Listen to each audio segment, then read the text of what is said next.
Oh, you know what? Just for that, I'm going to go ahead and we're going to do this with the timer. Look at that. What's up, Faye? Thank you for the raid. Thank you very much. All right, just a minute and a half, folks, and then we'll be getting ready to roll with a long day. A long one day. That's right, at least 5 series today, possibly 8 because I'm a psychopath.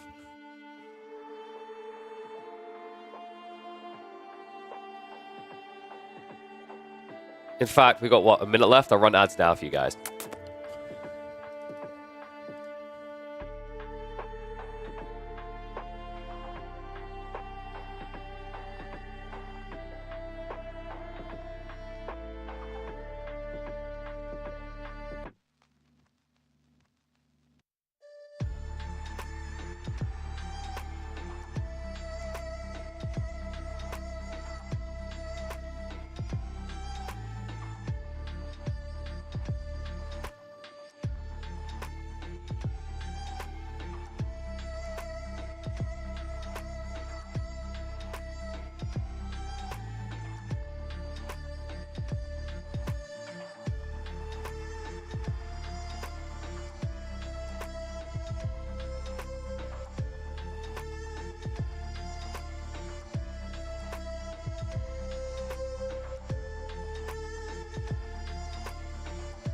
So I heard people really like watching competitive Age of Empires 4.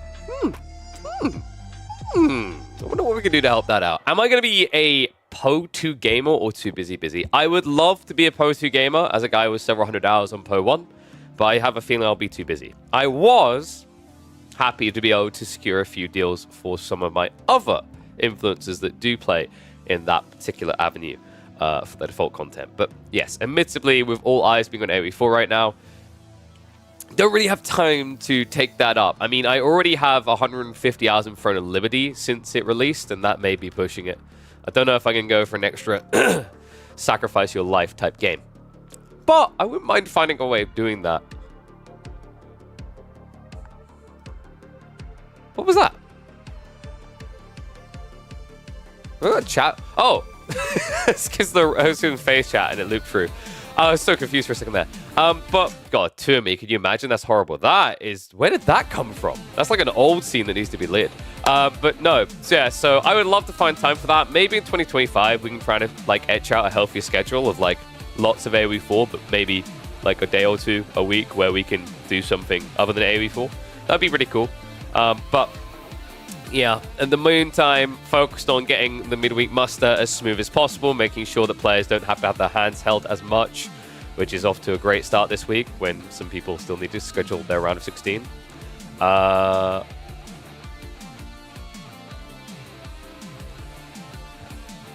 dude, I've literally got one set of players going, oh, we can play our round of 16 tomorrow. I'm like, dog, the finals is on Thursday. I don't get it. Like, it's not science, right? Like when you look at this bracket and you go, yeah, you know, like gonna be a little bit later playing my series. You should still be like, oh, but it's kind of urgent, right? Because if I don't play my series, then if the other guy has played his series, that's now holding up. And let's say the other side of my bracket has also already played their series and their other series. Now everyone's waiting on me, you know, like show a bit of freaking urgency on occasion. We try to be very flexible here. We actually had a formatting where you must play your round of 32 by, for example, Saturday and round of 16 by Sunday. But we've been very lenient with that. I prefer players don't start taking the mick because if they do, it's going to run off everyone and lead to situations where we do have to enforce the specific timings we put in instead of having a bit more lenience. So hopefully those players can get a move on and we'll have quite a few live series today. But we do have a bunch we're going to cast. I did mark them on the bracket in Les Couleurs, beginning with WhAM and Myriad, so we're looking at that. Sassy versus Cat could be another interesting series. Kiljardi versus Valdemar, Anatam versus Scatterbrain, and DeMu versus Elyona.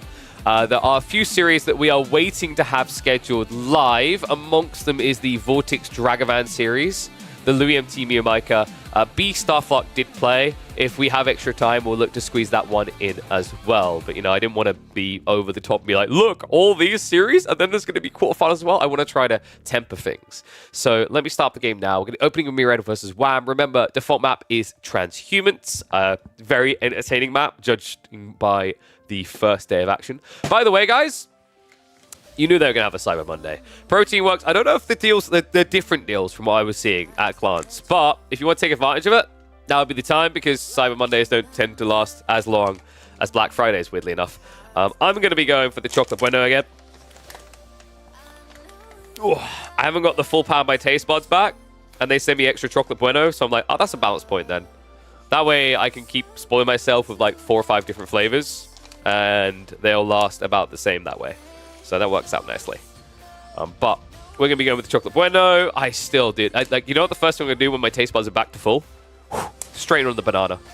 I need to get them to send me more banana. In fact, the only way they're going to do that is if we get them to renew for another month. So take advantage of the Cyber Monday deals now for Protein Works, because they'll be gone very soon.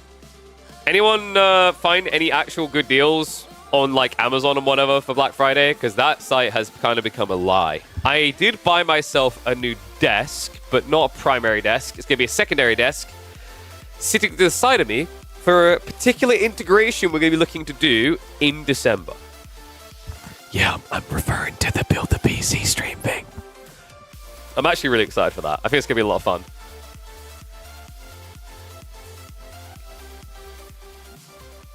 GG yesterday, by the way, enjoyed. Thank you, Brit Boy.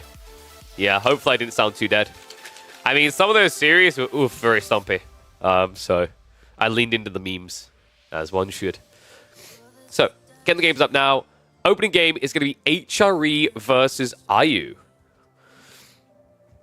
This is like a 50-50, right? Has been for a while. If HRE plays full feudal, they can be really brutal to deal with. And why if... Need to get that an extra shake. I think the ice cubes kept getting in the way when it was shaking up. So there's a bunch of powder buildup. There's no need, like, trade-off. See, because the thing with the Protein Works ones is, like, you know how some brands have that, like, cap thing there to stop it going up? What these guys do is they actually have a spring ball, which I'm pretty sure we put in. Did we? Oh, son of a goose. No wonder it's... Okay, so that is proof of the pudding right there. Emma didn't...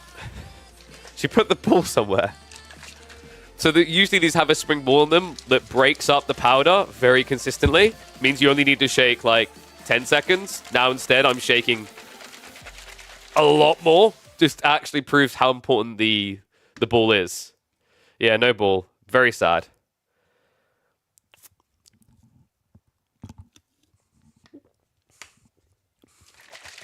I think I got most of it to break up, but yes, the ball is very useful. Having balls is very good. Okay, anyway, let's get ready to get underway with the opening game. Oh, let's make sure I got my caffeine as well.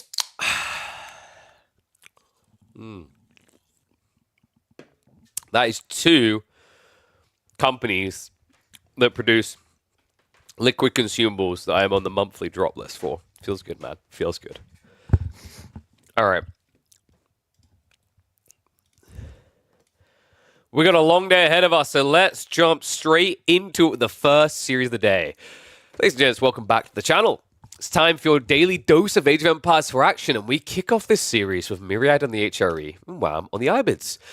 Map is going to be Transhumans, which of course is our go-to default map for the rotation of Midweek Muster number 5, and oh my god! Sorry, that was the most manly way of saying it I could imagine.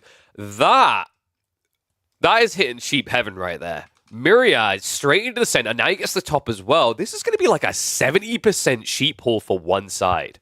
And it ain't for WAM. I'm not going to lie. I'm going to try to be unbiased about this, but I got a little smile on my face because as entertaining as WAM is, goddamn, can this guy stop winning by default all the time? 2-0, 2-0, 2-0, 2-0. Oh no.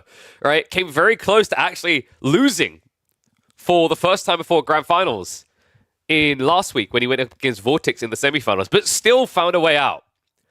Let's see if Myriad can upset him. I mean, HRE versus IBIDs is going to be a skill-based matchup, right? Like, this matchup is historically, 45, 55, very, very slightly for HRE if you play the all-in feudal. And what a way to do it as well. The Dark Age Rax Rush growing in popularity like crazy. Now, the lack of sheep shouldn't hurt Wham because he has gone fishing. The lack of a dock might hurt Wham, though. And those spearmen are pumping fast. Remember, not only do you get a lot of them out due to your better economy, they also move quickly. 1.31 movement speed. Love, hate this map? Dude, this map is great. I think actually with the second pass, the second crossing, it's a well-balanced map. It's not just cheesy. Because here's the thing. If this is cheesy, then every map is cheesy based on what the HRE are doing right now. Because the HRE are doing this on every goddamn map. Most of the games we've seen them picked and played in the last 2 weeks of Midweek Muster, it has been a Dark Age Spearman Rush. Not normally with an outpost, but when you get presented an opportunity like this, oh my god. Look at that. It's begging for a drop in the middle. And sadly for Wham, he hasn't even began the tech up yet. Oh, this is harsh.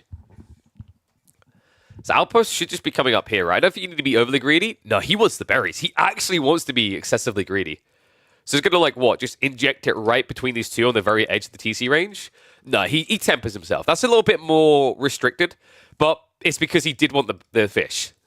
So this is blocking all three options right now. Things that Ibids need. Food, and more gold. Not going to be able to get any of them.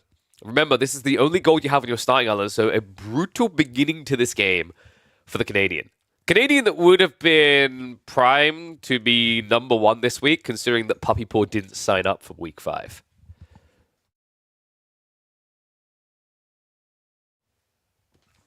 Wham could go for deer. Yeah, and then sell it to get gold, right? The bigger problem is gold. He's playing Ibids as if that really doesn't function without gold. They can build things like archers and spears, but at that point, you're just playing a worse of assets, right? The things that you can get that are unique to you are all gold-bared. Behind this, Myriad, not doing too bad himself for his tech-up timing, courtesy of the fact that his opponent went fishing, and courtesy of the fact that his opponent... Oh, God. He's already on his way, but the growth wing... this has to be an immediate plan to Rams, right? Wham can't mess around with this. It's going to be an archer range drop. Probably one archer built, and then you just start slow rolling into the ram. At the same time, also, fishing should still be able to work if he goes to the south side here. It's just going to be a little bit less efficient, which is annoying, considering he's still got, like, what, 100 left there. Actually, I guess with the timing here, he'll probably be able to clear all the fish on this spot before having to move. So it's not too bad for Wham. Myriad, what are we up to? Is he thinking of doing a dock drop? I'm wondering why we're hanging around here. Like, are we just doing a tour de transhumance? I'm a little bit perplexed. Well, dock goes down in the meantime. It's almost like he was considering a second outpost. And yeah, he is gathering on the wood, so likely we are going to be seeing that come. That hurts deeply. In so many levels. The 11 Archon and the fact he built a lumber camp, despite the fact he's got an Archon on the tree line. Does at least buff the berries as well, so it could be worse. Would love to have seen him just shoving the deer, but obviously all the spears are preoccupied. Being rude individuals in the Ibid Kingdom. They're the guys that invite themselves over and drink all your beer. You know? You're like, well, it's been great to catch up with you guys. If you just... But I've got to wake up in the morning. Hey, no problem, buddy. We'll watch the house. You know, you go get some sleep. You've got ESPN. We can just watch the boxing on repeat. And so Wham, he actually goes for the free summer buildings here, right? Not just, say, a racks or an archery range. He's going to get the stables, archery range, and the racks. New dock also going up the south side. I'm starting to wonder if Myriad has really done enough. Right? Like, is anyone else getting that feeling? Archery range is pretty cool, though. Proxy as well, so it is forward. However... Wham craftily... Okay, no, he didn't. I was about to say craftily hit the stables out of range. It's seen. Myriad, of course, still does have the spears. The hardened stats for them is on the way in now. Ones, if you think Wham's going to win this opening game. Twos, if you think Myriad's going to take it. Get your predickies in. I'm kind of curious. I mean, Wham, this is the benefit of having Ibids, just the same as the Bassets, right? Is you can easily get out these annoying outpost rushes much cheaper than other civs, right? Other civs in this situation would have to build a marketplace for 100 wood. and trade unfavorably, right? They have to sell a surplus of a resource to get less in form of gold, to then get siege engineering, to then spend wood to build a ramp. That's a lot of complicated kind of elements, right? Like everyone always says that Abbasids is a very complicated civ, but sounds simple to me. Build unit, build ramp. Look at that. Other civs like, oh yeah, let me just get the schematic out, buddy. We're going to need to set up a blacksmiths and invite a local smithy to work there for a few years before he becomes proficient enough to harden the wood and train you guys in how to actually build your own ramp. No. Easy peasy. Just build it.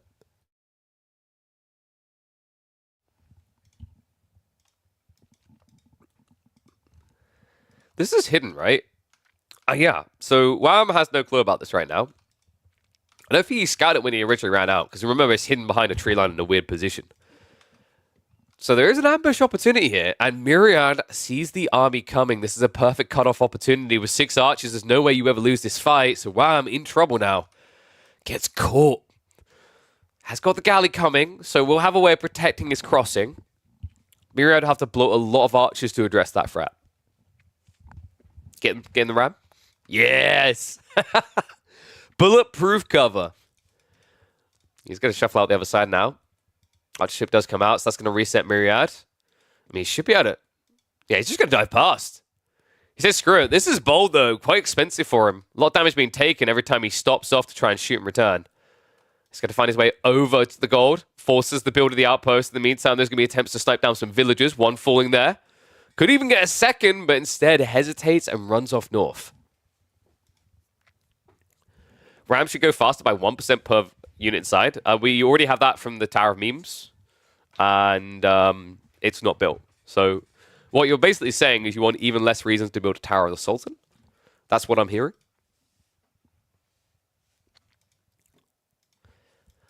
Siege Tower should get more... No.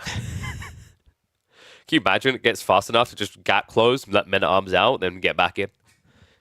It's a hit squad, man. It's like one of those SWAT team vans.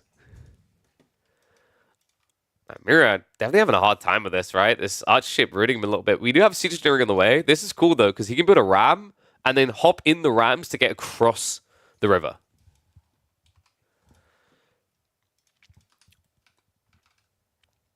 Meanwhile, do we have any farms coming? No. So Myriad just really heavily reliant on the wood right now. Sheep count was really good, remember? He's still got 8 to work with. Meanwhile, Wham down to 3. And that's a guy who also went berries. He also went fishing. So it shows you how kind of dire the sheep split was in this game. Archers. We're going to start harassing. This is a tricky part, right? He only got 1 archership out, so he doesn't have the capabilities to defend both north and south side. As he's learning the hard way. Pressure coming in. He does at least dodge losing additional villagers here, but we now have a dock play being snuck in for Myriad, and likely a Sprilled ship to be queued up. So suffocation begins, right? Wham now can't access the food on the north side at all. He has barely any sheep left over. The shoreline fish is pretty much terrible at this stage, right? Like options-wise, you don't feel great having to leverage this. It's a slow gathering rate. Not one you want to boost more with additional fishing boats. The ram's now in. You can start to pressure even deeper. I mean, I'd love to have seen him shuffle around the back here. Like, there is actually a way in, and you could have blocked the blacksmith's play, but that's something that Wham is going to now have to try and contest with here. He needs that undermesh, though. Weirdly enough, he didn't go Steeled Arrow first here. Myriad, he already has his own undermesh queued up. It's going to be diving towards the Dow. Not ideal in this situation. Wants to get that kill, though. More archers are arriving, and the first boat is not coming yet. Myriad hasn't queued it. Ram is at least in on the outpost, so should be able to bring that down soon. Villagers are going to have to be pulled for this, but you've already lost the defense, and the archers are still in the neighborhood. Also, double archership here, right? Tech up was complete. Wham does now have access to the Age 3 with the Lancers, with the Golems, but Myriad needs as many hits as possible. Remember, he's now playing an entire age behind. Yeah, this was way too expensive. Myriad, like the delay, it's so expensive that he only just went for a Hulk instead of having that when he was prepping for the dive. That would have shoved the archerships away. That would have guaranteed the coast control. And although he has idled Wham off the gold, now he's getting an opening to go back on it. The situation with the Golem is here to mop up the archers. We are seeing Myriad adding in additional range boys right now. But that's going to get even more difficult to cross. You need to clear the way. The Spriggle just feels so late to the party.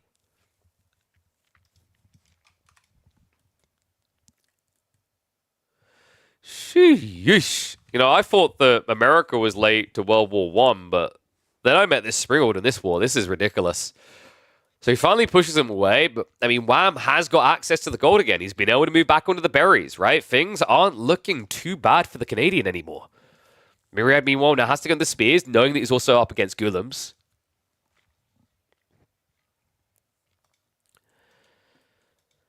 I wonder, Myriad, do you just try to go castle now? Right? Because the strategy has failed, right? You haven't stopped your opponent. I mean, you could just build a lot of boats. In theory, that's not a bad idea here. Because then you pin him in, right? Spriggle's archer ships, it keeps him in his base.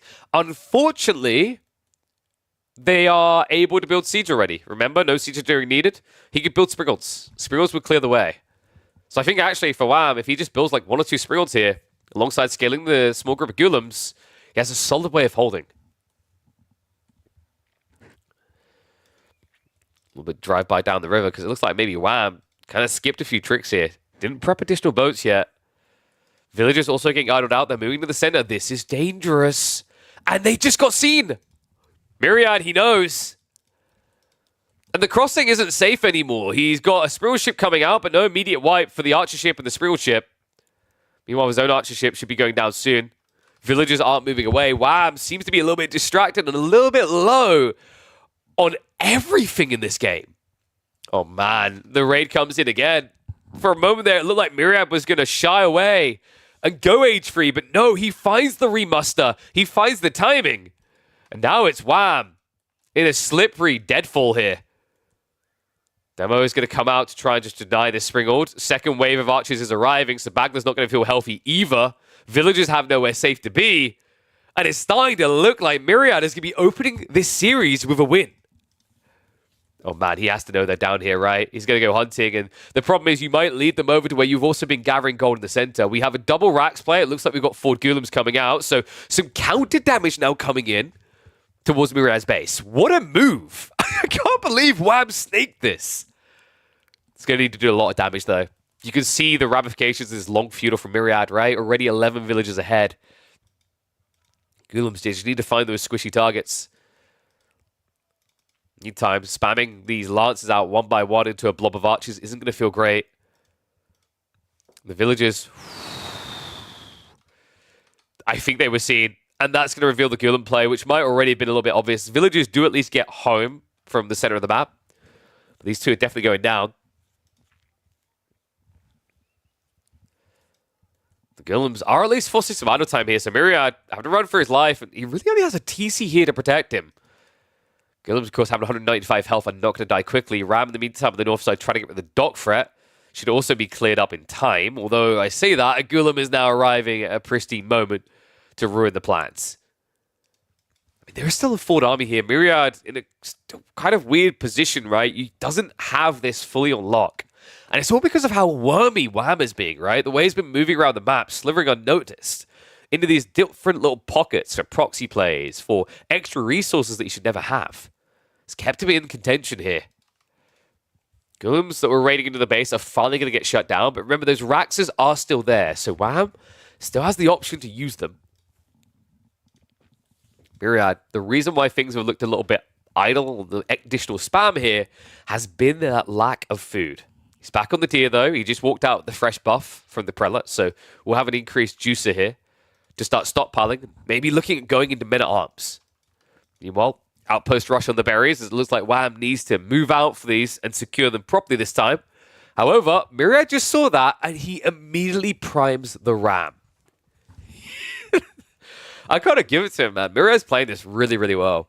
You know, it's not clean in that he's not finding that immediate execution, but he's very quick on his reactions, and I'm impressed. You know, it's easy in these situations for someone to slip through and last too long, but I think for the most, he's done a good job of spotting the plays and then quickly pivoting to react to them. Now, reactionary RTS can be very dangerous because when you're reacting, you're not doing anything productive, right? I always talk about proactivity over reactivity in my videos, but at the same time, with the position you've put your opponent in where he's so food-starved, reactivity does work very well here.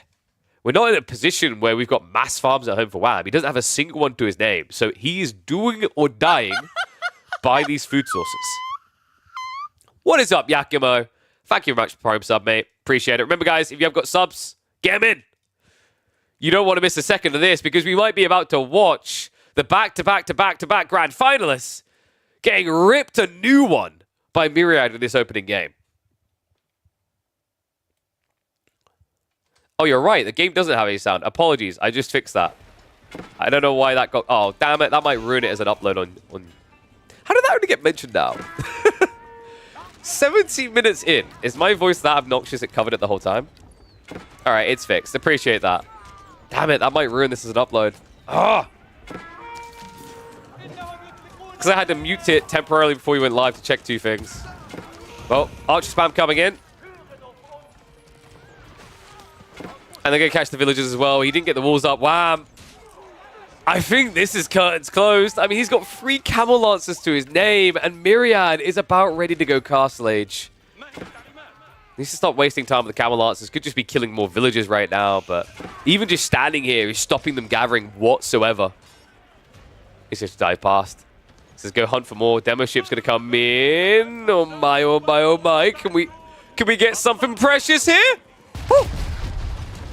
We can! Myriad, what was that? This game was meant to be over.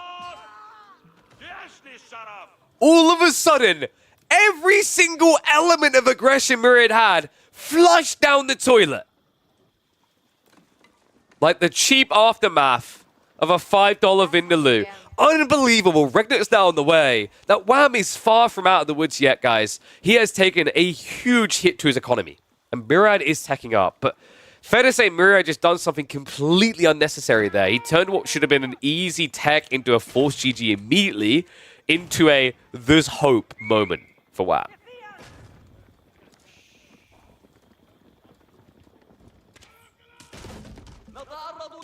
So he's going to try to erase the forward archer ranges here to relieve some of the pressure points. Remember, we did have attempts to gather out here. However, WAM, oh my god, he's trying to go multi-TC. He's still at the tier here, so in some ways you could justify this. Another thing to keep in mind is HRE, for the traditional reasons, isn't that good on this map, guys. Because with HRE, it's all about Regnits. How do you get value out of Regnits? Regnits isn't going to do too bad with 3 relics, but there's no 5 relic game option here, right? Remember, with this map, there is never more than 3 relics. Take up complete. It looks like he's going to be rushing for those. Double prelate queued. Spears plus the archers. And WAM, he's trying to go for the relics himself, but this is ambitious from his position. The reason he's doing this is he needs essentially anything he can get. His position in this game is that dire, right? Like, it's 42 to 58 economy. That's before we even talk about the fact that the Archon is going to be buffing a decent amount of this still, right? Like, he can give it... Okay, not that much right now. He built a few extra lumber camps. Yeah, Myriad may have played into the second age a bit deep here, considering the lack of trees at home.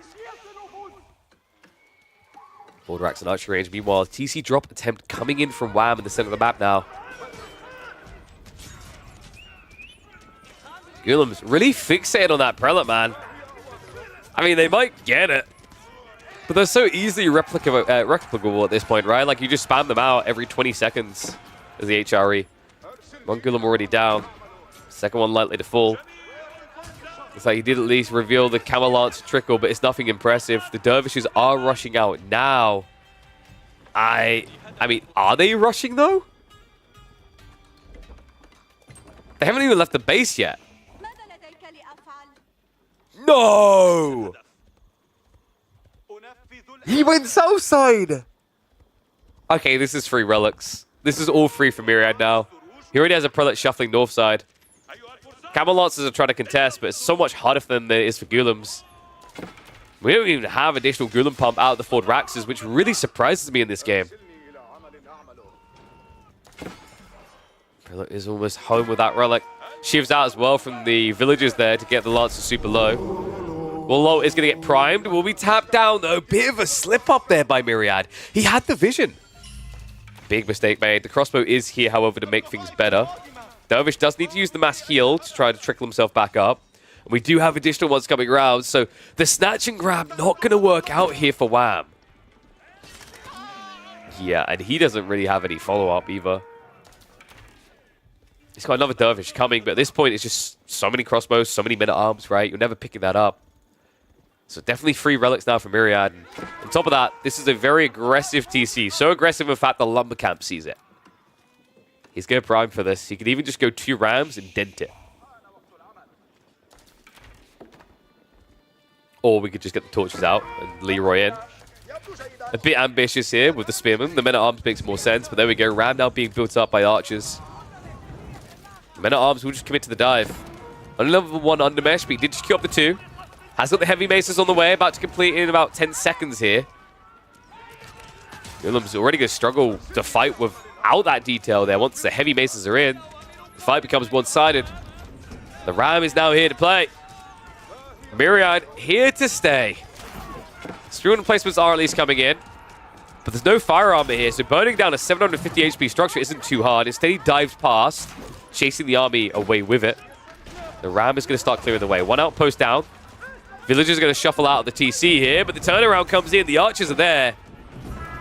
And Wham's eco recovery is not going to exist anymore. Back over 20 behind the HRE. Man.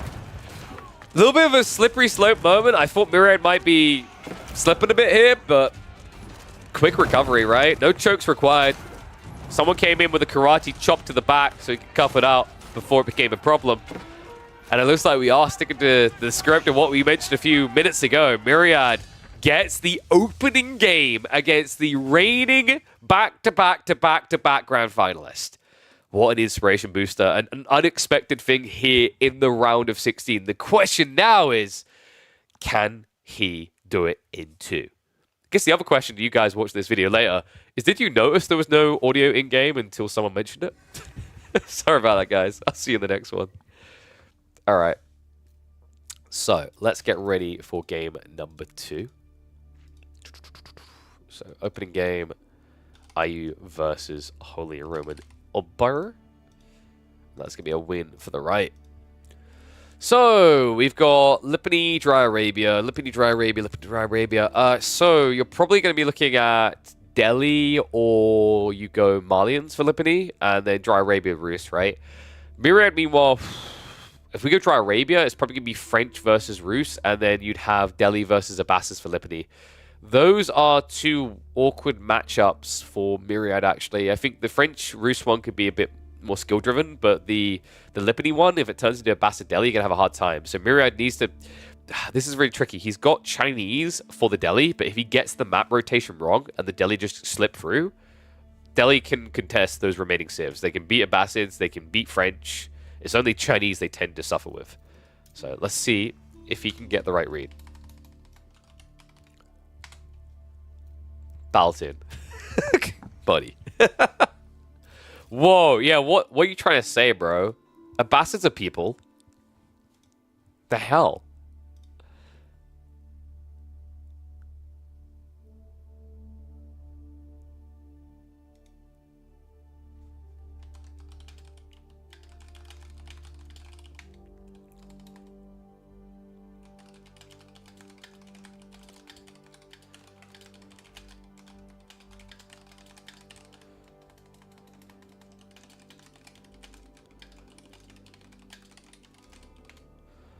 Alright.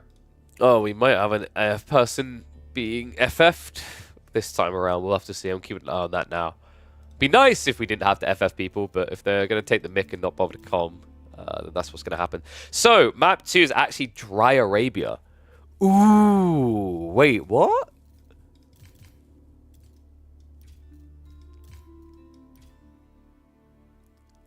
Wham picked Malians.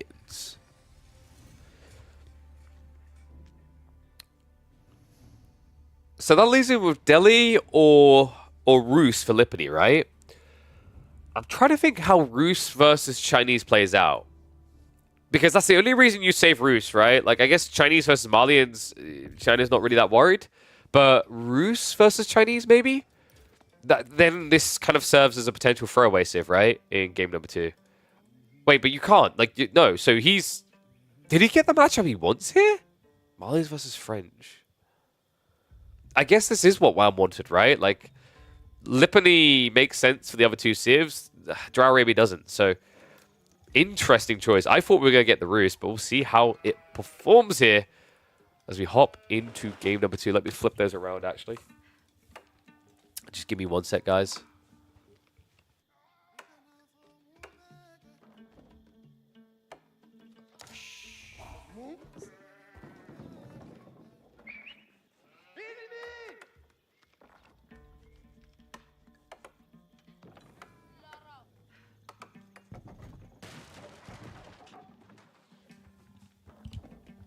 All right, let's get ready to go. I thought we could get some wacky things with the draft, but wham, he floats the boat in an interesting way here. Malians up against the French for game number 2 of this round of 16 series between these two. Wham, of course, the never failing to reach grand finals player, but Myriad now has put him in a tricky conundrum here. He took the opening game win, and now he's going to look to do it again in a similar fashion. Last time, it was the Dark Age Rax opening, and this time it is going to be again. But unfortunately for Myriad, he gambled a little with this play.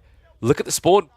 Look at the positioning. The gold is behind the base, so Wham won't be nearly as pressured as sometimes you'll find Malian players are by an attempted French outpost rush.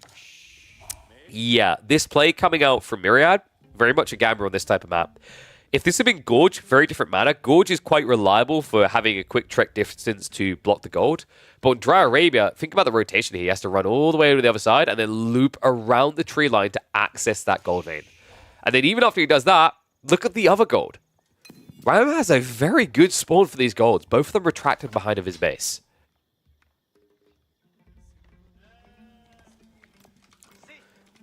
Sheep count also looking good for him as well, right? 12-9. So everything looking thumbs up for a potential game 3.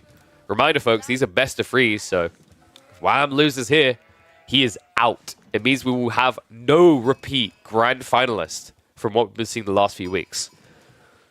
I mean, that's the midweek muster experience, right? Mix things up a little. Admittedly, part of that came because Papapo did side up this week, but part of it, as we're seeing here, could be because Myriad is about to turn into a god-tier version of himself.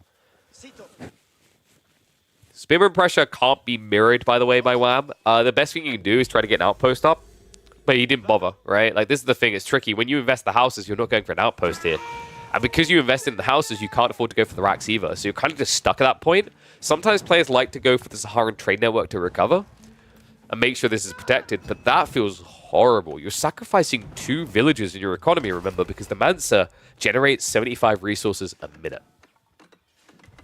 And yes, players do win or lose ATR points for these games. It's the whole point of the ATR system. It's kind of redundant if it doesn't actually... what's the word for? If it doesn't actually apply to these environments. So, Burnell coming in. Other side of this, Myriad just probably going to be going for the standard school of cavalry play here. And you could go 2TC. 2TC isn't the worst of ideas now that you've blocked the tech timing. Because the thing that Malians hate the most is multi-TC builds, right? And he would have an insanely beneficial second TC if he'd chosen it. Look at those deer stacks. Begging for it here. Instead, I think Myriad is just going for a kind of vanilla-esque 1 TC all-in pressure type play, which actually bodes quite well for Wham, as long as he can reclaim the gold here or over here. Cool thing as well is like he can do it quite cost efficient. If you go Donzos and then set up a blacksmith's, you're going to have the passive gold still to get into siege engineering. You know what? I'm talking about all these things that cost. You saw some of this free. Clicking on that link, it just popped up in chat. Remember, guys, we are doing a sponsorship with AMD and integration for the week. If you want to help out, all you have to do is click that link and learn more about the 9800X3D. It's an awareness campaign. It doesn't even cost you a penny. Unlike clearing this outpost for Wham, that's going to cost him something. Archers being built into, so it looks like he's going to try to protect the pit mine before it goes down. Village is being pulled. This is good. This is a really good time for Wham. He knows the outpost is there, but because there's no Aris Let's Play, because there's no H2, there's no risk to these villages. Oh no, but he's... Guys, are we repairing or are we gathering? Can we decide on a roll? Nice micro there. Able to shuffle them away one by one. So Myriad gets idled out long enough that now an Archer is here. It means that he can't actually burn down this pit mine easily without losing his boys. And he only ever built 3, right? So he just doesn't have that potency there. School of Cavalry is now coming, so Myriad will have the Night Pump. And it is going to be the 2 TC. Okay, so, you know, this is what we want to see, right? This is a fairly safe play. I mean, you know, it wouldn't have been an immediate end of the world if he just gone 1 TC and spam Knights, right? Because the reality is French build more villages over time. But this gives you a very aggressive ramping. The question now is, what does WAM do in response? Because WAM is going to feel quite gold-starved here. WAM is going to be kind of stuck in the hole. Like, you know, do you really want to be doing a Farimba build? Probably not. Farimba usually makes more sense when you have an army already.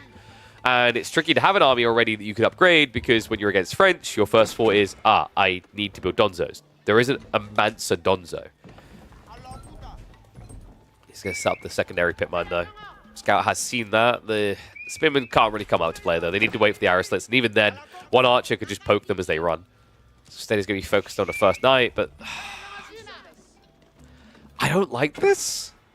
Myriad didn't bother with that first Knight. That's actually a big deal here, folks. One Knight pays off. He would have blocked the secondary gold and caused all kinds of pain for WAM's timings here, right?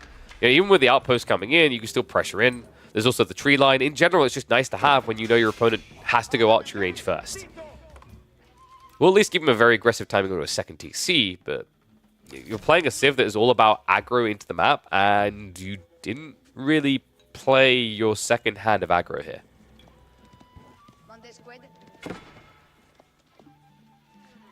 It's also not like he went full greed, right? Because there's no wheelbarrow. This is a very, very slow TC. I'm even zooming in to emphasize how slow it is. It takes a very long time to get across here to get it up. Meanwhile, WAM, he already has one of the cattle ranches full. And this is why the Knight is important, guys. If you don't apply pressure to a Malian player, they will just raw rush the Castle Age. The whole idea is, what you do is you open with a little bit of pressure and feudal, and your opponent has to react, right? We've seen this, for example, with the English. The English just get it for free. It's hilarious. Actually, no, it's depressing. They get the king, they ride in. Oh, no, now the Malian player has to build like 5 or 6 Donzos, right? Then he has to be worried there might be longbows. He has to add in a few javelins. And while we've seen WAM has done that, you know, he hasn't had to do that to a panicked extreme like you normally would expect in this matchup. All because there isn't a single Knight here to pressure. And now instead, realizing just how greedy Myriad is being, WAM does something unorthodox for a Malian player. He comes out of his base before Imperial Age. Okay, that was a bit of a spit in the eye of Malian players. Yeah, but he comes out early, and this is not something that you'd normally do, even more so against a Civ like French that have those scary Knights. He did just sniff it out. He knows about that second TC. More villages also shuffling over is even worse for Myriad. He now has 15 villages on a location that can only protect 8 of them. If only there was a Knight to protect. And also, in the meantime, all these gold villages are exposed, so first blood drawn in return. Javelin's quite able to get a second kill, and it looks like the Javelin throw was still on cooldown, but that's an idle out. And Myriad, look at the gold. He can only afford a second Knight. Tricky situation as WAM has more troops coming as well. Dude, this is going to be an aggressive Malian game. I know it's a rare sight, but it's exactly what we're heading for here.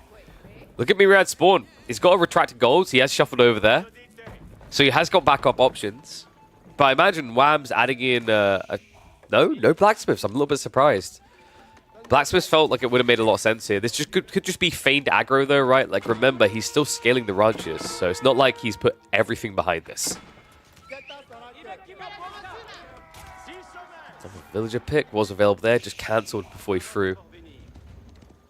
To get the wall up as well. Love this little detail from Myriad. Stops a shuffle by onto the gold, which would have been very beneficial, right? You dive in, you get hit by the TC, but you rotate, you block gold, then you rotate to block trees. So it's a 1-2 puncher. What's the best play for Mali against 2 TC, multiple TCs in your opinion? This right here. I actually really like what WAM's doing because Myriad didn't apply any pressure. If your opponent's applying pressure, you just have to hunker down and go for your tech timing. If you can, go for a few early sofas, actually. I think that is an underrated play. If you see your opponent is applying pressure but can't dive, get 2 or 3 sofas out and try to extract value on the other side of the map. Especially if he's not playing, say, something like English, where all their economy is safe under the TC. If they're playing, for example, French like this, you can have all these villages out here. The reason he went for this play with Javelin Donzos, which is finding even more picks, by the way, is because Myriad refused to open with that one knight.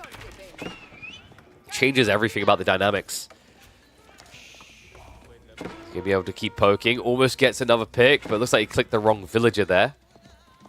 Knights were trying to intercept, but the villager is safe, and looks like we are getting a fat stack pit mine for Wham. Steel Arrow also being prepped to make it easy to snipe these villagers. He can just snipe them right now. He has vision on the tree line. He keeps going for full HP villagers, though. It's like Wham knows something. He's like, I'll be able to get them all soon. What about Warrior Scouts? Warrior Scouts are weird. Warrior Scouts are very, very weird. Because Warrior Scouts don't actually have any intrinsic counter value in the early game. But they can be countered, right? Spears counter them, but Warrior Scouts don't counter range units. They don't get bonus against range until age 3. I actually think if your opponent is building Warrior Scouts into you, they probably will still build Javelins. If they do that, you just win by building Spears. It's double value, right? Flash coming in, though. Nice fight there. Myriad able to get the Ring of Rosies here to mop up all the Javelins. So great strike in. However, that was only wave 1. Wham has a bigger one coming. So here's the weird thing about playing Warrior Scouts. I think you can only ever play Warrior Scouts kind of for feigned aggression in Age 2. Because if you're going to go all in, that means you're going to be going for archers. I know you're going to be going archers 100%. Because if you're going like Warrior Scouts, it can't be Javelins. And do you really want to be doing Warrior Scout Spearmen? I'm not sure about that. Because if I'm your opponent, I just build archers. Right? Because once again, you don't have horsemen. A Warrior Scout does not get bonus damage against range units until age 3. So that's the issue I have with that build. I've seen a few players try to pull it off, and it feels like you have to go archers. You become way too predictable. And if you're going to go for archers, is there really anything to stop me just, for example, zerging horsemen? That beats your entire comp, right? So it kind of feels like whenever I see the Warrior Scouts play, you A, get destroyed by spears only, or B, you get destroyed by like horsemen only.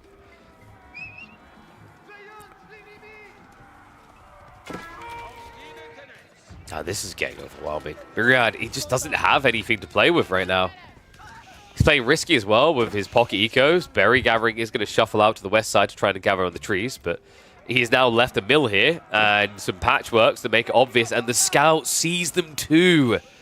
Peels off just a few. Wham's like, okay, send up one archer, start poking there. Rest of the army, continue the dive.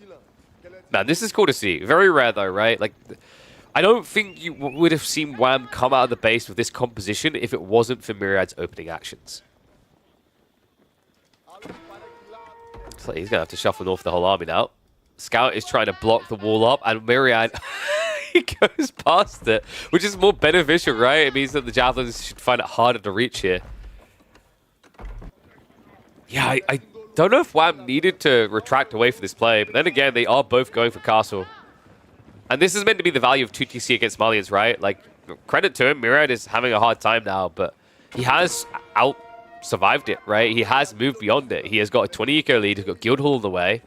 I don't know if I entirely agree with Guildhall here. I think Royal Institute makes more sense for 2TC play. He might just be trying to bypass the age, but, I mean, you've seen a Malian player who's not been chill right now. Do you really expect him to be chill long enough for you to get that age up? Oh, the wall didn't go up! And the villager lead goes down. So under the 20 we talked about, that means that Fulani is about to eclipse him here.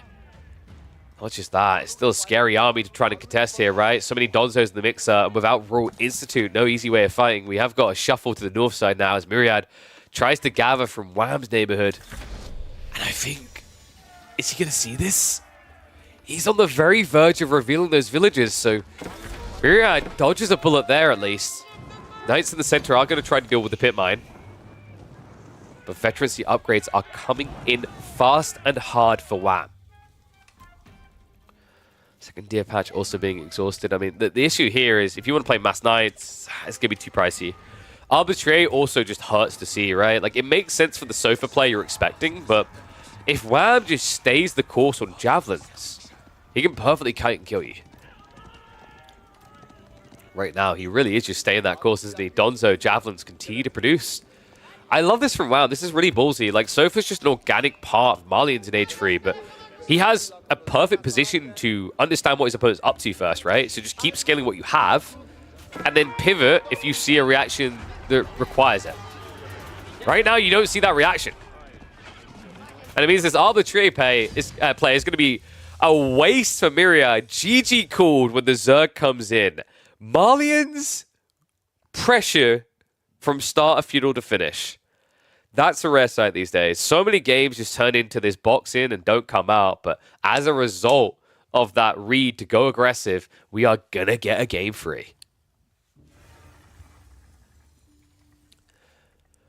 No, Baltoon. So, Myriad, he tried to go Feudal afterwards. So, he went Feudal, and then he pretty much ignored playing Feudal for the opening. He didn't build a Knight until after his TC was going up. So he completely missed that window to keep the Marlian player in his base. So no pressure at all. And Wham just basically had like 3 Javelins, 3 Donzos, and walked across. Yeah, he did go for the Dark Age Tower Rush, but like I don't know if Baltoon was here for that. But like that's fine. I just think the lack of a Knight on the opening of the Feudal Age kills you. Because the Marlian player has nothing to fear, right? Your play is kind of obvious because he's going to scout you going for a second TC. So if you don't have a Knight there to start contesting this trickle of troops, there's way too much value in that first handful, which is what we saw. And as a result, we're going to get a game free between these two. So let me mark that one up. That is going to be a win for the Marlians up against the French. And we'll get ready to go with the deciding game here. So Lipany. It could have been Chinese or Abbasids. The threat on the other side was Rus or Delhi. I think Myriad was worried a bit too much about Rus here. He picked the Abbasids into Delhi, which is a harsh matchup, actually, for Abbasids. We've seen so many different attempted builds to kind of win this one, but Delhi always just seem to have their number. So Myriad is going to have to dig deep in this game. Would it have really been that bad to do Chinese if the Rus pick had come up is what I'm wondering now. I guess so, right? Like, they can fast castle, rush relics. We'll see if this works out better. All right, let's get ready to hop in. Right, give me a sec, guys.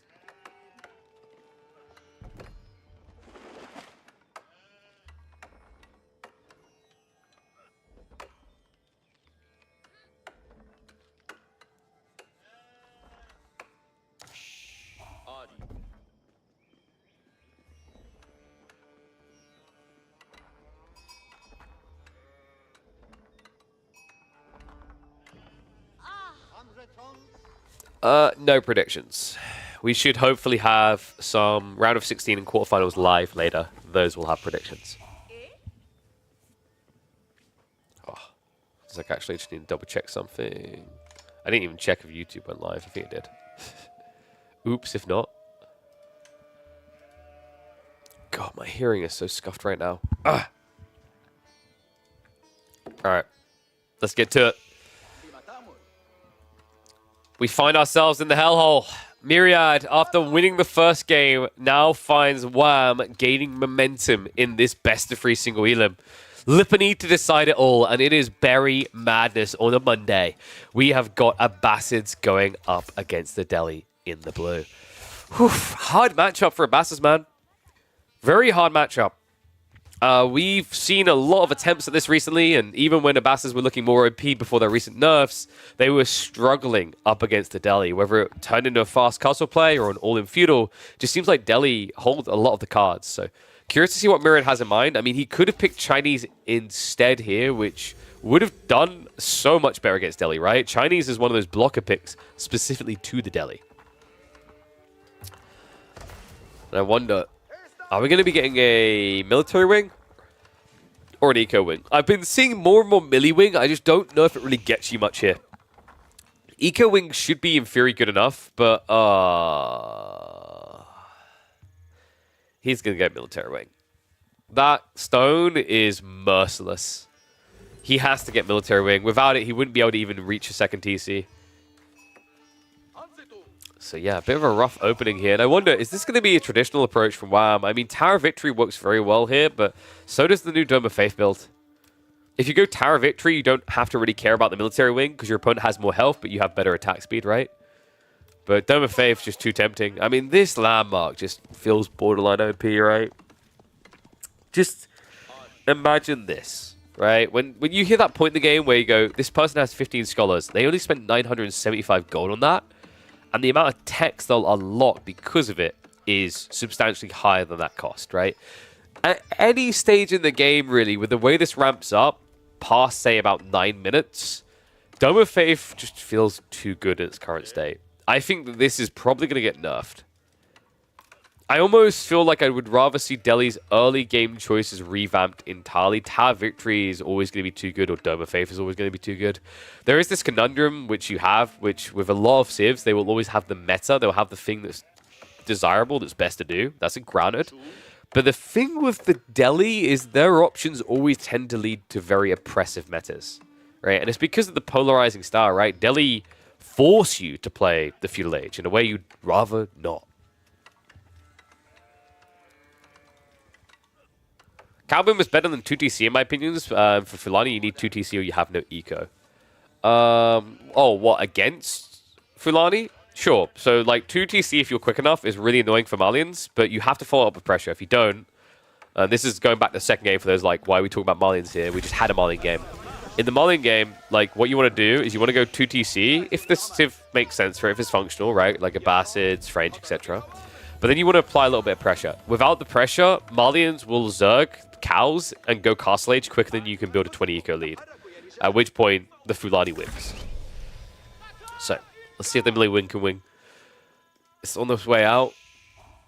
Usually you go for a Ghazi opening here, but WAM should be expecting Military Wing. And he sees the stables as well. Wow, so you have to kind of open Archer and then immediately pivot Ghazi here for this to work now. And there you go. Yeah, so WAM, Archer range, but this should be like 3 Archers, and then you immediately drop the Ghazi.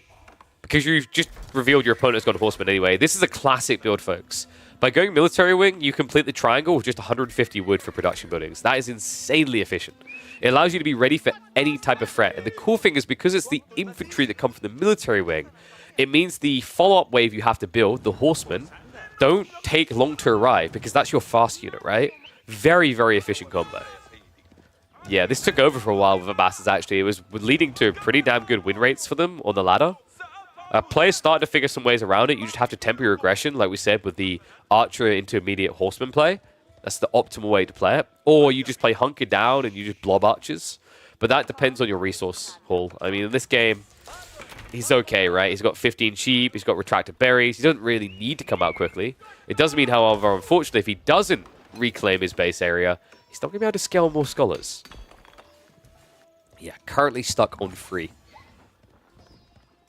Myriad, that stone gathering. We should be seeing a TC drop over here, right? This would be perfect just on the ramp between the berries and the deer. A little bit further out there, so it could become exposed down the line. But you're in a position to try and apply pressure to keep pressure. There's that Ghazi follow-up. Already have the Blacksmith drop for Undermesh, 2.5 minutes away. Launches are going to be coming out, so that revelation should force Myriad back now. He knows what's coming. He's done his damage. That's all he wanted. He wanted to keep his opponent in his base long enough for the second TC to come online, and he's achieved that goal. This is the beauty of the Millie Wing. Without Millie Wing, your opponent opens Ghazi. If your opponent opens Ghazi, he will block a good TC. As expected. It's going to be the one across there on the deer.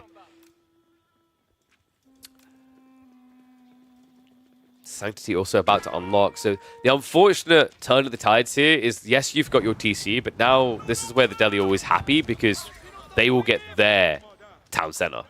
Their town center is in the form of sacred sites, right? It's their way of generating income. They'll get a healthy 125 gold per sacred site. The Dome of Faith build, usually you get all of them very quickly.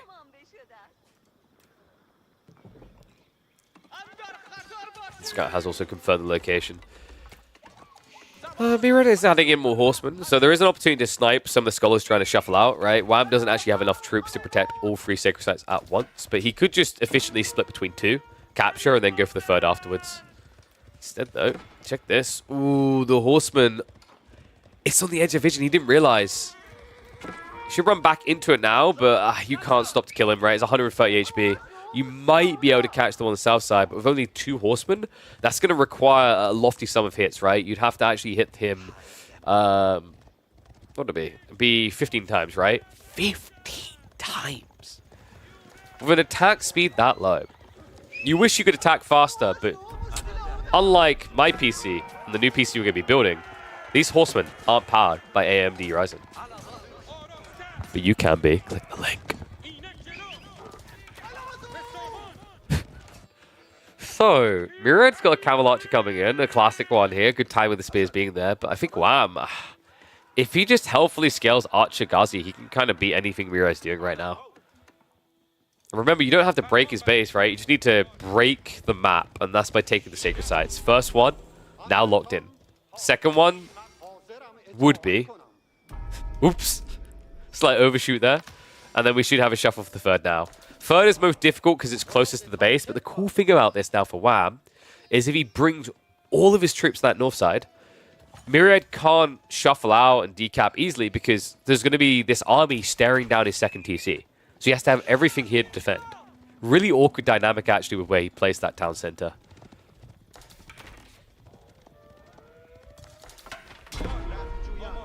Additional archer ranges, so we are going to get the additional archer pump we were asking for here. Sacred Site now starting to be locked in. Ghazi are going to roam in. A bit of a mistiming there. Wham got greedy. Yeah, what happened? Was that a select all army? I don't know why the archers and spears were ever heading south there. So really big mistake made. Wham just needs to back up before he loses too many troops. You can't afford those type of slip-ups in this position, right? Like, you've got 2 Sacred Sites, but you risk throwing a lead, especially now that the Horseman is starting to scale for Myriad. This is Ghazi, so 2 get flopped down. Spears have now arrived. That's at least going to force Myriad back, and not really a fight he wants to take anymore, right? The army, he knows it's going to be bigger for Wham. Really what Myriad needs to do is cut reinforcements, but like we said, with the location of that town center, you can't really afford to move away. Wham, overly ambitious with the dive again, though. Yeah, his timings just seem a little bit off on these attacks, right? I don't think he's showing appropriate respect to Myriad, so Myriad able to get a desirable engagement here.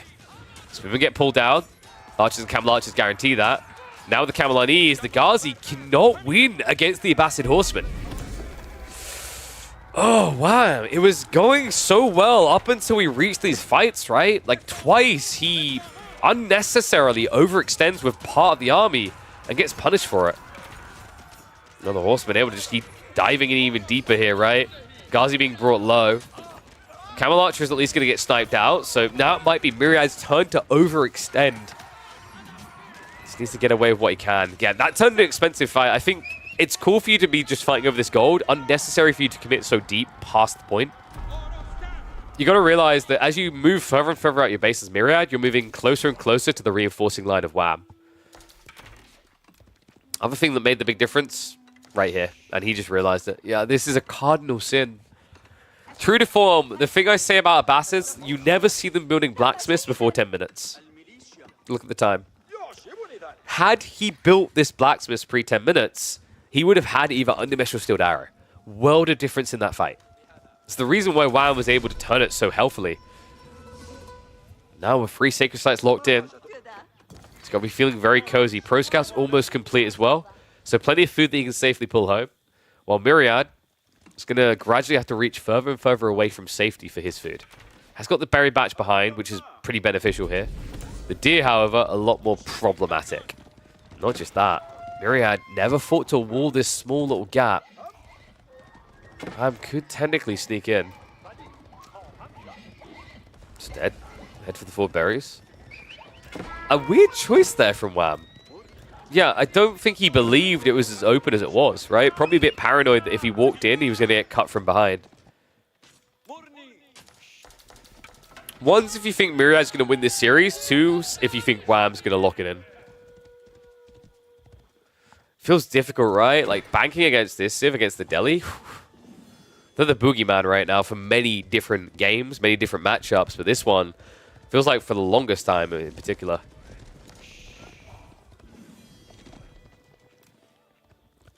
Eco wing down the way though, so Myriad is going to skirt past the uncomfortable phase of the game a little bit deeper. However, Wham can punish him for this. We've got 20 Ghazi, 20 archers here, with Rams on the way. The second TC is unlikely to survive the tech-up choice.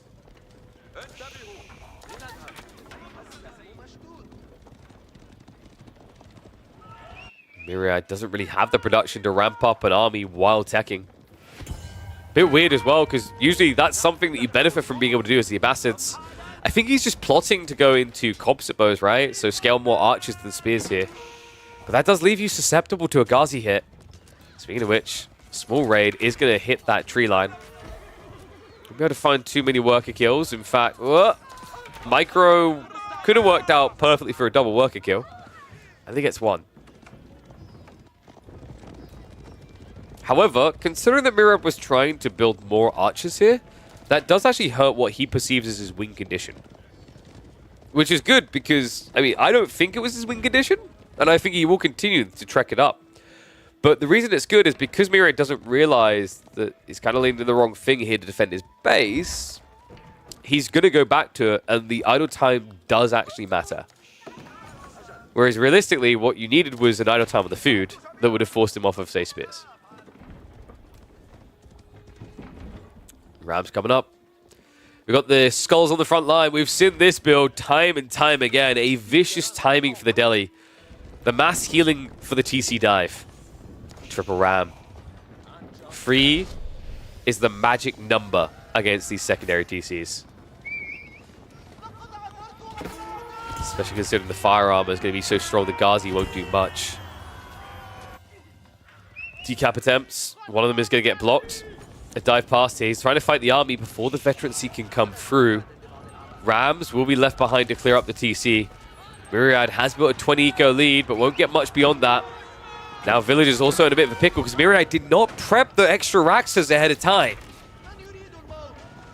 Golems are going to start arriving, but against Mass Golems, against Mass Ghazi rather, it's not the easiest situation here. Lancers are also now arriving. Spear's starting to be inflated by Wham as well. He's got 7 more in queue. In the meantime, the villagers are unable to protect it. The town center is going to go down, and the villagers stuck in no man's land now. The archers can shuffle back to deal with that. Ghazi just skirting it, still refusing to fight directly. So we're going to chase these villagers away. There's already a few archers waiting for them as well. And that's a healthy lump of the lead that Myriad has built up here. No textiles either. Rams, in the meantime, are going to try to slow down the Golem spam. Ghazi with a dive in here. Camel Archer stuck in the wrong location, so debuff removed immediately. Not many spears to defend either. The Scholars can also back this up. Wow, the game's looking really good for him right now. Myriad may have the tech advantage, but he doesn't feel like he's in an advantageous position right now. Needs to fin this Golem herd. Veteran scene for the Archers will make it a lot easier. I keep saying Golem instead of Ghazi. It's one of those days. Needs to fin the Ghazi herd. The Golem herd as well is being brought low. Scholars actually making quite a significant difference, keeping this force of cavalry alive. Meanwhile, it looks like the villagers did shuffle out to the north side. Now the wolf is the worst thing they have to worry about, but I don't think he's going to notice that anytime soon. The focus healing starts to come in on the last few Ghazi. Wow. He's starting to run out of steam here, and there's no signs of a tech up behind this. Yeah, he thought he could just flatline him. And in fairness, the gold looks bad, right? But the reality check here is Myriad, he doesn't need gold. He got the veterancy for archers. Sure, it'd be nice to have composite bows, but he's got enough to brute force with them alone. He's behind the choke points for the time being, but this trickle of Ghazi is not going to work anymore, not against veteran archers. Small group are going to find their way into the tree line as well. But quick Shiv's reaction there to slow that down.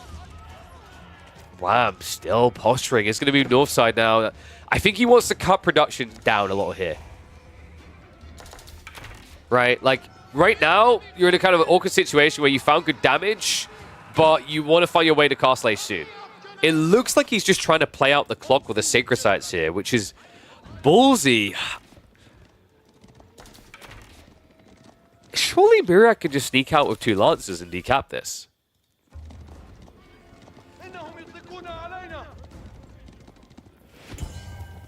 What to see. Decap coming in on the north side.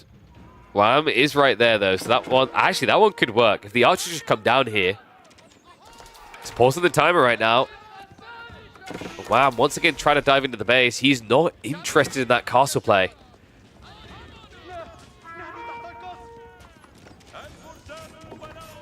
Myriad has got the heavily armored boys coming now. The idol on the gold was nice, but that gap, that break, has given Myriad the breakout he needs here.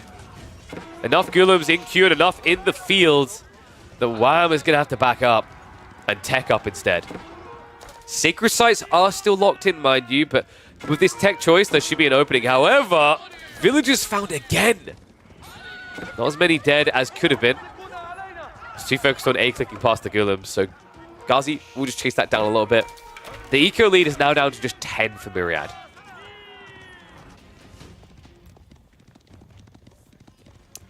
Myriad has 10 sheep. He's still got 10 sheep at home. And they're all healthy. They haven't even been clubs. In fact, wait, does he even... He knows they're there, right?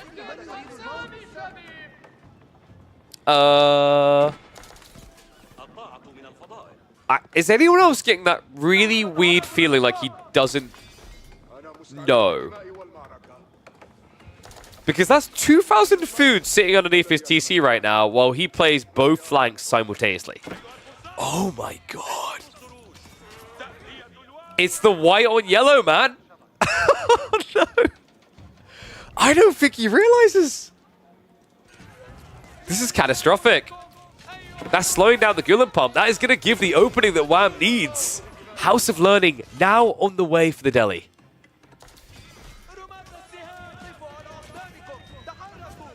He's going to kick himself at the end of this one. There's no way he realizes, right? Like, you just wouldn't be this far out on both flanks simultaneously otherwise. Remember, he had to pull those villagers back. He lost most of them, right? It's now just a free villager lead for him. The Sacred Site win condition just 3 minutes away now. Now, he will get a decap, right? The decap is bound to happen here because WAM doesn't have a military lead anymore. However, you don't have an eco lead anymore. And WAM still has enough map control that he can start hoovering up relics. Oh my god.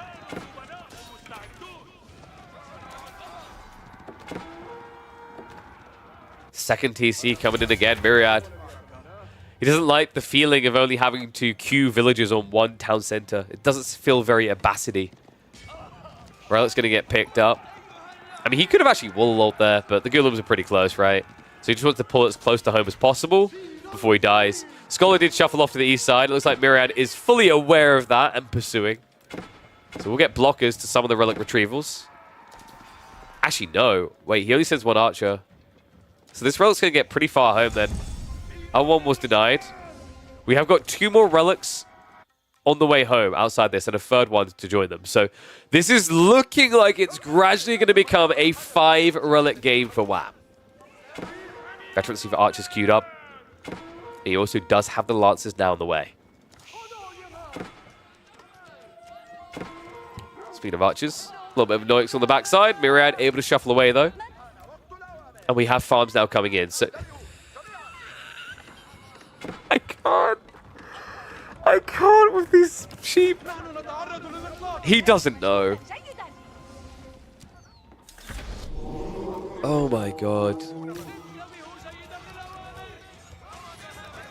Well, denied, but Relic pretty much home. This dive-in does feel like it's doomed. You've got Lancers, Ghazi that you're moving into, right? You don't have Spearmen here, you don't have crossbows. And you can at least slow down the Relic retrieval, right? That is definitely annoying for WAM to get idled like that. But they are pretty much home. In return, Myriad has lost a giant chunk of his military for it. What's this guy doing? Living. Living is what he's doing, folks. Oy. So Myriad now with the crossbow transition makes a lot of sense here. He has at least got the farms coming in, so he'll be able to afford it.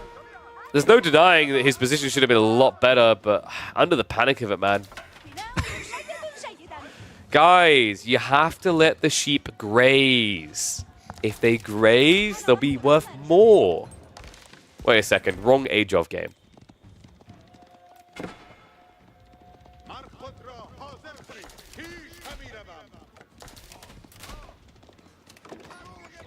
All of a sudden, 2 Sacred Sites still locked in. We've got, what, Relics pretty much home. Yeah, 4 in the base already. The 5th one is now guarded. This is a 5 Relic game. I mean, position for Myriad not bad if he hadn't lost all those additional villagers trying to play back onto the berries, right? Multiple times. But this is pretty uncomfortable. I mean, it's going to be on him to hold. He's going to have to hold very, very well here. On top of that, he's going to have to add in many, many more farms. And why are you guys saying Wham is trading? Wait, he's got 1 trader. That was a misclick. That was definitely a misclick.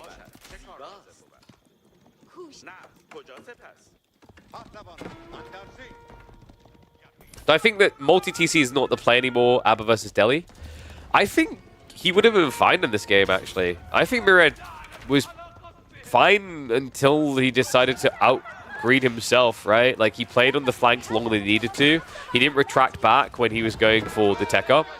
He pretty much was ready to take control of this game after that dive from Wham didn't hold the gold long enough, but you know, things like the sheep being missed, I think there was also an overextension by both players back and forth for the Sacred Site, cost him dearly. With a spawn like this, I actually think you can play 2 TC. Right? You're basically doing kind of what the Barbican does by playing the TC out here. It doesn't block the Sacred Site capturing, but it gives you a staging point. It gives you a blocker to the play.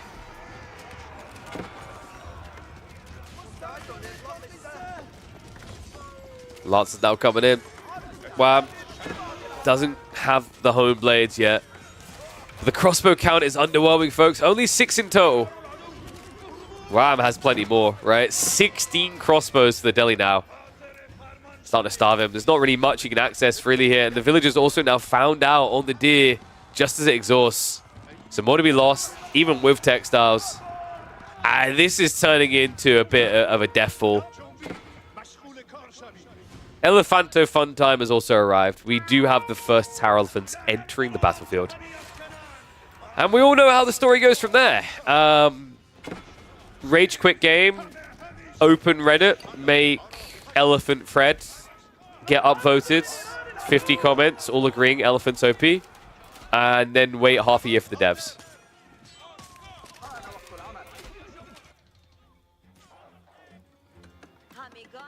You just see how good this map is for the aggro party, right? Like, so many berries, he's delaying this need to go into farms for so long. Even then, Wham content to do so. Just go sprinkled when you see elephants. Ah, yes. I, too, look forward to the 17 damage against 9 armor. What a time to be alive. I mean, it's smart, right? Because it would only take you about 90 shots to kill an elephant with sprinkled. That will kill quicker, though. Why do ranged elephants have 9 ranged armor? Isn't it like when you know, like if you want to build an immunity to something, you consume it, right? Like, you know those guys that like punch me in the chest, bro, and then they're like, yeah, I'm punched in the chest, so like, yeah, I don't feel it. That type of thing. You get shot so many times, you don't feel it anymore. Why does no one try to shoot 50 Cent anymore? Because the person who tried shot him 9 times and it didn't work. At that point, you admit the guy's built an immunity. It's never going to work.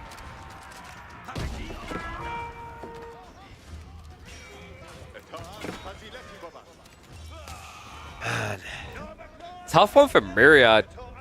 His series just started off phenomenally well, but this game, we always knew it was going to be hard. I mean, I'm impressed it was as close as it was up to a certain point. I think Myriad is going to be kicking himself about those sheep, though. He still doesn't have them there. Oh, they're just 9 mascots until the end of the game at this stage. Oh, he's locked in his base. I don't really see what his play out of this is meant to be. If you can get enough Guilds together, maybe your opponent will his crossbows, right? You could mass mango. Myriad's way out is mass mangoing. Really think that's his best hope. Abba has decent counters too with camel archers. I'm sorry, did you just say camel archers counter elephants? Huh? We're gonna okay, son. We're gonna have to talk about camel riders potentially, but even then, like camel riders don't do as well as you'd think because if, for example, I'm going elephants and I build enough of them, I build a front line, they just headbutt you. The nice thing is they built tower elephants, right? But let's say I see you building into camel riders, which is very expensive, which means you're not building crossbows, then I'm going to build war elephants. As long as it's not crossbows, you always go war elephants. If there's crossbows, you go tower elephants. That's pretty much the path to victory diagram for Delhi. Do they have crossbows? Yes. Build tower elephants. No. Build war elephants. Very complicated, Civ. Didn't quite sense it. There was sarcasm in my voice for that complicated part.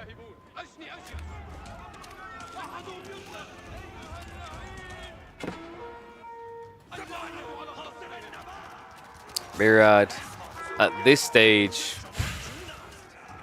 would need trade and Imperial Age. I think it's that bad of a position. Remember, it's not just that Wham is contesting you on eco count. It's that he's going to have 5 relics, right? He just needs... Oh, no, he done the thing, didn't he? He's done the thing. Okay, no, it's worse than the thing. He didn't even garrison the guy with the relic. He just hasn't dropped it off yet. Oops. A raid attempt out here, but just troops thrown away, right? Synchro Sight win condition can't be leveraged by Wham. That's the only upside for Myriad, right? Because it's just a bit too deep. This is an ambitious march out by Myriad. Probably feels like he has to make a move with the amount of additional gold trickle that Wham's got coming in. However, we're talking about 8, soon to be 10 tower elephants. Mahout's just a minute and 10 seconds away.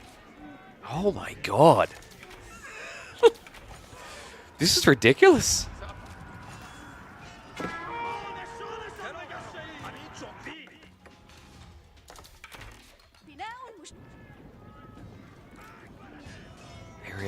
Myriad. Is he really going to go Imperial? Before 200 pop, that's kind of a death sentence, no?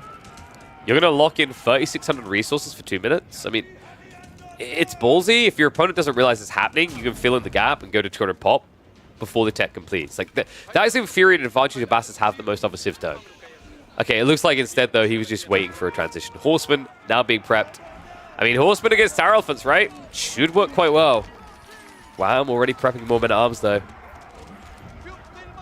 And here's the thing. If he's into elephants already, he's probably more into elephants down the line, right? Like, if I see Horseman now, I could switch war elephants and feel pretty good. God, these Tower Elephants. The chase is so painful.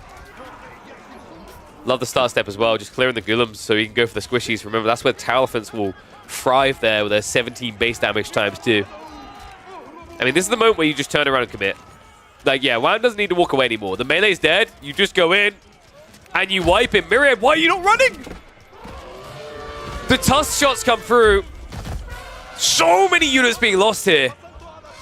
And now the Horseman play doesn't matter, right? Like, you don't have enough supporting cast anymore. The crossbow count is getting evaporated. And Ghazi follow up as well, so have someone else to mirror the Horseman. But at this stage, man, you can just switch War Elephants and go. Right? The crossbow was the only thing keeping you off the melee elephants. Although this hybridized elephant is now moving in. Catches the Horseman transition. Backstab coming through. Myriad hoping, praying that this is enough, but it's not. How are they that tight? That's vile. That is actually not okay. The Horsemen can't get good damage even if there's enough of them because these guys are too stacked on top of each other. There's 8 elephants in a clown car at this point. Oh my god. That's enough to make someone uninstall the game. I mean, admittedly, he didn't have that many horsemen yet, but you saw what happened, right? They should be able to surround them better than that. Instead, Myriad's hopes are squashed under the might of the elephant. Wham with the 2-1 victory. Crazy game. What do you guys think? Do you think that maybe players need to start using blue and red for their own benefit? How much did that 10 sheep under his TC not being noticed hurt Myriad's timing? And finally, what are we going to do about elephants? Let me know in the comments and I'll catch you in the next one. I thought Myriad was winning in our hearts. In our hearts. Until an elephant came in and stomped on our chest and crushed our heart. And then there was only elephants. All right, so one series done, but we've got more to come. Oh.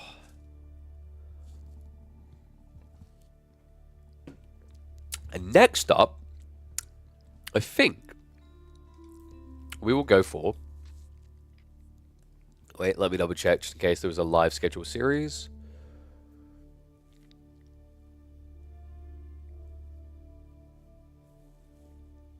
No, we don't have a live one scheduled yet today. That should be happening a little bit later.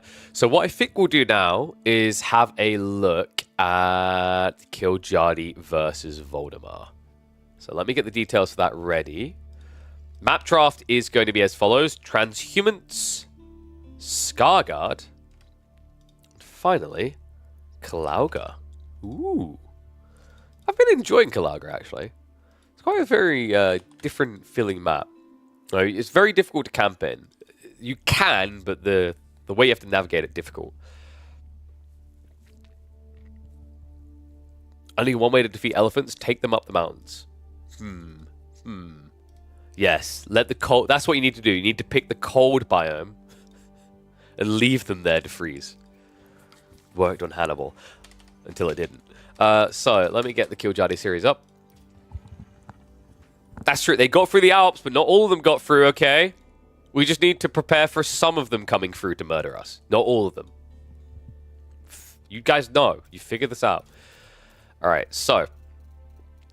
Kiljardi series against Voldy. Let's see where it is.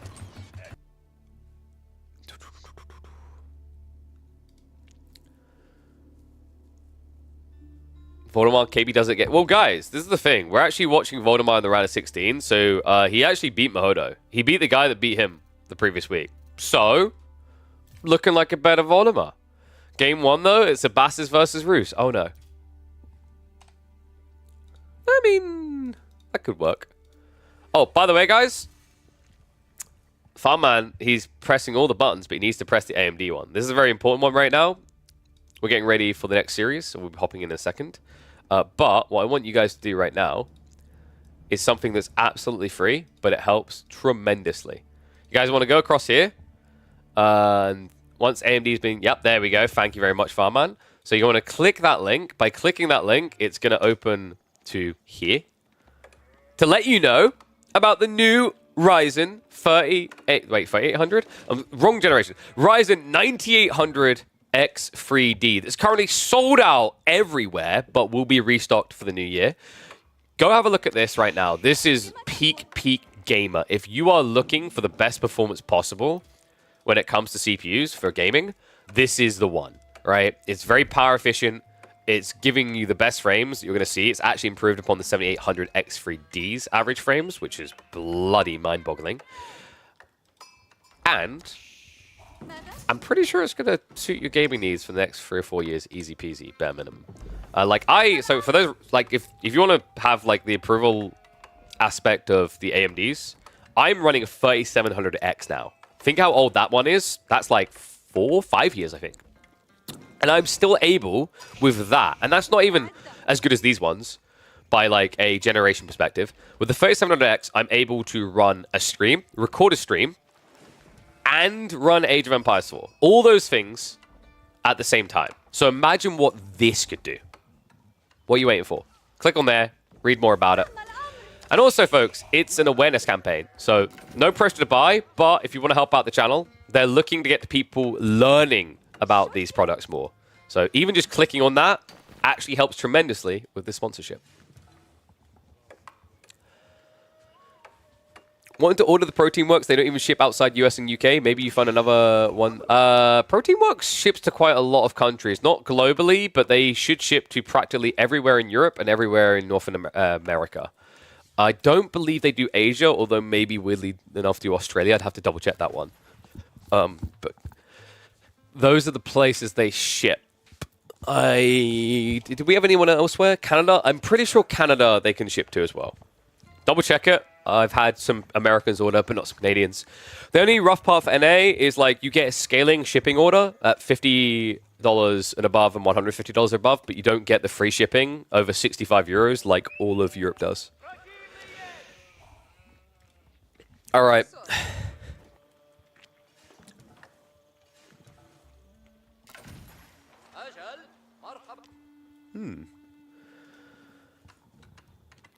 I like how we open this question. Wait.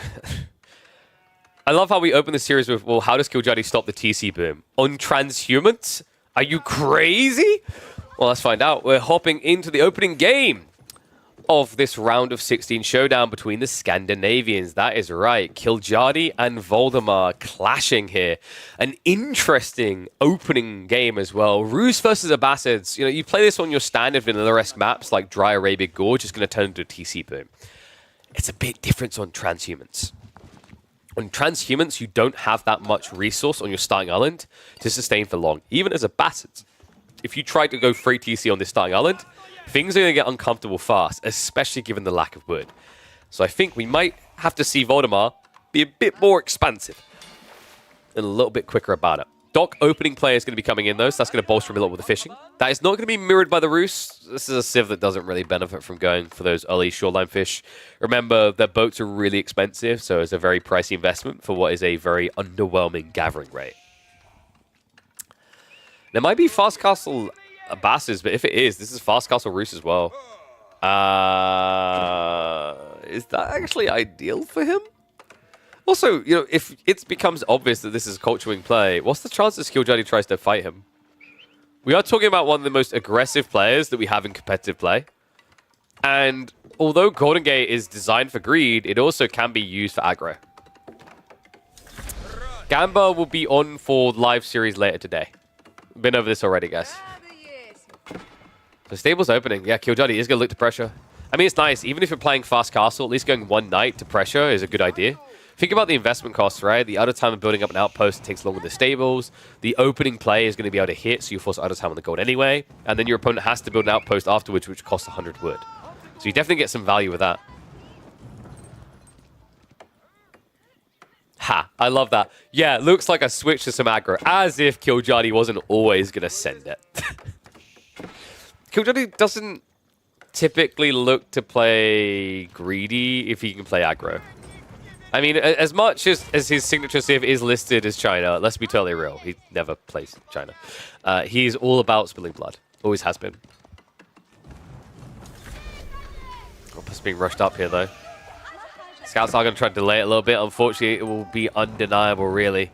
And at that point, you have to then wonder, okay, now that there's an outpost up, do you want to try and go? You haven't seen him playing English? I'm sorry. Are you trying to suggest that of all the English players, he doesn't play more aggressive than most?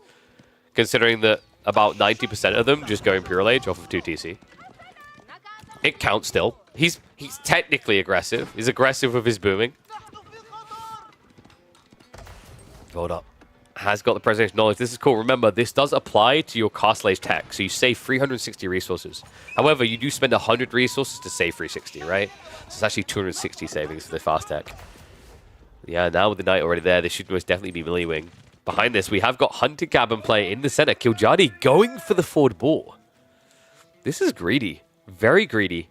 Especially with it being Camel Riders on the way, right? It's like Valdemar could actually snipe you out there, so you're going to want to add in a Wooden Fortress the moment you hear the tech up. One's if you think Valdemar's going to win this game. Two's if you think Kiljardi's going to win this game. Because here's the thing. I actually consider this to be Valdemar's signature civ, not Chinese. I think historically he's played Abbasids better than Chinese. Which isn't an insult to his Chinese, it's actually a compliment to his Abbasids. Kiljardi, however, I mean, what is this, like a top 3, top 4 civ for him these days? As long as that like he's throwing out his weak civs either. Always going to be pulled back here. Survival techniques also on the way to just inject more resources because he's going to need to catch up. It is military wing. It is locked in. Kiljardi not that close to his own tech play yet. I'm sorry, do I need to time someone out? Did I just see a comment saying China is weak? Huh? Maybe in a lobby where someone doesn't know how to use taxes.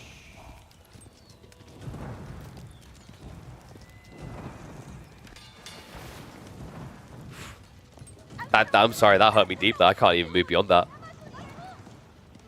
Okay, fours in chat if you think China's weak. I really need to check this right now.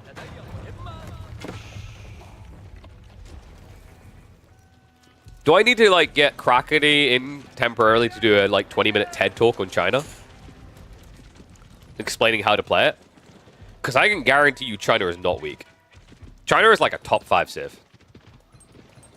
Not weak, but slow. Not with the taxation and the mass juke anymore. Sure, the juke moves slow, but when they get in position, they just destroy. I mean, sure, they're slow compared to, like, a French night opening, right? But no way Chinese weak.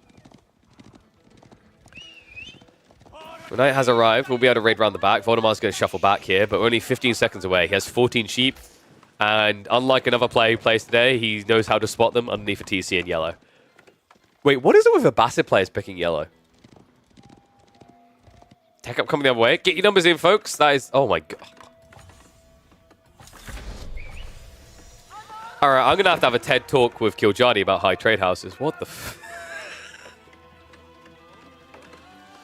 That is a high volume, low payout trade house right there. Double archer range is going to be coming. Camera riders have shoved this away. We have got a dock attempt coming in that should now be able to resume. However, Valdemar is probably going to do what every Abasa player does. Not build a mosque. And that... Oh! He knows. There we go. I was about to say, it's kind of a cardinal sin here, but when you're on like one TC in particular, it can't be forgiven. Relics is the race. However, even with that in mind, there's only 3 on offer. Here's a crazy thought for you guys. If that high trade house had been in a broken location, he would be capable of generating more than you can generate with relics on this map. Just food for thought. And the number... Did you guys really... 87? Guys, please. Guys. Remember, it's the Roost we're talking about here. He's going to generate... That's only the first tick. He's going to be generating 132. 132 gold off of that. How? Like, how is that worth 132 gold? I've seen more bush on a 13-year-old's face who's got, like, one hair coming through. There's nothing there. Oh, my God. Valdemar. He did pump more camera riders here, so, you know, in theory, he should be able to solve for these horse archers. Grab the center.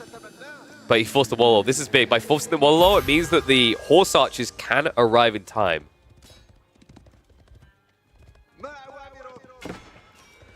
I mean, you just focus on him instead of the camera riders, right? But the dive could cost you. Oh, and the blockers as well. He's still chasing. There's only one horse archer left. He's not going to get it. Kiljardi, he can't get that final arrow away. Oh my God.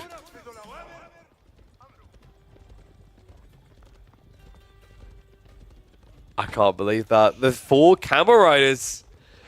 Kiljardi, he's trying to scale more horse archers behind this, but I mean, he may need to consider something additional, but Valdemar's aware of it, right? He's expecting spears, which is why he's building camel archers now. Year of the camel, baby. We thought it had been nerfed. We thought its time was coming to an end. Yet here we are again. Can camel archer best horse archers? Actually, yes. Camel archers have better base damage. They have more health. Substantially more health, and they force unease. On top of that, they have a better attack speed. Look at the stats here. 85, right? Even with the +1, he's only at the same damage as Camel Archer. But then you've got the 2.12 attack speed. So while Camel Archers are more expensive, they are substantially more effective per unit for that cost. The issue, however, is the production time. Horse Archers Zerg, Camel Archers do not. They take 35 seconds compared to 23.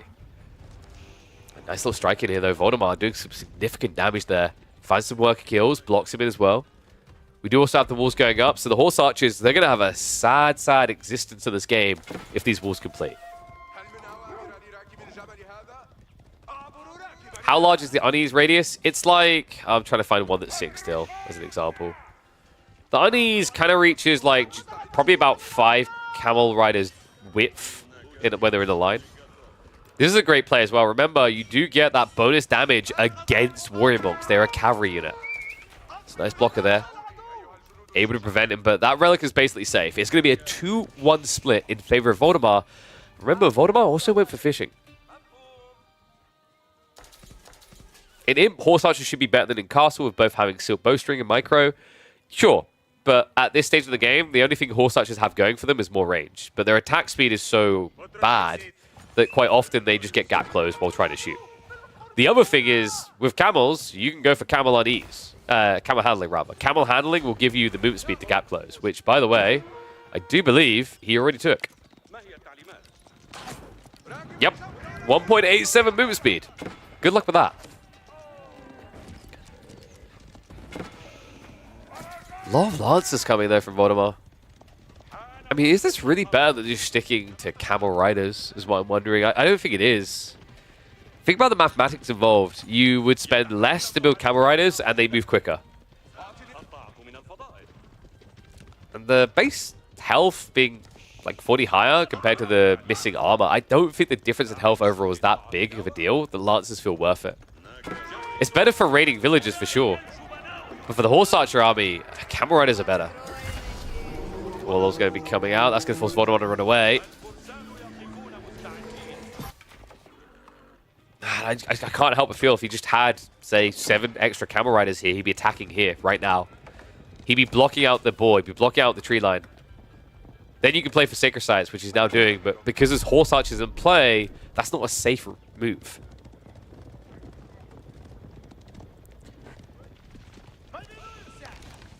So the Horse Archers are going to get the cutoff. So Valdemar tricking the troops out is going to get punished for it. Good micro by Kiljardi just to stick on top of it as long as possible here. Funnily enough, if he sniped the Camel Rider first, he actually would have finished the Lancers. Needs to back up now, though. This is another thing that's really awkward, because Valdemar is building Knights. He's moving slower. It's like Camel handling wasn't even worth building. Remember, if you move in formation with a slower unit, you move at that speed. So these Lancers are actually slowing you back down to your default speed. Ugh. Which means Horse Archers can kind of just stay on the edge of your range here, poking. Lancers are at least going to be able to charge in now, but... So you better get some damage done as long as you don't get split too much. Valdemar does still have that eco lead, but remember, some of it is in fishing, right? So it's going to disappear as time goes on here.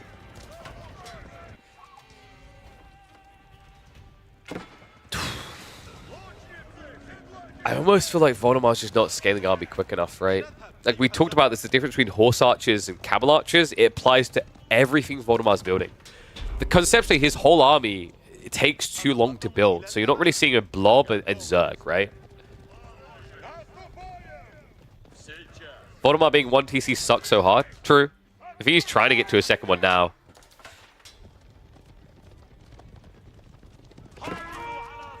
I don't like crossbows, though. I'm a little bit perplexed by the crossbow choice from Vorti.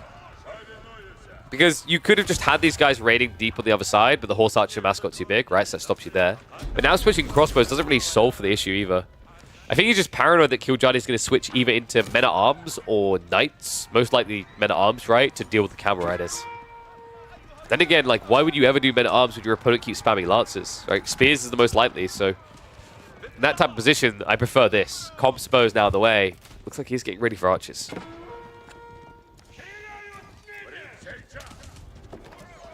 Second TC online from Kiljardi much earlier. Oh, Vorti, no. He needs to sort his wood right now. My worry is because he's building into archers, his TC transition is going to be way too late here, right? Because he's going to be exhausting all that initial wood into an army.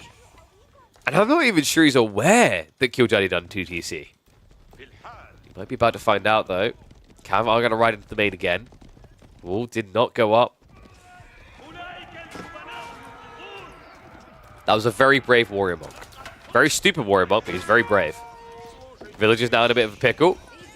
Good thing Kiljardi did get that TC up so early, because it's a big hit. Chops down, what, about 4, 5 villages total. Meanwhile, the counter-offensive Horse Archers do get in to pick 1 or 2, but nowhere near as many here. Yeah, a bit surprised Kiljardi's that aggressively oriented. I guess he was expecting Valdemar to go 2 TC sooner, so he thought he had to do something to shut him down. Spears are now starting to trickle out, but good luck with that.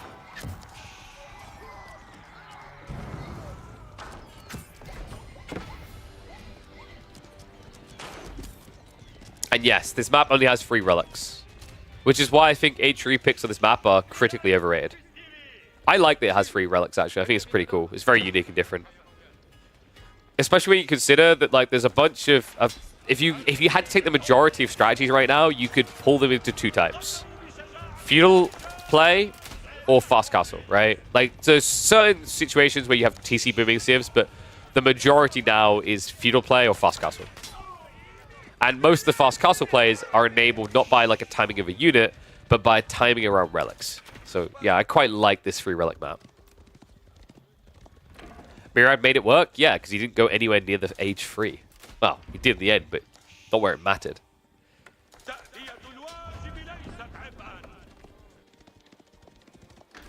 So we'll move out the deer. Wait, has Kiljardi just... Okay, he finally realized. I was about to say, he has 5 deer literally sitting here in his base. He's been ignoring. I thought originally he was just saving it for a dangerous point in the game, but yeah, he actually forgot. So we'll start gathering there now. Has already shuffled out here for the Wooden Fortress, which should be looking good. Valdemar has got a lot of crossbows together, and Kiljardi may have just taken the bait. He's going into men-at-arms with no real reason to either. However, he does also happen to have a Ford Siege Workshop. Flash underneath the Wooden Fortress with the Spirit on placement. A lot of damage can be done here. Spears are absorbing all the blows. The crossbows just not getting that desirable of a trade. Backstab going in isn't going to be very impactful considering how small the force is. The fact you do it into crossbows. Valdemar, is he just killing himself on this defense? It kind of feels like it, right? It's such a cost-efficient trade for Kiljardi, just throwing away melee spears to mop up crossbows, archers, cavalry. Valdemar just kind of pointlessly denting there in a game where he still doesn't have this big flow of eco coming, right? He's 1 TC. He doesn't have a mass farm transition. He's running out of food on the map quickly as well. Yeah. I think he's got like 1 more try at this and then it's curtains closed.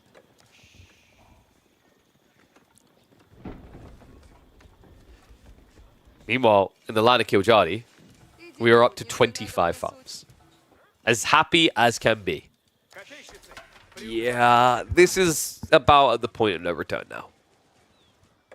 Valdemar has 1 more attack left in him. If that attack whiffs, GG.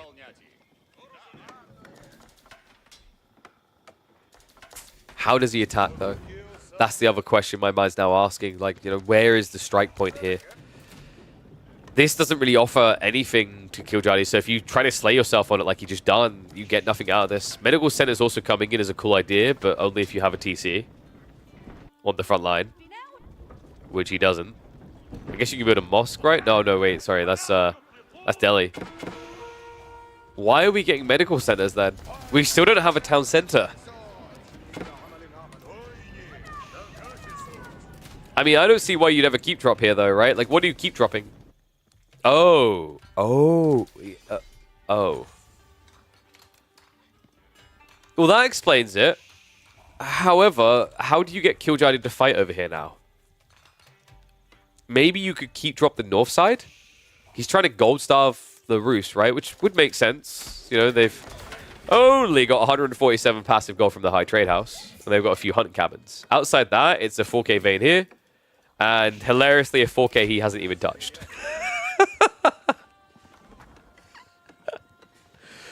But, you know, every time I say high trade house is overtuned, someone comes in and says, no, Roost is fine. The Civ is reasonably balanced.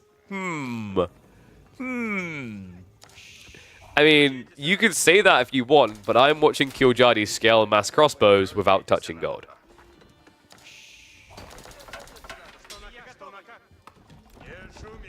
The reason why Valdemar isn't making horsemen is because he can't afford it.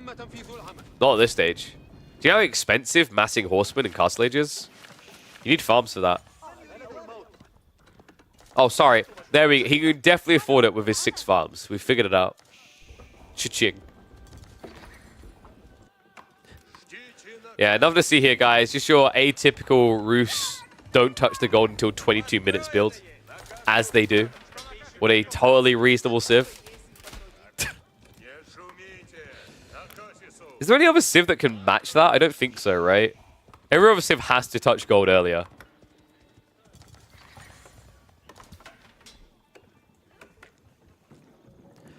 Well, yeah, you don't need any gold when you've just got Golden Gate tickets, right? Malians sort of can. Hey, they technically touched the gold, okay?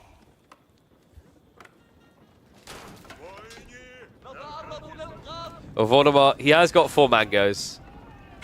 However, we talked about horsemen. The guy with the farms can afford them. Kiljardi is prepping the defense. Brute force in here to the Wooden Fortress. Mangoes are rolling up, looking for a wallop. There was a mango right there that we could... Valdemar. Okay, now the staggered formation comes in. Well, it was an admirable attempt. I just don't think he's done enough here. Crossbow man still at 18 in the fight. Frontline is dead for Valdemar. Man, I almost feel like that one mango done more damage. Had he just taken it out straight away, probably a better use of the initial shot. Follow-up Scud is going to be good, but you've now lost your front line and your opponent is pumping horsemen. He needs golems. He needs a lot of them. The question now is, can you afford a lot of them? He's got 6 berry clusters left, right? Farm count is at least getting up, but Valdemar needs to be up at like 20 farms in the next 50 seconds max. Has got 1,600 wood, so is feasible. Kiljardi making those horsemen even more chunky now for the upcoming fight. Boys 42 did just complete. We've got more crossbows being built because he has touched the gold very rapidly, so might as well take advantage of that now. And we have free TC now. This was quite late though, right? Like, we've had 2 TC for Kiljardi for a while. He done it earlier than 2 TC for the Abbasids. If he can buy a bit of time here, I actually think Valdemar can win this game. Kiljardi doesn't really have that strike force anymore. Like, that should have been the moment, but I feel like the Horseman wave came in slow. Almost like Kiljardi didn't have enough stables, which is weird for a guy who has, like, what, 4 stables? I wonder if these ones were new, though. Yeah, he's got more coming. Like, you need to be up at, like, 8 or 9 stables to dump this fast enough. So Valdemar actually in a reasonable position right now. Wasn't expecting that.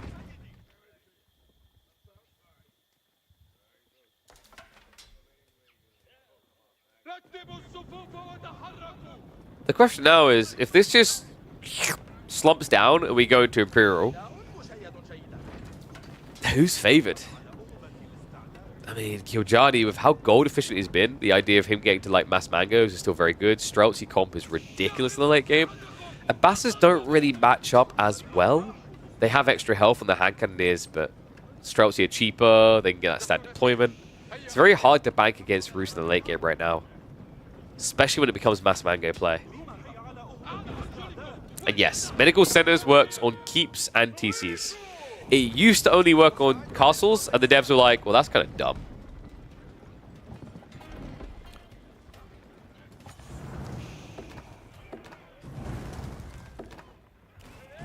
Walls going up as well. Valdemar, he does love his walls.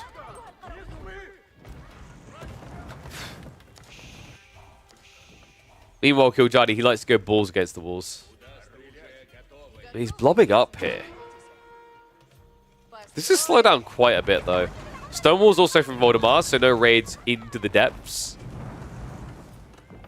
I don't know, man. It kind of feels like Kiljardi was a little bit surprised by the aftermath of that fight. Like, that should have been it. That should have been Valdemar tapped dry, but he's surprised that's all right. Somehow had enough troops still going. Kept the mangoes alive. I mean, Kiljardi's goal at this point should be to just blob towards 200 and go Imperial. He can do that quicker than Valdemar's capable of here, right? Because he got his farm transition so much earlier. There's a window, and I think Kiljardi's going for it.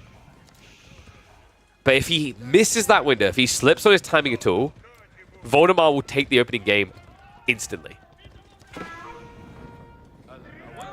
Valdemar, this is ambitious. He makes the move first into open fields against mass horsemen, which he should know is happening as he sees them. Horsemen circling, looking for a way into that eco. Means Kiljardi has lefts to defend with at home, and a castle drop now on the way. High armory as well. This is going to be tight. You have to dive like an Olympian medalist in the pool. Castle already half up. More villagers committed this time, 25. He's not going to be able to get there in time. The castle will be complete. A few villagers will be sacrificed, but worth it if it gets him up safely. Kiljardi able to garrison his side with most of the villagers. The Gatling gun begins. Mangoes able to push this back. Good wallop. However, that incomplete wooden fortress makes it very difficult for him to go in here. Castle begins to target into the mangonels. Horseman able to ride in as well. Valdemar, what's happening right now? He's distracted. His tree line gets found. He looks away for a second there. And the Horseman pick another mango. It's going to be a backup here. Valdemar, I think he knows what's happening. Surely he's about to know anyway. High armory complete. Age 4 has been reached. Valdemar has not even began his trek towards Imperial Age.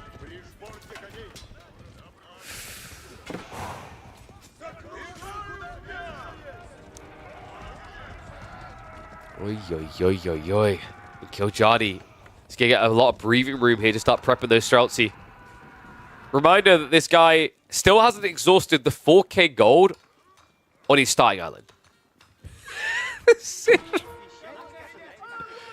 Golden Gate High Trade House, baby. Who needs to touch gold?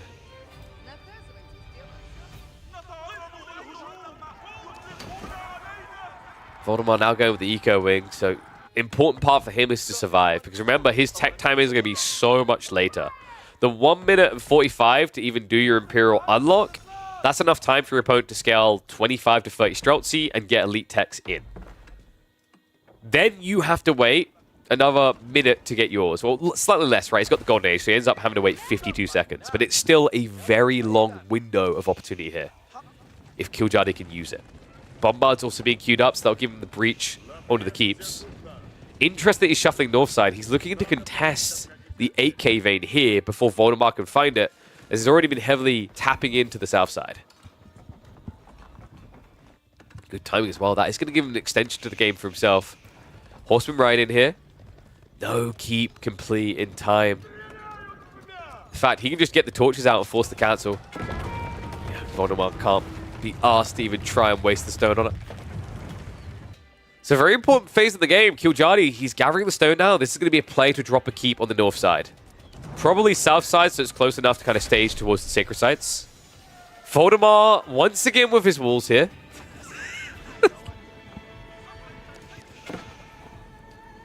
Oh my god, and then Faye at the perfect time. So, yeah, you know, if you had to guess which player is Valdemar and which one's Kiljardi, right? Like...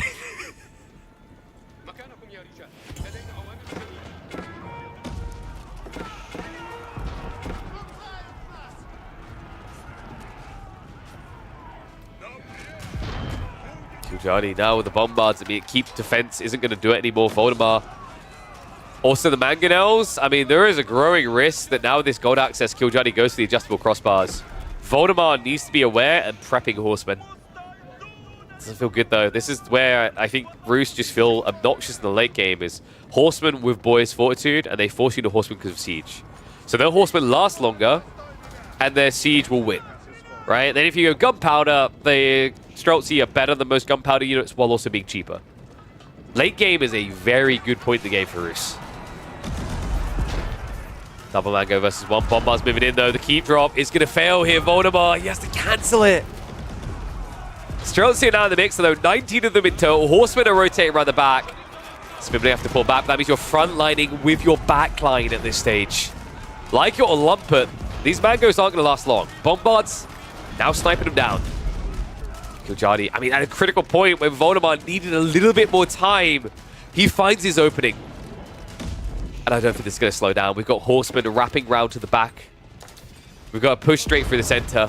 Gold access is still reasonable for the time being for Valdemar, but the issue is that he's scaling crossbows into mass Streltsy Horsemen. That's a recipe for death. Yeah, and the Spearman as well. I mean, good against the Horsemen, right? But get completely wiped by Streltsy. Other tricky part is the Bombard's not bad at sniping those infantry either.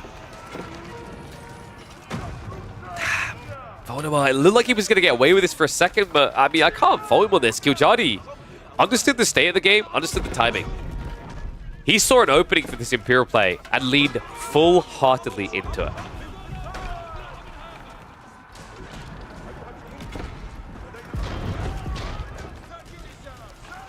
Now with the production also being brought down, dialed down, look at the wood.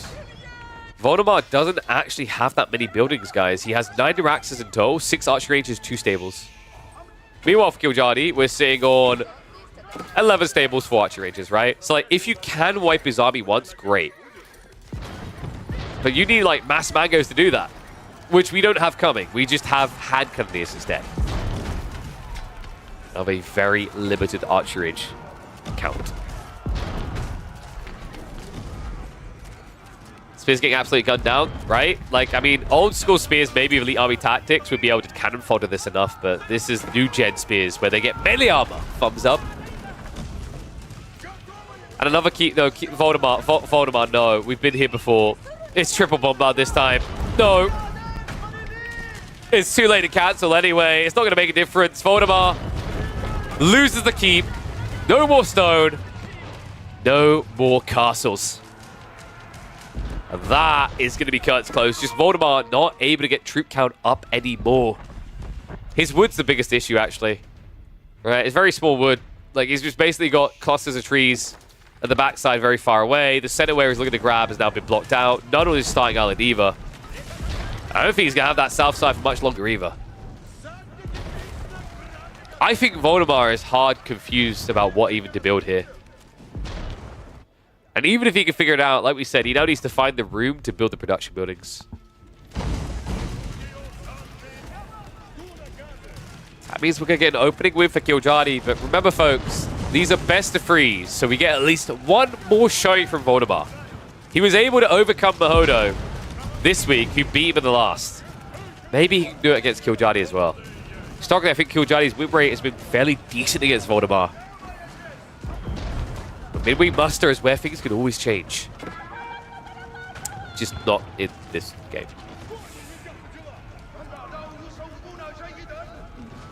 We'll hit the speed up now. I think Valdemar just processing the loss. He's shuffled down to the south side for the trees, but it's too late. GG. There we go. Game over. What do you guys think about this matchup? The way this was played by Valdemar. I mean, you know, a guy who usually knows the ins and outs of Ascents, but so late to the TCs. What would you have done in this situation? Do you think you could have found a TC sooner against such an aggressive player? Let me know in the comments, and I'll catch you in the next one. Oof. I don't know if that one's going to get uploaded. I need to label the previous one, though, so give me a second. God, my throat's a bit rough.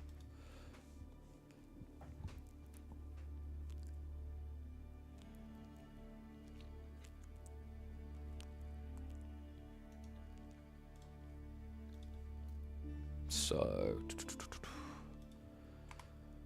oh, by the way, while I quickly name this video, guys, do me a favor, click that link. It just popped up at the AMD thing. Reminder, we're doing an awareness campaign. So, link clicks are what AMD are looking for. It takes you through to their website where they have a breakdown of the Ryzen stuff. If you're in the market for a CPU, read it. If you're not, read it anyway. You might find yourself in the market afterwards because they are peak, perfect, top-tier gaming CPUs.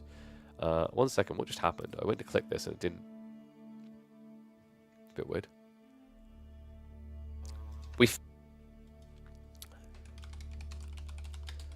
Camouflage sheep. What was I gonna call that one?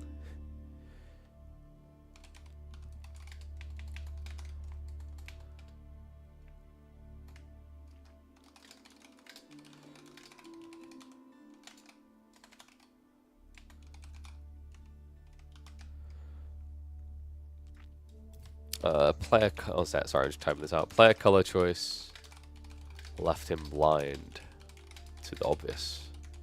Boom. All right.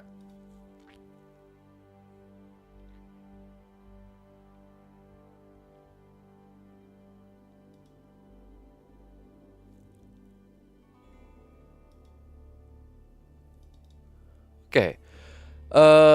Call the next game now, GG. Oof. What do you mean? Dude, he can make a comeback. Well, let's find out. We'll mark the first game up. That's going to be a win for Kiljardi. We still have either Skargard or Kalauga. Voldy usually quite likes Skargard, but I feel like Kalauga would be playing out of Kiljardi's comfort zone a bit more, whereas he really likes Skargard as well, right? Draft-wise, I guess Kiljardi has nice insulation there. Like, it could be either Delhi or Mongols on that map, so you probably feel like you need to fin it, but he's probably just going to go Zhone on map 2. Oh, no. No. Okay, this is good then for Voldy. Kiljardi picked Mongols, and Valdemar picked Chinese. I mean, even if it was French, like, I'm not sure what, like, Kiljardi's thought process was here. Because now, like, map 3, you have, what, Zhone or Delhi? I mean, you've got Delhi still, right? But I thought Zhone would make a lot more sense here. I guess it's the French pick keeps him off of it. But if it had been Sean Chinese, you're pretty happy with that outcome. Signs of life, guys. I don't know. We might get 3 games. Let me flip this score around. And we'll get ready for the next game. Give me 1 sec, guys.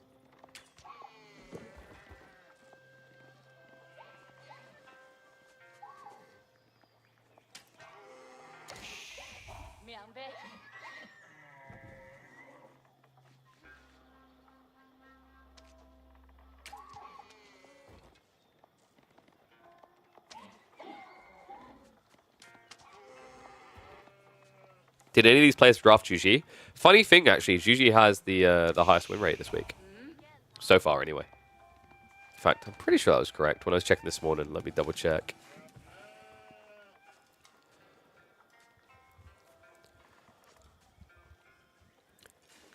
Yeah, so funny thing, chat's asking, has Juji been drafted at all? I can confirm that so far in Midweek Muster number 5, Juji is the top winning Civ. 83% win rate. 8 times picked. So, yes, we are seeing Juji. But Valdemar, he wants to go to his signature. Why pick Juji when you can pick Chinese? 1-0. Welcome back to Midweek Muster. It's Skargard time. Game number 2 between him and Kiljardi. Kiljardi does something kind of funky, though. Going for Mongols is a little bit unexpected, right? Like, we were talking about the draft picks. He had Zhone just sitting there, dangling there. Zhone would have been a fantastic blocker to a Chinese pick as well. Meanwhile, Mongol versus Chinese. Dark tidings for Mongols, actually. This tends to be quite a hard matchup, unless you can cheese the Chinese. In fact, wait, Krakeny, didn't you get cheesed by, was it Kiljardi last week on this map? I'm trying to remember. There was a Chinese player who got completely eviscerated by an outpost rush. I believe it might have been Krakeny last week on this map. It was against either Mio or Kiljardi. So there are ways that can still work these days, but it's very difficult. With a spawn like this, might be feasible though. You've got what? Berries, deer, gold, all in one area, stone as well. Like if you get an outpost drop here, not many options. Voldy would at least have the stone retractor behind. Imperial Academy beginner is going to be coming in, and Kiljardi's beginner is expected. It's going to be the wolves attacking the spears to slow it down though. So timing a little bit off here. How annoying are those relics to get? They're not too bad. Although, whoa, is Avali here? This is a very weird spawn. I don't think I've seen a spawn that inconsistent before. That's the first. So far, we've had countless Skargard games, and they're always very balanced. You either get like an arrow formation or a V formation. This is weird, though. The line formation is going to be a really big throw-off here when you go looking for relics later, if we get to that stage.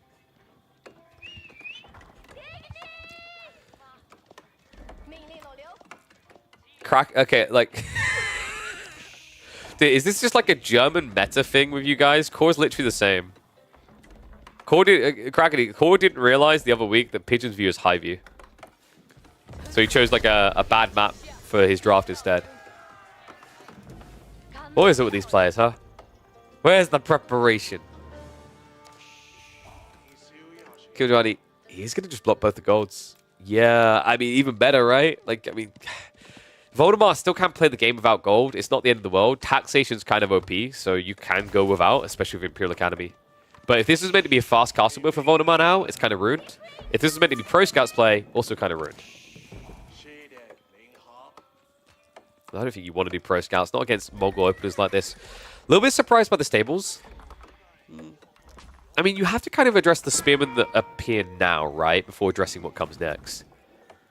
Kiljardi should be going for Deer Stone here. There's not really much value in Silver Tree. I mean, you can get some distance on the trade in the corner. It's not crazy, though.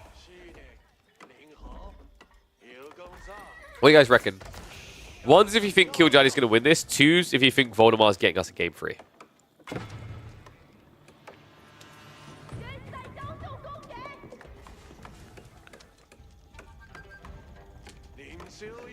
I've got the double tax, man.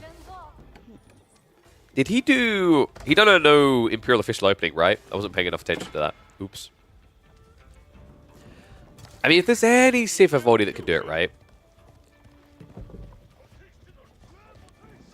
Horseman can at least block the Khan away from raiding. It also makes it very hard to get an extra outpost up. But, wait. Crackety, you getting flashbacks? We've been here before.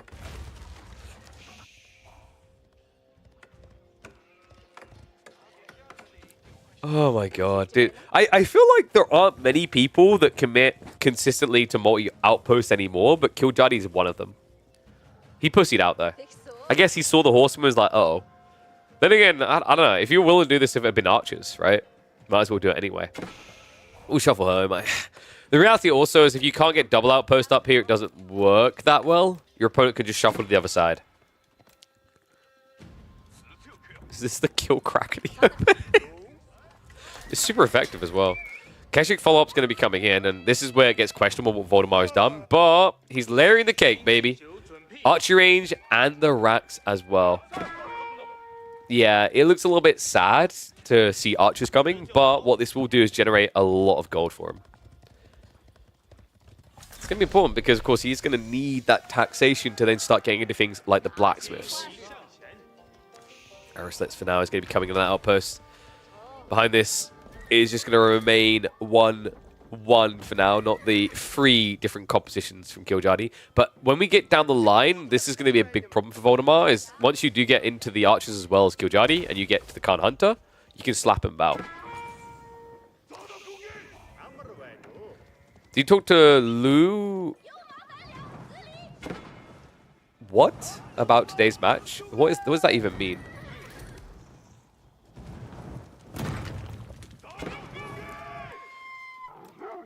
Wait, is it... I will lead the wolves to his base. So we walked halfway back, only to then come back again.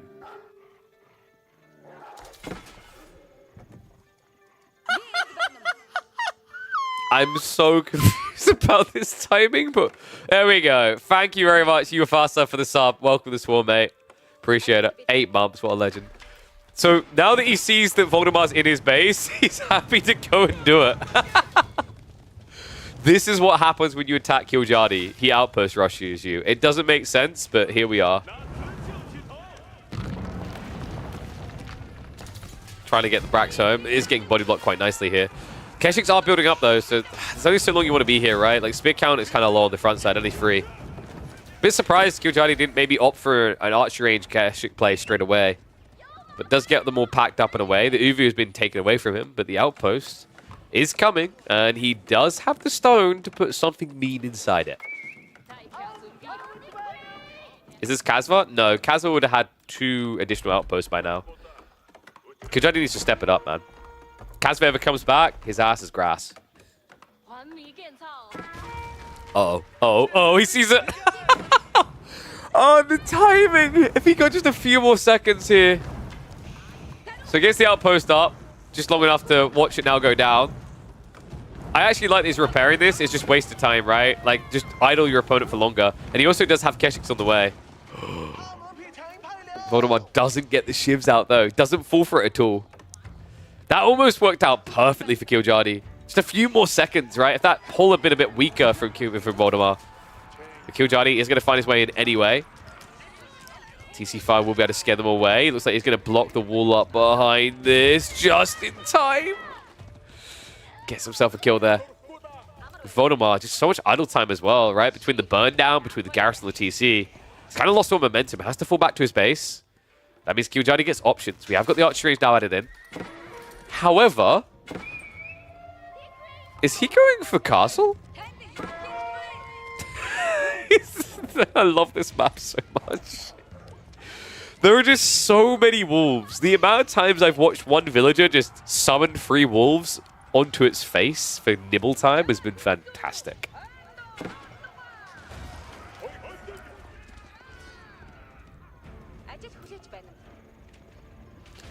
Yeah, I'm pretty sure, like, if someone reports this person missing, we're going to find different parts of them and dogs in about 5 different districts.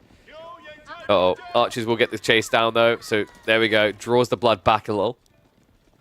Worker kill count still very much favoring Kiljardi, though, right? 4-1 so far. And he is going to actually invest in the age. Thank God for that. I was trying to figure out, I was like, what do you get out of Castle here? Nothing. He agrees. He's got archers, Keshiks on the way. Valdemar is still not leading into Zhugnu yet. He doesn't have a Barbican play, which means he doesn't have Song, means he doesn't have a scaling economy. The Imperial Academy can only do so much in these situations, folks. But it's still OP. Steeled Arrow also coming from Voldy. Some of it is just much more beneficial when you do actually have the Zhug. He's got a reasonable amount of spears here, but nothing crazy. Like, the Keshiks could easily contest this. For now, though, they're still hunting. Luckily, the card should be able to eventually deal with these annoying wolves. Outpost being dove very early here by Valdemar. Does have the undermesh, but Keshik's also going to be able to defend. Burn damage being reduced. There's going to be a dive in towards the tree line. A bit greedy from Kiljardi not moving back that early. It's a good little read there. Valdemar getting some damage done. Needs to be careful not to be weakened too much, right? Because the whole idea is if Valdemar keeps committing, but say the spear count is low, Kiljardi will bring the Keshiks home. And he'll just surround the army. At which stage, GG. Time being, though, those Keshiks are going to keep hunting for poor, innocent Chinese citizens. They're poor mainly because the taxmen just took all their money, but, you know, they're going to be poor in a different way at this rate. They're right in there, not able to get the kills. Good read by Valdemar, actually sacrificing a villager production to get textiles. Pretty big here. Makes it very difficult for these small quantities of Keshiks to ever find kills. Gives him more of a window as well, as Valdemar is looking to utilize that by going into the ram.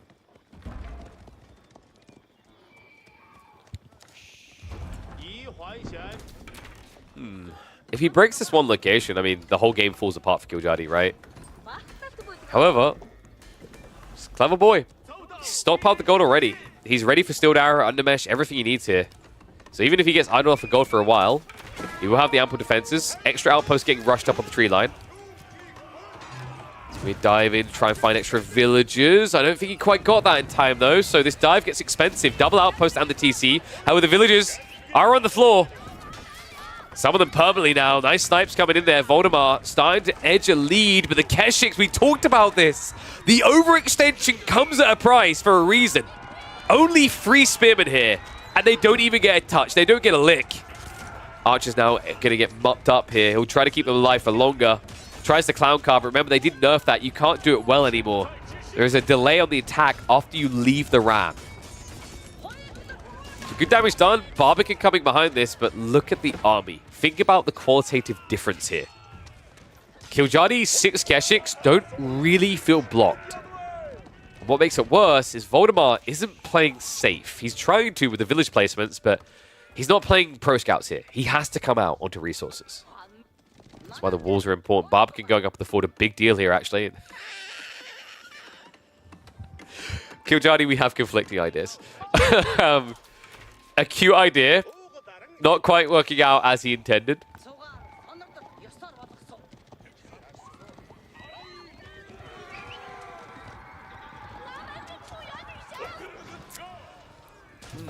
I think Valdemar's actually in a fairly good position right now. I was a little bit worried before I saw where the Barbican went. He still does have food issues, though. Right? The deer are exhausted quite fast here, and you have to go down here. Yeah, there you go. He finally admits it after 13 minutes of trying to deny the truth. Pro Scouts has to happen. So this is going to stabilize him. Kiljardi, if he's aware of what's happening, what he can do is just field a few Keshik on that south side, where all the deer is that should be easy to grab, right? There's like 4 clusters of free here. Kiljardi himself probably never going to worry about pro scouts in his life. I'm a little bit surprised by the pasture choice for a guy who should have the momentum on his side.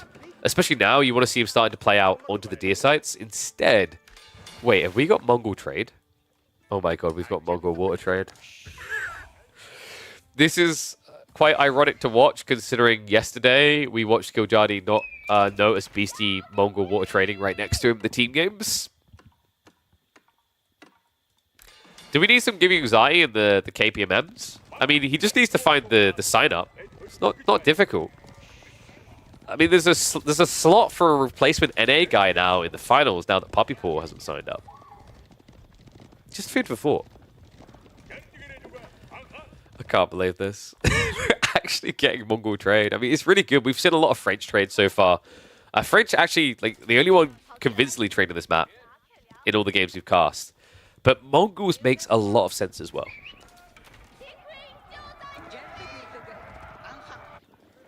And I'm just going to say it, like, if GUA had signed up to these, that push from Valdemar would have had 5 Rams.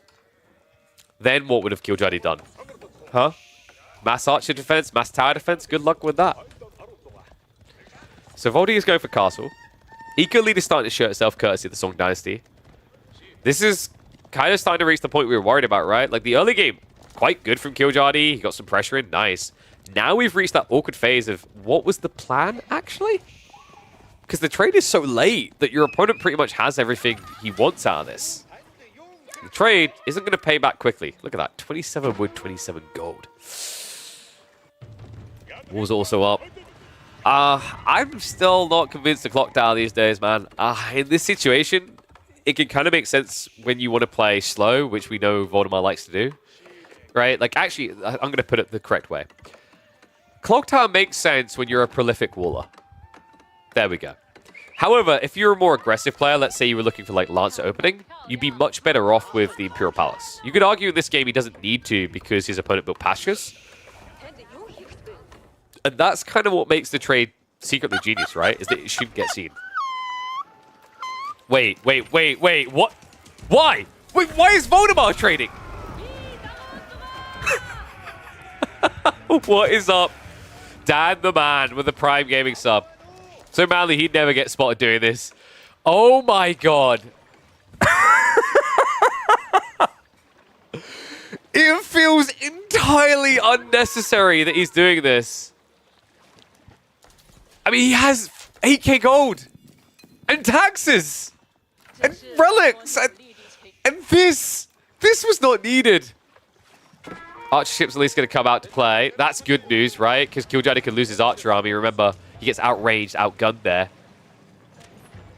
Oh my god.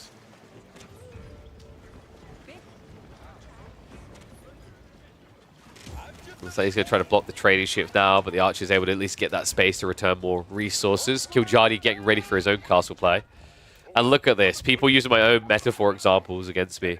Is it necessary that I drink my own urine? No.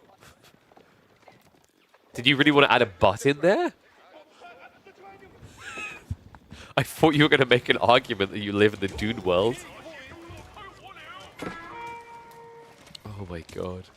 Step readout as well, because apparently we don't have enough gold. You'd think the guy with 26 archers, 11 Keshiks on a condensed map would want a buffed aura, but no. He just wants more gold. He's schmiegling. Voldy, meanwhile, has switched into Palace Guard against Keshiks. Keshiks to move fast as well. Remember, they have got that Yam. Nice little pincher there on one of them. Lance is going to try to access this, but the front line has to come in. Attack speed arrow is going to get activated for the trade. The Lancers, they are outnumbered. The Keshiks should be able to mop this up. Force them away. Spear count not looking good. 8 Keshiks remaining in play. Kiljardi wants to back up to allow for the veterancies, though. He's not going to get much room to do so. So recommits in instead, and Valdemar may have misread the situation here. Kiljardi was willing to call it a draw and walk away. Valdemar's greed gets the better of him. Yes, Archer's now chased away here. And they aren't even vetted up. Crossbow's trickling out to a mess. The Palace Guard are not going to have a good time here. Good hold for Kiljardi. Does need to think about backing up soon. The count is getting low. However, veterancy for them is now in. The Keshiks even more threatening. Meanwhile, on the water side, we are looking at 2 traders versus 2 traders.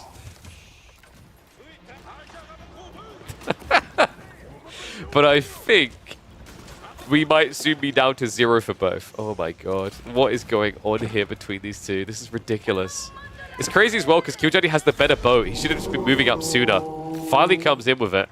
Wall denial there, so relics not retrieved. And we also have piracy from Kiljardi. Because, of course, we're both going to keep building and losing lots of trade chips, right? So you might as well get paid for it.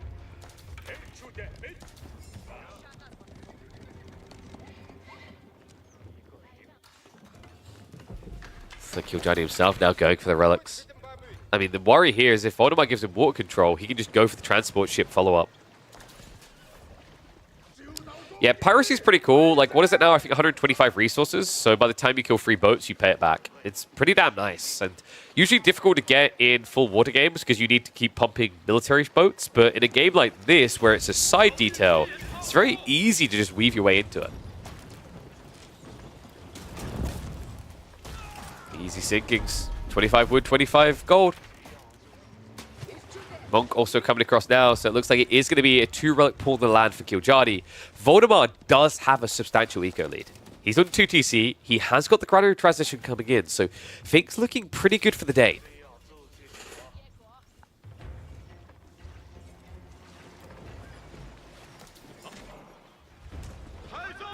Still don't know why he even tried to trade.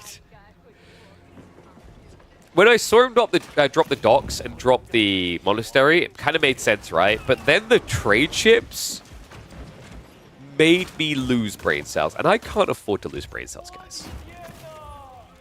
My child throws things at my head. I'm already taking enough damage as it is. Mr. B's now as well. Valdemar may have been watching too many 3DB games recently. Keshik forces mounting an offensive here. Full vets in for Kiljardi's army. Crossbow transition also underway. And we do have the siege engineering coming through. Not the improved version, though. So, no fort siege.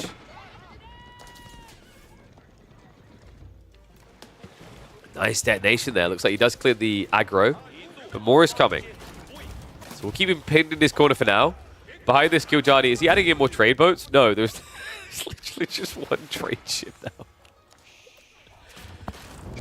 It's almost like he's just inviting Valdemar to spend too much on water while he keeps bulking more on land.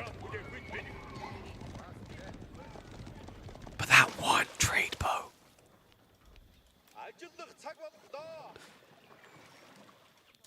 Who's winning this? I mean, it's weird because Valdemar's position looks a bit too camped in, but at the end of the day, China, taxation, right? Also, the land is kind of stalemate, and the islands haven't been secured, right? So, like, Valdemar still has options. Kiljardi isn't looking to add in more boats. He has a timing attack in mind. This is all in the next 2-3 minutes. Because with what he just done here, where he didn't reinvest in the boats, if he waits too long, Valdemar is going to get 3 relics here. He's going to get access to the 4K veins of the island. He's going to get trade if he wants it as well. Everything opens up. On land right now, though, he looks rather small. 3 Destinies, 2 Palace Guard. And then the crossbows. Like, you just don't have a front line here. Kiljardi.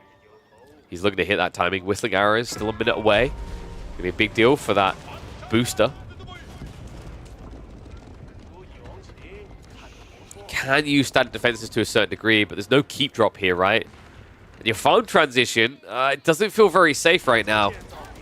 You dive in, villagers get found. Keshik's dive in as well. Nothing to guard here. Destinies are unprotected. He's frontlining with a backline. You guys know how I feel about this. It never ends well. Crossbows get mopped up. Nesta Bees just not once what they used to be. And that surely should just be a mop-up of 20+ villages.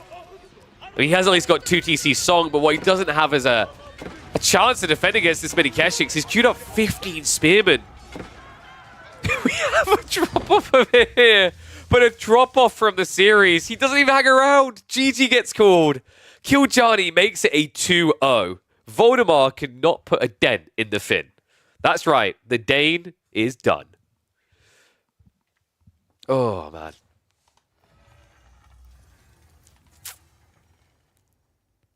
So good to see that 2 knobs don't hold a whole army hostage anymore, right? Right? Are we entering a more healthy phase of AoE 4? No China player has won against Kiljardi's Mongols this map yet. I don't know if that's statistically true across all the weeks, Crackety. Skyguard's been in 3 weeks. Oh dear. Like I'm just looking for the little squiggly line at the end. Source, I made it up. Yeah. Yo, what's up, Sorostro? Thank you. Yes, I'm a very big Hom fan. I have a lot of love for that game. It's my childhood, man. You've done the research? Bro, you didn't even load the map once to discover that sheep only spawn at your TC. You're talking to me about research. Bruh. Alright, next up, should we do DeMu versus Elyona? That'd be a good one, actually. Let me get that ready. DeMu versus Elyona, and then we can maybe look at, like, what? Either Sascat or Anatan Scatterbrained. In fact, let me check if we get your live series now. No, nothing scheduled still. It'd be nice if certain players, eyebrows, could get their ass moving.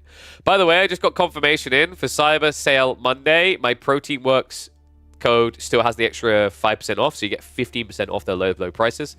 Exclamation mark Protein Works, you want to take advantage of that, and then join me in drinking the Bueno chocolate shake. You're giving me the LTT guarantee warranty, so you'll get pulled up on HR charges a year from now. Anything else I'm missing there? All right. So we said we were going to go for... Let's do DeMu. Let me grab the draft quickly, and then we'll load the stoof in. Why is BC not playing in this, says Walter on YouTube. Because he doesn't want Krakeny to steal 40 elo away from him on across a series that has an average of about 10 minutes game time because of a 2-minute GG. Basically, some of the players don't like the idea of missing out on the elo, and I think Beastie even said that he's not on top form right now. So he didn't want to like enter, not put his best foot forward because he's trying to focus on the team tournament games and then end up losing more elo. So that was the reason. But we're starting to see more top players starting to participate in this, right? So like VortiX has started signing up to them. There are rumors of other people, maybe former greats of the NA region, joining in. Eyebrows. And then we also have Myriad saying he'll likely look to sign up to these next year as well. I think Puppy Paul... I don't know if Puppy Paul is only taking 1 week off, but yeah, he's not participating this week. They're scared because there's nothing stopping me. Exactly, anyone could come in. You never know, man. The wild cards. How won the first match with WoW? I missed the last match. You mean who? Check the VODs. I don't want to spoil it for you. There you go. Now you've got more content to watch later when I go offline. Even when I'm offline, you can watch my channel. It's a win. All right, so game 1, Elyona versus DeMu. Elyona's draft is pretty much everything I would have expected, minus the Roost, but that got banned out, right? This guy loves his deli. Ironbids has become bread and butter to him. French has always been there, and I think Malians has been doing a lot of practice with as well. Game 1, though, is going to be an Ironbid Abbasid showdown on Transhumans. I think that could be good for Ironbids, right? They can be the tempo. It's very weird with Transhumans, though, because things... The roles completely change depending on who goes fishing. He said he took this week off for the other player's sake. Nah, dude. That's the cocky statement. There was a reason. He was quaking in his boots about Devils, right? Like, you know what happened is Puppy Paw was going to play, but then there was that whole that whole beef from Jigglypuff in Puppy Paw's chat saying he was going to beat him. He's like, oh man, I need to focus up here. It's dangerous. Give me 1 second.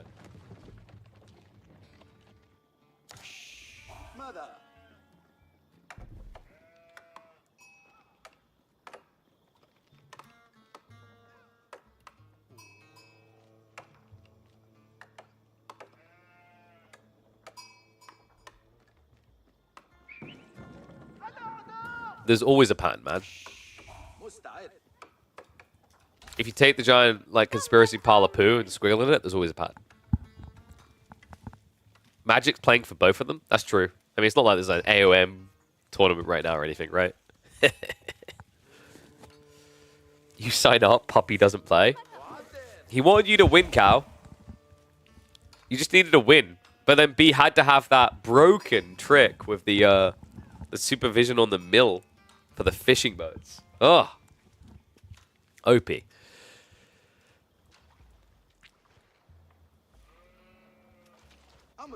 It's Benny Boy time, one and all. Welcome back to the Midweek Muster. We're here in week number 5 for a showdown between him and a Frenchman, but not the one we normally see. No, it's not the number 1 best player in France. Is it fair to say Elyona is the 2nd best player in France now? I think on the rankings it adds up. He's a podium-level Frenchman. Iabids versus Abassids, though, for transhumans. This is kind of different. We've been seeing a decent amount of Iabids or Abassids, but never them up against each other. A kind of polarizing matchup that really comes down to who goes for Le Fish. Right now, Elyona is the one who took the bait, literally and figuratively. Meanwhile, DeMu seems focused on land and getting a more aggressive feudal age timing. Pretty smart here, because if this is military wing, he can play direct blocker to this dot play. Is Marine Lord truly French when no French person can understand him? You know life's hard when in real life you have subtitles. So how's Wisdom on the way? How does Elyona want to play this? Probably not Advancement Wing. Feels a little bit weird. Wait, what? He's just going to TC boom. I thought he'd go Millie Wing to block the dot play, but no. Meanwhile, like on Elyona's side, this is probably going to be Growth Wing, right? Expecting aggro from the Abassids. Now it feels like you want to go Advancement into Fast Castle, but interesting thing about transhumans, guys, is that there's less value in Fast Castling for relics, because there's only 3 relics on the map. So a little bit tricky with that detail in mind. That's why I've said HRE not as dominant. Juji's timings can work, but be a bit weird. Like, in general, it's a different way to have to play entirely.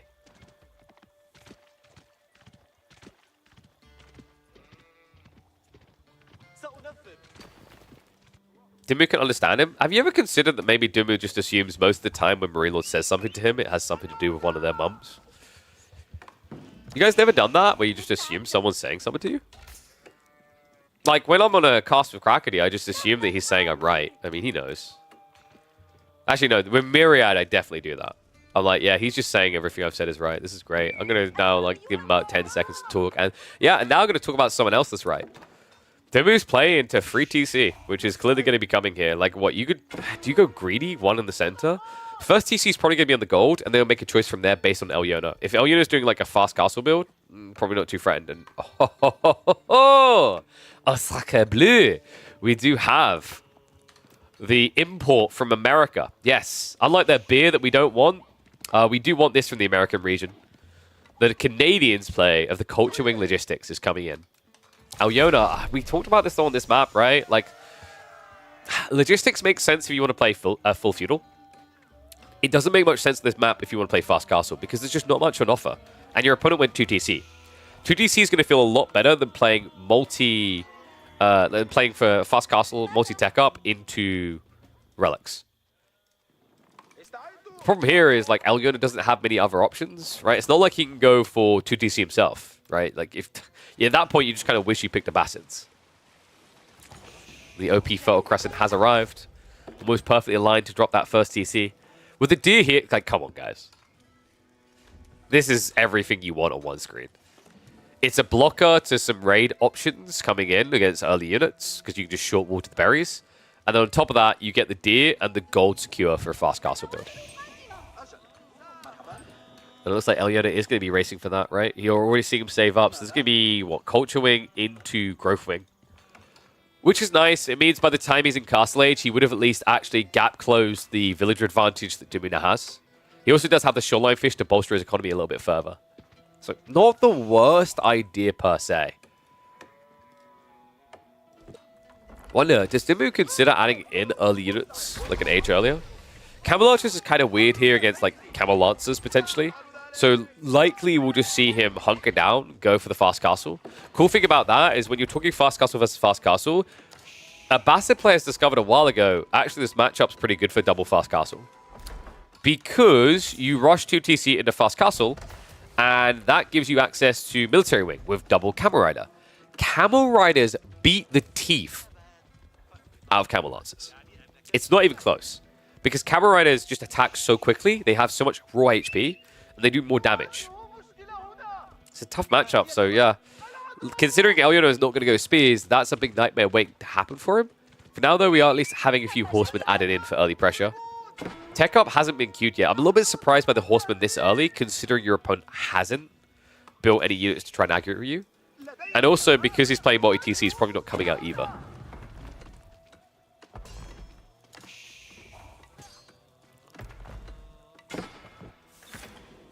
That's not true. Krakeny doesn't love McDonald's, I can confirm.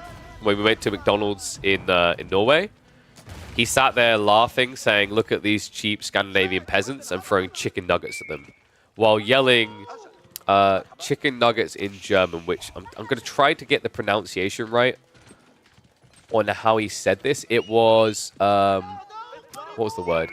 Hunde nuggets, I think is what he said out very loud. Repetitively, every time he threw a chicken nugget at someone. It was a commitment, man.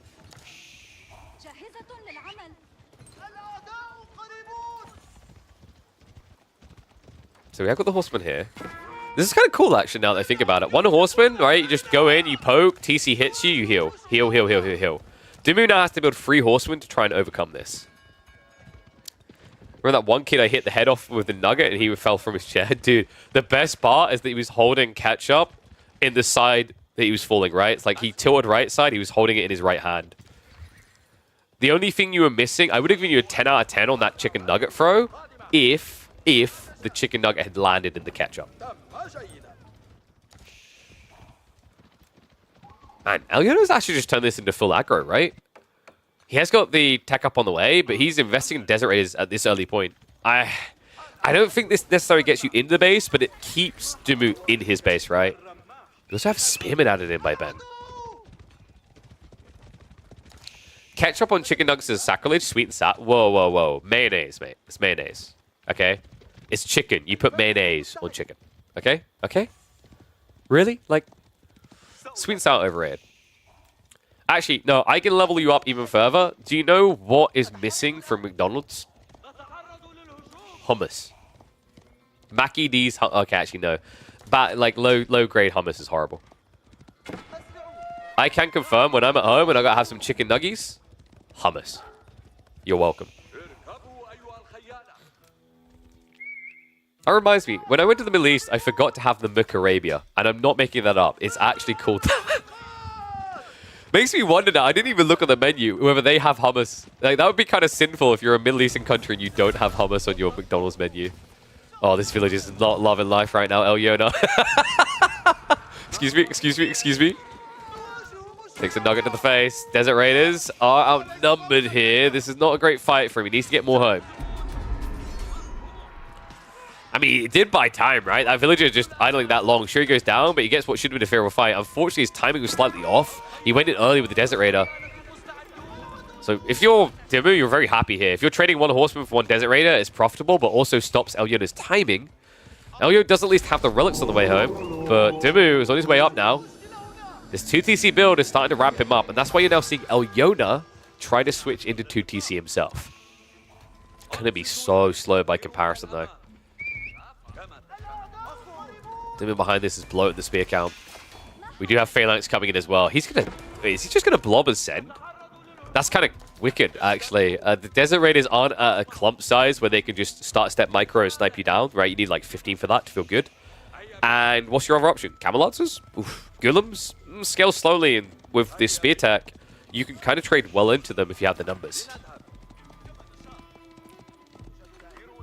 Alright, ones if you think Elyo is going to take this game, twos if you think DeMu is.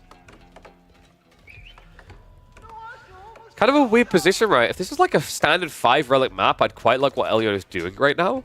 But the TC is late. Late enough that DeMu should remain probably 5 to 6 villages ahead with a better golden age, which means that the effect of the relics isn't really felt until DeMu starts running out of gold or reaches full cap, which is really far away in this game. So while it's nice what Elyona has done, he needs a level up. He needs the next effect. Step 1 would actually be taking these sacred sites. Locking them in is going to give you additional gold trickle. But you still, on top of that, need to find a way of pinning your opponent, right? Keep DeMu on the island. Put baby in the corner. Problem with doing that is if you come too close to this, you're going to get stabbed in the face, right? It almost feels like what Elyona needed was archers. The Desert Raider build is intriguing, but it's a bit weird at the same time. Like, your opponent could have been scaling Horsemen, and he would have beaten you. Or he goes Castle, and, like, was he really ever going to build Lancers?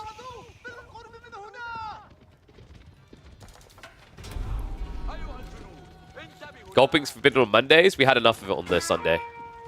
But you know what is forbidden? But I'm going to do it anyway. Me telling you about how damn good the Ryzen CPUs are. That's confidential information. It's so classified, they had to sync up with the newest Black Ops game to try and keep it classified. But I'm telling you guys now, that CPU is god tier. Click on that link and find out more about it. You guys don't know what you're missing. You're going to find out, though. I'm looking forward to announcing what we've got planned, the full build lineup for the PC build this month. If you are a big AMD fan, or if you want to know why you should be an AMD fan, you should be clicking on that link. Oi, oi, oi. Zerg revealed. And you have built mass Desert Raiders. Congratulations. Gullum's coming, but DeMu's already got the crossbows. Oh, this looks really bad for Elyona, man. He needed the archers. Like, archers actually solves almost everything coming your way. And usually IBIDs do it so frequently, but here's the funny thing about what DeMu done here. In this matchup, you wouldn't scale archers, right? Because Abbasis would then do it as well, but they do it better with composite bows.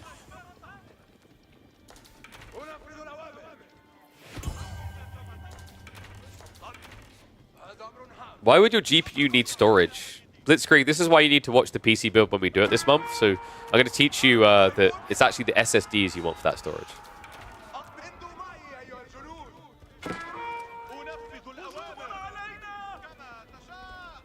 Tug coming in. Center of the map control has now been lost. Elyona has to fall back behind the walls. Oh boy. And how much gold is he? Oh, he's down to 1,500. I mean, he hasn't exhausted as quickly as DeMu, right?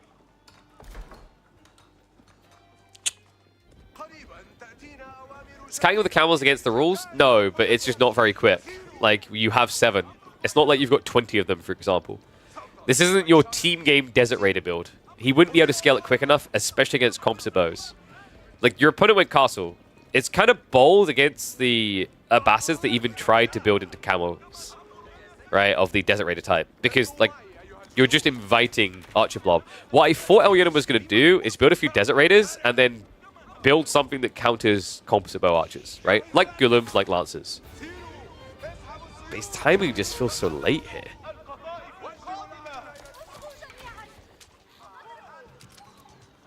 Desert Raider raiding.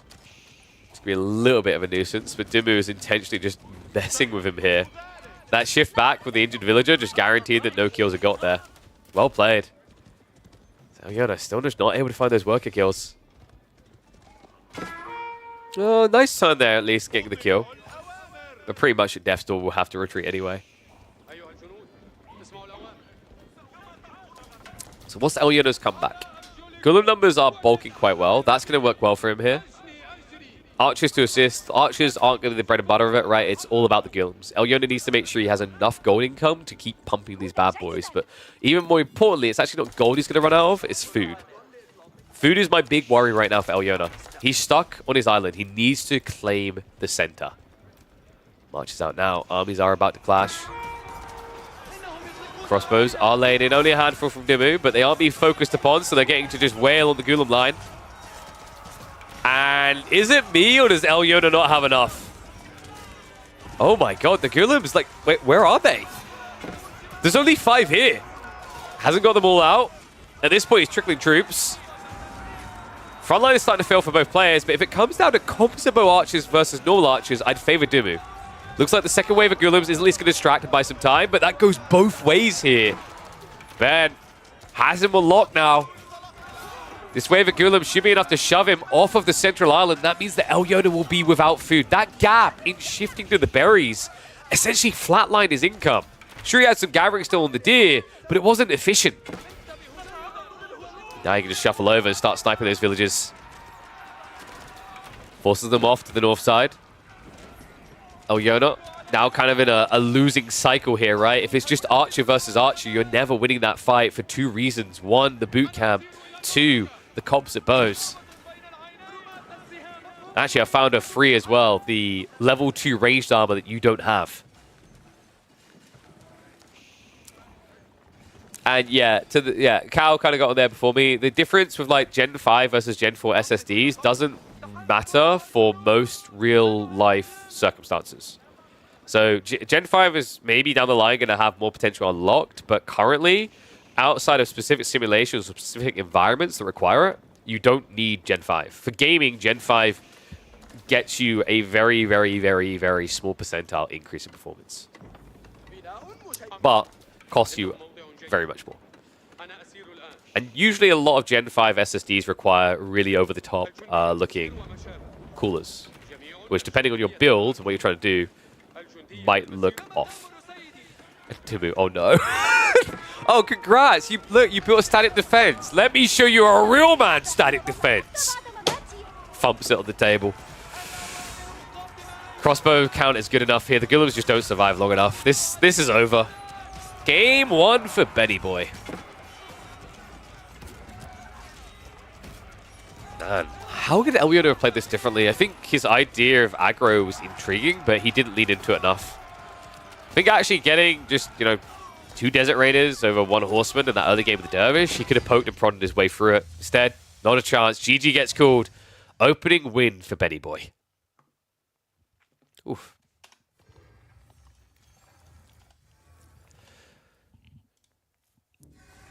Guess you want to scale Cav and Desert Raiders? I mean, Desert Raiders just don't come in quick. Like, Desert Raiders are nice for the first 2, but then you have to justify an advantage or it falls behind a little. It's a bit weird. Will be an NVIDIA or an AMD GPU. Do I keep that a surprise? Ooh. Could keep that a surprise. Oh, by the way, players who are here, we have an important poll for you to answer in the Discord right now. You want to respond to that? It's very important we get that info as soon as possible because it matters a lot for the plans over the holidays. Thank you. NVIDIA, I don't know if that's entirely true, boy. AMD have done some catching up. So, like, you may notice that they partnered with with Black Ops 6 for release. Did you guys check the performance for the 7900 XTX versus the 4080 Super? Did you see? AMD is matching it blow for blow. Actually, I think it had a slight lead. Traditionally, the encoders are better. I don't think it's holding as time goes, though. I'm talking about FPS. Well, that's the thing. You have 2 different approaches. And I'd argue, even with the level at which NVENC can work, there's still merit to using CPU encoding if you have surplus. And AMD has plenty, of course. Yo, what's up, Sir Doc? Thank you very much for the Prime sub, mate. Welcome to Swarm. Appreciate the support. All right, should we get ready for the second game? Elyona. AMD is like the Android or PC parts. What does that mean? That they're everywhere? But like, don't people try to argue that Apple's more powerful? But then I'd say, no, like AMD, there's no disputing it right now. AMD has won the CPU game. The opposition needs to go back to the drawing board and come up with something good for next year. But this is the interesting thing to me. There has been this history with some big manufacturers. When they have a dominant market control, they hold back the next gen thing a little bit longer. Now, because we have obviously had a dominant player for years, and now we have a new dominant kid on the block, I think you're going to see both of them working hard to get the next configuration to get a big bump. That can be 2 to 3 years away, though, which is why I'm telling you guys it's worth getting the 9 series. I think if you're on the 7 series, you can maybe hold off. If you're on the 5 series, 9 series is worth the upgrade.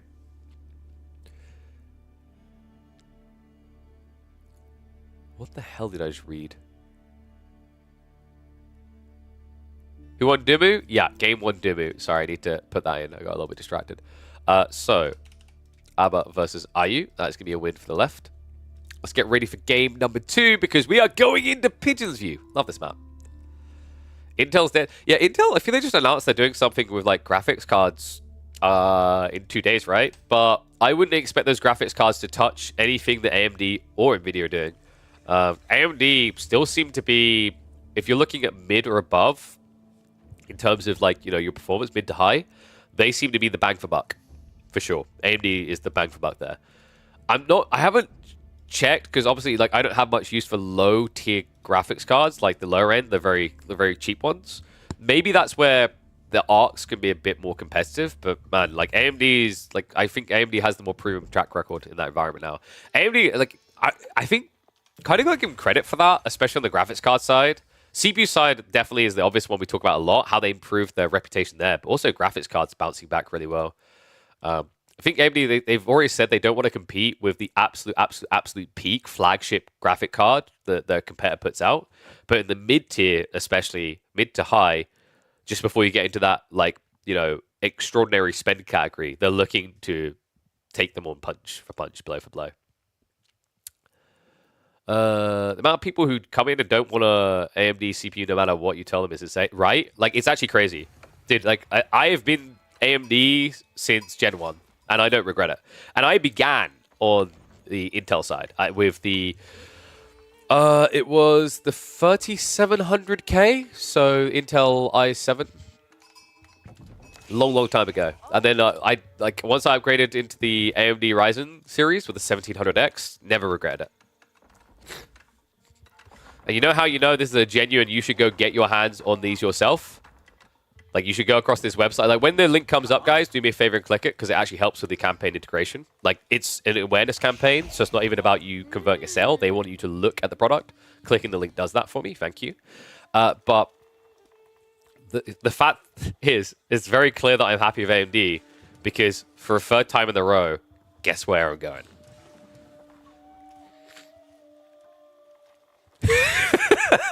Okay, Crackney's found the negative. Their CPUs are too efficient and idle. I can't eat with my PC. It's okay. I'm pretty sure if you just replace thermal paste with paper, you'll be more than hot enough in your house. Don't understand the difference. Thought the GPU is what gives the performance in gaming, at least? No, that's not. No, it's not that simple. CPU and GPU matters a lot. No matter what you do, there will always be at least a small percentile element of like X or Y is binding you, right? So you'll hear the term CPU bound or GPU bound.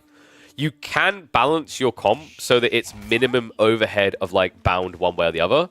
So like, for example, if you had, let's say you had a Pentium dual processor and you had a 7900 XTX GPU, you are very much CPU bound, right? You're being held back by your terrible CPU. Right, you go and get yourself a 9800X3D, and then you have, like, say, a 7900 XTX. You're quite nicely balanced. Why is KP describing my rig? I knew it must have been your rig, because you haven't rendered Scarguard enough. We just had a spawn early, Avli. What the hell? The relics are all over the place. Fix it. Yeah, like, I mean, I am happy. I'm actually really happy with getting the partner of AMD. Because, like, I believe in the brand. I have a good reason to believe in the brand for over 6 years now. They have been killing it in the CPU market.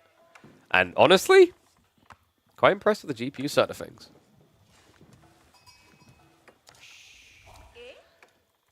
All right, you guys ready? The bald boy has returned. DeMu is doing it again. One and all, welcome back to the Midweek Muster number 5. We are checking out the round of 16 here. DeMu versus Elyona. Game number 2. Benny boy, looking to close it out into with one of his most cozy civs. I feel like this has just become one of his signatures now. Other side of it, it's a signature for Elyona. Delhi, a civ where he's usually looked quite competent, quite comfortable in these competitive games, but hasn't executed it perfectly all the time. I think this usually is also a bit of a conundrum matchup, right? Zhuge Nu is going to force you into Tower of Victory. This feels like a mistake. He went Dome of Faith. Yeah, so when you play China, you have to go for the Tower of Victory, right? Because otherwise you can't get through the the spears quick enough for your Gazi to engage. I think you have a kind of similar issue against Yuji. Only difference is those Yugi ramps even faster, even more aggressively, because they have the capabilities of building them straight away. See if he wants to play it that way. Wait, by the... What? Okay. Huh? 72 food, 16 wood, and 25 stone. Alright, Ben. I see you want to make it a quick series. That is delicious, nutritious, and as good as it gets. So you don't guarantee that type of spawn. DeMu, he's been praying to Marine Lord. What a spawn. And what an opening. We're getting the Palace Guard opening. Oh, this is cool. Is this going to be the fast castle build? I mean, you can kind of do that against Delhi, right? It's a little bit greedy, but, you know, you get the influx, you go up, you rush Palace Guard. Then the question is, can Gazi mirror you? Can they match you here? We are getting at the stables beginning, so we'll look to contest with the opening of Palace Guard.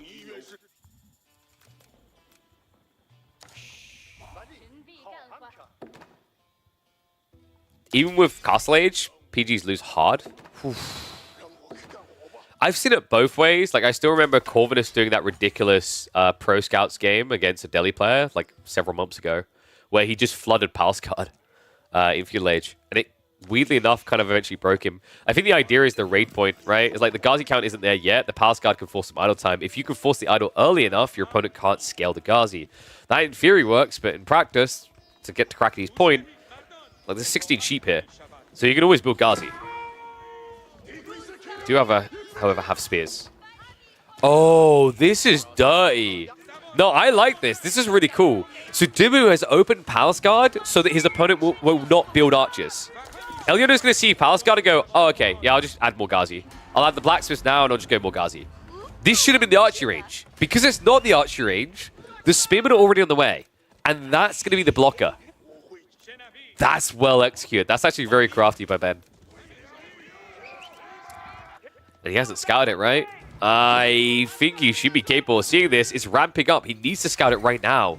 He's wasting time with the meditation gun, and he doesn't know what the second layer is. Spearman now arrives. He's about to find out, so he needs to get into an archery range now. But he already spent that wood. Has at least got the Scholar heals coming, so you are going to see DeMu having slowed down a little bit here. He has to wait until he's got enough to insta-stab and kill. However, by the Scholars doing this, admittedly, Elyona's getting worse tech timings. Bloomery is a long way away.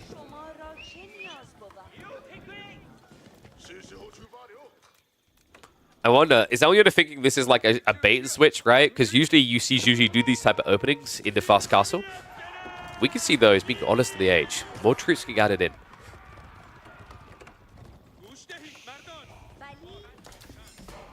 Ghazi's just having to defend for the time being. It means he has to now get into those archeries pretty quick. I mean, I say it as if he's doing it quick. This is quite slow, actually, out of Elyona.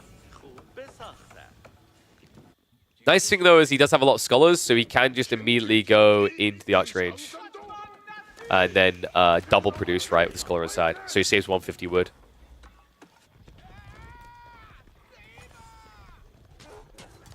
DeMu. Are we just going to go castle now? I feel like we're trending towards it. I mean, Elyona's been kept in his base. Sanctity did just unlock, but you have a pretty cool ramp timing now, right? You're probably just going to go Veterancy Palace Guard, and your opponent is going Archers, so that can work for you here. Ghazi count has been blowing. I feel like Elyona was expecting this to be Fast Castle, which is why he's been so slow to even try to transition Archers. Kind of paranoid about that bait and switch, right? Because the +2 ranged armor can come in very quickly from Juji. I guess that's the backside, courtesy of that stone. Nice protector. Yeah, so if Elyona wants to get in, he's going to have to commit pretty hard there. And it's annoying against the Chinese. They're just so good at rush repairing. The hand cannon slit's so good at killing. First Archer's now getting queued up. DeMu, there it is. Moments away. Is this going to be the Mount Lu Academy build, though? Shaolin Monastery is kind of ballsy when there's this many Ghazi. But they are riding blind, right? They wouldn't necessarily see you going for relics. So I feel like the Board Boys just makes too much sense not to here. Also, completely blocks Elyona's play down the line, right? No Fast Castle into immediate Relic Hoover available. Because the Relics will already be gone. But no, there you go. It is going to be the new version of the Juji. The Mount Lu Academy build coming in. Okay, so this is going to be Supervision into Zerg. So cool thing with this build, there's a tech in the Mount Lu Academy that doubles your supervision speed on Raxes and production buildings, right? You can't afford it with Lancer play. It's way too expensive to keep up because it's Lancer play. But Palace Guard are half the price. That is more sustainable. This is cool. And also remember, like with taxation, just give you a little bit of extra food, gives you that extra pump to go alongside it. Moving out to the berries now. Elyona is going to be face palming at this. He got baited in the end, right? He did begin to commit into those archers. Ghazi count is reasonable at 13, soon to be 15, but DeMu can start to get his own pump going. Just needs to be careful not to throw away too many here. He's going to commit to the clash. Free pass guard in there, kind of wasteful. If he can at least kill off the same number of Ghazi, not too bad. So he didn't really get it. In the end, I think that was maybe 2 Ghazi going down for everything being lost there. Home, DeMu now needs to rebuild from scratch. And he has not gone for regional inspection yet. This is the one that gives you the increased supervision.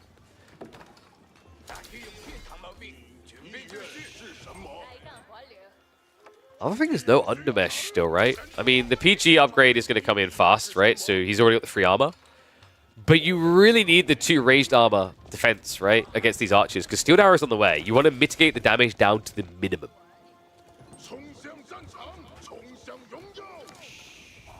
Still, his win condition in this matchup. Sacred Science into a Drag Castle works quite well often.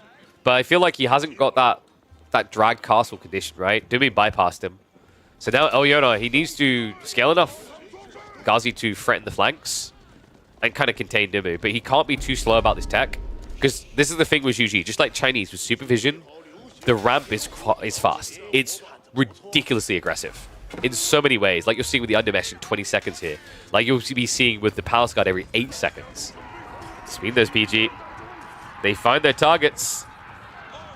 Wait, has he not got a scout? No, Elyona, he lost the scout, right? So he's playing blind in Stealth Forest here. Means the archers can't even efficiently target down those spearmen one by one. Even once they're gone, the Palace Guard count able to now take this fight, right? It's 9 versus, what, 13 Ghazi? You can't win that engagement as Elyona. Oy, oy, oy. And the pump is not slowing down here, folks. Double racks consistently producing. Walls are going up from Elyona. He does at least have 1 Sacred Site still trickling gold. But this is not a competitive tech timing. Or a competitive army. We're up to 15 Palace Guard now for DeMu. And ranged armor 2 is in. This means the TC is going to tickle. A lot of idle time now coming Elyona's way, and he needs to find some way that he can tech up. Doesn't seem likely in this game, though. We might have a swift 2-0. Elyo needs a big hit to that economy. Unfortunately, there's only 7 workers out here. Room to protect 5. And no, Elyona has not been scaling more scholars. And he's gathering an insane amount of gold at this stage. I think we're just off the deep end at this stage. Torch comes in. It's going to be a down on the deer, but Palace Guard are already rallying to deal with that. Meanwhile, on the base, Villagers never able to gather. It's going to be shuffling around the back. Doesn't check the berries, but will check towards the gold. And luckily for Elyona, that kind of helps him. He already has way too much and is still not producing scholars. We mentioned this about Elyona's Deli, right? We've seen it before where when he's in control and it's kind of following the natural flow, very good at executing it. But I've noticed that Elyo can usually just get tripped up. One detail off the script and things start to unravel. That's what's happened here. The missed macro, no production of mass scholars, so even if he goes castle, he doesn't have techs. Second wave of PG now arriving as well, which means he's not going to be able to safely shuffle back and forth between the tree lines here. Ah, this is over. Yeah. Elyona, I think the tricky part is when that scout went in, he didn't scout the second racks, so he didn't realize how quickly the numbers were going to amp. They're getting the last stand here, but I mean, this is going one way only. Even with the healing. PG, they aren't going to trade as efficiently as they probably should, but this is just the first of many.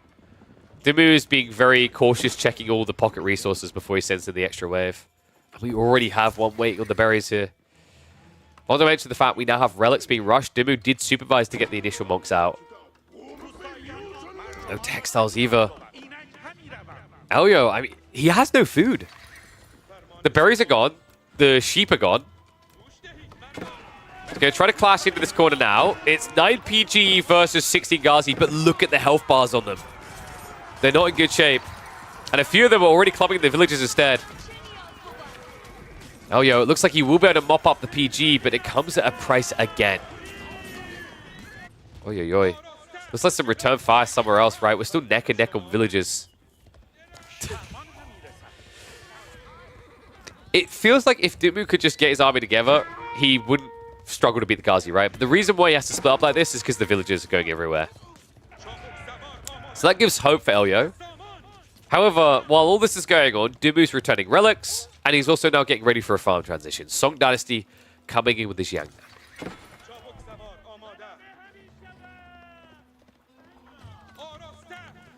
Oi, oi, oi. Well, Elio has somehow survived up until now. However, his economy is kind of in shambles. 1,100 gold, 500 wood. Food is still not there. I'm also worried at the point where he goes for a tech up, right? Because the PG count is quite high still, and if they do just come in at once together now, they're going to spot that tech. If they see the tech up, that's the fight which DeMu should be capable of winning.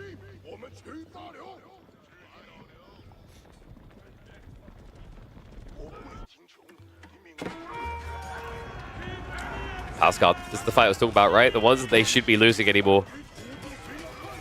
Was it 11 versus 17 Ghazi? Immediately has to run. Does a good job of minimizing the losses. A lot of health bars low that he can heal up. And then finally he realized. After all this time, Elyona, he queues up 5 more scholars. Dome of Faith for what? It's about to get worse as well. He must realize that they're close. He's waiting way too long here. That's more villagers dead. And a forced fight before he has the scholar heal. I think this is where he makes his last stand. Elio, look how many horsemen just died. It's truly over now. No comeback from this. Elyona will not be able to make it out of the round of 16. It's going to be DeMu continue through for a showdown with either Anatand or Scabraid. Oi, oi, oi. GG, Benny boy.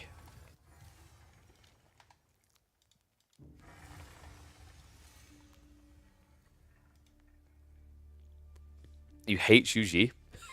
Usually it's for the pew-pews, not for the PG. Good to know they can be hated for many different things. Do I quickly take a moment? You know, I'm going to take a moment to update the scoreboard. So bear with me one sec, guys. I just want to update the results.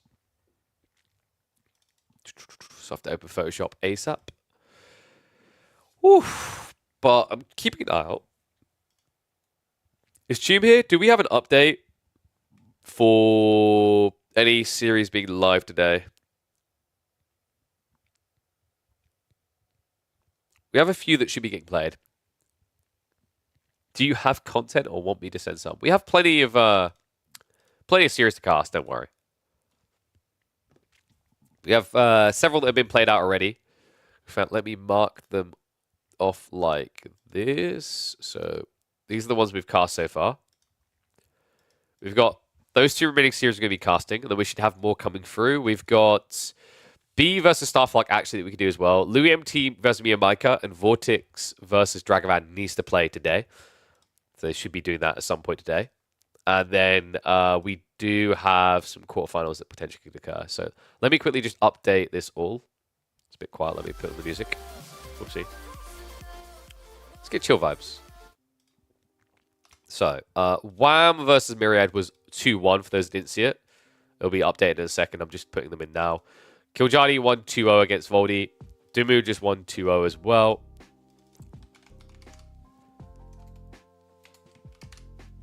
I'm just going to type them in. There's got to be a way of just like getting this pulled through the graphics. That'd be nice. Okay, and then let me save that, and I'll export it. And then you guys should be able to see the update in a second. In fact, what I'll do now is I'll run a minute of ads so that when we get to the next series, you guys don't have to worry about those at the beginning. So bear with me. Back in a sec.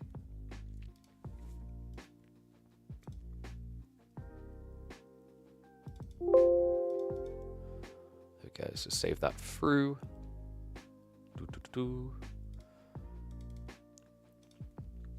Grab it again, it should be in. Boom. There you go. So we're going to check in Anatan versus Scatterbrain and Sassy versus Cat next. And that should line up what's happening in the quarterfinals, which is quite nice. And like I said, hopefully we'll have one or two of those ready to roll.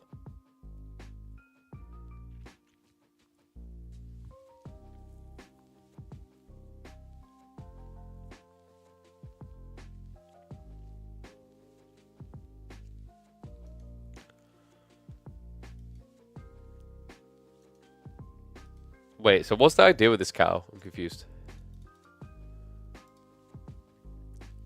Is it like a third-party MM?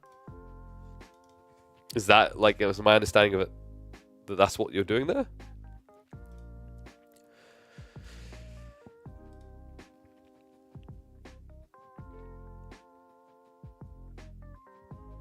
Oh, just got you. So you can see breakdowns. Got you. Interesting. Huh.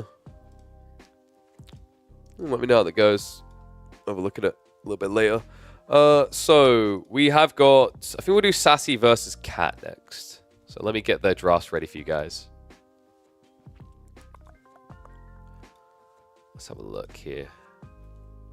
Actually, Sass versus Cat or Anatan versus Scatterbrain. It's a good chance we'll end up doing both, but. Which one do people want first?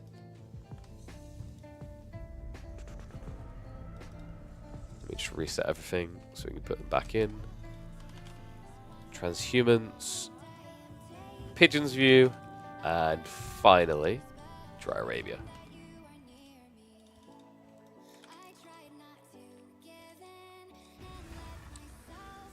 Two for DeMu. Yep. Took Elyona down clean. Oh, I already loaded Cat Sass. It's fine. Like I said, we can do both. Should be interesting. I think Sass maybe plays a bit more defensive on average for what we were seeing plays that mid game, whereas Cat is a bit polarizing. He can play for later in the game, but he can also play insanely aggressive. What is up, Big Vanilla? Thank you very much for the Prime gifted sub. Prime sub. We gifted money to me, though. Thank you very much, mate. Appreciate the support. Keep it coming, guys. Remember, if you've got Prime subs, they are free. Use them.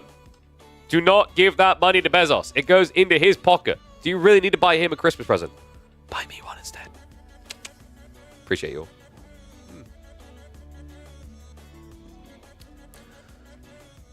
Thank you, Vanilla. Yep. Week number 5. Halfway through. We've still got 25.5 weeks left. It's a lot. So, let me get the games ready. We're going to be obviously opening up on Transhumans. Japanese versus French. Oh, no. Sassy, no. That's a bad way for this to start. I just don't... I'm not convinced by what French is meant to do here. I've heard talks of like an outpost rush before, but I'm not even sure if that works against Japan. I think they can shinobi counter you, right? I'll have to see. Getting it ready now, so we'll get loaded in a second. 1 second.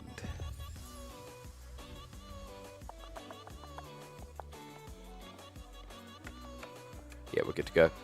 All right, game number 1. Oh.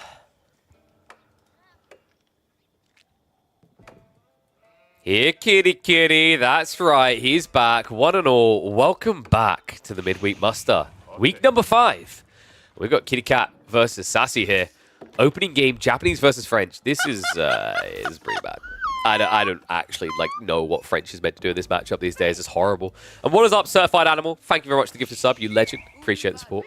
Yeah, this is a hard one, guys. French struggles with fast castle Japanese. You have to send it fast and aggressively. I've heard talk of a Dark Age outpost rush, which would be pretty cool on a spawn like this.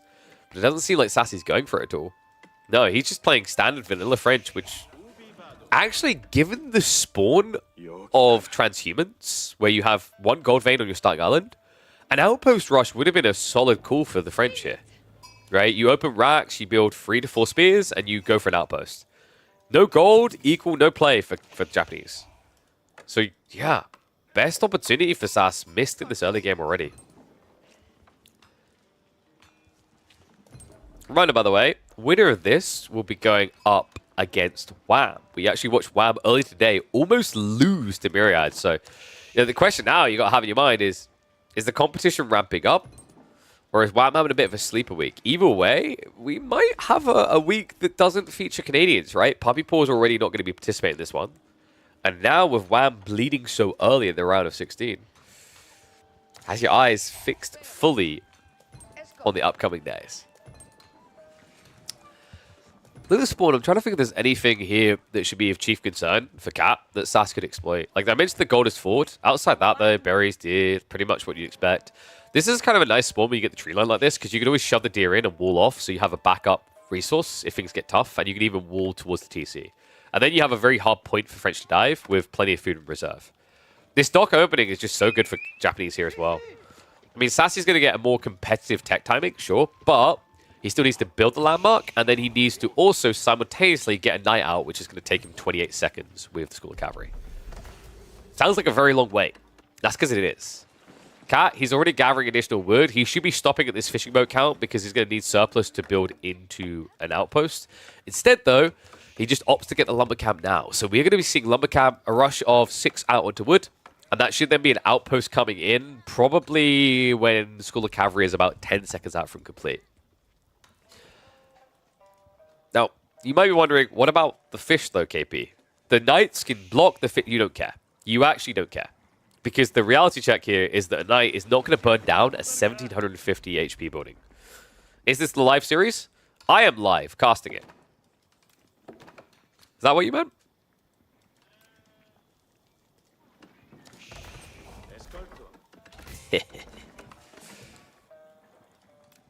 Pretty sure this is the first time this one's being seen live as well. So there you go. In a magical way, it counts.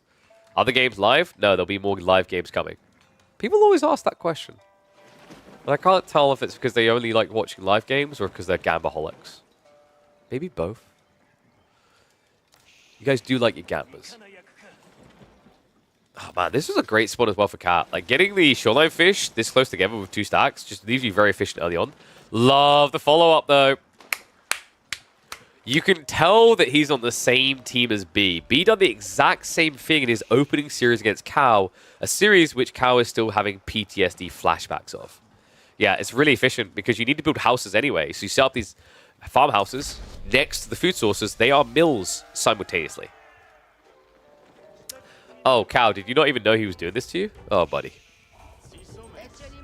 Oh, buddy. Now he knows. Coca Township coming up. So, Cat... This is pretty interesting, right? Like, you have the Coca to kind of hold around your choke points. If the Knights charge the wrong thing, you stab in, you shoot shit away. There's even a world in which you can add in, say, a few Horsemen, and then you basically just tank with Horsemen while the Shinobi kill Knights. Outpost coming up, as expected. This should just be a fast castle, though. I don't see a reason why Cat should want to play the Age at all. Meanwhile, sheep count is at least good for Sassy. He's got 13 to work with, but Cat, he mirrored it. Both 13. Actually, sorry. Was that 12? Yeah, 12 to 13. So actually even better than Cat. Gold gathering underway. And I have a feeling that this is going to be a bit of a whiff of a timing for Sass. So annoying as well. Like, you kind of feel like you actually need to kill these farmhouses. Villager is on the way, so Sass is going to try to play blocker. But what are you blocking? Are you going for the gold? Because if so, wrong side. And oh my god, it's worse than that. Wait, did he see him? He sees him! Oh. Sass is coming up now, but I mean, the Shinobi has enough time to get the kill. He just needs to Shunshin past. Does hesitate though, has the second Shinobi coming. Knight is going to charge around here. Shunshin's in and past, does get that stab out, and an Archship is now here, so no dock play available. It cancels it before the sabotage can come in. Yeah, I don't think Cat actually needed to sacrifice the Shinobi at all. That Archership was more than quick enough here. Villager is at least going to hang around as the Knight is able to scare them off. Second one is coming in, so Shinobi won't want to play this. I feel as if Cat didn't need to lose a ninja at all, and probably doesn't need to be adding in additional ninjas anyway. Castle Age is pretty easy from here. He will Sass behind this. Getting Blacksmiths and more stables, so he's going to look for Undermesh and a timing to dive here. Now, Cat could actually go for a second outpost to make this almost impossible. Other thing that's kind of underrated here when you're against Knights, Sprill Chips, just to poke him when he tries to cross. Very expensive, though, if you're going for a fast castle. Speak for yourself, you're playing your best life. How have you avoided all the Javelin Mansa players on the ladder? You should be dead inside based on that. This is the sadness I talked about. Congrats, your relevance is burning a farmhouse. Funnily enough, if Cat had Shin in there, he would have sniped a Knight, and then because the Knights can charge, he'd be able to fight the rest of them. Yeah, Fisherboat's moving up. Wait, what? Wait, did he just hide the Shinobi with that on purpose? That was kind of brilliant if so. Yeah, he's baiting him, so he ends up attacking the fishing boats instead of the Shinobi. Okay, that's sick. What a play by Cat. The A clicks from Sass not working for him. Target clicks almost impossible. The Knights are still hunting. Does frontline with the injured one. A bit of a mistake made there. Cat, look at the tech timing as well. He's fine. Gets more stabs out. You just can't turn around like that. He's lucky he's not getting Shin right now, actually. Fourth Knight's now here, so he should turn around for a charge.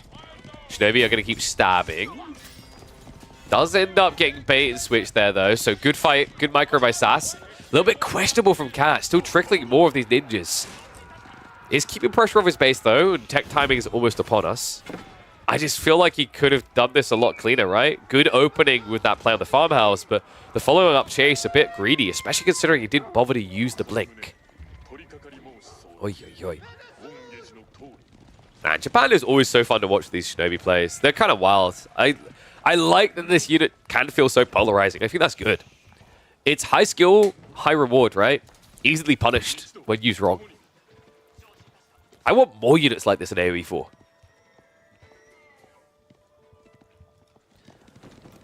Floating gate down the way. 16 to build it up. Sass. Oi, oi, oi. I mean, he's built 8 Knights. And for what? To just get countered. Here's the thing, guys. Mounted Samurai beat French Knights. It's not even close. Deflective armor. That's the problem. Multiple reasons, by the way. 1. Deflective armor will offset your charge attack of 30. 2. Deflective armor, because it offsets your lance charge, the way the game's coded, it means that your lance attack never happened. And if your lance attack doesn't happen, then it means you don't get that extra attack damage for 5 seconds. Meaning, Mounted Samurai completely tear you a new one. Add in the extra melee attack damage they get, Valdemar as well. It all becomes so obvious why Japan is so favored once they reach castle here.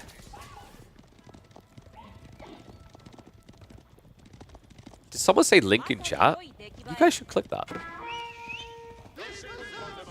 Check out the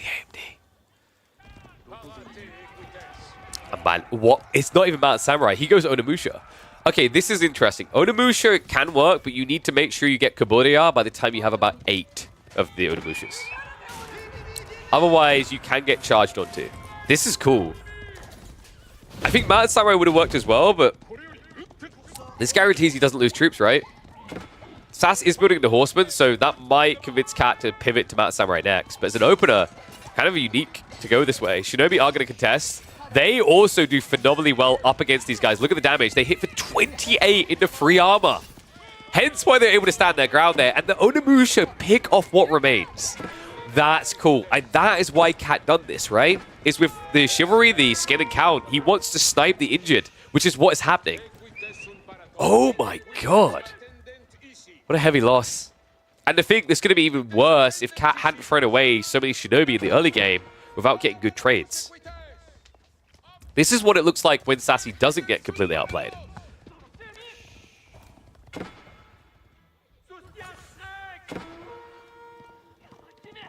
And we're at 7 now, so this is the point where, say, Kiljardi usually makes sense. This is the one that gives them more movement speed for 10 seconds when you get in range of enemies.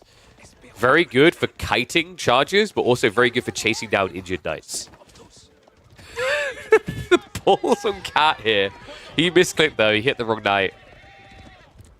However, this is now a bait. Sass, hook, line, and sinker, man. That is half your army running into a mess. Retreat is now cut off. Shinobi go in. Everything's going to leave in a body bag. Even looking to target down that horseman as much as possible. Yeah, this is pretty much over. Sass has no play out of the H. He went for Doc as well, right? No, that's just a mill. Oh, God. Mount Samurai follow-up is now coming. He baited him. This is exactly what he wanted, right? 7 worker kills. It's the fishing boats, right? I think. Did he lose some villagers on the line, maybe? He shouldn't have. Unless he's being greedy, north side, right? 7 sounds like a lot, though. I think that must have been a few fishing boats. Doesn't matter, though. TG gets called. Game 1 to the Japanese. Man, not the usual way why they're favored so much in this matchup, but shows you the flexibility they have and how they approach the issue as well. Doesn't need to be Mount Samurai. Onimusha, just as frantic. Oi, oi, oi. Opening win, then. So, we'll get that marked up on the board. So, Cat taking the opening game. Japanese versus the Honsei. Wait for the left. We'll get ready with the next one.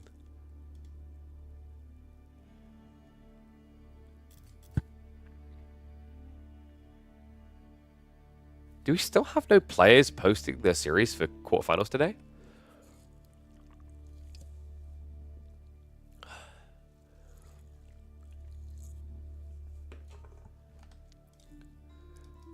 That's a little bit surprising.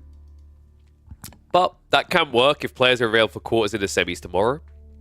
There is still a hold-up of a few round of 16. So, on the bracket, LoueMT versus Meo and VortiX versus Dragevann still need to play their round of 16. Preferably that works well if they do that today. Otherwise, you end up in a situation we might have to play free series tomorrow. So yeah, we'll see if the players can get on it like a car bonnet. Alright, let's get ready for game number 2 though. So, game 2, Pigeon's View. HRE versus Byzantines. I'm trying to remember which way this matchup is leaning now.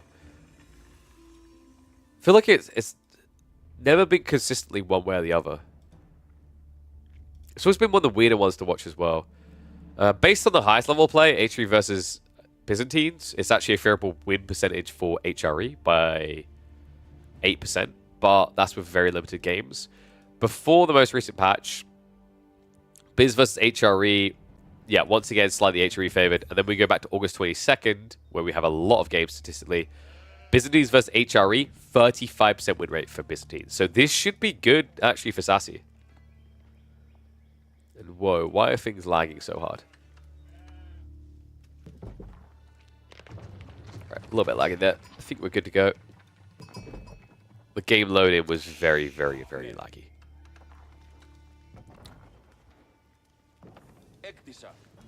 VortiX playing his series at 6. All right, well, we'll catch that live then. 6 CET, right? So in 2 hours. Someone want to at him in his chat and go maybe let the organizers know when you're playing your series. Thank you very much.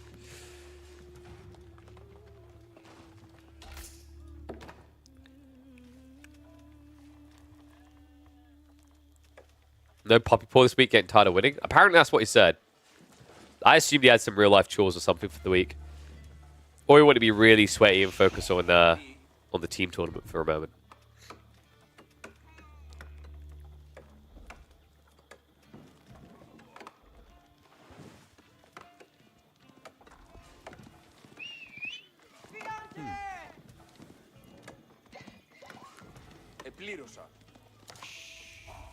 God damn it. I have a really bad... Anyone else have a really bad habit of biting their lip? Need to stop it. Well, the win rate for Byzantines in this matchup not looking very good at the moment, and this most definitely is not going to help their case. One and all, welcome back to the midweek muster. Game number 2 between Sassy and Cat, and Sassy is doing that filthy Dark Age rush that we've been seeing everywhere. And it's not just going to be with the Spearman, like most players would do. No.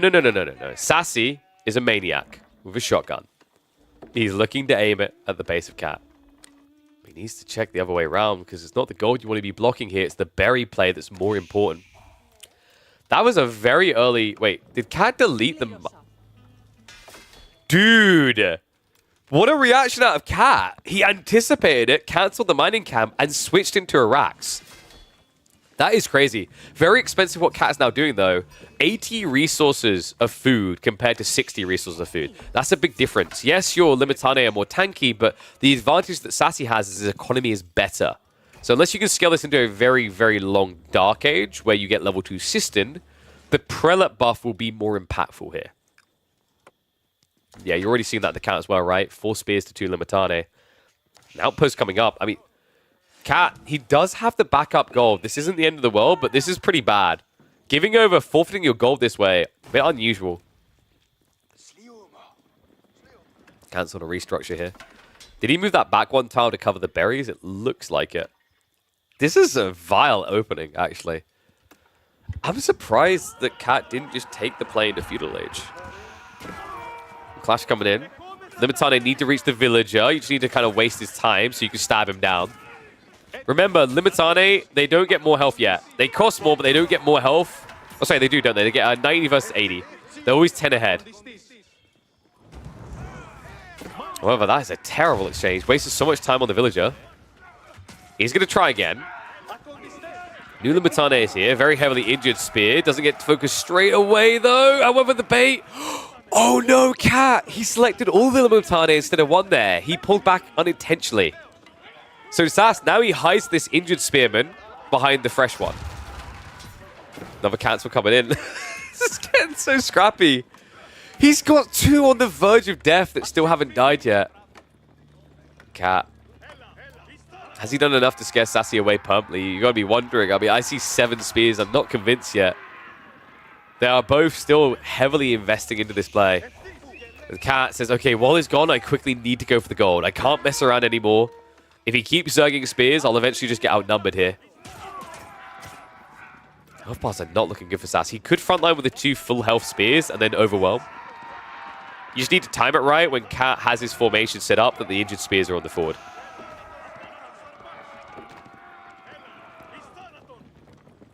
You find it funny how the spears are running, the villager is walking. They're both the same speed. That's because the villager is actually a basketball player. Very tall. Very big strides, yeah. I actually love the way that the villager looks around like, you talking to me? You talking to me? Someone want to fight? Why are all these little dwarven spearmen fighting around me?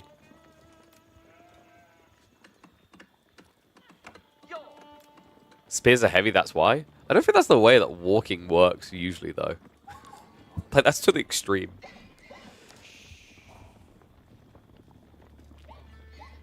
So Arca now coming online after all that. Cat's own timing a little bit delayed. Should be standard playing the Grand Winery on the berries, maybe? Or is this just Hippodrome? Like, you've seen so many spears. I don't know if you want to go Hippodrome here. Okay. It's a 3D clan member, so of course we want to go Hippodrome. Into HRE. This is a bit puzzling right now. Do love this shove coming in from Cat at least, so he's going to get a lot of food to work with. This might just be fast castle now from Cat to go into Cataphracts. Both of them mirroring. Ah, the true reason why we built so many spears. Are there some quarterfinal casts coming up?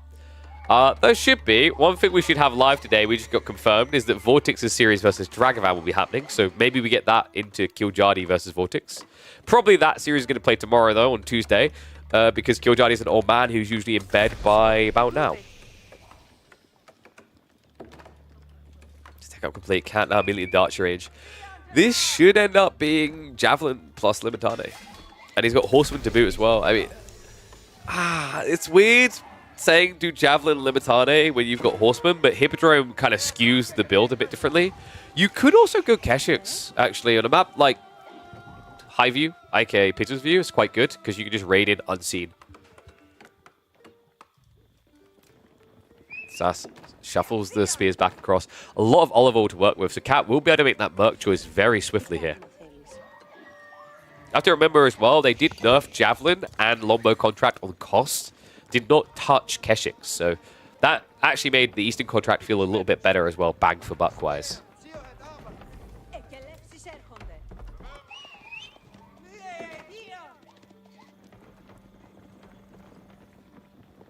One's if you think Cat's going to win this, two's if you think Sassy's taking it. I think Cat's build is just too presumptuous.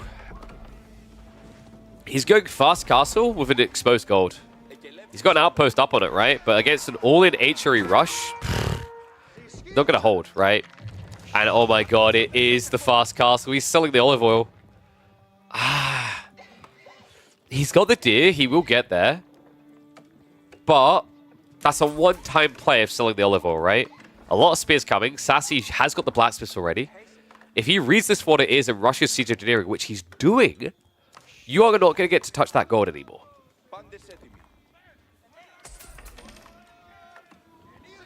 We have seen this build work quite well, especially in team games, but in a 1v1 vacuum with such a smaller map against a faster moving infantry comp, I do feel like he's nibbling off a little bit more than maybe he can chew here. Especially when he blob spears this fast. In theory, if the Cataphracts are able to attack HRE's base, sure, I can see that working, but I think the idea here really for Cat is that he won't get time. Sassy can just put everything in his base.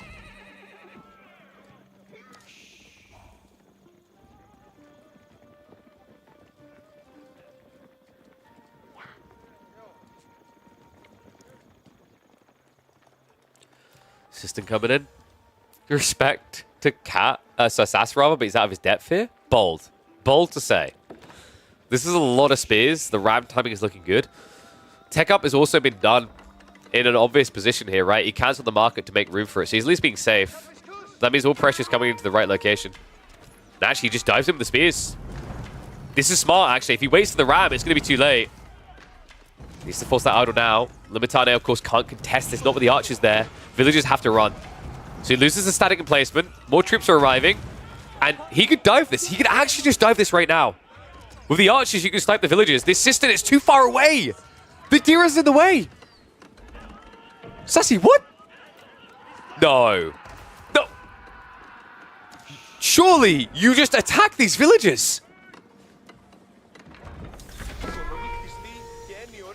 I'm perplexed right now. Sass, he could have built the ram up with the spears fine and then used the archers to delay the tech timing here. Cat, because of this, still has a chance here. It's not a big one, right? He needs to access the gold and... No! Sass, I wonder where the second wave was. He already prepped for it. This is no gold Byzantines. Letting him get the age up just made it so much worse. Cat now having to sell all of his food to get Kata production going. He can afford 2. One more queued up beyond that. But then, he's out of cheddar. He can, however, brute force one side, right? Like, you've basically got archers over here. Not many spears. The Golpers are going to be strong. Sass needs to do more. I think really he's going to be regretting that he didn't actually deny that system in the first heal for longer. Cat is going to be daisy chaining that in for extra effect. Dive into the tree line here, villagers. Trying to move for safety. There is no wheelbarrow, though, and no room inside the town center. Akratoy has to be activated here. It's all hands on deck for Cat. Cataphracts are here. The Akratoy damage is quite high, but not high enough to keep them from hitting back. Cat losing economy now. The archers are just trading their lives, right? Leave the spearmen to deal with the Cataphracts. Use the archers to wipe out the villagers. Cat could get cute with some starter steps here. If you ungareth on top of the archers, you can stab them down. Instead, he just commits in around the side of the TC. And that has led to way too many losses here. Yeah, there's no coming back from this. I mean, the spear count is low, sure, but you have 2 Katas to play with, and your economy is in shambles, right? I think if Cat could have minimized the losses to maybe about 10, there's a way Cataphracts can get you back in. But this feels too expensive.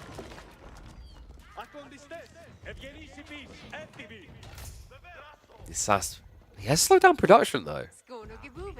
So he's just going to mirror fast castle then. Can't Biz sell oil for a profit? It only makes sense. Sure, but you have your limitations, right? If Cat had chosen winery, we would have 15 longbow archers. The problem with building longbows against HRE is they can just blob beyond you with archers and kill you, right? And because your opponent opens so many spears, you can't just rely on horsemen to win the mid-fight. That's the thing. I think the opening of the Dark Age Spearman works really well against the Byzantines now. It's why H3 has a positive win rate against them across 3 patches. If you open spears like this, you'd think you'd be able to go longbows, but by going longbows, you have to go for horsemen. And here's an interesting part for you guys. HRE took a dump on English for a long time if you just played into marching drills before they added it by default. Right? Because you gap close so quickly. So Sass, after doing so much damage, doesn't feel a need to go faster. He's just going to blob Spearman, wait at home, and go castle. Gulpers are going to be kept at bay. We'll continue to go up here. I think Cat, tricky part about this, he should have got away with the system location in the first place, but once he got aged up, right, I almost want to say Cat is to a certain degree a bait. He lost so much gold access, it probably would have served him better to use this Rax to build Varangian. Think about the difference in cost. 150 gold, 40 gold. And look how much quicker you can pop them out. If he blobbed 4 or 5 extra Varangian, especially when the dive was here, the difference it would have made. Instead, the Cataphracts have their work cut out for them. 4 of them are looking to ride in. He did waste the trample, though. That's not the way you do this. Gulps are coming out, though. Regnitz is bold. Sassy, he didn't build it behind the base. He built it forward. He's going to get blocked out of that tech for the time being, but Spearman numbers are building, and the Gulps are on cooldown, folks. You can't just guzzle those flasks non-stop. He has to wait over 40 seconds here. Triumph getting activated as well. He needs every single ounce of damage. I think that fluff of the trample cost him dearly there. There was an opportunity to hit the villagers instead. He done it towards the Spearman. He's doing a good job of actually dodging death here. Not losing too many villagers. The tech up almost complete here, and Veterancy should pretty much give this to him on lock. Even more villager gathering. Textile just a great read, right? Like, a lot of people would have been greedy here, but against these Castle Age Knights, 31 damage on a Sword Strike, you need to make sure that you have those textiles. Gulper's at it again, but tech up complete. Sass does lose a few of the villagers in the end. But remember, he's got double archery range, he's got a decent number of spears, he can get into the crossbows next. And remember, those Gulps are on cooldown, so expensive losses coming through for a man who has a small economy. Can't be able to pull away with the remainder. Crossbow production now underway, and Cat, he hasn't played for relics. This is now on the agenda for Sassy. With a Grand Winery build, you have that natural transition. Now, with limited resources, building an expensive unit, Cat would have to find a way to spend 200 wood on a monastery before even getting into monks.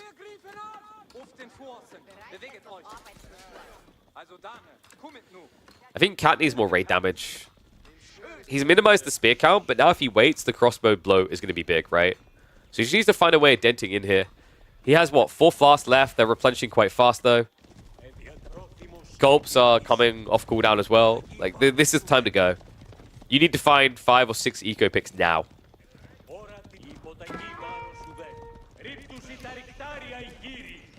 Idle on the farms.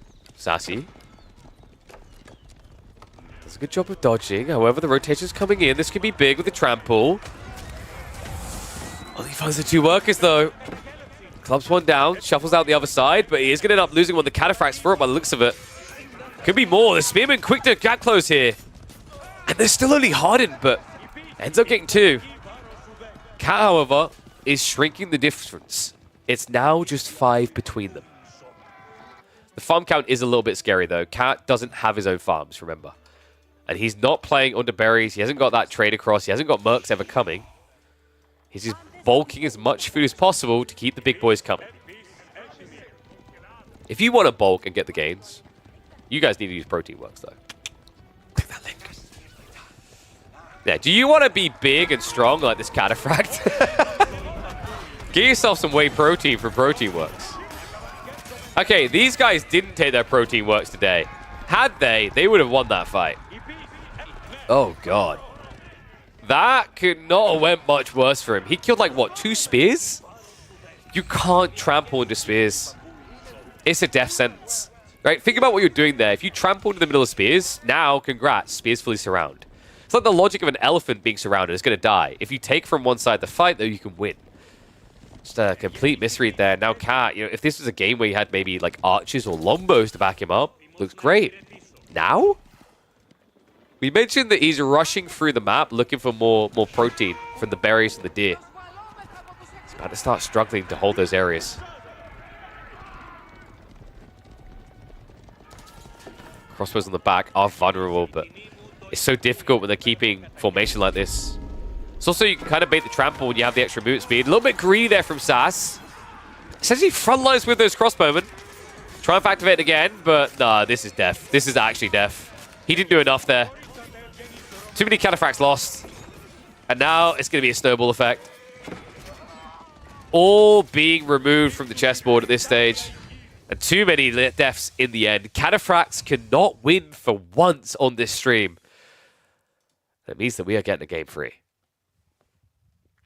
Well, that was unexpected. I saw a lot of gulping of the Hopium Cup there. People believing in the ways of the Cataphract, but no. We get a game free. So, let's have a look here. Byzantines.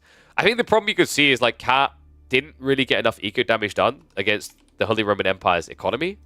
And then when he started to fall back... Oh, sorry, right side win. When he started to fall back, you just saw this weird pivot point where crossbows scaled. Right? Once crossbows scale, similar to war elephants, right? Like, crossbows... Funnily enough, crossbows are in the meta, but let's be totally real. There's also fair reasons why they're in the meta when a lot of the OP units get countered by them.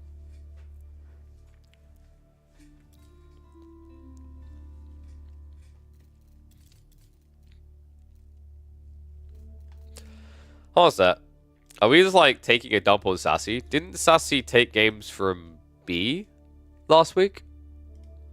I think it's a bit unfair to say people would win against him 10 out of 10. Guys, last week, Sass 2-0'd B.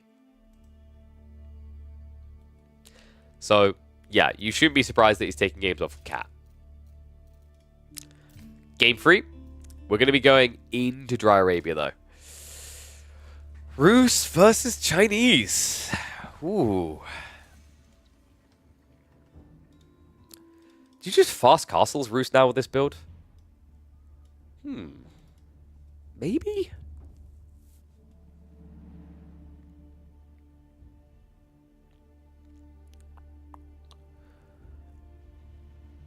Oh, so it's 18 GMT that VortiX is playing that series. So we've actually got 2.5 hours until that. We could maybe do a bit of a schlong stream today. Maybe. That would be like, what? We're already at 3.5 hours. It would be like 6 or 7 hours at least. Maybe 8. Would be a long day. We'll see how it goes. We'll monitor and assess closer to.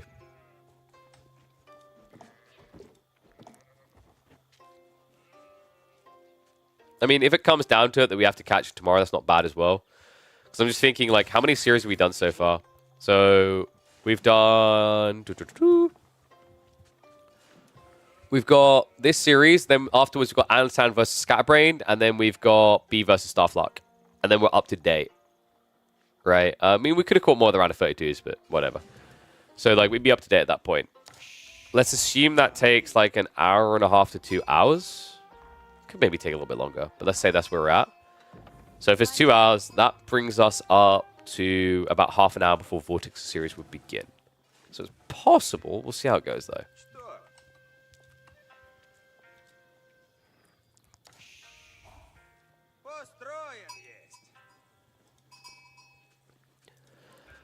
All right.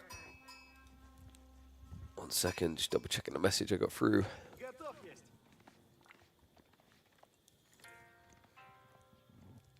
Fantastic. Sorry, I was trying to keep an eye on things, so I'm hopefully expecting to hear back about the final component that needs to be sent out. Or final components. This should be being worked out in the next 24 hours, hopefully, for the PC build. Whoop, whoop.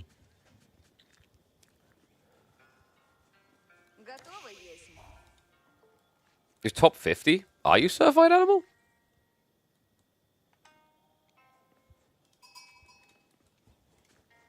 Which account? Now I'm kind of curious.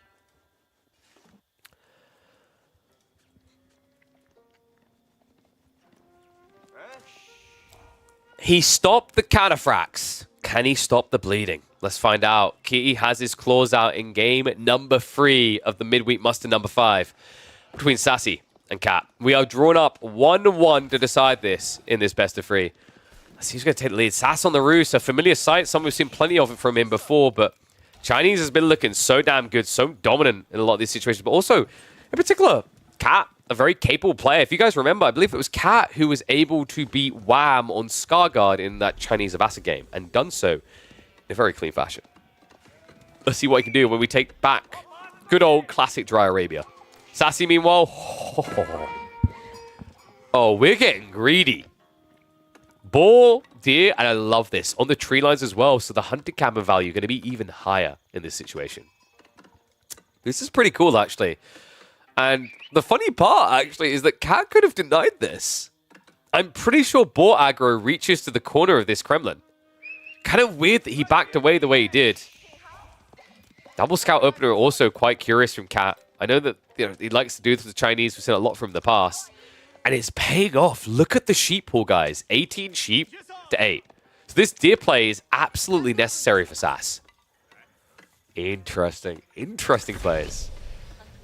Pearl Academy already online for him. I wonder how Cat wants to approach this. I mean, there is a fast castle build that would make a lot of sense against Roost with this play. And then you just kind of ignore the food. You just go for relics, which you know is what Sass eventually wants. Sass doesn't really want to get into a TC race. That is a death sentence against the Chinese. I'm top 50 in custom games. Oh my god, dude. I knew it was coming from the chat. We had Certified Animal going like, I'm top 50. I know all the strategies, and I'm top 50. You know what, guys, did you know that I am number 1 on the AoE 4 ladder in my house? True story. I am actually a world-class Jenga champion at the Championship Showdown for 1 that I had in my bedroom on my own when I was 12. Did you guys know that I hosted a free-for-all lobby? Sign-ups included just myself in Call of Duty 4, and I took the World Championship belt. All true stories.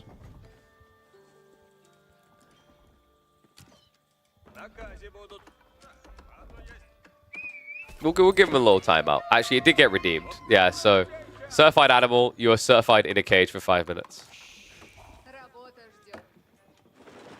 I'm sorry, mate. You just didn't convince me. You didn't list enough games. There wasn't any top 10 Mega Man leaderboard performance in my own house. All right, let's focus on the game. We've got a double hunting cabin open as well, alongside what Sassy's done. I love this. This is growing in popularity. I say I love it. It's a bit dirty, just how good it can be. A lot of gold gen just for free at the early phase of the game. Cat, meanwhile, did he do what I think he did? He did. We've got pro scouts coming out from Cat. So exactly why you want that double scout opener. You're going to yoink the deer away from everywhere else, but the Kremlin should be protecting this. And Sassy, he did go for the ball pull. Hunting cabin coming up. This is a lot of passive gold being generated. If this is fast castle, it's pretty good for Sassy, right? Because Cat, by going pro scouts, is inherently going to be slower. I do wonder if Cat really needed to do this with 14 sheep. It does feel a little bit overly greedy.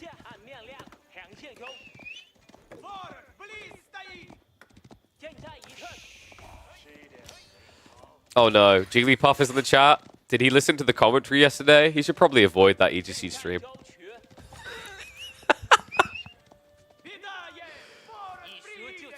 How to put this? Good effort, lad. If I wasn't on blood thinners, I would have been drinking. So we've got Deer Hall back. I mean, this is nice. He's forced Sassy to go into Knights, and it just feels worthless because you can't dive the base. This is the type of position where Sass would have rather had a second TC, but he knew if he'd done it, then Cat would have went 2 TC as well. Spearman production is on the way, and remember, you can supervise that to make it toot sweet. And because you're China, you're OP with Imperial Academy, and you already just have all the taxmen. How many taxmen do you say? All the taxmen. Wow, look at that. We are pre-7 minutes into the game, and China has 4 Imperial officials. Now, surely this must have cost them something extreme, right? Like, to have that many taxmen, you must have, like, sacrificed 3 villages of production extra than what you normally would. Oh, wait, that's right. We used the Imperial Academy where we get a discount. So actually, like, we got 4 taxmen, but we only paid for 3. Truly cooking the books like China should. Yeah, I mean, what do I say about this Civ at this point? China used to have a weak point in the game, the early game. Now, everything feels hunky-dory, man. I keep warning about China because China may not be the #1 villain in the neighborhood right now, right? That goes to Delhi, but they're looming. Similar to when the Ottomans got nerfed at the start of the year, China bumped up in win rates incredibly. We have a similar thing on the horizon. The next patch is probably going to be nerfing Delhi, probably going to be nerfing Byzantines, probably going to be tweaking H3 slightly. Once that happens, I hope you guys have been learning your Mandarin. Because our new overlords are coming. And they don't like the feng shui of your bedroom. Flash in the center is at least going to be good for Sassy. Does find a few straggler spears. Barbican is now coming up, so Cat is going to be able to start inflating his economy. We do have archery ranges added, so Sassy trying to find that pressure point in H2 here. Once all the other civs are nerfed, China's going to be OP. Nah, we don't need to nerf Order the Dragon. China's still going to be OP. Yeah, can I check like 10% ownership in Microsoft, actually? I kind of wonder if they have a small percentile ownership. You guys know that Tencent has an ownership stake in Ubisoft? I don't know if they've sold it now. It's like a 5% stake. It's very interesting, actually. Like, if anyone knows how stocks work and how you like buy ownership stakes in companies, you'll understand why. It gives you a breach point if you want to buy into a company bigger. Why are we talking about about investment so much? Let's have a word from our sponsor. No, we don't have. I haven't reached the sell you finance advice arc of my streaming career. I can, however, sell you on how amazing the new AMD CPUs are. Exclamation mark AMD, guys. This is good advice. That's something you should be investing in.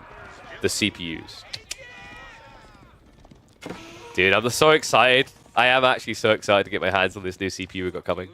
Oh, it's getting shipped this week.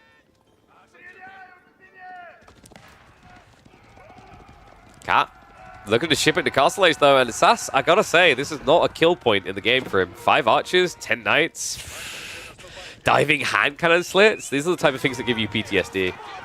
Good clash here, though. Cat a little bit ambitious with his positioning. Questionable, in fact. He's gonna have to replace the losses. Yeah, I don't think Cat needed to be out there at all. I get what he's trying to do to protect more deer to be returned, but dude, you already have plenty at home, right? You've got the sheep. You've probably got about 5 deer still there. That felt like unnecessary losses.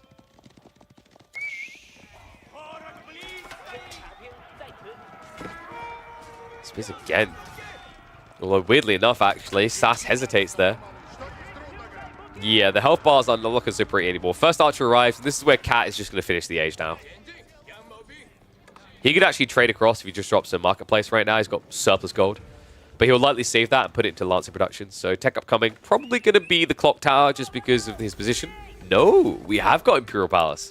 I'm happy for it, actually. It's likely Sassy is going to be playing out onto flank resources after the deer is exhausted, so you'll be able to see him. But it also guarantees you see everything around your base, and you see any raid attempts super early. You love how cavalry can just run away from what counters them? Well, sure. I mean, like, a sumo wrestler counters me if he sits on me. He has to catch me, though. Makes sense.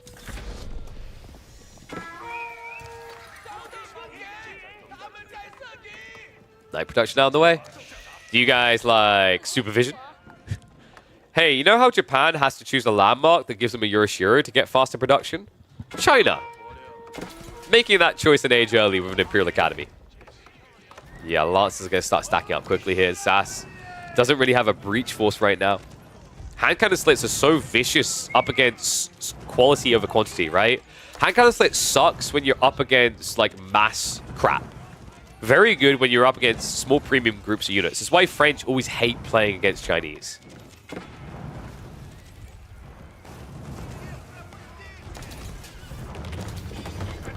Village gets taken down. Needs to go deeper than this, though. He's trying to pop block. It just doesn't work right now. Cat doesn't have that much. Be gathering wood on the backside. That is a little bit vulnerable. However, attention is drawn towards the food sources here. Archer's underneath the TC. Lancers are going to get free access there. The Pass Guard added as well. The Spearman starting to stab into this. The Veterancy is there. Remember, you supervise. They get it so damn quickly with this Civ. Few Knights are going to flood over onto the tree line now, though. Cat, he's fine with 1 or 2 worker losses. Remember, he's got that Song Dynasty effect, and the Knights are losing here. Sass can't hold in the base. And behind this, there's no tech up play. He's saved no resources in reserve. He needs to break it here, or he's broken himself. And I think, actually, the Retigo Power Sculpt was just so crafty by Cat. He needed bodies, right? He needed bodies more than counters. Sure, Power Sculpt can die to Knights. The whole idea is they don't die fast. Meanwhile, Hand Cannon Slits guarantees everything diving dies quickly. Sass now reduced down to 8. Cat pretty much in the driving seat now in this game. Damn. Rough situation, right? What Sass needed was raids onto villages that hit villages, not that attacks enemies underneath a TC. But his hand got forced. He could tell time was not on his side at that stage, and he'd already invested so much. Cat now looks like he's going to take a very firm and easy 2-1 victory, which would put him on a collision course for a showdown with Wham, where I believe last time they matched up, he took the opening game, if I'm not mistaken. Cat, always a sticky predicament for even the most talented players. We've seen how he can unravel the most capable. Our Beastie Slayer in Krakeny fell victim to him, if you guys remember, the second week. It's very creative the way Cat approaches the game, right? Like, people always give a lot of praise to B, but Cat has always been nibbling at his heels there, ready to march up and take the #1 3D clan spot.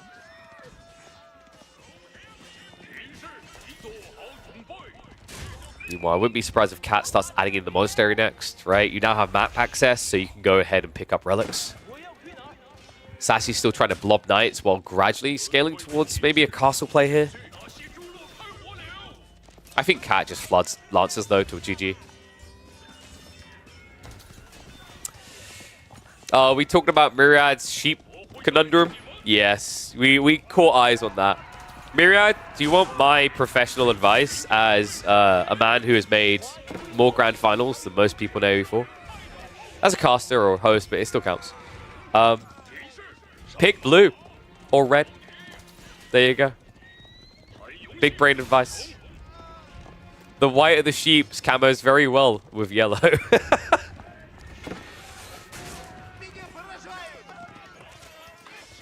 Abba's meant to be yellow? I mean, judged by the flag, they're meant to be black.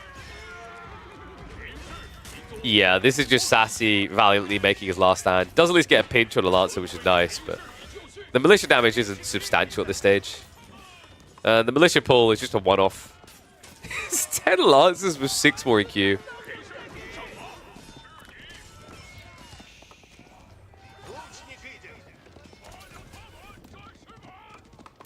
That does mean then Sassy will not make it past that round of 16. Commiserations, a good effort here. A really quick series, actually, now that I'm thinking about it. Like, game length average was, what, maybe about 14, 15 minutes, I think, between these two across 3 games. That is insanely fast. And, you know, it's props to him, because Sassy does kind of have a reputation as maybe dragging the games later than is necessary sometimes. But look to bring the aggression here. Understood that Cat wasn't going to give it over for free otherwise. Both of them just having to bloodbath for this.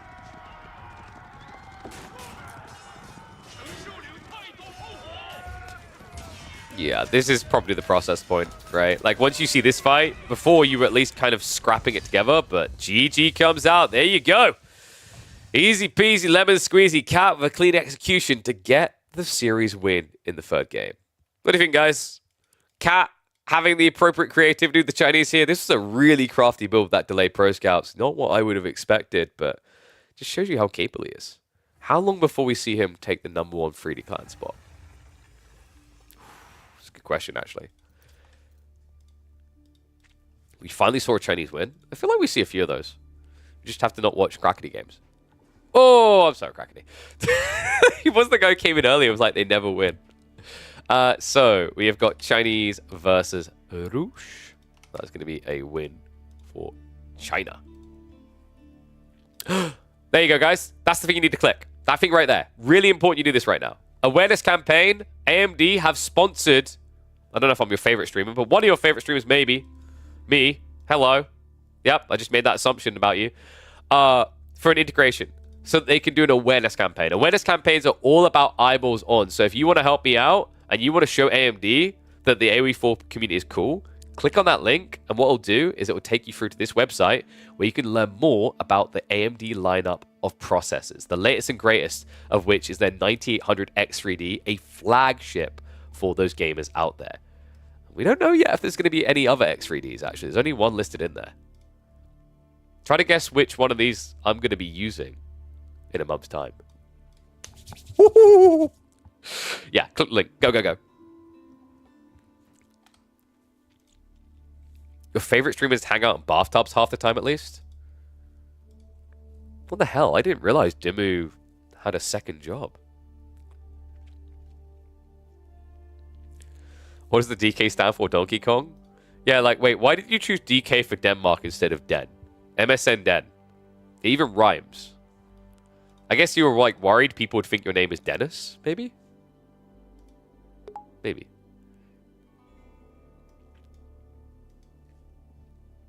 Oh, what's that? Just need to quickly send my email across and then we'll get ready for a new series. Wow, look how white my face went when I opened Gmail. Even though I know how to spell my email address, I always like just copy and paste it to play it safe. Boom. There we go. Nice. Alright then.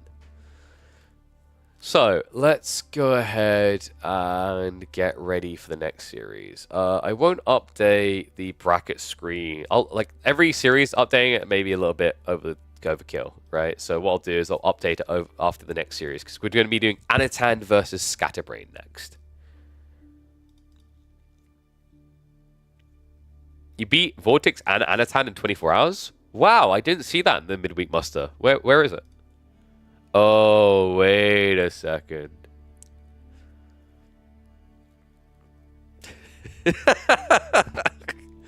Wait. I just got some wild-ass confirmation in that I did not expect. So hold up. We should be having the winner of VortiX versus Dragevann immediately afterwards up against Kiljardi. Now, I don't even know if Kiljardi's house nurse allows him to stay awake that late into the evening, but I'm hyped for it. So there you go, guys. In T-minus 2 hours, we're going to have VortiX versus Dragevann, which we'll be casting here. And then we'll look to catch the Kiljardi series afterwards. And yes, VortiX is going to be live. We still have got 2 hours until that, unless they want to pull it forward a little bit. But I'm guessing Dragevann probably has homework to do, if I had to guess. So what we'll do now is I will get the draft ready for the Anatan Scatterbrain series. Which is Transhuman, Scarguard, and Pigeon's View.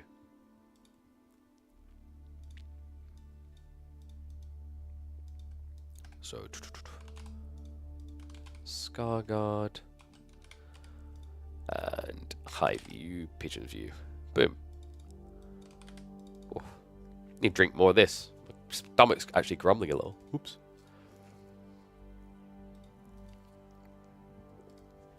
Your homework is learn how to beat VortiX, MSN. Your homework is actually in 2 hours' time when Dragevann plays. Because last time Dragevann and VortiX played in a bracket series against each other, VortiX got a very unexpected surprise. You guys remember that English Mullions game? Very, very, very interesting game. So let me get Fox Anatan up. You wonder who will win? What, this series? You make it sound like it's so simple to call. Bro, why you not believe? I mean, Scatterbrain, I think, plays quite a bit of scrimming with Anatan, right? So, opening game as well, kind of interesting. Rus against Japanese. I feel like Transhumans is just a map made for Japan. You have to counterpick it. Oh, sorry, I missed that. Traxy, thank you very much for the bits, mate. The giant goddamn HRE flag. Are you trying to bring attention to it so it gets nerfed?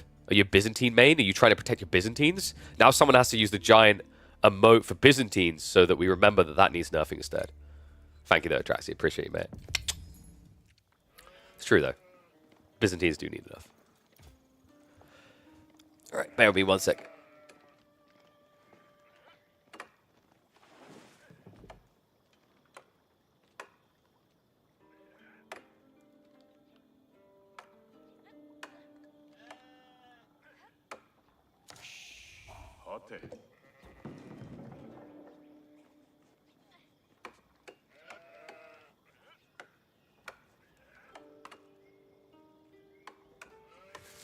Alright. Wait, is Emma in chat? I need to message her otherwise. Let her know that it's going to be a long stream. How many points to make you cast in a Russian accent for 10 minutes? That's not points. That's money. You pay me. What you just asked for there is a voice actor. Voice actors earn wages, sir. Okay? You want me to be a dancer monkey? Put coins in my cup.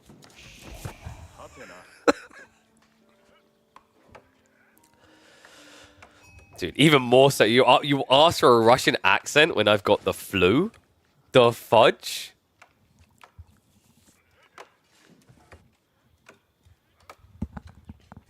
Oh, dear, dear. All right, should we get ready to roll with this one? See, Blitzkrieg hasn't even said if he's willing to pay yet, man. He's like, he's thinking about it. He's like, I do have to eat food this week, but...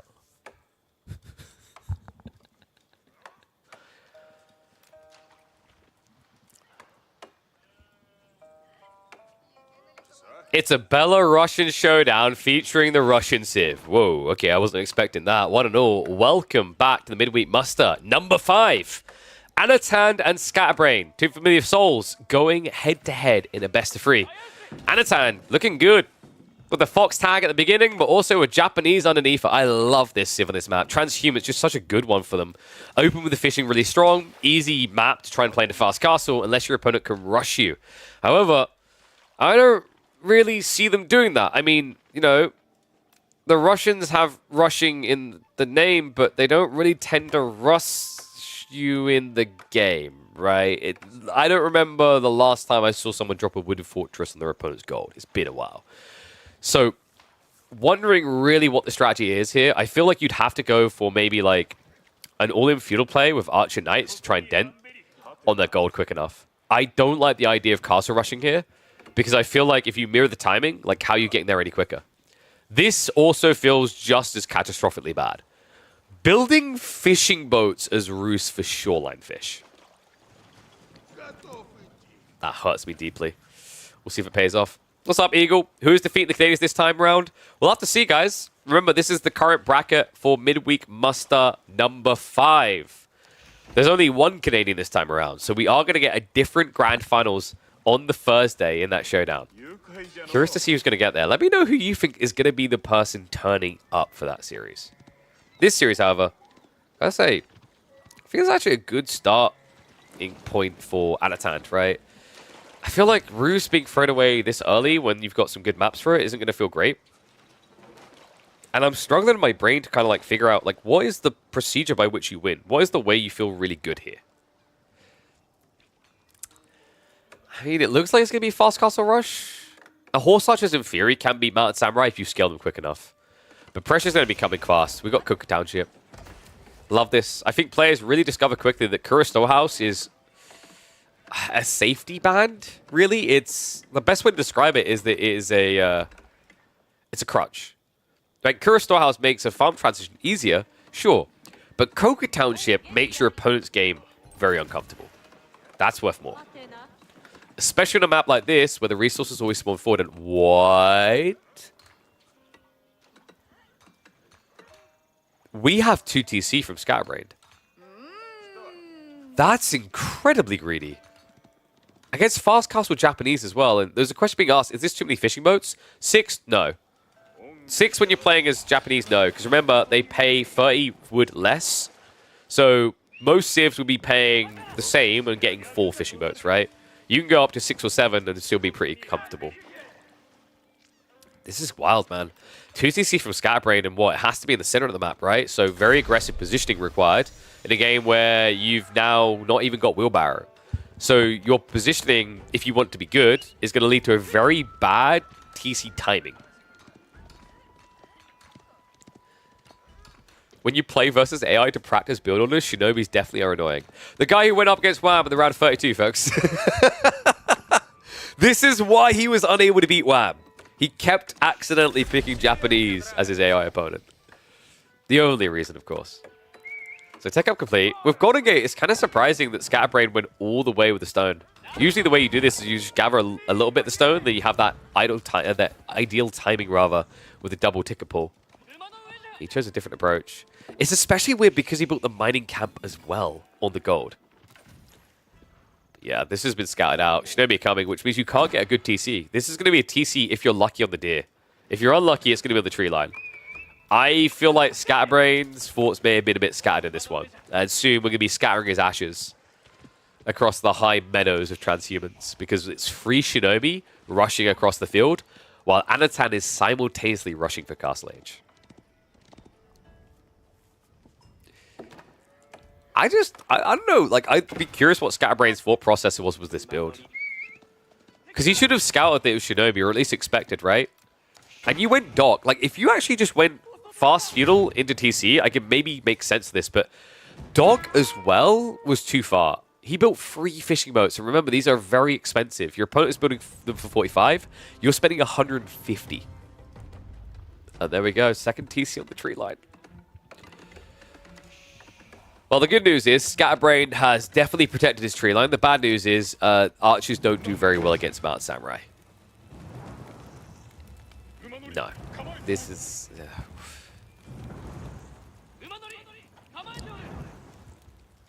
Well, the good news is we've got about 5 minutes until Scatterbrain is dead, which should be long enough for you guys to click on the Protein Works link and go make an order on this wonderful Cyber Monday, because I have just got news in that there's still big banger deals. And also, by the way, our discount code gives more off still. It's 50% off. Oh, wow.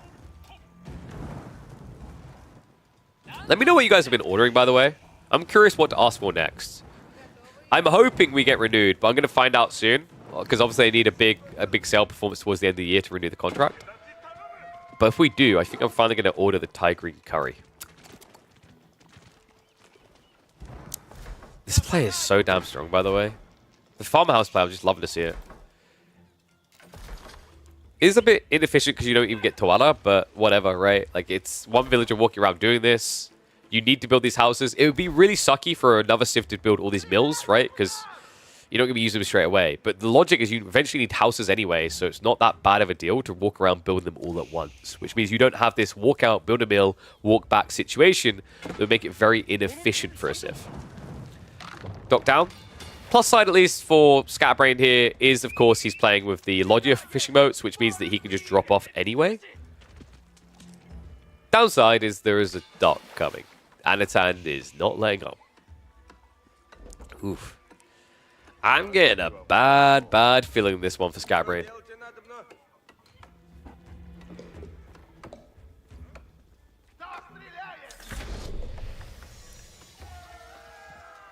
You guys are talking about the fishing boat nerfs? Yeah, everything has fishing nerfed over time.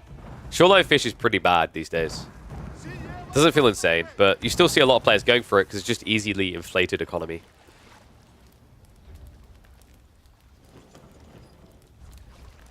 Poor Scatterbrain. Anytime he wants to fish, he's going to die. So, fishing boat lost. And we do have an archer ship coming out. Well, it's a good thing that Scatterbrain has plenty of wood because he's going to need it all to fight back these boats. Yeah, this to me just has the semblance of a weak opening. I don't think Scatterbrain has practiced this much on this map. I mean, Transhumans, it hasn't been used too often in competitive, right? I think it was used in one of Rising Empire's tournaments, and now we're using it in the weekly. So, I'm not sure if he had much time to prep his opening plays. You could argue that also, if you don't have much time, that makes Japan an even higher pick for this map, because I think Japanese's openings is pretty much what they'd open anywhere else here. Talking if Roost boats have same gather rate for cost as other boats, or some gather rate bonus like in past. I think they're on par.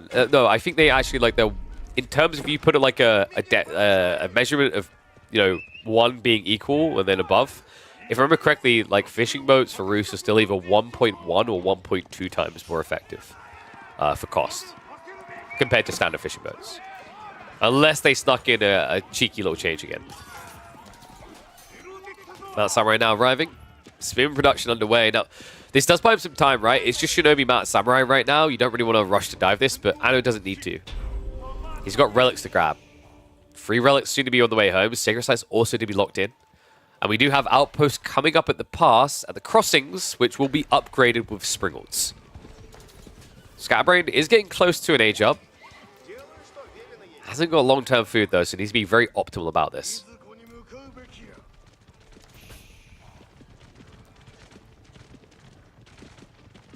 And yeah, the French dock buff, I think you will be seeing a lot more French playing on these water hybrid maps. You'll be surprised how good that was. Because now you're only paying 100 wood for your docks, the way I describe it. Because you want to build a house eventually anyway, right? Similar to what we see with the farmhouses here. The nice thing about that build also, like similar with farmhouses actually, if you're doing this play with any other Civ, even French, it's going to take you 15 seconds to build your mills, right? That's pretty pricey in terms of idle time. Meanwhile, for Japanese, you need to build a house. You want to build the mills so you're efficient with your fishing. So you just condensed 30 seconds into 15 seconds. That's really good.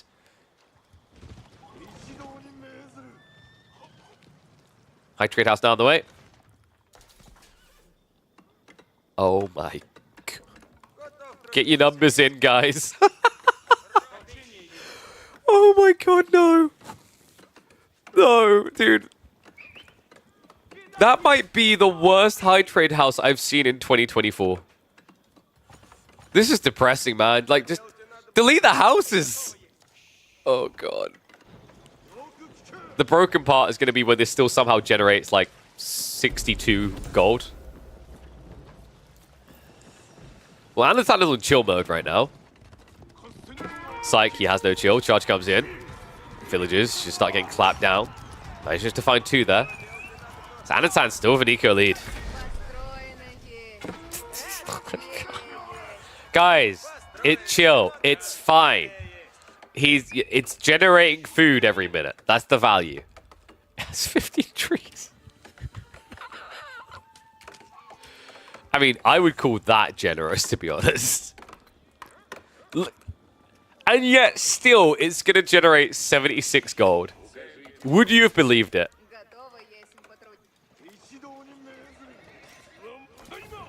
The worst high trade house I think I've seen, and it still generates a relic.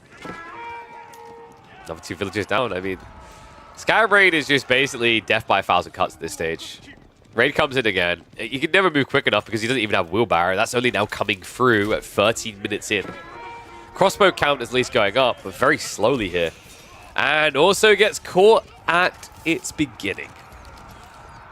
Second TC in the center as well, so Anatan just full chill mode. I think we're going to be looking towards game 2 now for Scatterbrain's recovery arc. This is... We've had some beatdowns on transhumans so far. This is one of the more one-sided ones, right? Like, for comparison, we had B versus Cow. And although B was always trending to win, I'd say in that game, at least the first few minutes, like, actually no, that one was really, that one was really stompy. Second most stompy one then. But like, for example, there have been games where things are trending in one direction. You can see who's going to win, but there are ways off the slippery slope. I am not seeing a way off the slippery slope here.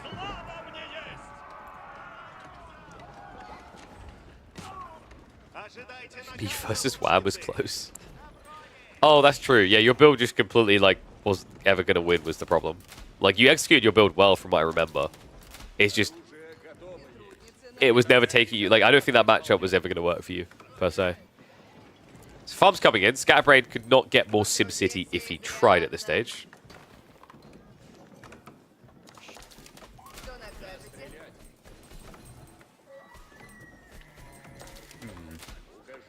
Is there a way out? If he gets enough crossbows, right? I mean, you're exhausting gold quickly if you go that way, though. Oh, no, Bigisha's also coming. If Scatterbrain can build, like, 4 mangoes, crossbows, just holding his base, I feel like you run out of wood before that happens, though. He's already getting pretty low as it is. What's going up? Scatterbrain. An ambitious wall attempt, right in range of the Springwood placement. Scatterbrain, no. He needs to basically guarantee that Anatan is not attacking villagers. But as we can see, I think Anatan is manually clicking them here. Archer ship now arrives as well. Baits them outside the compound. I mean, this wall shouldn't even be allowed to go up right now. This arch ship could just outright deny it. Crossbows from behind, the walls are able to at least trade well, but more villages being lost here, and Scatterbrain not getting ahead on villages at all. Does at least get the wall up. There is still an opening to the north, though, and Shinobi are on their way. Actually, I need to check that with Shinobi. Sometimes you get kind of these weird points which you can shin. It looks like Transhumans' rivers are a bit too wide, but little tip for you guys out there, when you find yourself next to some canal, it is actually possible to blink across the river with Shinobi. A lot of people don't realize this still. You have to find the right position and click correctly, but you can completely jump the river.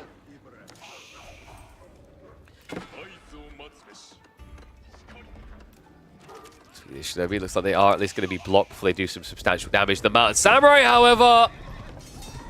Okay, dude, just tap him out, man. Someone call a doctor, referee, please. Samurai now getting ready for the dive. And it looks like the Shinobi, they didn't even get killed! Onto the tree line. This is a beatdown, man. Don't worry, guys. He got 76 gold in his high trade house. Moral victory, baby. Mango's also now here. Second one queued up. I mean, this is GG. He's the one who needed the Mangoes. He never reached that stage. Oof, big wall up as well. Scatterbrain not even able to try and sidestep it there. Onubagishia Flood is a little bit slow from Anno, but it doesn't matter. There's still enough Mountain Samurai left over. I mean, credit to him, he's actually dodging the Mango shots now. So a little bit poor on the execution with Mango Micro from Mano. He's like, fine, I'll attack something that can't move. The building. Dun, dun, dun. Village is coming out early. Scatterbrain. Wait, did he just do a return to work? He did. Nice 2 Mangoes. Oh. Conk 1 is closer to silver than pro. That's an interesting statistic. Especially if you look at the team game ladder where that guy's got 4,200 elo. Our second sight time is ticking down, right? Anatan maybe not the cleanest on his dive in here. He doesn't need to be, though. All he needs to do is reduce Scatterbrain down to 0 with no gold access, and he can't reboom. And there's still Mountain Samurai race. Jesus Christ. Scatterbrain, please. Have mercy on yourself at this stage. This is ridiculous. Oh. I think Scatterbrain's mistakes came with the choice to do both Doc and TC. One, but not both. Right? One would have at least given you some way of playing this, but both? Set himself up to just get thrown out of a tower here. Sky didn't hear no bell? Really? I did. I heard the return to work bell. And then I heard the town bell to get everyone to safety. Then I heard the return to work bell again. And now I just heard the Sacred Site bell. And now I heard the return to work. Okay, I'm going to stop with the bells. I think a bit of a bell end for that.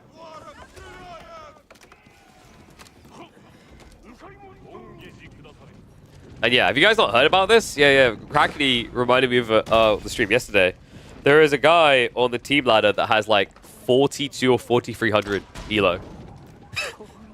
And the next one is like 2,700 elo. It's ridiculous. Because correct me if I'm wrong, you can exploit the system still by queuing with people with much lower elo, right? I believe that is still a thing, yes. I'd have to double check though. Alright, I'm going to speed this up a little because I don't know how... I actually have no clue how this game is not over. He's getting stonewalled in. When have you ever seen Japanese stonewall someone in?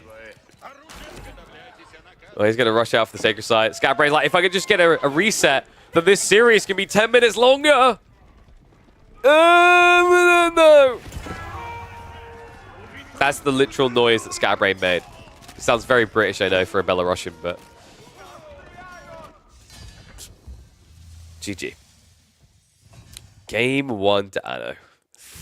Man, Scatterbrain. Definitely a player who's been like improving, right? But the difference in this game was day and night. Sup, Voldy?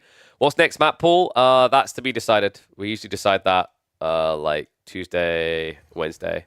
I need to review whether there's any new maps that have come out that could be interesting. We could rotate one map back in that was in like week 1, 2 possibly, and then bring a brand spanking new one in, as in one we haven't used yet. You guys want Altai? Is it time for Altai's return? Kind of curious actually. Let's have a look at this quickly. Not at all, but that's how Krakeny farms Beastie. Kappa. So you guys want Hideout? Why is Hideout a ranked map? I'm still confused by this. Maybe it's time for Danube to make a return. We haven't seen Danube since the old TC meta, right? So actually might be quite interesting to watch. I don't like Rocky River. I think Rocky River's way too campy. I used to like Rocky River, and the more I've watched it, I'm just like, it's way too campy. Mongolian could be cool, though. I like Mongolian Heights these days. Cow, dude. You think everything that's not Scandinavia sucks? Guess if you could make your own map pool. I mean, why do I need your tool? I've got this right here. This is helpful. But I don't think there's been any new maps at the moment. I was hoping we'd, like, with this format, we'd see people go a bit crazy with new maps. But it's mainly just been Kavayu so far. So yeah, we don't have anything new to flex. Divine Divide. I haven't looked at this. Why does the picture not load? I mean, that could be interesting, actually. It's like, yeah. Oh, no. I'm sorry. I am really sorry, Twister, but that cannot be interesting. That sacred site should be there. That's way too congested with sacred sites. Delhi is just gonna be OP. Like, so OP. I think, actually, like, what you want to do is you want to move the tree line closer to the cliff in the northwest corner, and then put a sacred site up there, and then you have a pretty cool map. This would be... Eesh. But outside that... River Trail? Oh, no, that one's kind of RNG. Oh, the Lake Forest one. I haven't tested this on render yet.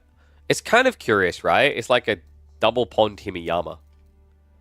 Do people actually like Nagari, by the way? I've been thinking about Nagari. But I thought the...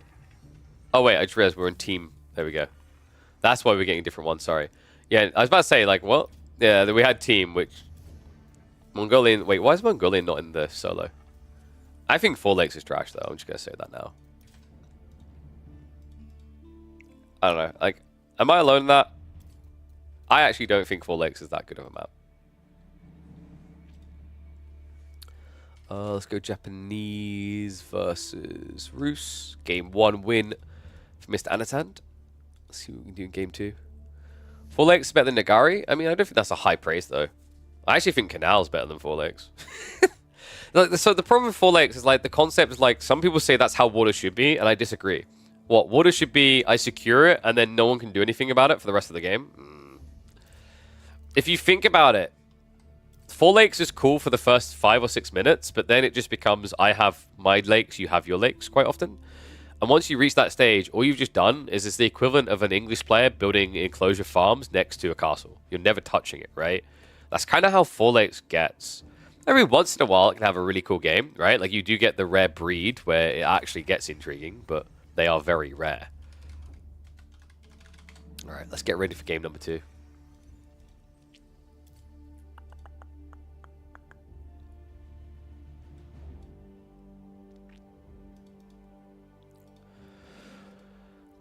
So, game 2, Skaga. God, there you go. Very, I know, very Norwegian to me. So, we've got Juji versus Chinese. Isn't this new Juji build with the Palace Guard spam really scary? Thank you, thank you. I'm very good with my pronunciation.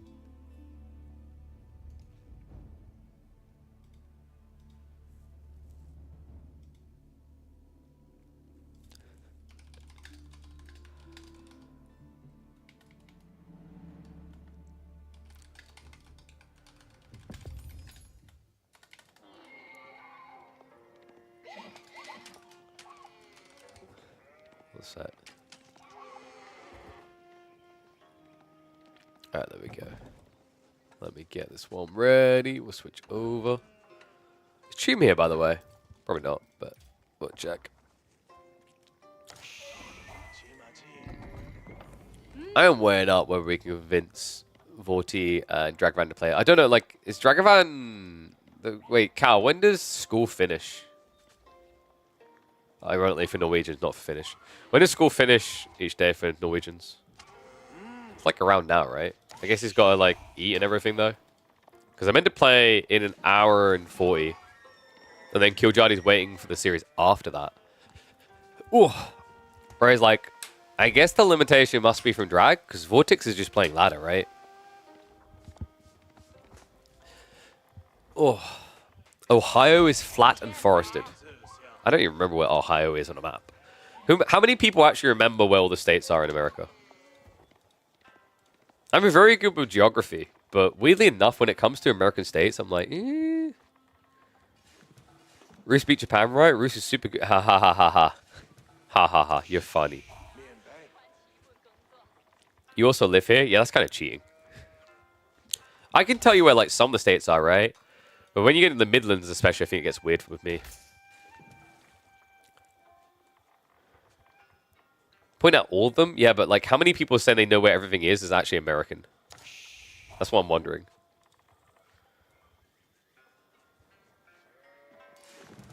It's like, because then it's like, no offense to you guys, but it's a little bit disingenuous. It's like me saying I can tell you where everywhere is in England. You know what I mean? Like, outside of America. On an unmarked map. Oh, there you go. It's like a Chinese person telling you they can list all the districts in China.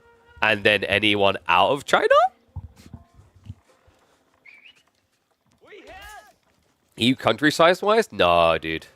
Like, no, no. You have no excuse. I don't think you have an excuse to the same degree of Europe. If you're an Age of Empires person, you're a history person, you should know it all.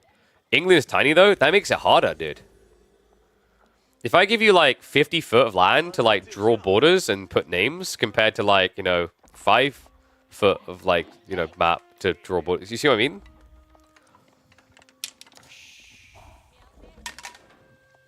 You can watch KP at 11 inches. Wow, that's the biggest I've ever been. Anyway, let's focus on the game. We've got Anatan versus Scatterbrain. Juji versus Chinese. Every time I try to be a child-friendly channel.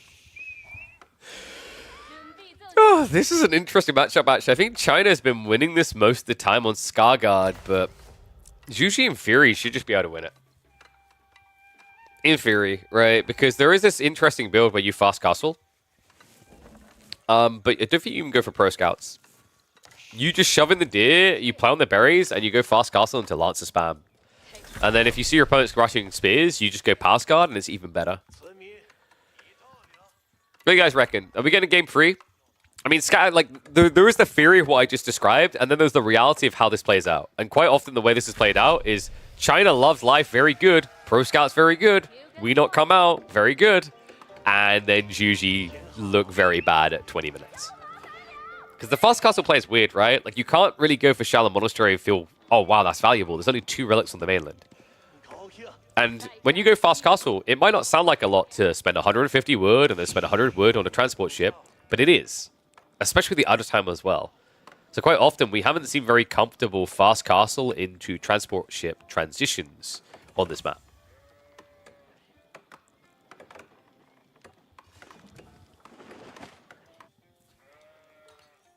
Scatterbrain, he's going to be going for that stables opening, so we should be seeing pro scouts queued up shortly. He has got more than enough gold, it's just the wood drop-off remaining. Yeah, a little bit unclean on the transition here, actually. Instead of going for the first straggler tree, he went for the lumber camp. He could have just gotten the pro scouts prepped and coming in about probably 20-25 seconds sooner, which is a really big deal here, actually. With supervision, that is basically the tech speed. So you could already be pulling deer home. And if this had been, say, an opening of aggro from Anatan, you'd now be in trouble. Instead, though, Anatan has mirrored with pro scouts himself. But look at the difference, guys. His timing versus Scatterbrain. Scatterbrain is just a mile behind here, right? You've already got scouts pumping out. Awesome follow-up as well. So Anno is going to look to get a little bit griefy on the other side. So double fast castle China should win. Will outscale knights. That's actually not true. Because if you double fast castle on both sides, you have got this interesting build right now of Mount Lu Academy that makes your attacksmen pretty ferocious. So you can get the opening surge of knights quicker. But I think the cooler thing to do there is if you see your opponent's massing knights, you just zerg spears like crazy as usually.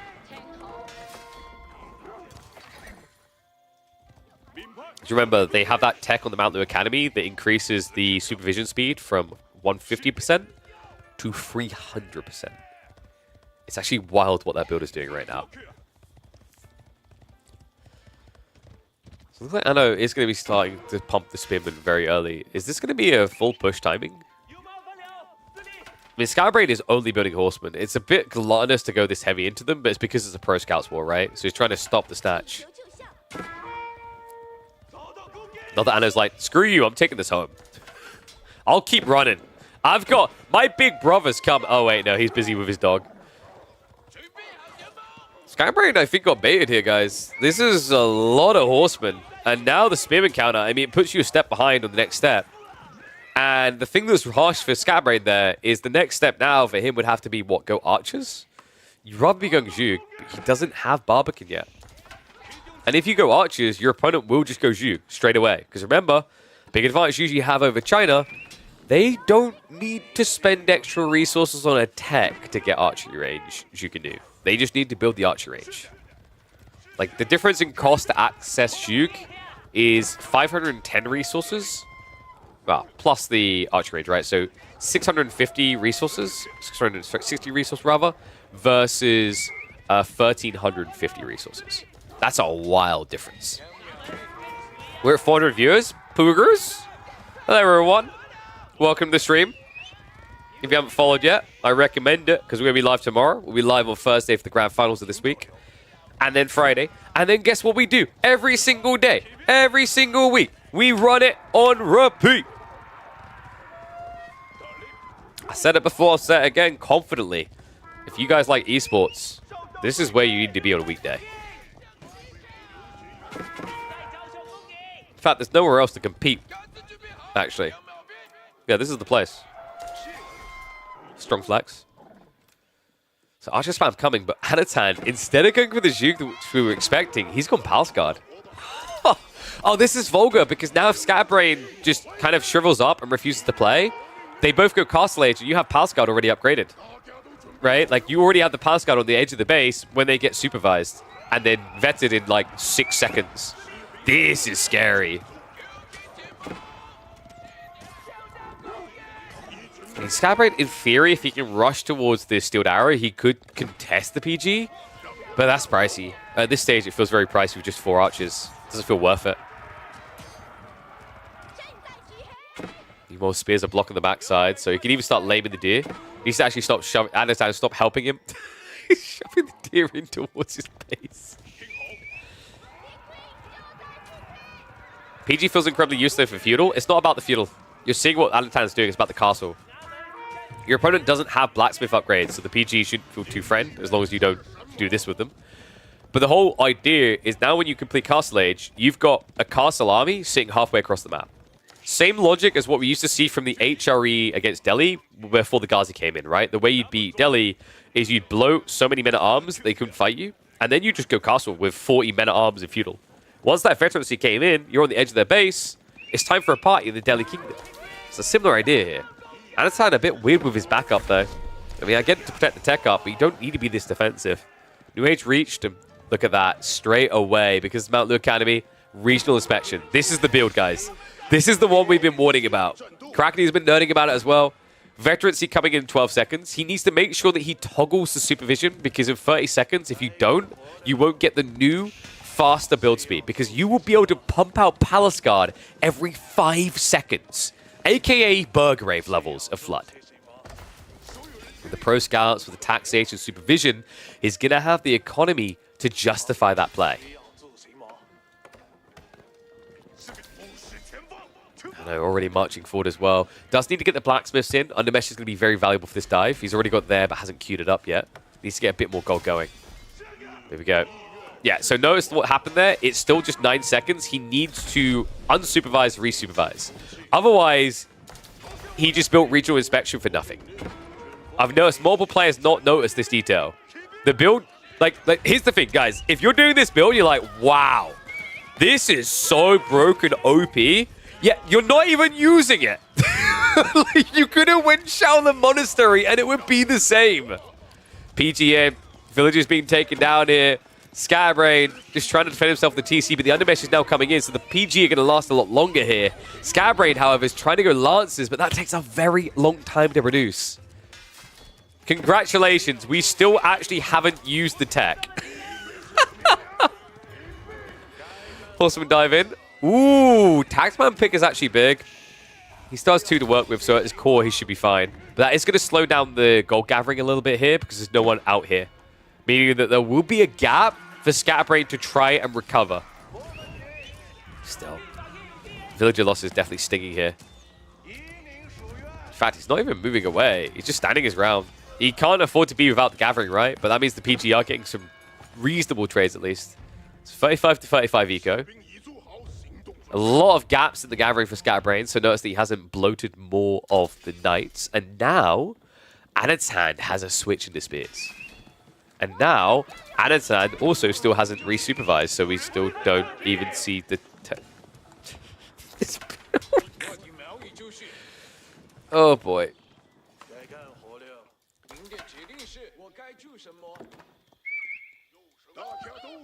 So this is where I just go, instead, imagine how scary this build is if people start using it correctly. Because I've seen like 3 games of this now. And every single time, people forget to resupervise. They only eventually do it because they like go and drop taxes off from the building, right? Like right now, it would be very efficient for Anatan to drop the 40 taxes he's got off here and pick up again. In fact, kind of needs it considering how low his gold is. Okay, so dust is settled here. Anno has got spears being smuggled in, and Scatterbrain seems unaware. There is another dive point coming. When Scatterbrain realizes what he's up against, Anatan should be coming into his TC with, say, about 12 Palace Guard and 10 spears. That's scary. Although, wait a second. Scatterbrain, oh, he sees it. He queues up more archers. The Imperial Palace is giving him all the info. Look at that vision. This landmark is just so much better than the clock tower for these type of plays now. So there is hope for Scatter. No access to the Duke. He just has to play into the archers, right? It's going to be a little bit sad up against the PGs in particular. Palace Guard are getting the Rage 2 upgrades, so those archers' lives is going to be even more sorrowful in the coming seconds. You're seeing the weakness of Lancer play, right? Scatterbrain's Lancer play is cool if you're attacking. It's terrible if you're defending. Because what you've given Anatan is the keys to the kingdom. He can outnumber you in your own base. Knights ain't it when it comes to defending.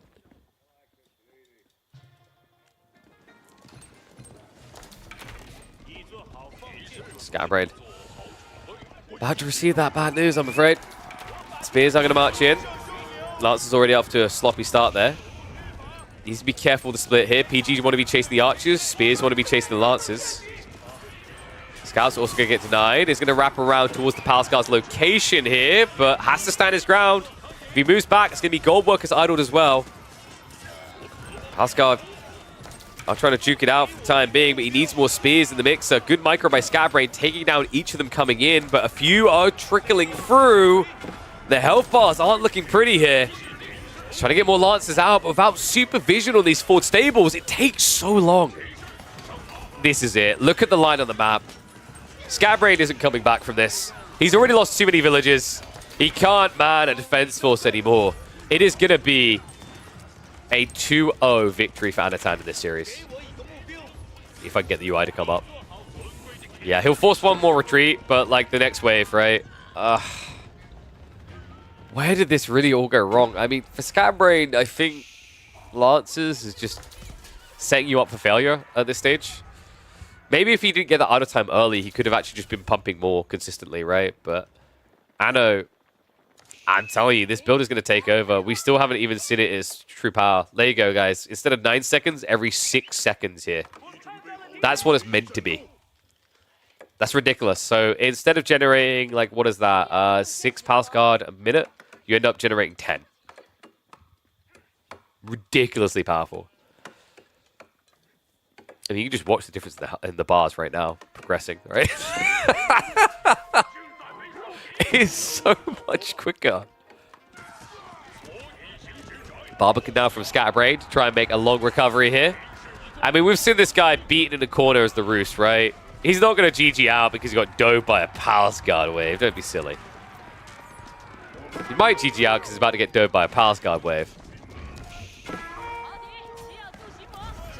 Oh, shift over. Barbican will be able to garrison, though.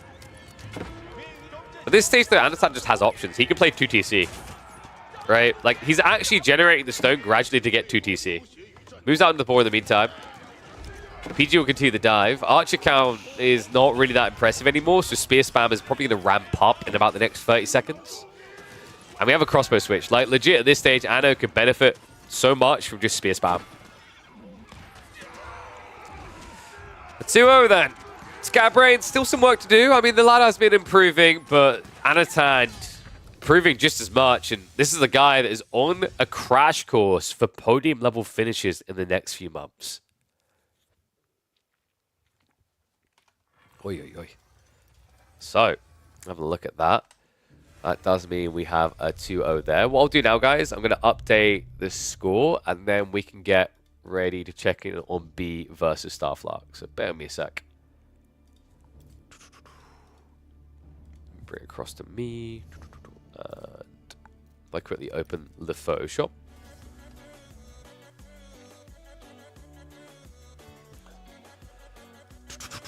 God, I'm actually wondering whether we do the series live today or tomorrow. The only reason I'm thinking now is, like, it depends on how long the B Starflark series is, but we've still got an hour and a half until VortiX plays. We'll see, though. We'll see how we can do.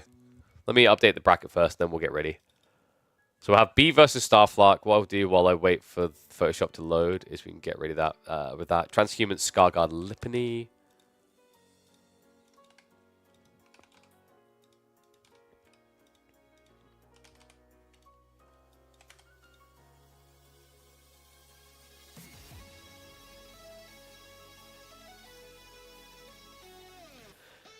Next match is that. B versus Starflark. So the Chilean player actually have some pretty cool games. Let's see how he does here. Let me update the graphics first. So we had a 2-1 for Cat.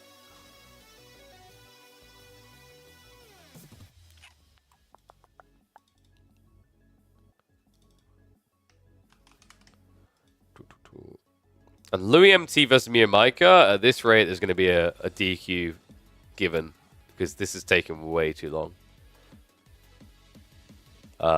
They still haven't played. They still haven't even scheduled their round of 16.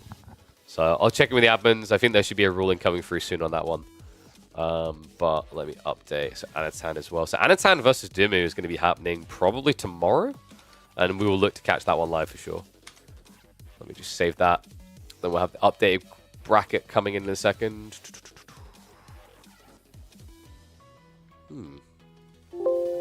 Doink. There we go. Alright, so what we'll do now.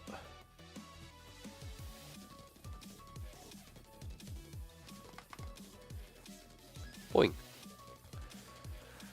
VortiX vs Dragevann? Yes, VortiX vs Dragevann is going to be playing in an hour and 20 minutes. How do I gift you Amazon Prime thingy you mentioned? Last Protector? That is a great question. So guys, there is a little option when you watch the stream to subscribe. And within there, there'll be something about Prime. And if you go through there, you can link your Amazon account. There, there'll be something about Prime. And if you can link your Amazon account to your Twitch account, which will allow you to go through. So if I go on here. Where's the thing not showing? Yeah, down here, just behind my face, like right here, there'll be like, well, mine says manage your sub, but like down the sub area, there's going to be an option to do with the Prime sub. Oh, wow, look, you can save by gifting more. Wow. Yes, you'll be able to come in here. Wow, I've got tier 3. I'm so committed. You can go in there. Oh, geez, I'm going to get rid of that now. I'm sorry. That is horrible. So yeah, if you go in there, there'll be an option to kind of link to your Prime, to your Amazon Prime. And if you do that, it means you have a free sub to give every month. I appreciate it if you give it here, because esports tournaments are not cheap to run. And on top of that, it guarantees that you don't have to worry about ads. So a big win for you as well. That, and we have some pretty incredible modes that you'll get access to. So, you know, win, win, win, win, win, win, win. A lot of winning. It's KillerPigeon's. I know, right? I brought the flock. I brought the swarm. Oh, so I reckon. I mean, yeah, actually, like, this is interesting when you math it out, right? So we've been live 5 hours so far today. We're likely going to be live for, like, what, another 3 hours or so? Maybe 4. We might do 9 hours today. So let's say it's in 3 hours. Let's say 8 hours, right? 8 hours, and I think, is there 4 minutes of ads an hour? So that means that you could have dodged 32 minutes of ads today alone. Sounds to me like summons worth it. Sounds to me like that is an easy cha-ching, mate. All right, let's get B's profile open, and we'll go into his series up against Starfluck.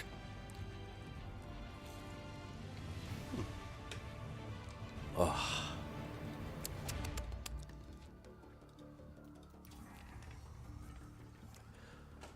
Okay, why is B's profile private, sir?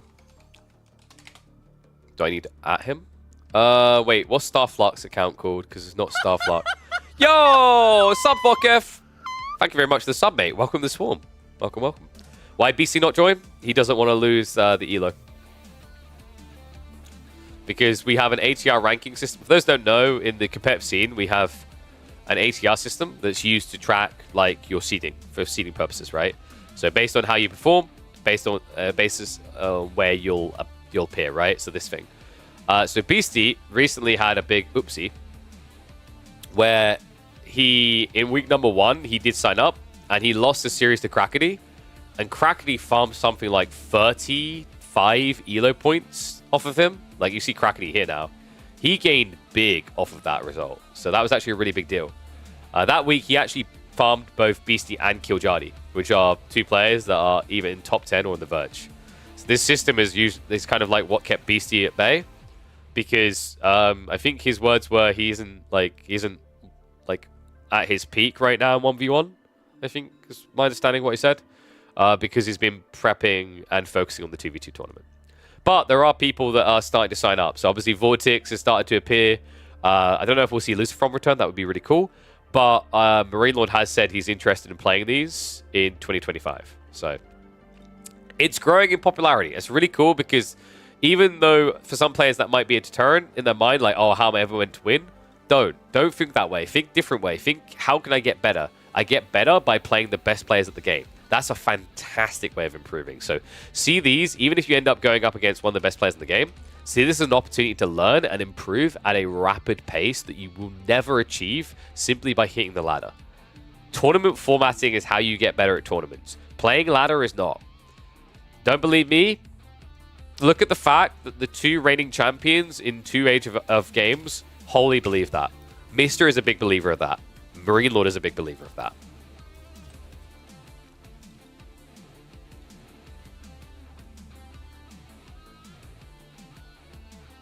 You get no ads in Austria? That's very weird. I'm not sure what the logic is. But hey, you should still subscribe because, you know, it helps. Wink.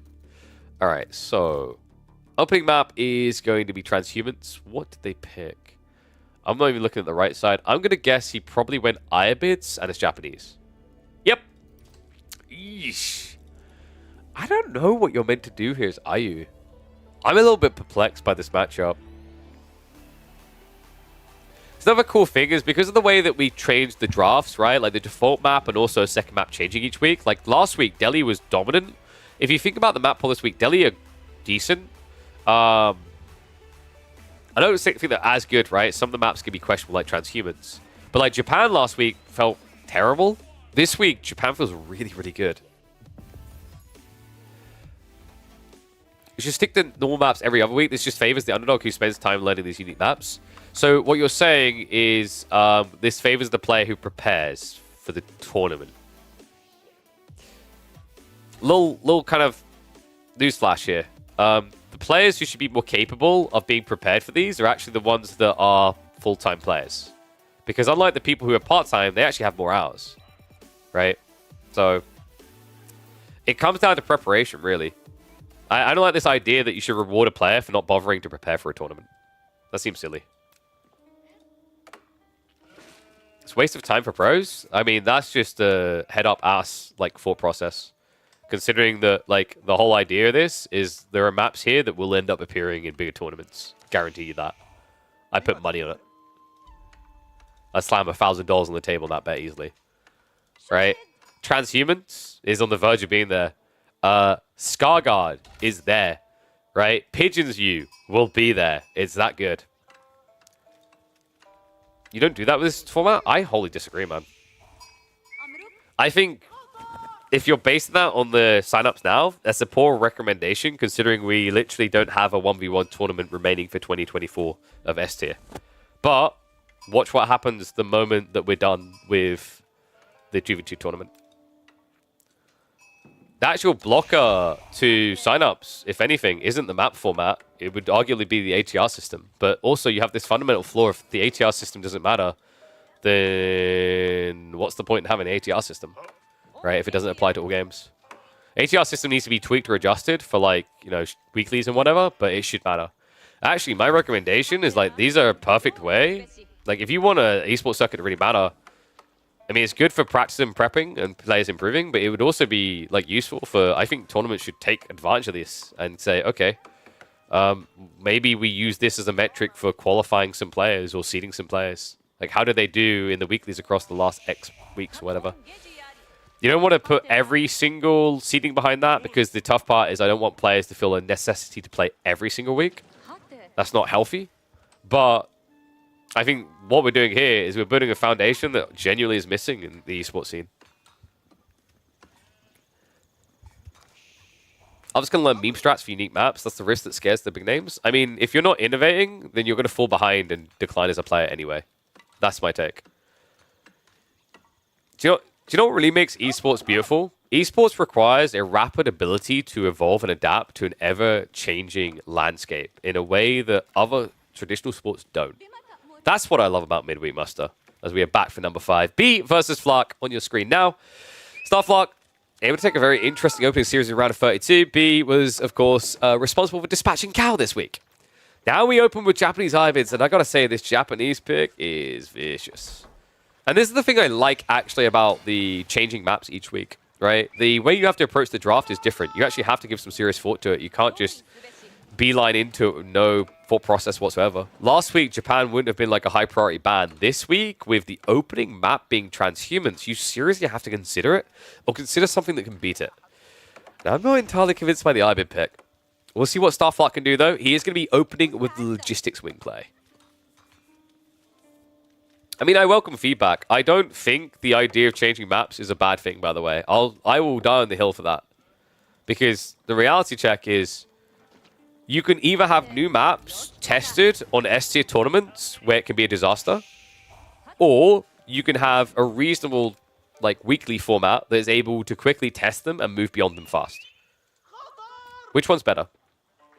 And if the answer is going to be a lame one of don't use new maps, then congrats, you've just killed the game through lack of variety. Wholly believe that. People want new content. I mean, Jesus Christ, we live in an age where people spend more time watching 30 to 60-second clips than they do long form. And you do, by the way, have to have ATR affect the weeklies, because the whole idea is that this entire ecosystem we're creating here is meant to blunt the issue of gatekeeping that exists in the larger, like, tournaments, right? It's so hard to try and actually get experience to be a pro-level player when you're playing against people who have, like, 3-year advantage and they already have ridiculous amounts of draft experience you don't get otherwise. Like, I am proud to say that, like, dude, we're 5 weeks in and we provided more opportunities for upcoming players to get practice in a tournament format setting than has been seen otherwise in the last 4 months, 5 months. It's crazy when you think about it that way.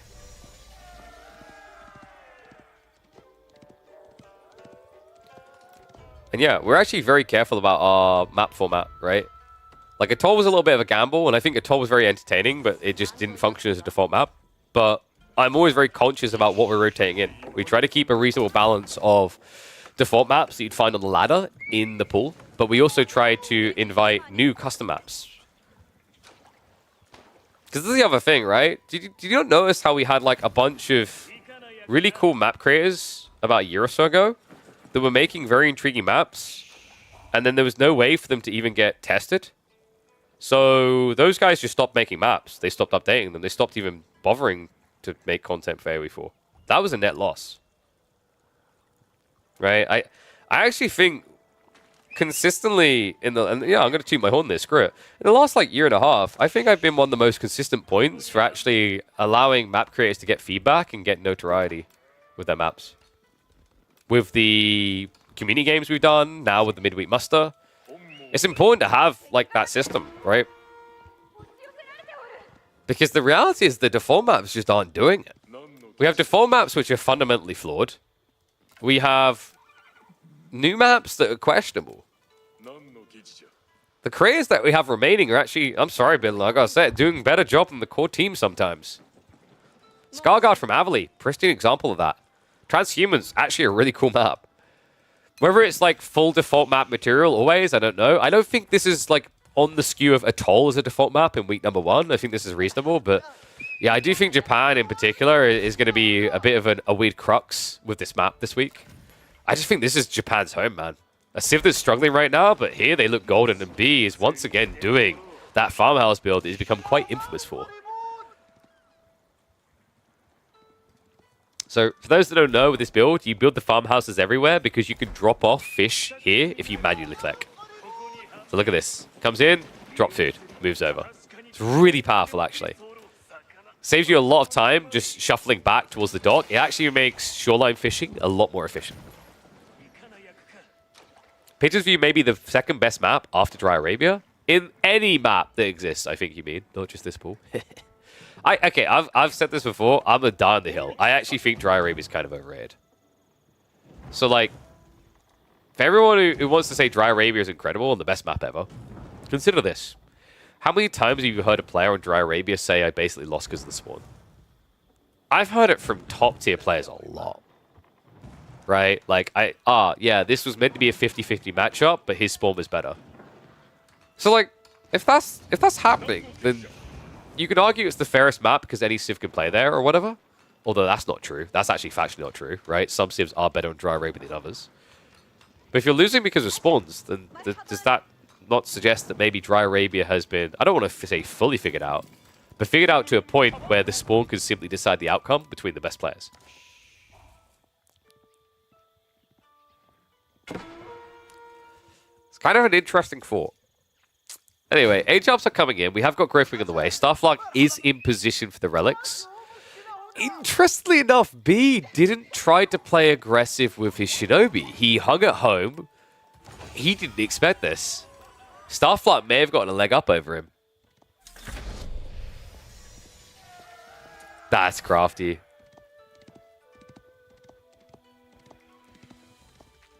I mean, it's kind of crazy, actually, that he didn't sniff this out at all. We do have Onimusha on the way, which is a little bit assumptional, actually.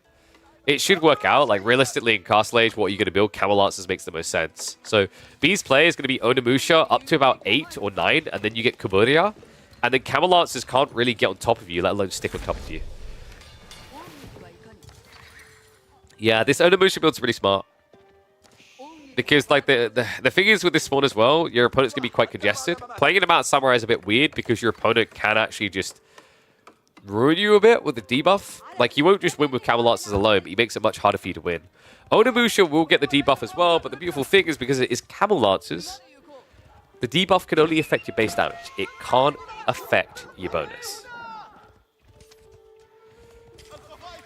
Shinobi. Ooh, Shunshin not quite able to get the block. Bullow's going to come out here, though. This is a commitment with the stabs coming through. He gets it. And Starflark, he kept the other one here. Duck and run, man. He lost one already. He fails to get the relics back. What a timing here by B. What a time to subscribe. Thank you very much, Mini U, for the Prime sub. Welcome to the Swarm, bud. Okay, so now Camelot's is out. Onimusha need to kite. Initial stab's going to come in. The Shinobi is also a big threat here. Remember, high base damage and bonus against melee. Yeah, he's going to peel back. That's not great for Starflark. He's not respecting the Shinobi threat. These guys are actually surprisingly effective against Knights. When you don't get the charge in, that health matters, especially now that it's been buffed from 80 to 92 due to him being in castle. Oi, oi, oi, Starflark. He's trying to fix the issue now by going into the Horseman. He does at least pull one of the relics home. So 1-1 split so far. And Kaburuya finally on the way. This is what we were talking about, right? You're able to kite. Mount Samurai transition also coming in as the Horsemen start to arrive. Camel Lancers are being brought pretty low. Should be able to finish them off. It's got the second wave arriving. And that is also going to be an Uma Bannerman. That's going to be your front line here. You just want to draw attention onto him instead, which he does. Relic is going to be pulled back by Starflark in the meantime. However, the formation shuffle betrays him here. And also the Onimusha, if you're not charging onto them right, they don't get the debuff. So another snipe comes in, another Dervish down, and keep in mind, he hasn't even built the mosque yet. Oh, sorry, he has, at the back. Dervish getting queued up. That's going to take a while, though. There is a window of opportunity to snatch away here. I wonder if he's going for it. Yeah, Shinto on the move. This is kind of a wild beginning.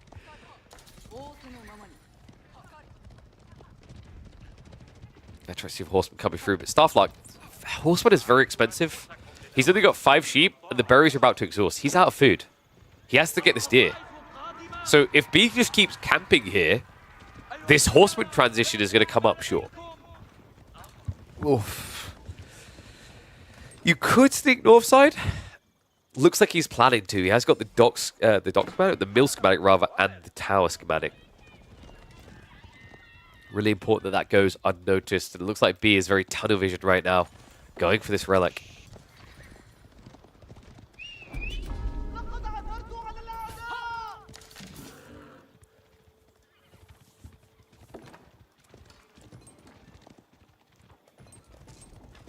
This is a stare down, man. 5-mount Samurai already is a little bit tricky for Starflark to engage on. Crossbow transition is coming, but that's going to leave him very static. We have got move out now onto the berries. B not contesting it, instead just happy to pull the relic home.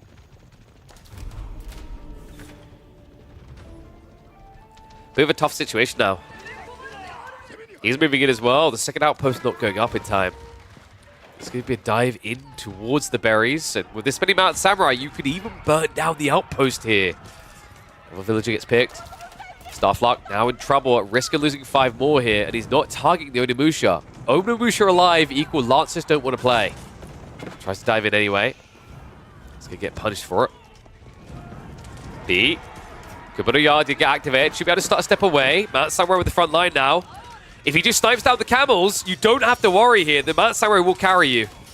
Goes immediately in, counters the crossbow play, counters the camels, and even though a lot of Onimusha are in deep, it doesn't matter. Starflark, he lost track.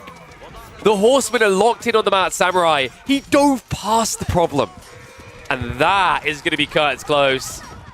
Starflark is essentially out of food. He has moved out to the team on the south side, but the damage is done here. An 8 eco lead now for B. About to end up being a 13 as those 5 villages are dead. Whew. Clean and fast opening, baby.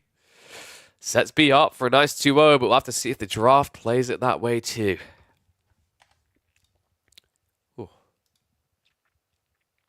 Did I miss anything else discussion-wise on things? Dry Arabia doesn't have huge imbalance issues where you have to play in one direction or another. The spawns being a bit random is actually a good thing, I say.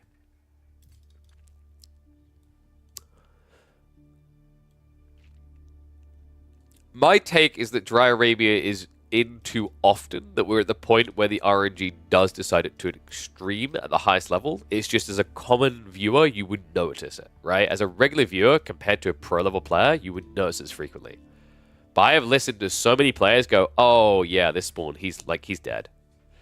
And I'm like, huh? And that has a ripple down effect to the casual audience when they start to realize that, by the way. Because when you start to realize that, like, you know, if you looked at your game and went, how do I improve? And then, like, after racking your brain for ages, someone just went, the spawn screwed you. You'd be very annoyed, actually. It's kind of like if you ever played an RTS that has too much RNG? It's that feeling, right? Where you're like, oh, so I basically just lost because dice roll. Players like Dry Arabia? Sure, that's my point, though. They say they like Dry Arabia, but then they simultaneously say they lost because of RNG. I'm saying the thing that's even seen as perfect is flawed. That's my point.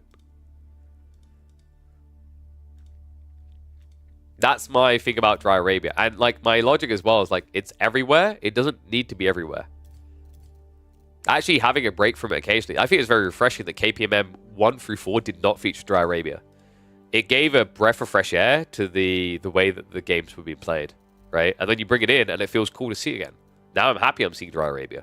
That's really cool. As a viewer, and I think as a player, it keeps things fresh. All right, let's get ready for game number 2. So, Juji versus French, and we are going in for... Is this Lipany? Why have I not got Lipany downloaded? Oh no, Scarguard, that's weird.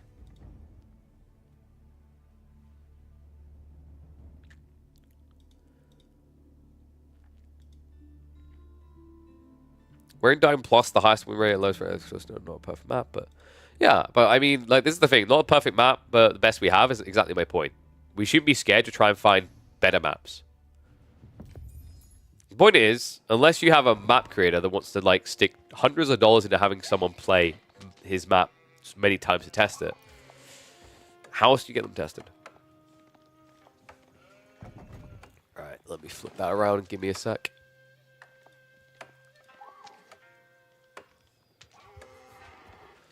All right, one sec, guys.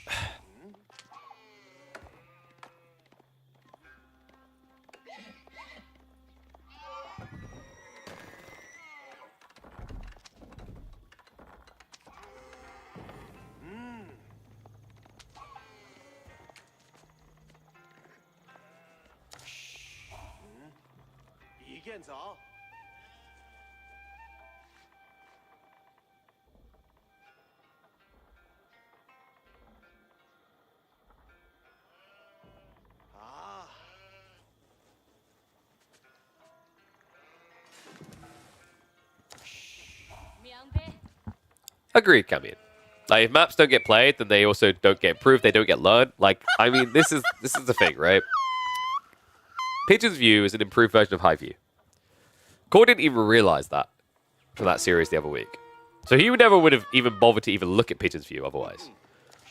However, because we put that map in as a default map, the amount of players who said it was so much better than High View, and it's what they want from High View. That's a win. What is up, Friedlich? Thank you very much, mate. Appreciate the sub. Welcome back to Swarm. Okay, let's get ready to go. So we've got an hour until VortiX versus Dragevann, guys. So we will be casting that live when it happens. I might bump them after this series if this ends earlier and see if they're available to start a bit earlier.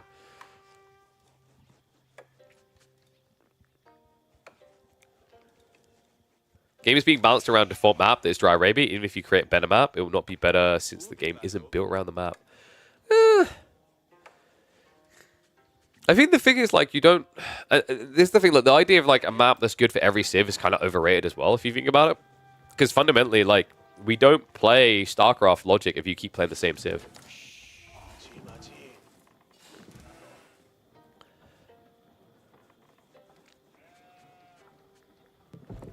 I mean, Hillberries. AoE2 has random maps, though, right? It is randomly generated. Correct me if I'm wrong. Partially. Same way as AoE4, right? So, what you just described for AoE2, AoE4 will eventually get to as well.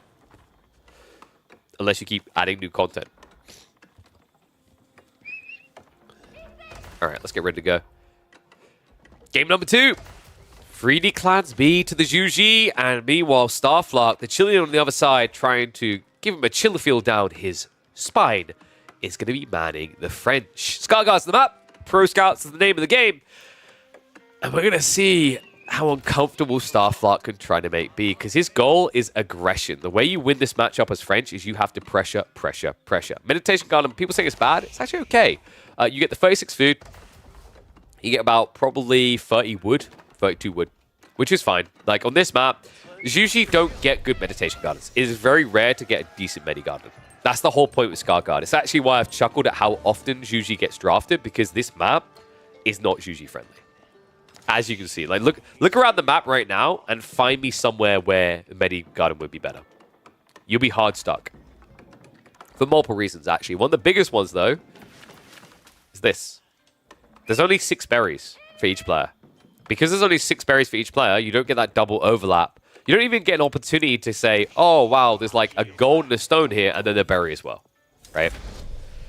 But usually are coveted because of this. Pro Scouts play pretty bloody strong in this game. And on this map. Map that has 74 deer in total, 8 of which is underneath people's TCs. So that's 66 deer up for grab in neutral territory. Is there a spot for wood, gold, and stone? No, not always. Like here, maybe, but that's very far forward, and that's assuming B scout that straight away. Even so, you're also moving very far away from your base against French, who are going to be rushing feudal, right? So it's a bit of a gamble. And if you go for this, you're not getting the food, right? So you have to choose, like, what's more important in your build? The gold, the stone, the wood, or the food and the wood? Well, why do you really want stone? If you're not going 2TC, the stone is kind of moot. Hand cannon slits are nice, at least against French, so you could argue that point.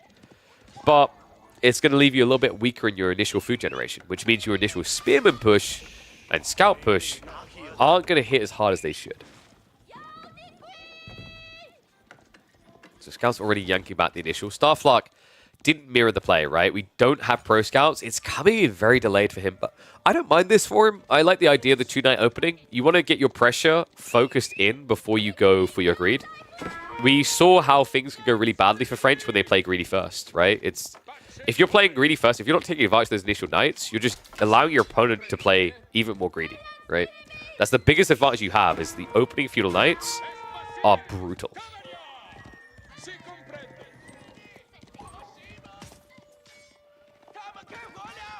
Yeah, I mean, that's the point with these new maps, right? Like I said, not every map has to hit straight away. And the cool thing, by the way, is like some active map creators learn and alter, right? We've had Kaivayu just look at one of his maps and go, oh yeah, that didn't hit. We're going to change it, right? Like Pigeon's Valley didn't hit. He immediately went back to the drawing board and started thinking, okay, how do we drastically change this to be good? Or maybe it needs small tweaks. For example, we ran the Scarguard Invitational in September for Avali, which was to test this map that he created. And in that, he discovered, oh, the small 2 berry patches are kind of weird. He needs to add more deer. He also discovered there wasn't enough things on the islands, right? He needed to add additional gold veins. He added the boars. He changed a lot of things to get that fine-tuning in. That otherwise, you would have done what? Waited maybe in a year and a half for an SC tournament to pick it up. And then you can't even alter it mid-tournament because the tournament's going to be like, 2 months long. So you're just kind of stuck with a crap spawn. And then, by that point, people are sick of the bad version of the map. They don't ever play it again. It's dead. Hate that. Absolutely hate that. Isn't land trade a bit too easy in this map? We have not seen a single land trader yet. You'd have to trade to your opponents, so it's actually quite crafty the way he's done this, right? You see it the same on Waters. They trade to their opponent's trade post. Otherwise, it's not very efficient. Doing from here to this corner is pretty weak. It's like, I'd say, maybe 2/3 maximum of the map. So, yeah, it doesn't really return that much, even at a diagonal. And even then, you're coming out into the center of the map. Keep in mind, like, the point around easy trading might have held a bit stronger on this map with Season 8. But with Season 9's changes to build speed on walls, very difficult to insulate yourself. So, beat quite a lot of spears coming in, right? Archer transition is now there for Starflark, but it's only a single archer range with second stables. Yeah, he's trying to inflate the knight count. He's also mismacroed. Way too much gold gathering going on here. He needs to pull some people back. About 4 need to come off of this onto the berries. Rebalance your eco, because then you have like this creepy fast castle play that gets really annoying.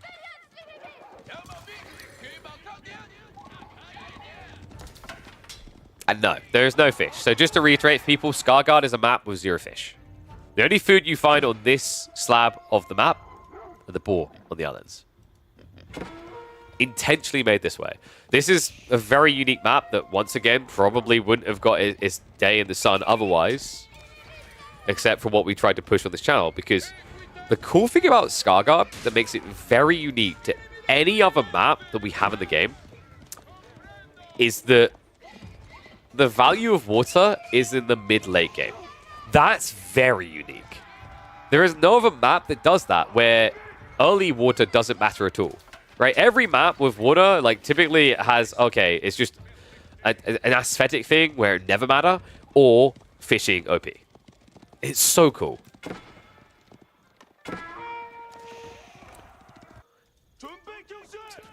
Knights in the meantime have started to stack up, but I mean, B has quite a lot of spears here. If a slip up there, Starflock giving a freebie. Archer count really low as well. Undermesh already on the way for B. And he's getting ready for Castle. This is not looking good for Starflock.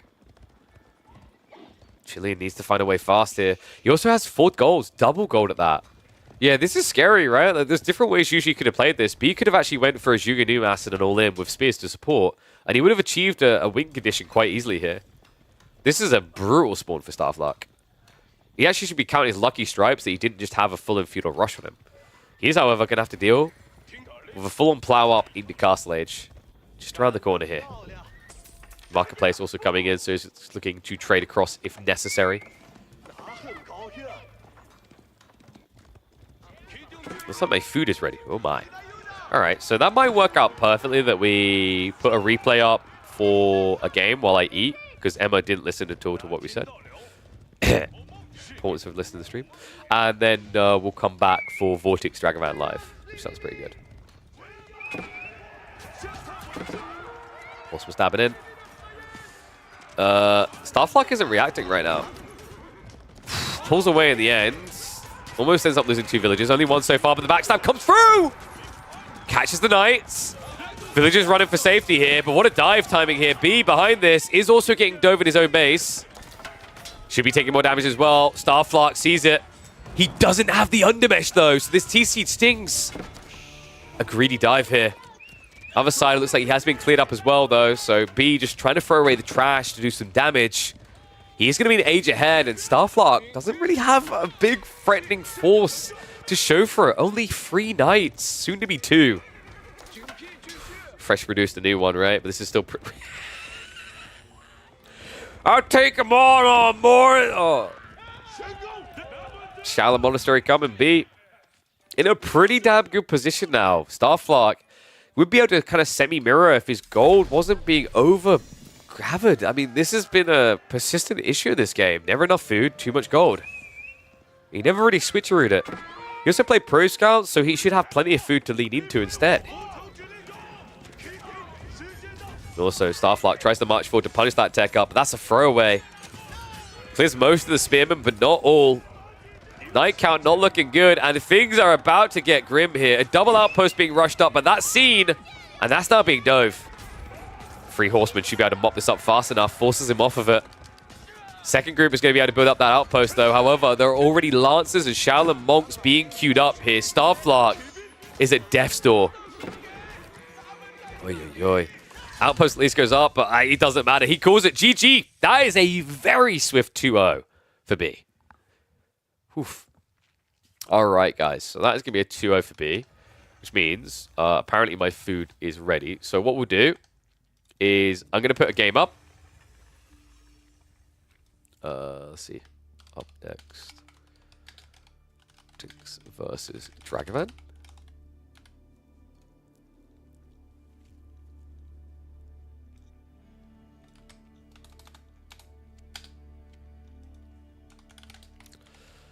So what we'll do, put a game up while I quickly go and eat. And when I come back, we'll have VortiX versus Dragevann. So stay tuned. I'll grab something for more than a few days ago. So it might be something a lot you haven't seen. Or it might not be fresh on the memory. So we'll keep it fresh that way. So bear with me 1 second. And then in 45 minutes, we have got VortiX versus Dragevann live. Okay? So let me have a look here. We'll see what we've got. Let's get Cat versus Wham, maybe? Cat versus Wham was a pretty good one. Crackety versus Kiljardi. Oof.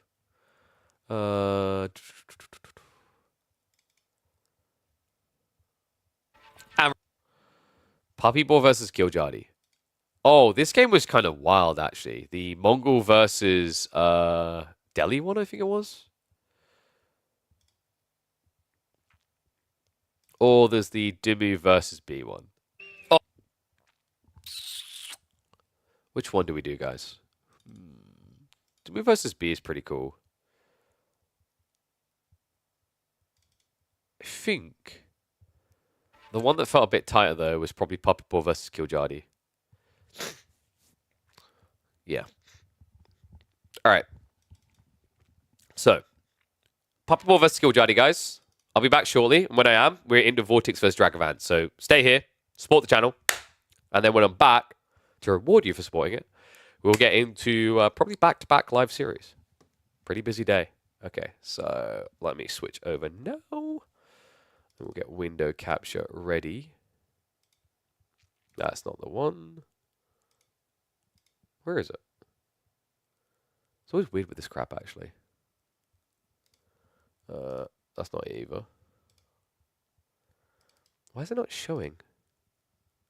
I hate it when it does this. Alright, I'll just do the screen share.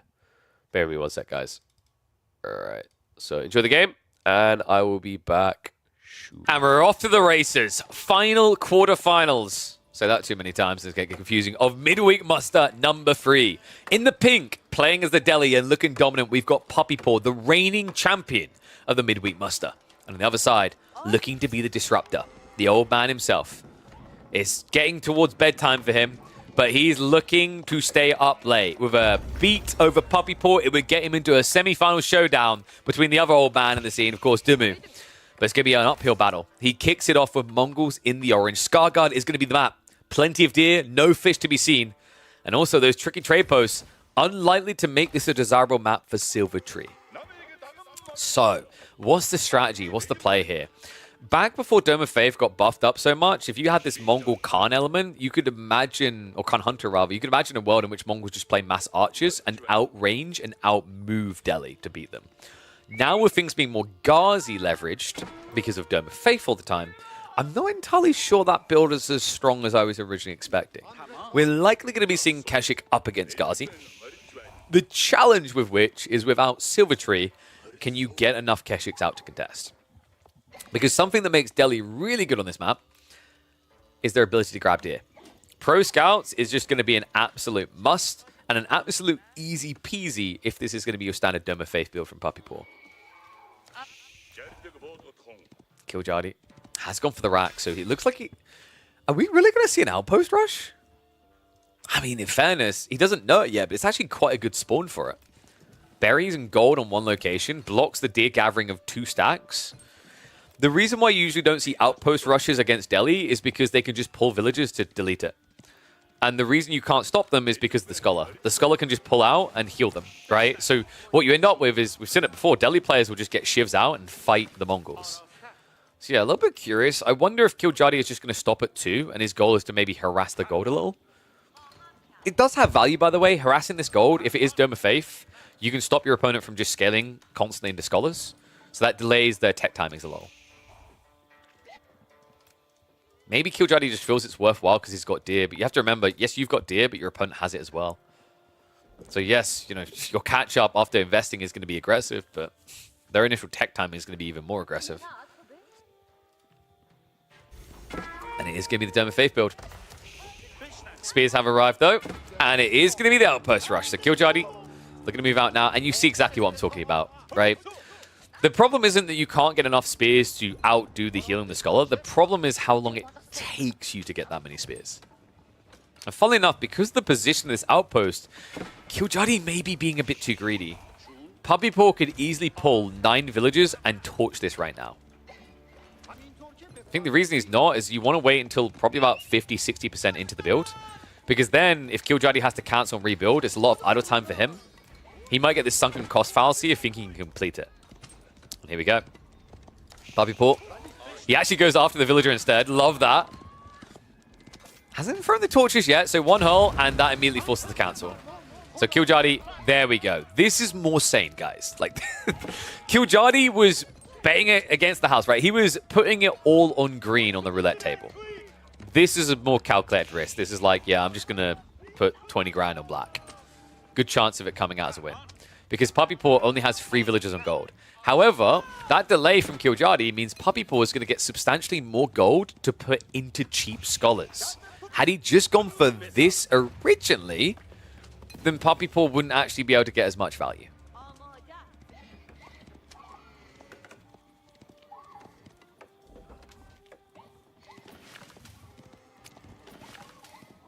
Deerstone on the way now behind this, so Puppy Paw will have an edge for about probably 30 seconds. You're likely going to Gazi as an opener. I mean, you can begin archers to clear the spears, but the spears are pretty much going to be camping in the outpost. If we see archers as an opening, it means that Puppy Paw really wants to reclaim his gold quickly, but you'd still have to basically get into a ram. It's very expensive, and that's why Gazi seems more realistic here. How do you guys vote in the end, by the way? Kind of curious. 81% for Puppy Paw. Oh, so many Canadian fans. Poor Kiljardi. I mean, he's a very talented lad, right? Thinking about the maps they picked, for example, you've got this map, you've got Kalauga, you've got Haywire. I think these are all maps going to be played in a very aggressive tone. And every time I think this is going to be played aggressively, it does lean me favorably towards Kiljardi. Now, Puppy Paw is no pushover when it comes to aggro, but there's also no denying that him and his bro do like that mid-game quite a bit. I do find Kiljardi polarizing that way, though, right? We've had plenty of games where he'll just try to send it in on you and end the game by 15. More VortiX-esque. But we've also seen Kiljardi can find himself in the weirdest of late games. Archer range is going to be reaction, so Puppy Paw is going to look to bulk first before rushing out. A little bit surprised by this, right? He doesn't have pro scouts coming in too quickly, though. So the reason this makes sense is because he hasn't got additional gold gathering, he can't afford additional scholars. So you haven't got that typical unlock time on pro scouts that would make sense for just like going into cavalry. And he went double output.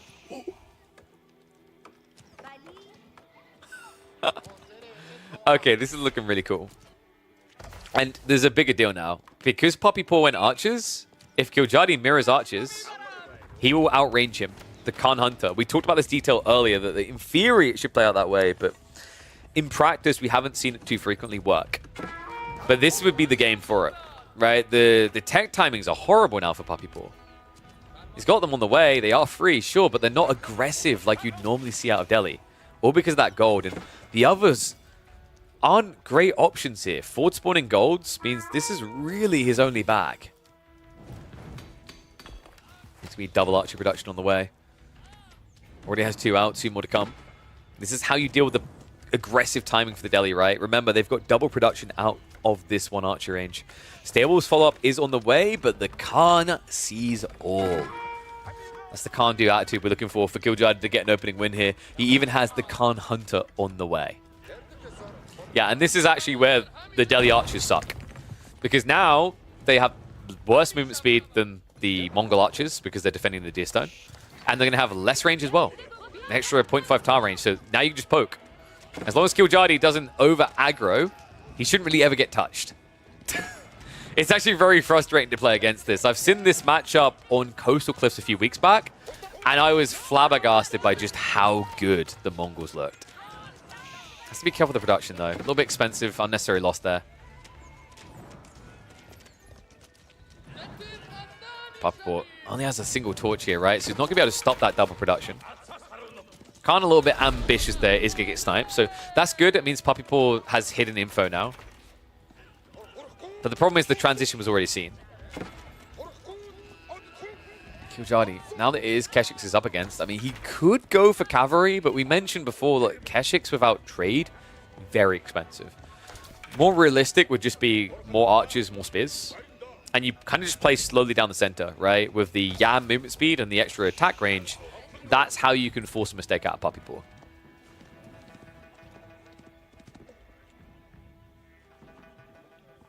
One issue he's going to have, though, is food will be exposed for him. It will not be for Puppypaw. So that means that Kiljardi is going to have to side invest into things like outposts to protect these deer areas in terms of yam and also in terms of vision.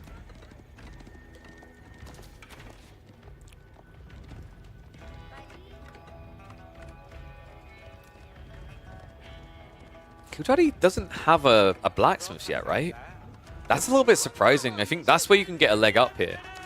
Because usually around like 10 minutes, especially with this many archers, Kiljardi can bypass you and get blacksmiths first, right? He'll have to pay for the tech, but he'll get them aggressively quick. Yeah. I think Puppypaw needs to lean a lot heavier into Ghazi if he wants to take this approach where he forgoes the blacksmiths. It's on the way now, but with only 3 scholars, this is not going to be the insane tech unlock points we've been seeing out of Delhi time and time again. Like, reminder, guys, we're almost 10 minutes into the game with Dome of Faith, and he has as many scholars as you would with a Tower of Victory build. Yeah, look at that. 2 minutes and 45 seconds per tech. Kiljardi. Well, he's going to have his Steel Arrow in 30 seconds. So a 2-minute window to make a play. Is there a world in which Kiljardi just keeps bulking archers as a result? Like, knowing that he can be this far ahead. It's dangerous because as you push into your opponent's base, there will be a window of opportunity where Undermesh comes in. But if he rushes Steel Arrow into Undermesh, yes, the Ghazi a little bit tanky, but it means Puppypaw's own archers are going to be doing no damage. Kiljardi looks like he's going to start making that move. Khan Hunter not being rallied with the troopers, though. It's going to be a little bit of poke here. Steel Arrow has been revealed. Puppypaw is going to look to commit in. The Ghazi get a great initial hit. Needs to be careful on the retreat. The Khan Hunter does by default get put to the back of the formation. Archer's now with the trade out. Attack speed arrow is going to get activated here. The Spearmen are coming in.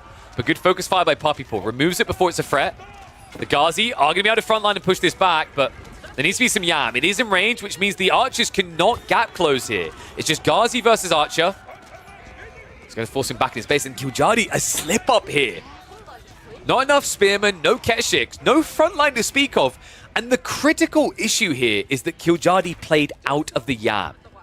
Without that movement speed, he wasn't able to disengage from the Ghazi quick enough. Without the Khan Hunter, he wasn't able to engage initially faster there.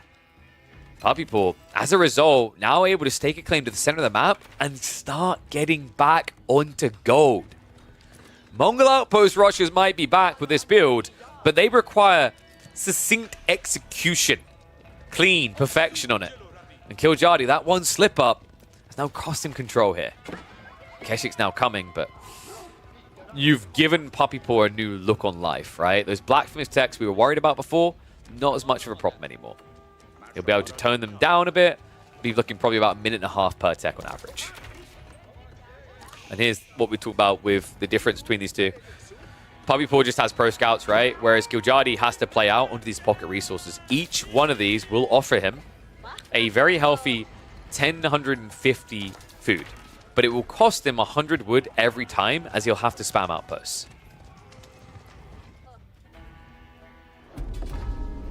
Signal arrow also coming in.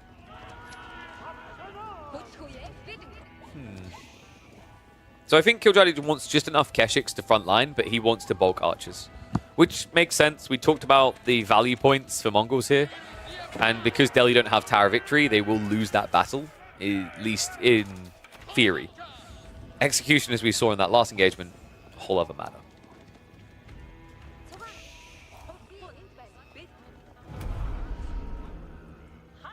Interesting that we don't really have like an additional scout in from Puppypaw to just return deer. He has been returning a few, right? Like he's been working his ass off overtime to bring it back, but he's even moved pocket resources now. Kind of like that.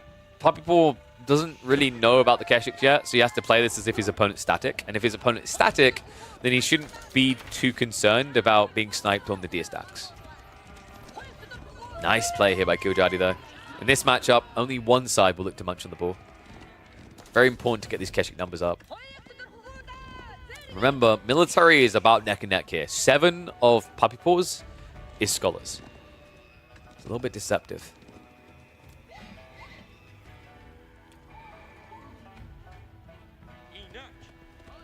Is there a world in which Puppy Paw tries to snake up once he has about 11 scholars.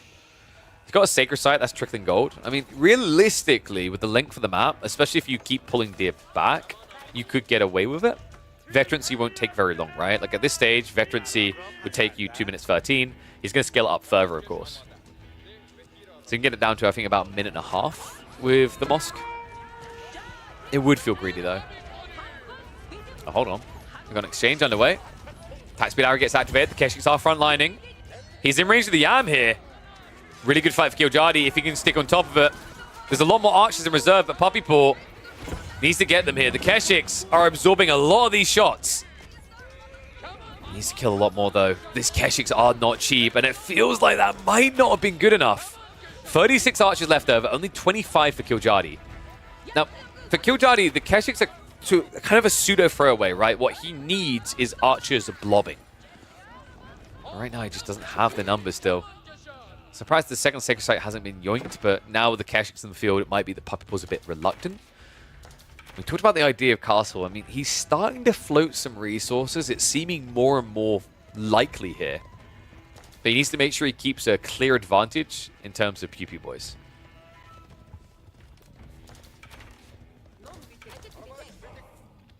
I think what Kiljardi is experiencing here is the classic slip up against Delhi. Delhi is probably one of, if not the most punishing Civ in the game for you making one mistake in the early game. Right? If you take an awkward fight, they have the tools, the means to pressure you in a way that can end the game fast. Sacred Sites, these fast castle builds with Mass Scholar now, the effectiveness to blob fast because of their production rates, it's harsh. And Kiljardi walking up into that mid-map without a front line, losing as many archers as he did on the retreat, has put him in a very defensive position now in this game. He needs to raid. If he can't find some eco kills, we are trending towards a good outcome for the Delhi. And it is looking like that outcome is getting close. House of Learning now on the way. Textiles coming in. A smart read by Puppy Paw. If you think you could lose a single villager, get it. Your opponent has built Keshiks. The likelihood is you will lose villages. How quick is that veterancy going to be? 2 minutes and 46. He's in position to pick up one relic quite freely. The second one a little bit further out there. No dot play. Right now, Puppy Paw's focus needs to be on land. Because Kiljardi is going to try to attack him. He has to, right? Now that his opponent is teched up, he's got to make a move.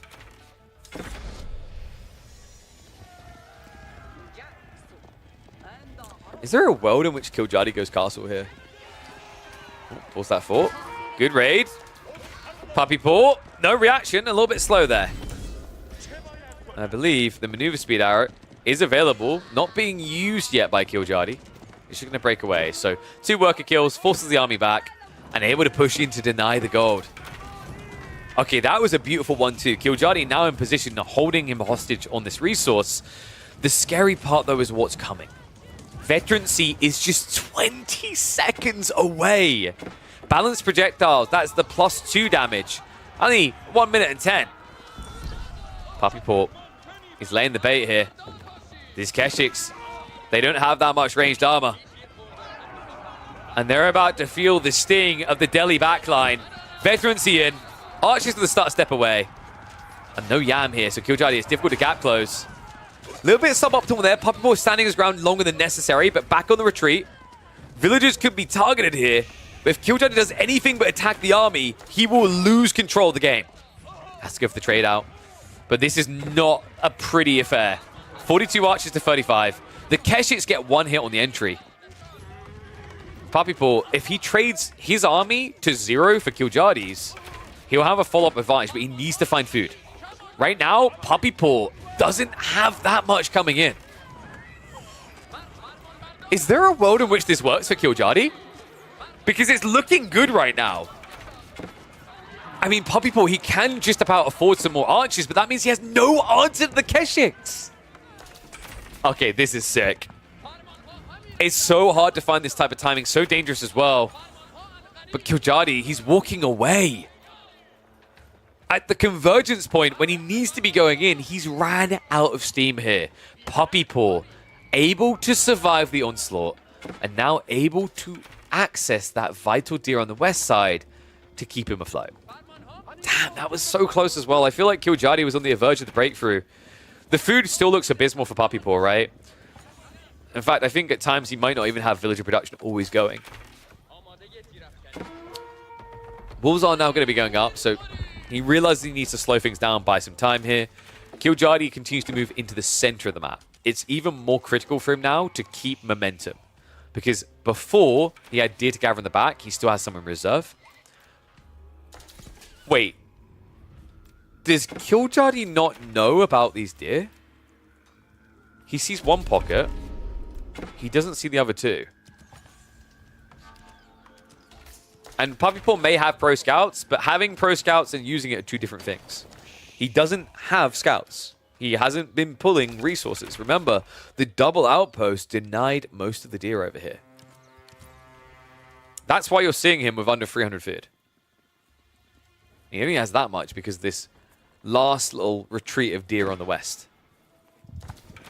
Keep drop coming though. So Puppy Paw, he might be looking to go into farms quite early. But the keep drop would cover him for that. However, Kiljardi, he sees it. He's going to look to seize it. Keshik's right in. Archers need to target this down, though. It looks like it's going to be a little bit too quick for Kiljardi to do any real damage. So castle goes up. A dive past this is going to be costly. Is he really doing this? Attack speed arrow gets activated. Keshik frontline's been removed. I think this is over.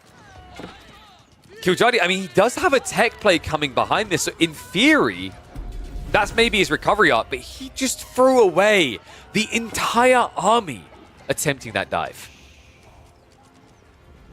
The only reason this isn't actually truly over is because Kiljardi has a tech coming and Puppy Paw doesn't have food. That's the thing that is going to keep Kiljardi in this after those losses.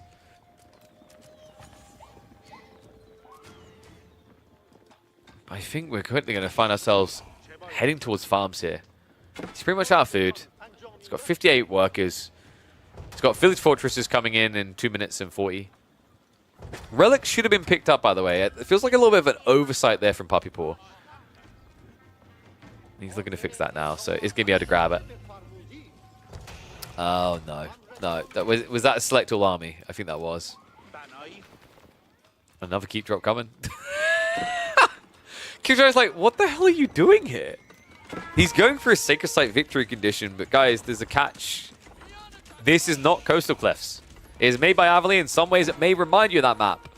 But there's a third Sacred Site. So this doesn't just get that ticking time bomb going.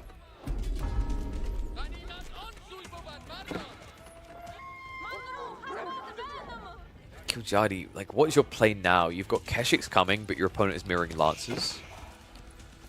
I mean, he's found a sudden surge of food, right? Like, he has access to these deer stacks that were previously impossible. Kiljardi is snatching some of these food resources away, which is really good. In fact, he's snatching a lot, but the danger point, guys, is how he gets out. That's 15 workers behind enemy lines.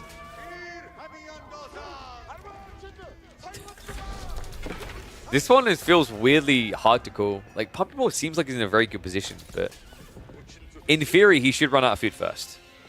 Kiljardi is playing a very risky approach here, but he kind of has to now. The risk might be growing because Puppy Paw is marching forward. Doesn't know where the eco is. He just knows he needs to find something. He could just camp here. Realistically, Village Fortresses is now coming in. He's about to be free TC. So actually, the pressure is on Kiljardi to make a move.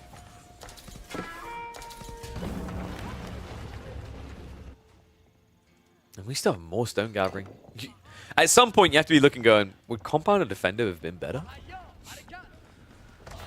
Kurotai is going to unpack, but guys, Kurotai is like the worst landmark in the game when you don't have an army. This is why like fast castle builds don't really work very often for Kurotai, right? It's just depressingly crap when you have nothing to buff. Right now, his army is practically non-existent. Lance is now arriving into the economy. Kiljardi, he has got that backup of food that I think he's starting to see now. But it's not well protected.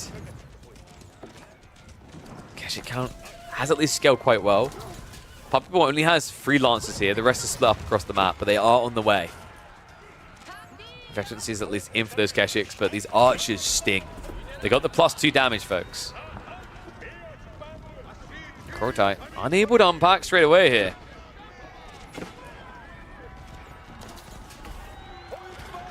I mean, in theory, Kiljardi should be able to hold. And wait, was that the trebuchet?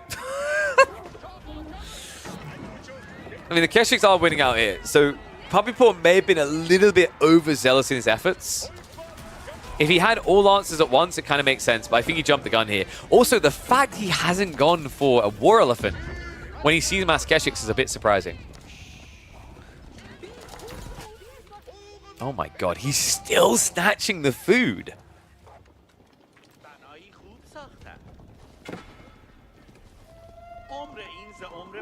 Farms are coming through, so Puppypaw is probably as vulnerable as he's going to get right now.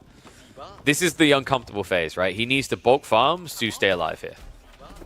Sacred Site win condition isn't ticking. He still has one missing from the checkboard. However, he is getting more relics. Kiljardi doesn't really have the extra economy to do that type of thing. And to make matters worse, with the Tower Elephant now arriving, he's about to re-access the berries here. And that is another 1,000 food for Puppypaw to obtain. Another keep drop also on the way to secure the deer. My oh my. Oh, Kiljardi has done a really good job of stripping away a lot of resources. The reality check here is he's also running out of food himself. Now, he does have the patches, so he'll have some longevity there. But the bigger issue I see is this is 1 TC versus 3.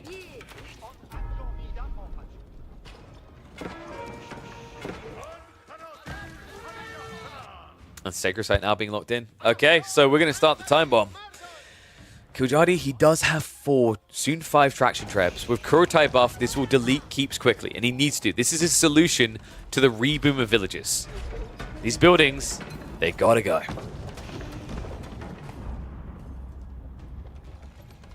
Got a layer of outposts here, so that will provide an extra trickle of protection against an archer dive. The scary part to me is, like, where's the counter to a War Elephant?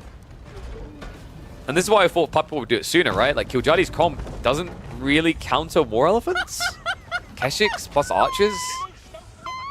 I mean, you could argue with good micro, Keshiks can counter War Elephants, and that every time one gets injured, you pull it away, right? In practice, when these fights get a little bit chaotic, it's quite easy to just end up losing Keshiks here, there, and everywhere. Ooh, 2 relics on the ground. Puppypaw was greedy about this. I wonder, is there a world in which Kiljardi just snatches these away? He's playing for the gold now. He needs this gold. In fact, I believe he's exhausted all other gold resources, so this is do or die for him. Relics are going to be picked up by Puppypaw. He can go for the wall, though. Archers need to target that down. Instead, it's going to be a retreat. Kiljardi, he is going to unpack the Kurotai. But elephants have now arrived. Remember, he's burning all these buildings because this is paying him gold. This is how Kiljardi tries to keep his economy afloat while he's trying to access the gold. And that also goes true for farms. He could snipe these down. Instead, he's going to go straight after the castle. Defense arrow has to be activated here, though. The Kurotai buff is there, but the elephant front line is strong. On the Tower Elephant's a little bit overexposed. Almost getting through it. The War Elephant, a trickier one to unravel. Keshiks trying to break through here. Is the count going to be good enough, though? There's still 10 in the mixer. Tower Elephant's flopping.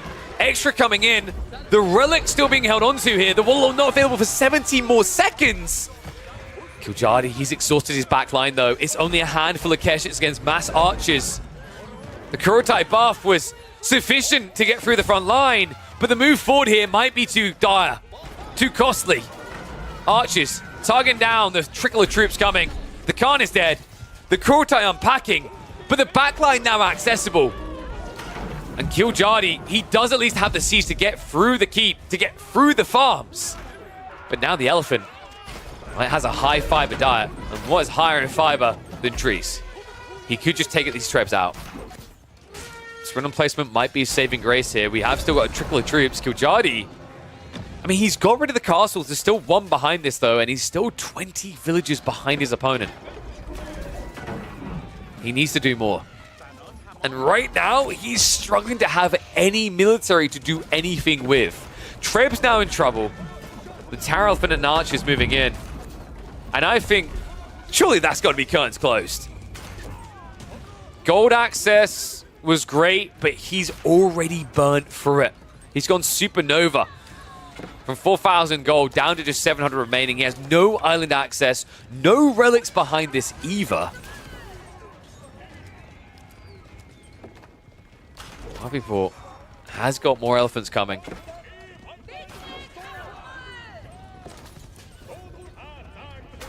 And this was so cool, actually. Kiljardi, it looked like he had just enough to push through there. Like, that was actually scary. I was actually impressed by how well the Keshiks were dealing with the elephants. Courtesy of the Kurotai buff, right? But at this stage, elephants are feeling a bit uncounted. And what is up, Axel Dix? Thank you very much for the sub, mate. Appreciate the prime sub. Remember, guys, if you got them, use them. It's a good way of supporting the channel. It means you don't have to worry about ads. And considering this is going to be maybe close to a 10-hour work day of streaming, there's plenty to catch. Well, Mango's on now here. Keshik count is looking good. I mean, Kiljardi, what's his follow-up play here? Because he's out of gold. Well, Puppypaw has way too much gold here. 3,000 in reserve. It's never going to run out. Kiljardi, he still hasn't gone onto the water. At some point, surely you'd think he'd go there for the gold, but no. Villagers now rushing against enemy villagers to try and gather wood over here. Center mass. Elephants have moved in. The Keshiks are going to try to contest once more into the breach. I mean, the Keshiks should be able to beat this. If the Scholars focus heal, though, maybe not. However, the Mango is making them focus on each other instead. Kiljardi continues to push. Down to 8 Keshiks, though. Make it 7, and folks, he has 200 gold income a minute. He can't afford to replace these. He needs to burn more buildings. Instead, the Mango's the one getting burned. Villagers take it out. And a good effort by Kiljardi, but the gold drain has sucked him dry in this game. The outcome is obvious now. That final Keshik pump was his final hope. And the problem is, with being multi-TC via the keeps, he couldn't just snipe eco to try and recover. He didn't go into the water. Didn't feel like he was able to, or maybe forgot about it. I'm not sure which. Either way, though, at this point, being Mongols without gold is an unplayable situation.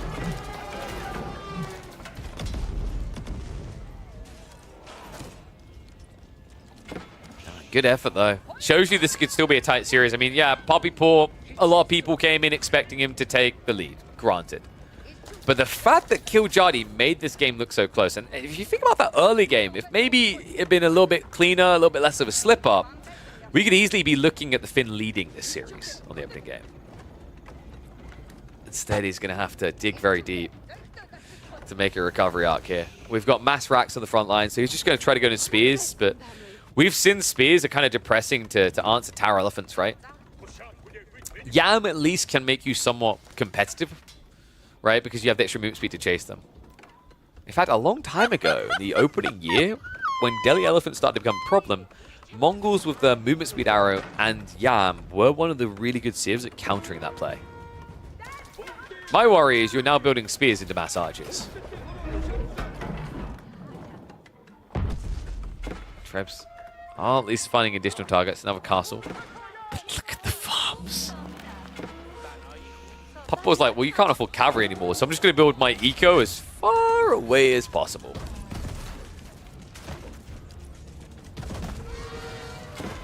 Why is no one building crossbows here? Because Kiljardi needed a front line, ergo he has to go Keshiks because his opponent already has archers, so he can't do spears.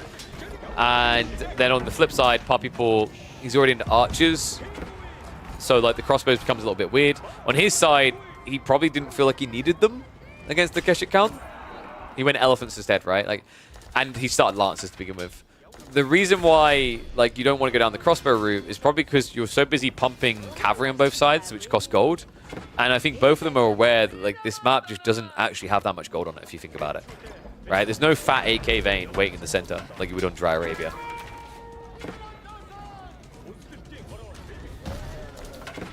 Also, like, Mongols can't really go crossbows against Delhi because Delhi can just get pegs. I mean, in fairness, he could have just played with Khan Hunter and it would have worked to outrange back the other way. But I think the issue for Kiljardi was always he needed a front line. Yeah, this one looks cooked. Tower Elephants take a bloody long time to kill. Spears are going to turn around for them now. A bit of miss micro there, puck ball quick to recover. At this point, you're just kind of trickling Spears into their death, right? He does, by some miracle, get an elephant kill.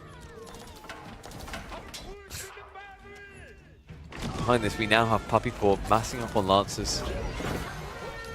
Weird to see Lancers up against Spears, right? Men-at-Arms actually would probably be better for Puppy Paw at this stage. But at this point, it feels like the world is his oyster. He can do whatever he wants with it. Cool to see the Trebs trying to snipe out infantry, but yeah, you need a lot more than this. GG gets called. There we go. Game 1 will be a win for the Canadian. Let me know what you think of this, guys. Mongols versus Delhi. A bit of a tricky matchup for a while, but with Doma Faith being the meta, is there now a way for Mongols to upset the OP Civ? Well, we don't have to worry about that plague for Kiljardi this week. That's right, back with another week of action and back with Kiljardi tomorrow after we watch him today, 2-0 Valdemar.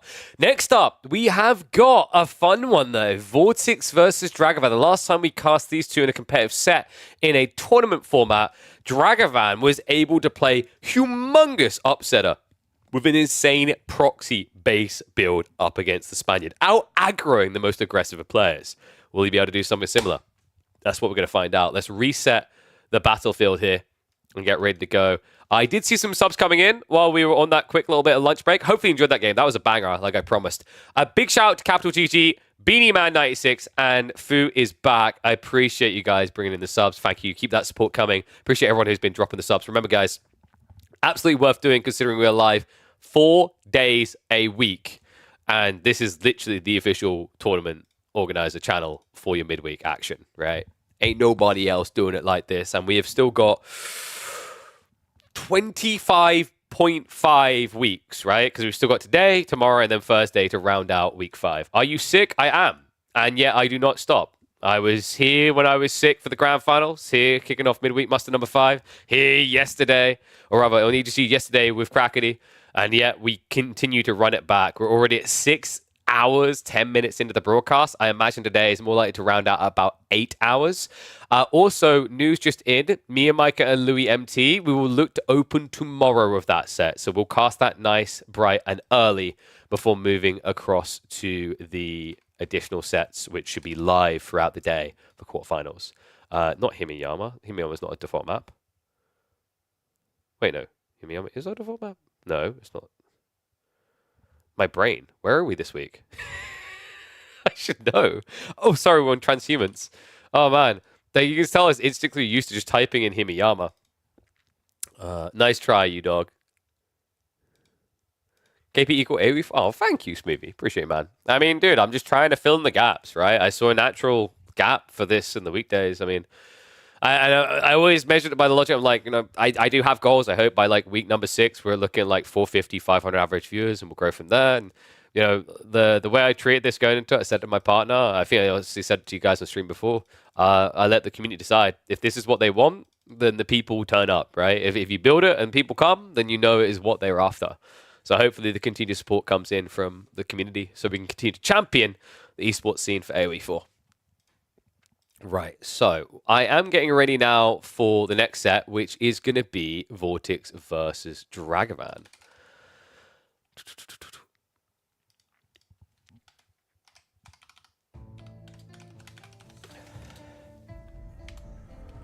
Let me see if they actually have started their draft yet.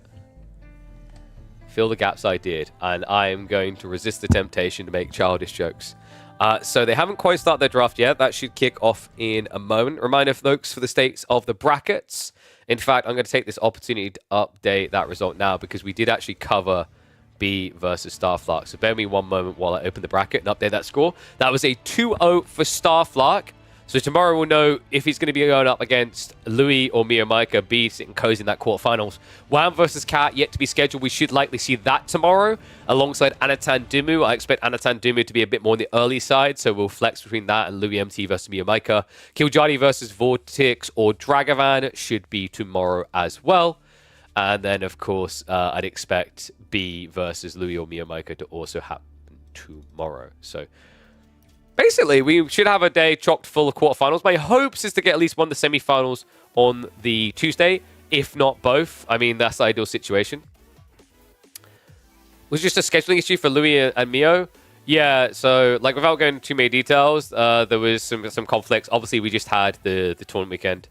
So I expect that to hold up, but that's why I also said to players, like, be conscious of this. Like, there's days where you're playing, days where you aren't, but also that's what Friday is for. Like, honestly, if you're going to have like these limitations, maybe just, if you can, in some cases it definitely would be possible, take the opportunity to do your round of 32 and your round of 16 on Friday, right? Like, that's why it's there, is that nice little buffer.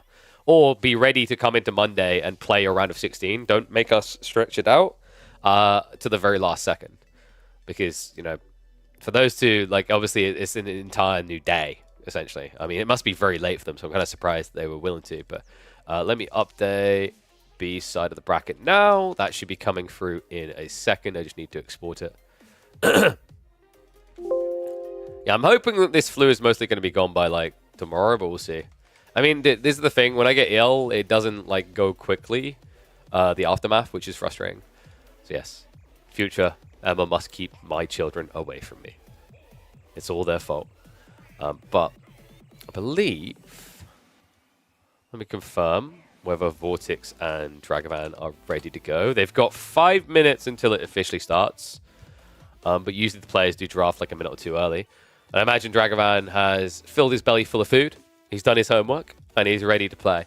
If you guys have not seen Dragevann, I can promise you an entertaining set. This actually could be a very quick set, even if it goes 3 games, because VortiX is very aggressive, but Dragevann phenomenally aggressive. If you guys remember, I believe it was 2 weeks ago that we watched him in the opening rounds against Chuck Francis build a proxy base as the English on Highview, and then bum rush him with Mass Horseman. Guy is scary when he goes to these type of builds. So having a look now and seeing if they have set up their draft. I think VortiX, I'm keeping an eye on it. It looks like he is waiting. This will be wild? Hell yeah. How many kids do I have? 2. I have a 2.5-year-old daughter, and I have a son that just recently turned 2 months old. So, yeah. And then, of course, it's very fun right now, especially for my partner, because I can only do so much. So, yeah, a bit of a crazy time. Break my ankle when I've got a newborn, and also I'm trying to set up a 30-week tournament format close to Christmas. List goes on, really, you know. Why be simple with your complexities in life, bro? You gotta do the stupidity of it. Oh, blimey. Skinny little pins, bruh. It's climber legs, mate. Oh, that's it. I don't know. I mean, it's gonna be skinny now, right? Like, how many? It's gonna be like a little bit of atrophy now. It's been 5 weeks, I think. So no weight has been on that whatsoever. Wonder why Beastie rarely competes in this weekly? Because he doesn't want to lose ATR points. Yeah, I literally had to skip leg day, in fairness. We were actually building quite good core muscles in general when we were doing the climbing. Can you lodge a little complaint with me regarding protein works? I mean, I'm not part of the custom service, but I'm kind of curious.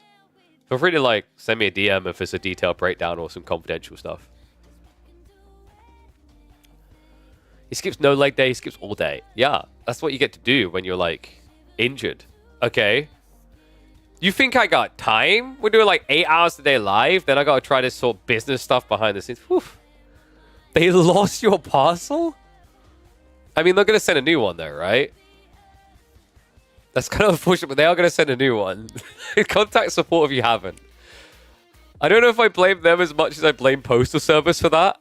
So I've got a fun one right now because I'm waiting on one of the components to be delivered for the PC build. For those who don't know, We're planning to build a PC live on stream. My mother is going to help build it. She's going to be the primary builder. I'm just going to provide a little bit of advice to show people how easy it is to build PCs.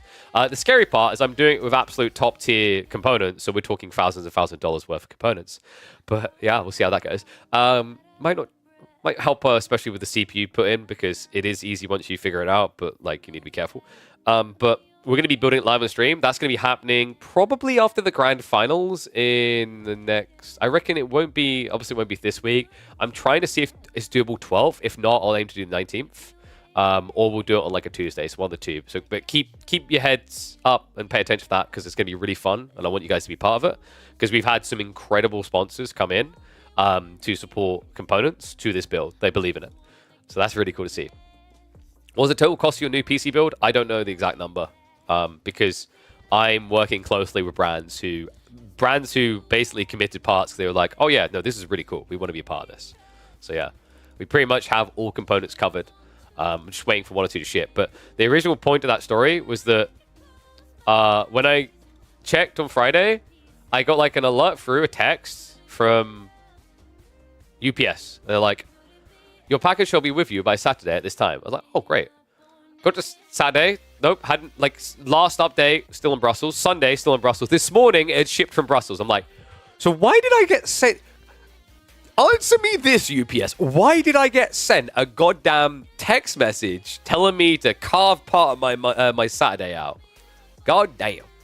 But yeah, those components should now be on the way, so hopefully they'll be here tomorrow or Wednesday for me.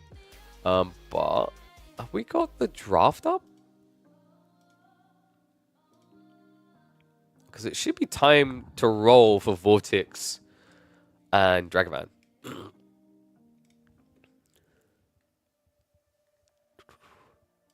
I'm keeping an eye on it, but we haven't had it pop up just yet.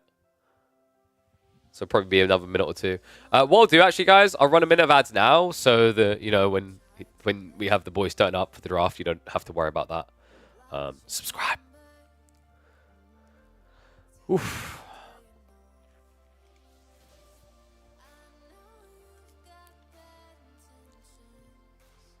It's based on tournament placements. Yeah, so like can't lose ATR if you don't lose. There you go.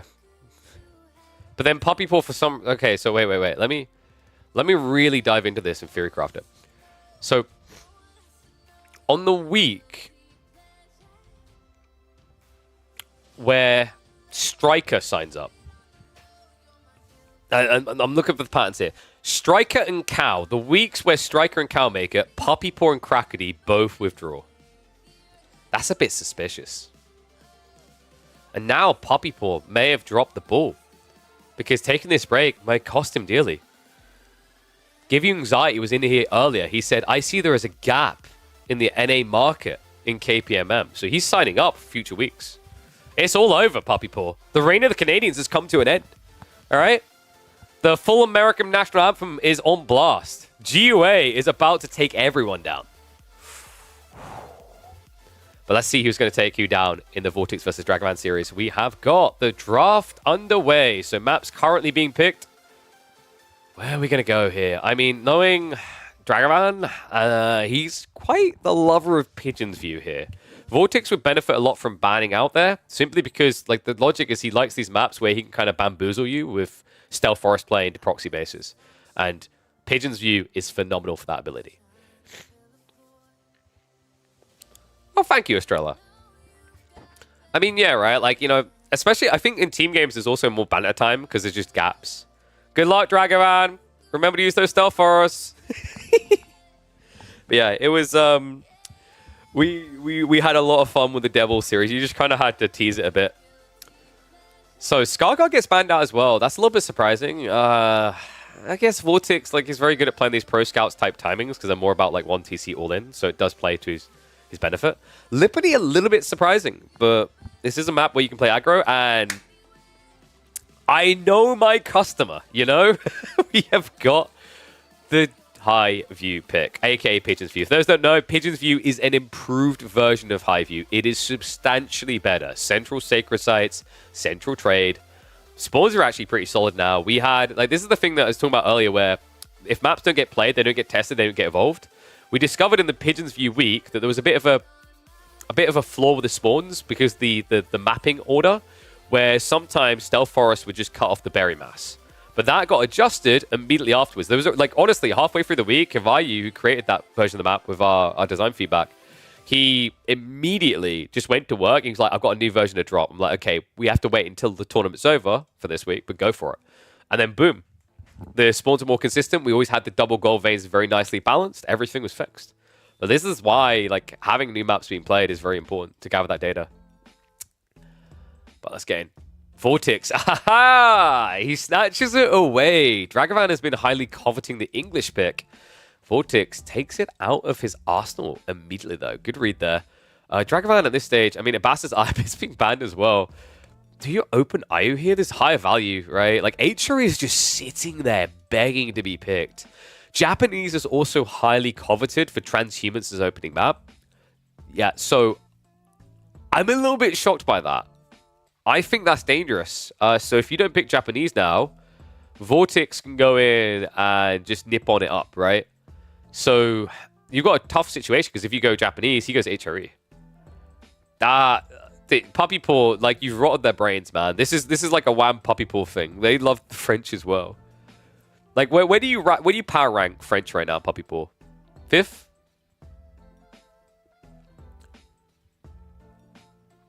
No, I think French is decent. It's just on this map, Paul with Transhumans as an opening, I don't like them. Mid? Yeah, I think they're alright. Like 6th to 8th, maybe. I'd agree with that. They're not first pick though. This is like a Louis type draft as well. Wait, what's up with the numbers? I didn't notice that. So it goes to HRE. Okay, so this is just an easy grab of Japanese then. Why are they banning Ibids? People seem to rate Ibids quite highly for Transhumans, but you've also got to consider like other map pool. Highview can work quite well for them, and Lipany is okay-ish. And they're just a good blocker to certain picks. VortiX. Okay, he goes to Bastards. This is good then. Dragevann can still pick up Japanese. I really think Japanese is highly credible here. Maybe English can ruin them on Transhumans. I'm kind of curious to that because I haven't seen that matchup yet. I don't think we've had a single English pick on Transhumans so far in this tournament. We'll change with French. I think it's partly the meta. We moved away from multi-TC builds. Also, walling is a lot harder. That was the other big change. It takes double the time it used to, so it's easier for French Knights to keep presence and impact as a result. Like, in general, Cavalry feels a little bit better to play in the early game of this patch. So, yeah, Japanese ban makes a lot of sense. This is for VortiX's side, right? I always forget. Is it the bans are applied? No, he banned selected. So he's going Japanese to round out. Malians for VortiX on this map pool? Blocker picked the French, I guess, is his thought process here. I mean, we've got Lipany, we've got Highview. Highview is kind of hit or miss for Malians. Nice thing, though, is he's kind of protected there because usually it's tricky if your opponent has English and you get Malians on that map. We've seen English have been destroying Malians on Highview. And there's the Japanese pick. Japanese into Chinese to round out. VortiX, ooh, against this Juji, maybe? I mean, Roos is there as well, actually. Roos has been quite popular for Transhumans. Can work for Lipany, but you've already got the Bastards. It could be very good on Highview. Yeah, there you go. So he keeps the flexibility to round it out. Whose draft do I like more? I think Dragvann's a little bit polarizing, but I really do back the opening pick of going for... well, not opening pick, but the Japanese pick. The opening Civ pick in terms of the map pool, right? Because we're going to begin on Transhumans. Is there a world in which he throws a curveball? Like, what is the concern here if he goes Japanese? I feel like if VortiX goes English, it's pretty good for him. Roos? I'm not crazy about Roos here. We've already seen one Japanese Roos matchup today. The skill levels varying there, right? That's Anatan versus Scatterbrained, whereas like VortiX versus Dragevann, you'd favor VortiX there. So it's almost like you'd have the roles reversed, like if Anatan had been playing the Roos. But I think Japan could be really good against Roos on this particular map. What we didn't get to see in that series between Scatterbrained and Anatan was a play into 2TC without fishing or fishing without 2TC. It was way too greedy from Scatterbrained. So there is a way that VortiX could open Roos. That also keeps the English/Abasa flexibility for Lipany as well as Highview. Meanwhile, Dragavann's draft. maybe a little bit more straightforward. Japanese on the opening map, likely going to be looking at French for Highview. You could run HRE there potentially as well. Into English could work. And then finally, you've got like what, Chinese or probably HRE for Lipany. I'm not sure how I feel about French, because you're probably going to see a Bastards there, and a Bastards can just turn it into a TC race. You lose that, and if you go for an all-in, they can just hunker down 2 TC, play it a little bit safer, right? But let's get the game started up and get ready to go with these boys in their series. So, opening game, Transhumans, and they are going to be picking in 10 seconds. You thought you'd know now. HRE Ruse. Okay, so this is a bit different than what was expected. Dragavann's going to be going for the Dark Age Spearman Rush. And VortiX is just going to have to hunker down. I don't think this is too bad for VortiX, though. I would have been more concerned about Japanese here. HRE being removed. I mean, dude, like, the problem I have here now is, like, you've got Japan with this map pool. You have to read the picks correctly to even think about flexing it. What you're probably going to see here is Dragevann, if he loses map 1, he'll pick Highview for map 2. And probably run Chinese there. And then if he gets the map 3, which would be Lipany, you then pull out the Japanese against what is likely going to be a Bastards. Alright. So boys are getting a lobby now. We should be underway in a second. There shouldn't be any stream delay. And also, we can do Gamba now. Look at that. Things have a way of working out. Dragevann could have taken Biz instead of French. Yes.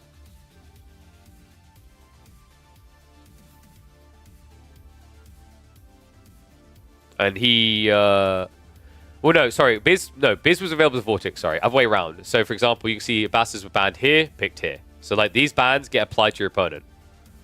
Sorry, get applied to you. So, Dragevann couldn't pick a Bastards. VortiX could.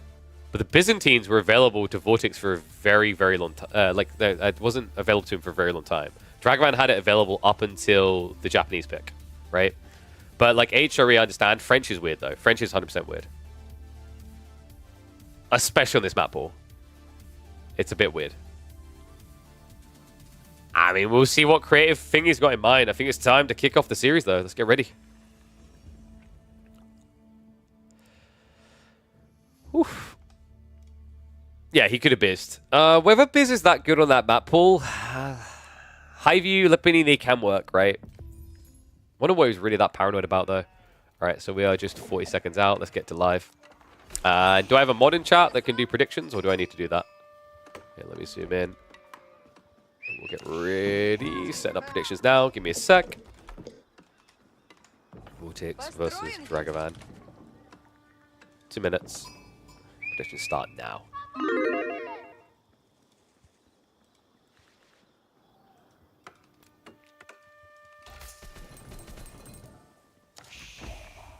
Series of the day, one I've been waiting for, because the last time these two clashed, VortiX left battered and bruised in an unexpected way. One and all, welcome back to the midweek muster. We are here in the round of 16 for a showdown between VortiX in the blue, playing as Roos, Dragevann kicking us off in Transhumans with the red HRE.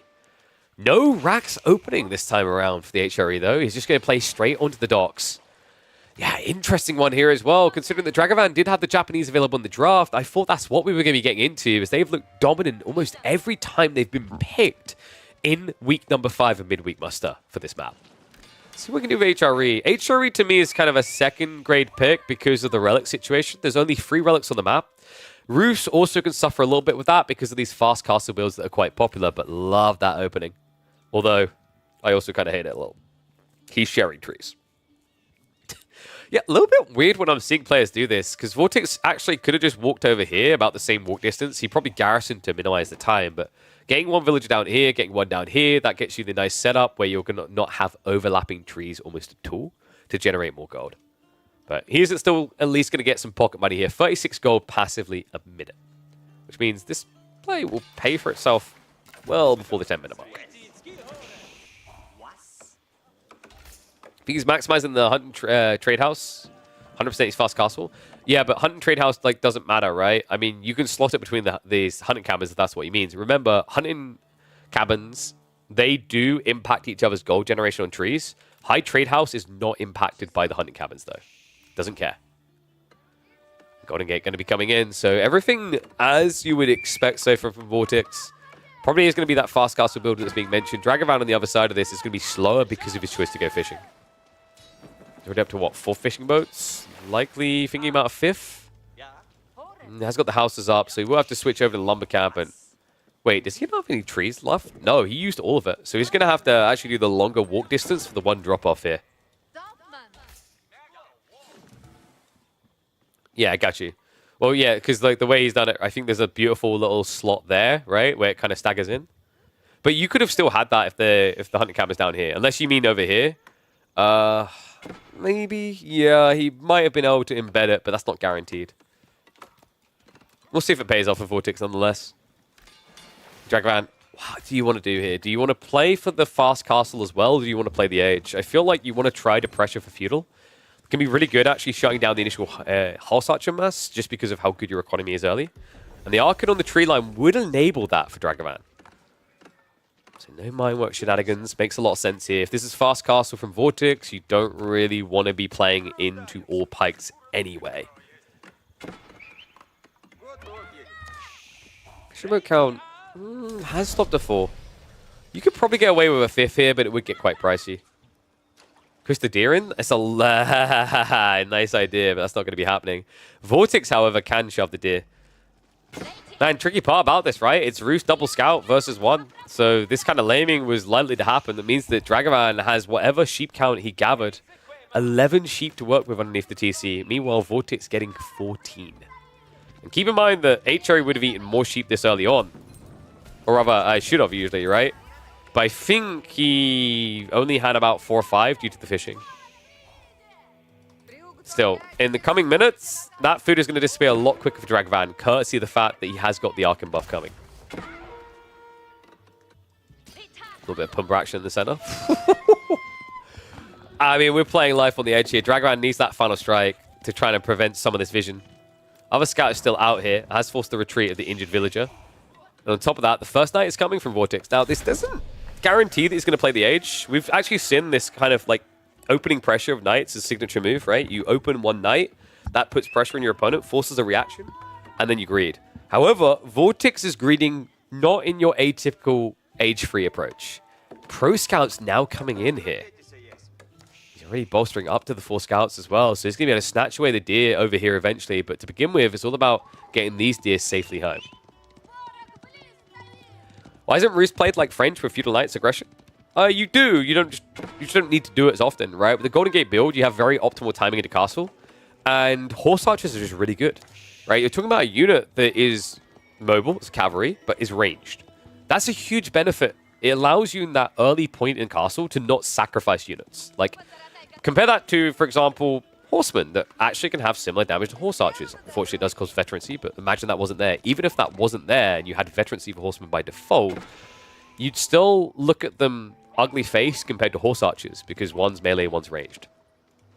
So yeah, just a substantially effective ranger, like raider rather. Imagine if Magadai kind of had a similar role where you could only access them the Castle Age, but their damage was already much higher.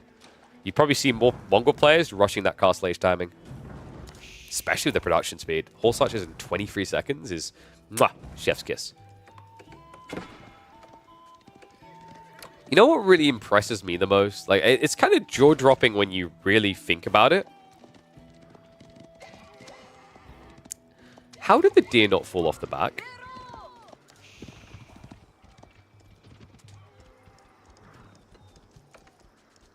Did we, like, take some glue from that glue factory and just slaver it on the back of those? It's called ropes. I see no ropes, sir. All right, I don't believe we have invisible tech in the, what are we at here? Feudal Age, so like 12th century? And what? We're getting Burgrave from Dragevann. Okay, that's the change of the script. I like that as well. I mentioned on this map, I'm not a big fan of fast castle builds for HRE because it's just free relics up for grabs. But this is a different breed. Now, the food is going to be limited. He does at least have the fish to bolster him a little bit. However, this is not hidden information. VortiX just revealed that detail. Tricky situation now, because if this is Men-at-Arms, he can kite you with Horse Archers. Theoretically, even Spears could get kited here. It's going to be a tight and fast one. High Trade House now coming up. Get your numbers in, folks. Let's see how good it's going to be. A little bit surprised he didn't actually bring that like one tile a bit deeper. I think the Wooden Fortress might have been blocking him, though, from getting that a bit tighter to maybe generate a bit more gold. Double archer range, so as expected. Cool thing about this, actually, for VortiX, he's going to open with the Horse Archers. That's going to apply pressure in the mid-map. And then, if Dragevann starts to get a flood going with Men at Arms, it gives you time to convert into crossbows. This is what's so nice about this matchup. I mean, it's crazy as well. This is a very different style than what we saw just 2 seasons ago. If you remember, it used to be that you get Roost 2TC, and HRE would just completely get shutted out of the game because the villagers would wall off relics. It's not just a testament to the players in this game, it's a testament to the evolution of the meta. Dragevann. What are we up to here? Is this... Oh, he's trying to creep wide to get the wall up. He wants to try to funnel himself in... Wait, no, he's... Look at this ballsy play. That is a long walk for a man who does not have wheelbarrow. And right now, he has no gold coming in because that one knight pushed him off. Oh my god, he can only afford spears, and feudal spears at that. This is such a punt, though. At any stage, you could have been seen by, like, double scout, right? Like, you're up against pro scouts as well. So you're pretty much relying that VortiX would gather the nearby deer instead of coming across your base, which is quite the Hail Mary. I mean, this is the thing that can make Dragevann a marvel to watch, but also a frustration to play against. Sometimes he just goes for these very inopportune moments in the game, right? He goes for what some players might call a suboptimal play. He doesn't play the meta that you expect. I mean, most players in this situation would have, what, outposted the gold and just gathered it home. Instead, he plays Risk all the way to the corner. And likely to never be seen down here, folks. There's really no reason for VortiX to venture this way. No relic in the corner. They always spawn reliably in the center. So Spearman should get upgraded soon, and he needs to start pumping. Look at the food. This is absurd. I'm kind of skeptical about the value of this now for Dragevann. His timing has kind of been missed. VortiX is already up to 7 Horse Archers. He only has 3 spears. He'll begin the Congo line, but I mean... You need to basically dive your opponent's base. Because if you play into the mid-map, you're going to get kited. A lot. Horse Archer's already marching over, so he's going to try to idle out that forward gold. Fishing boats are snitching on it, though. And nice interception there. Not quite enough to 2-hit them. But the repair also not good enough to protect Dragevann. Oh, VortiX. Oops. Someone looked away at the worst moment. Dragevann now with the Horseman switch, though. I'm still having my doubts about this Burgrave. This is kind of vile, though. Look at where he's building the stables. We did mention in a Dragevann game you should expect proxy bases, and in the weirdest way, that is what we're getting here. Shuffled off into the corner for gold, stayed for the proxy. That's crafty, man. It's going to allow him to build up a mass unseen, right? Like in this situation with Horse Archers, with the Scouts, it should be very hard to get a leg over VortiX. The high to play. This would be the way. Fragmency in for spears. Undermesh also on the way. Need to minimize the damage as much as possible. Quadruple stables now. It's all about timing for Dragevann. He needs to make sure he hides this play until he has critical mass. VortiX needs to be getting suspicious, right? There's kind of a trade-off here. Like, if you're looking and you do not see any spears, or you don't see, like, enough spears, you're going to start asking, where's the resources, right? Like, VortiX will know what the HRE economy is capable at this stage. He'll be asking the question, why doesn't he have more? We consider this cheese? Not at all. There's nothing cheesy about this. This is just smart play. I actually think the proxy-based play is underrated. Usually when you're in an advantageous position, especially, it's just underrated. Like, for example, from VortiX's POS, he could have played in the center, built archery ranges here, and had crossbows flooding, right? If he thought it was good. But a lot of players just don't do that. They build them far at home and wait. It's risky? I mean, sure. But, like, you have to assess the risk-reward. If you play... Here's the thing. If you play the safest play, if that's your whole approach, kind of similar to what you'll see in poker. If you're always doing the safest move and your opponent realizes that, you'll never win a hand. They'll read right for you, right? So you have to have what we call variant play. right? Implied odds, an implied hand. I always love this metaphor. I haven't used it in a long time, actually. You know, if I play aces the intended way where I like 5-bet you every time on the start and hand of aces, you're going to know when I have aces. But then, like, let's say, you know, every 4th hand, I just 5-bet you with like 4-2. It's ballsy, right? But if your read doesn't seem right and your line has been weird to me, I can just push you off of what would be a semi-decent hand. Same logic here. You know, what am I meant to do?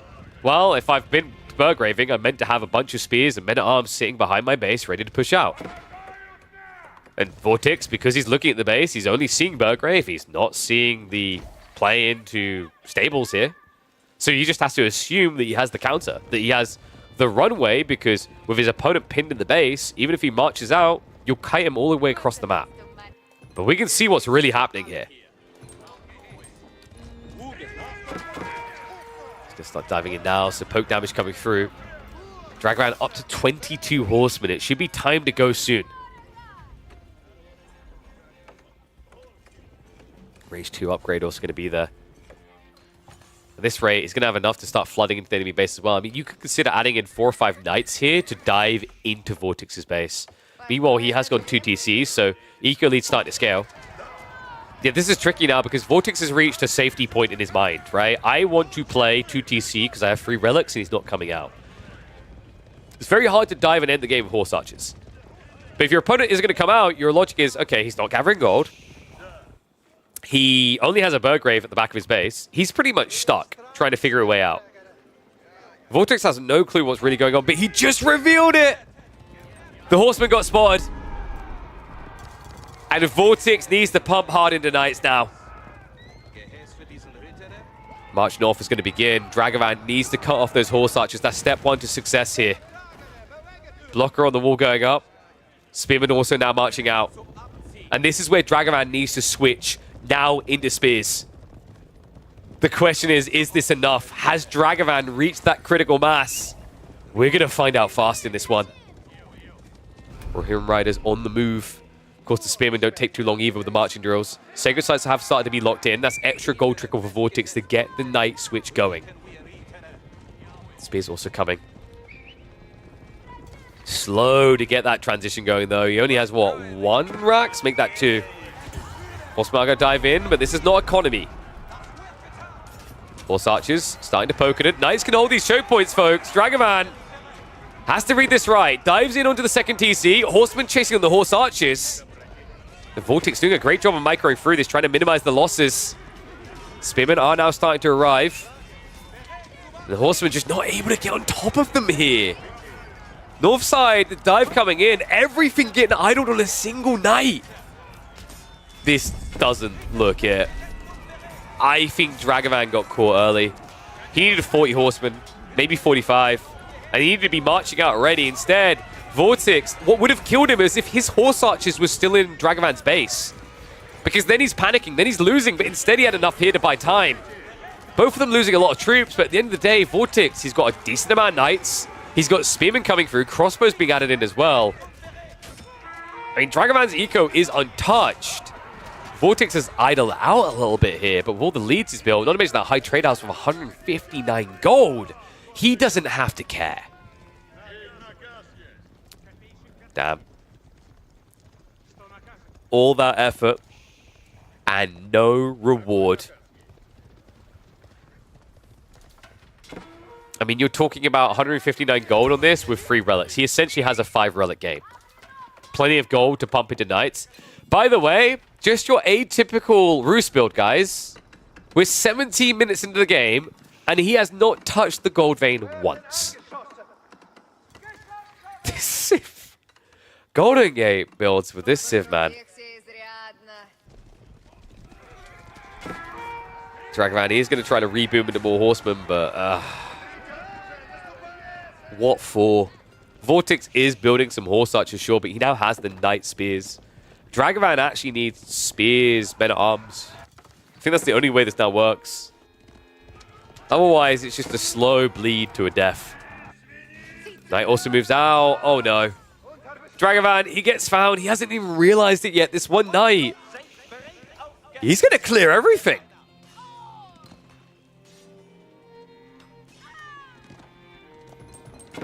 He finally realizes, but too little too late. All villagers culled. Dragevann, he does have the ability to gather gold at home, but it's the eco loss that really matters here. It's now a 20 villager lead for VortiX. Horsemen are going to try to dive in to return some pain, but nowhere near as impressive as Knights, and even less so when you consider that Textiles is there for the Spaniard. Entire proxy base must be put... Nah, dude, you just leave it. You don't care about Horsemen. Like, if Dragevann wants to keep building Horsemen, he's just going to die. Knights, Spears, Horse Archers marching in. He even has the Warrior Monk. If that gets one tap off in these engagements, curtain's closed.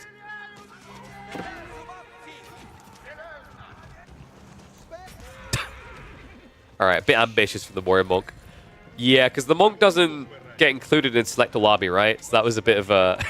that's a bit of a mismicro. How does Dragevann win this game now? Horse Archers have started to rescale, so the Archer transition is not a bad idea from Dragevann. His opponent has gone basically mass Spears, mass Horse Archers, but he still hasn't answered the biggest conundrum, which is Knights. Dragevann needs Crossbows. Crossbows is the only saving grace you have here, but you need so many of them. He has at least got, what, almost 3k gold. I don't think he's got the time for it, though. VortiX now moving in. Army squaring up for a fight. Dragevann has no option but to oblige here. Horse Archer is able to step back behind the line. Knights are going to get pinched by the Spears bracing, but his own Spears now coming in. VortiX more than willing to take the fight. The Horse Archers are paying the attention to the Horsemen, but they basically skew themselves on Spears. That's going to be an opening win for the Spaniard. Dragevann able to get one over with these crafty, subtle bases last time they met, but that history will not repeat itself here. He's on the back foot. Damn. What an opening game. What a way to try and actually wiggle his way out of this. What do you guys think of this first game between VortiX and Dragevann? You know, looking at it, thinking about it on paper, Dragevann, I wonder if he should have just went for the Japanese pick he had instead. The other thing is, would this Horseman play have ever worked? Let me know. Do you think, what is the count in your mind? Say it in the comments now down below, and I'll read them later. How many Horsemen would he have needed to beat VortiX here? Catch you in the next chapter. Oi, oi, oi. Should have went for the economy. I think it was actually just really well played by VortiX. He read the play at the perfect moment and then mastered it, right? Like, he basically pulled his Horse Archers back at the right time. Otherwise, he would have been a step behind.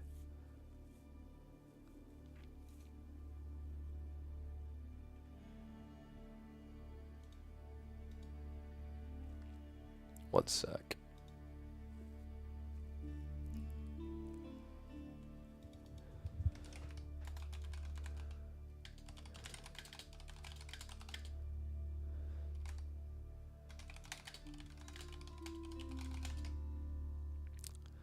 Ah, love that when my influencers give me everything I need for the people on the campaign.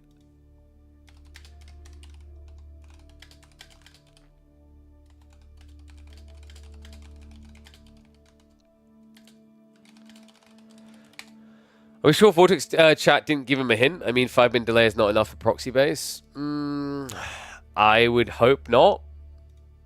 I mean, I don't know if Tomb's in there watching, but like, I mean, well, he doesn't speak Spanish. But that's one of the conundrums, right? It kind of is what it is. Just looking at the screens, though. So, one up. 1 second. Sorry, just checking something for something else. So, let's go ahead, and what we'll do is we will mark that up as a win for Mr. VortiX. That's going to be Rouge versus the Holy Roman Empire. Win for the left. Where do you go now? I do still see issues with Dragevann's draft now. I mean, this French pick, like, now where's its value? Was it meant to be against English? Maybe. I think that's meant to be the blocker against English. But if you get it wrong now, like, if you go high view and it's or Lipany and it's like the Abbas on the other side, I think you're just going to get 2-0'd here, right? But you kind of have to take a gamble at this point because the draft is still too open otherwise. Like, what are you going to do? You're going to pick, for example, high view Japanese. VortiX likely going, what, Malians there?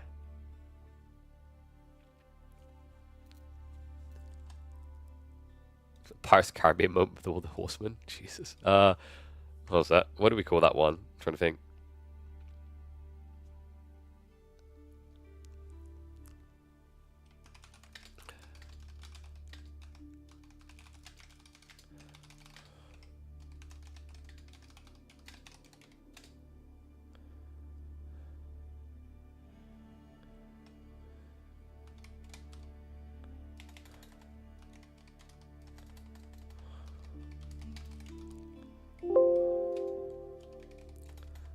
Show proxy horseman point to location on map. There we go. All right.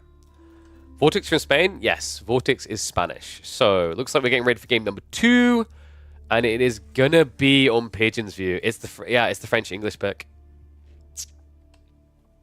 So he does block the biggest issue, which would have been the Ambassadors draft. I'm still not convinced about French English with the 2 TC boom. We'll see what he can do here. If VortiX is a little bit greedy with his placement, it can work out for him. I'm expecting 2 TC from English. It just kind of makes the most sense, right? But what we'll do is we'll get as live as possible. We will pay out the predictions, and we'll run them back.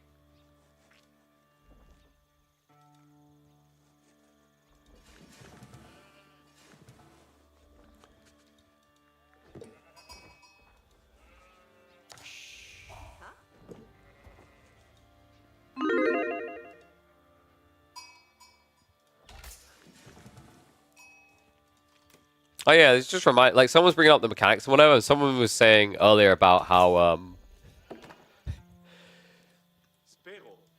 you know, it's funny that people are bringing up how Dry Arabia is the most competitive map and everything else, and it's the best way to, like, you know, get rid of cheesy strategies, or, you know, people more experienced won't be caught off guard. And then ironically, I'm just reminded of the fact that last time these two met, it was the Stealth Forest on Dry Arabia that allowed Dragevann to get a big up with a proxy-based VortiX didn't see coming. Maybe that's how he bounces back in this series, folks, because we have plenty of locations where you could drop a proxy. Game number 2 of Midweek Muster number 5 between Fox's VortiX and Dragevann. It's going to be an English-French showdown. And yes, I know, I can already see the comments on the video. Why is the English not red and why is the French not blue?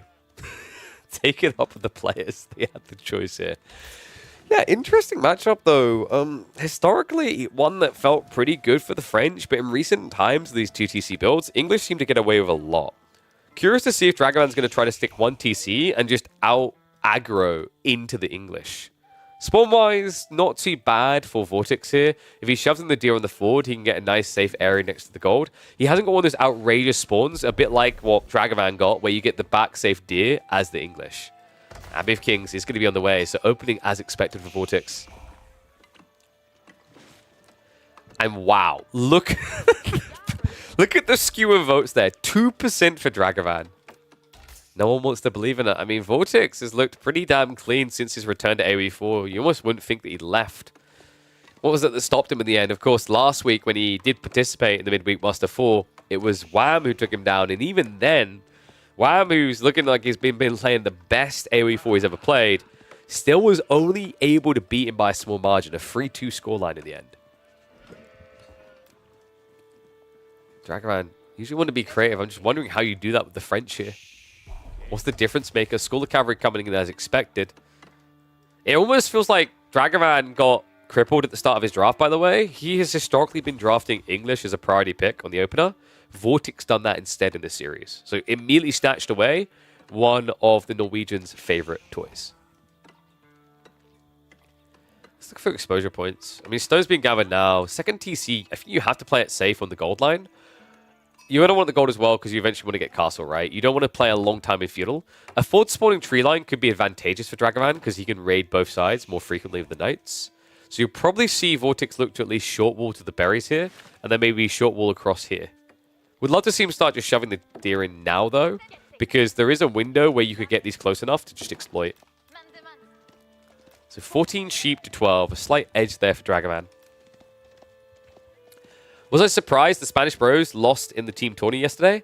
Not really. I think not enough credit is given to Team Elephant. We already noticed this in the 4v4 tournament last month.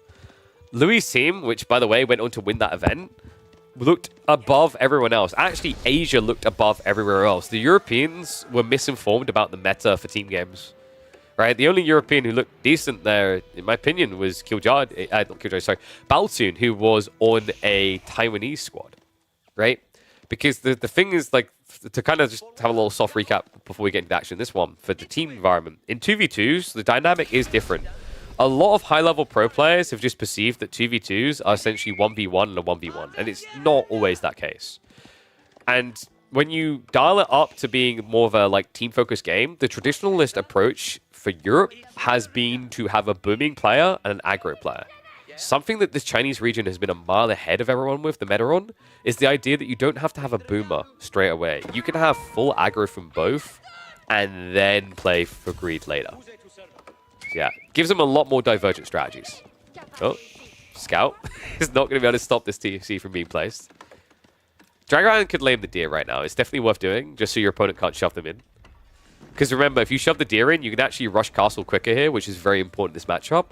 Because also, if you don't have to add in the farm so early, you can see where this is going, right? Less time in feudal means more pressure you're able to throw out in castle. Dragevann even setting up the outpost on that goal because he's worried about the English king coming in. And he should be. He's already on the prowl, rotating towards that gold. Dragevann, I wondered if he was going to try 2TC himself. It would have been an ambitious idea here for French because your TCs are just better. But playing 1TC isn't an immediate death sentence. You do have to remember that the French town center is quicker. So this 2TC builds a lead slower for VortiX than it would in other matchups.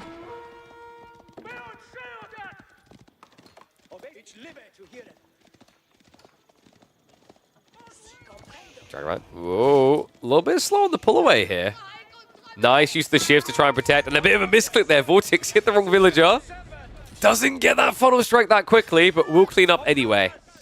Nice start for VortiX. So Dragevann, that eco lead that he built at the beginning of the game, is already gone.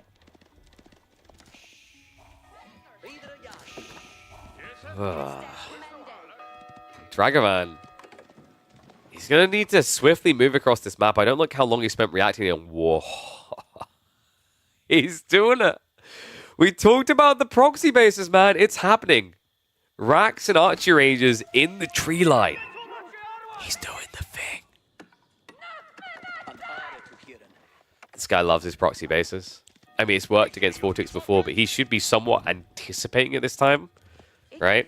History repeats itself. You just had it in game one, the attempted proxy, which fell a little bit flat compared to what Dragevann was looking for. This one's a bit different. It's not about flooding millions of horsemen. It's about getting a very succinct timing to attack with rams. And no! VortiX! He immediately sees it! Oh, man. Well, to make facts even worse, Dragevann doesn't even know. This is going to be a quick game. VortiX now just needs to blob spears, maybe add in a few archers. Doesn't seem to care, though. Is he just going to rush castle? That's pretty ballsy. Second set of farms being set up now. I like how he always leaves one, but I think that's because he clubbed his sheep slightly over the line, maybe? He still doesn't know he's seen. And this was a ram rush timing, guys. He was going triple ram to try and break it fast.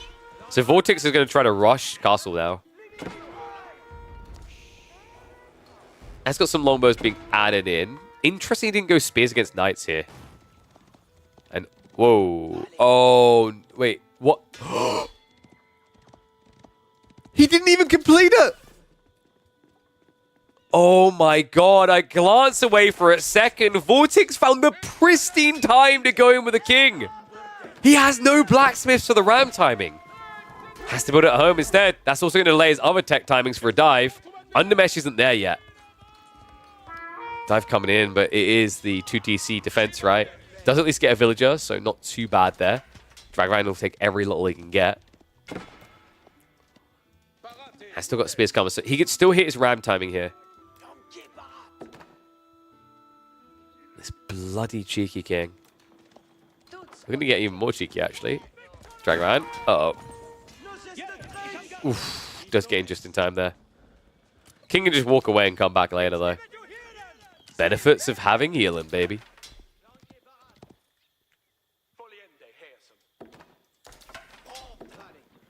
Imagine if our real-life royalty had this type of superpower to heal on the go like that. I mean, they'd pretty much be the equivalent of the Emperor of Mankind from Warhammer 40k. Liz would still be going after all these years. Cheeky little wall there from Dragevann. That was temporary just to block the raid in. Nicely done. We do have archers being added in, but from home. Remember, the proxy base failed. He didn't get the archery ranges in time, so it takes a very long time to get here now. Meanwhile, VortiX is not very far off that castle play. Last bit of food and gold is being pulled now. Dragevann, he might be forced to commit to a dive before he has mass. Don't like this. Drag doesn't even know. He's without a scout, guys. And look at the timing on this. 18 villages right now. Dragevann needs to go inwards right now. If this goes up, his whole plan begins to fall apart. Oh, that's to suggest it hasn't been falling apart for the last, what, 8 minutes? Shoves him to the north side, keeps him further away. It's too late now. Lombos are going to bait him towards it, but it just doesn't matter. He doesn't even see the white tower still. He's just scared of the TC. And that's it. Dragevann now an age behind with not much to show for it.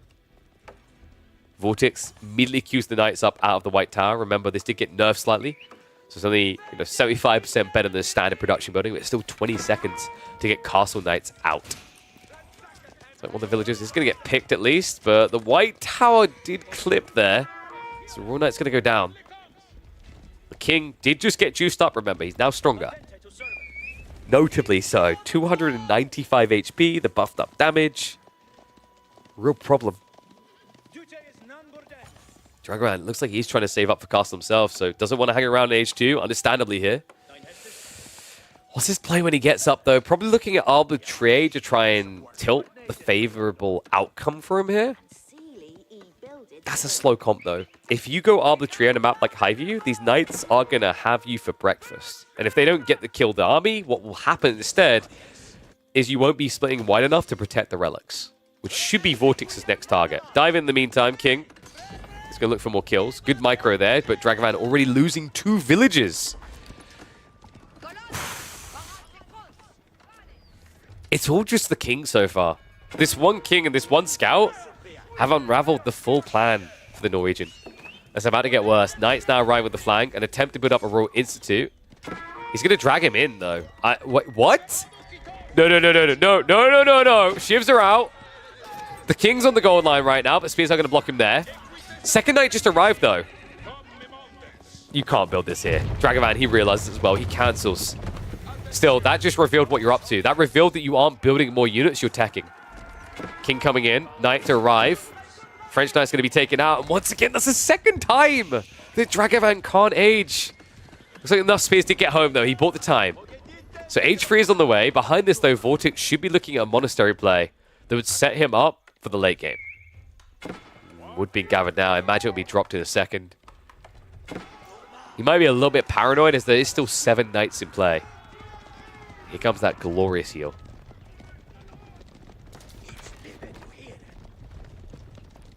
Yeah, it's like you're just playing a better version of Chivalry, right? Chivalry is like 1 health a second. Meanwhile, you're getting 2 health a second. Poke damage still coming in here. It's just not doing enough. It's a 20 eco lead. Like, Dragevann has reached up in age, but he's falling behind in economy fast. So probably has to desperately roll towards Monastery. But that's going to leave you open to being beat on the Knights. And oh my god, Villagers being beat on instead. Dragevann once again not noticing it. Distracted, he was getting ready to dive the base, and he calls it GG. A swift 2-0 victory for VortiX over Dragevann to continue on in Midweek Muster number 5, where he will be matching up against Kiljardi. Whew. Yeah, a bit of a brutal outcome, man. I mean, Dragevann, these proxy plays. crafty when they pay off, but I almost feel like Highview, it's a classic example of there's too much Stealth Forest, and it makes it looked for more than, say, something like Dry Arabia. Back to the drawing board on this one. Fox's VortiX doesn't miss a trick. All right. When is the Anno DeMu series? Needs to be scheduled. Likely tomorrow. So payout for VortiX.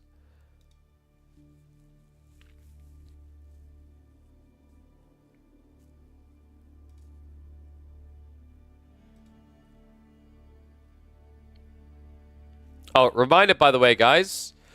Registration for Midweek Muster number 6 does close in 2 days. It closes on Wednesday at 4 p.m. CET, I believe it is.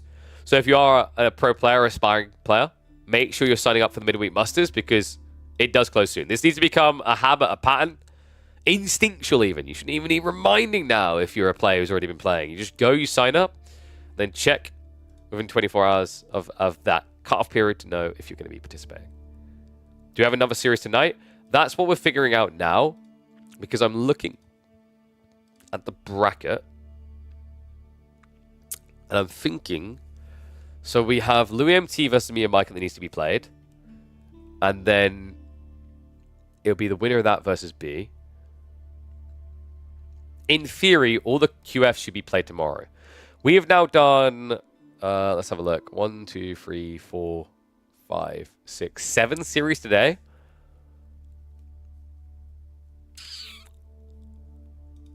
We could do LoueMT MeomaikA now, and then B versus the winner of that tomorrow.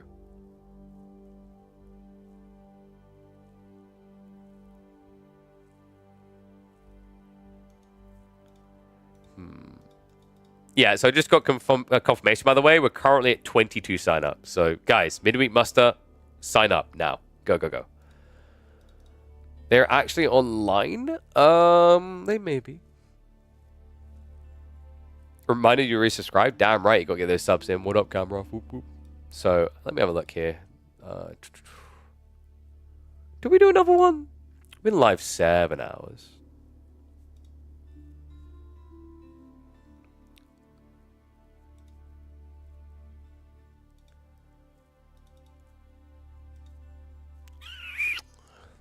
I guess let me get the draft. We can do LoueMT versus MeomaikA. So another live series. Because they did just start a short while ago. So let me get that up.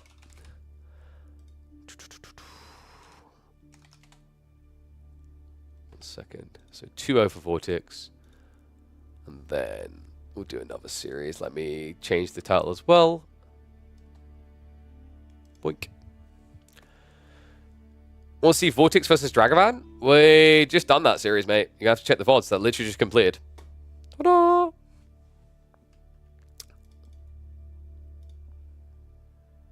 Can plat players try? Sign up. See if you make it through. If there's room, yes. So, let me find the MeomaikA series. Damn it. Tume, did you catch their draft in time? I saw it a little bit earlier, but there's too many other postings. I don't think it's there now. All right, if you can throw that across to me, please. Thank you very much. Thank you, thank you. So tomorrow, so this will be the last series of the day, and then tomorrow, guys, what we'll do is we should be, I mean, DeMu's usually a very good lad, and Anatan's usually quite punctual, so I expect that series to happen live tomorrow. We will cast it. Wham versus Cat should be happening tomorrow as well. We'll cast that. B versus the winner of LoueMT and MeomaikA should be done by then. It might be happening, I got told, today. If so, we'll cast that from replays tomorrow. But once again, that is your first live coverage of it, so you might as well just be here. Nice and punctual to watch it.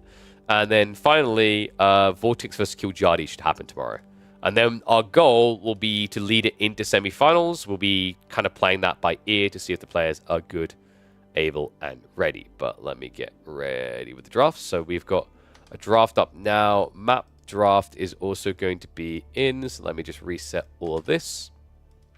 And we will hop over into another series. So draft is going to be as follows: Transhumans, Dry Arabia, and Scarguard.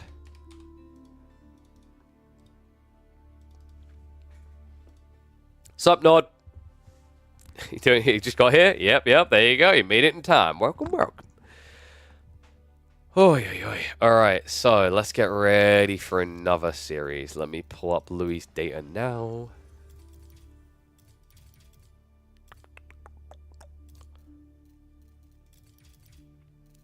Oh, wait. No, we actually might be early enough that we are in game 1. Wait, no. Wait, did Louis not play? They just had their draft. 1 second. Okay, 1 second. Because, like, yeah, this is what I'm looking at right now. But, like, Louis, I just checked it. He's played a lot of freaking 8-player games if they just had their series. What the hell? So give me a second, guys.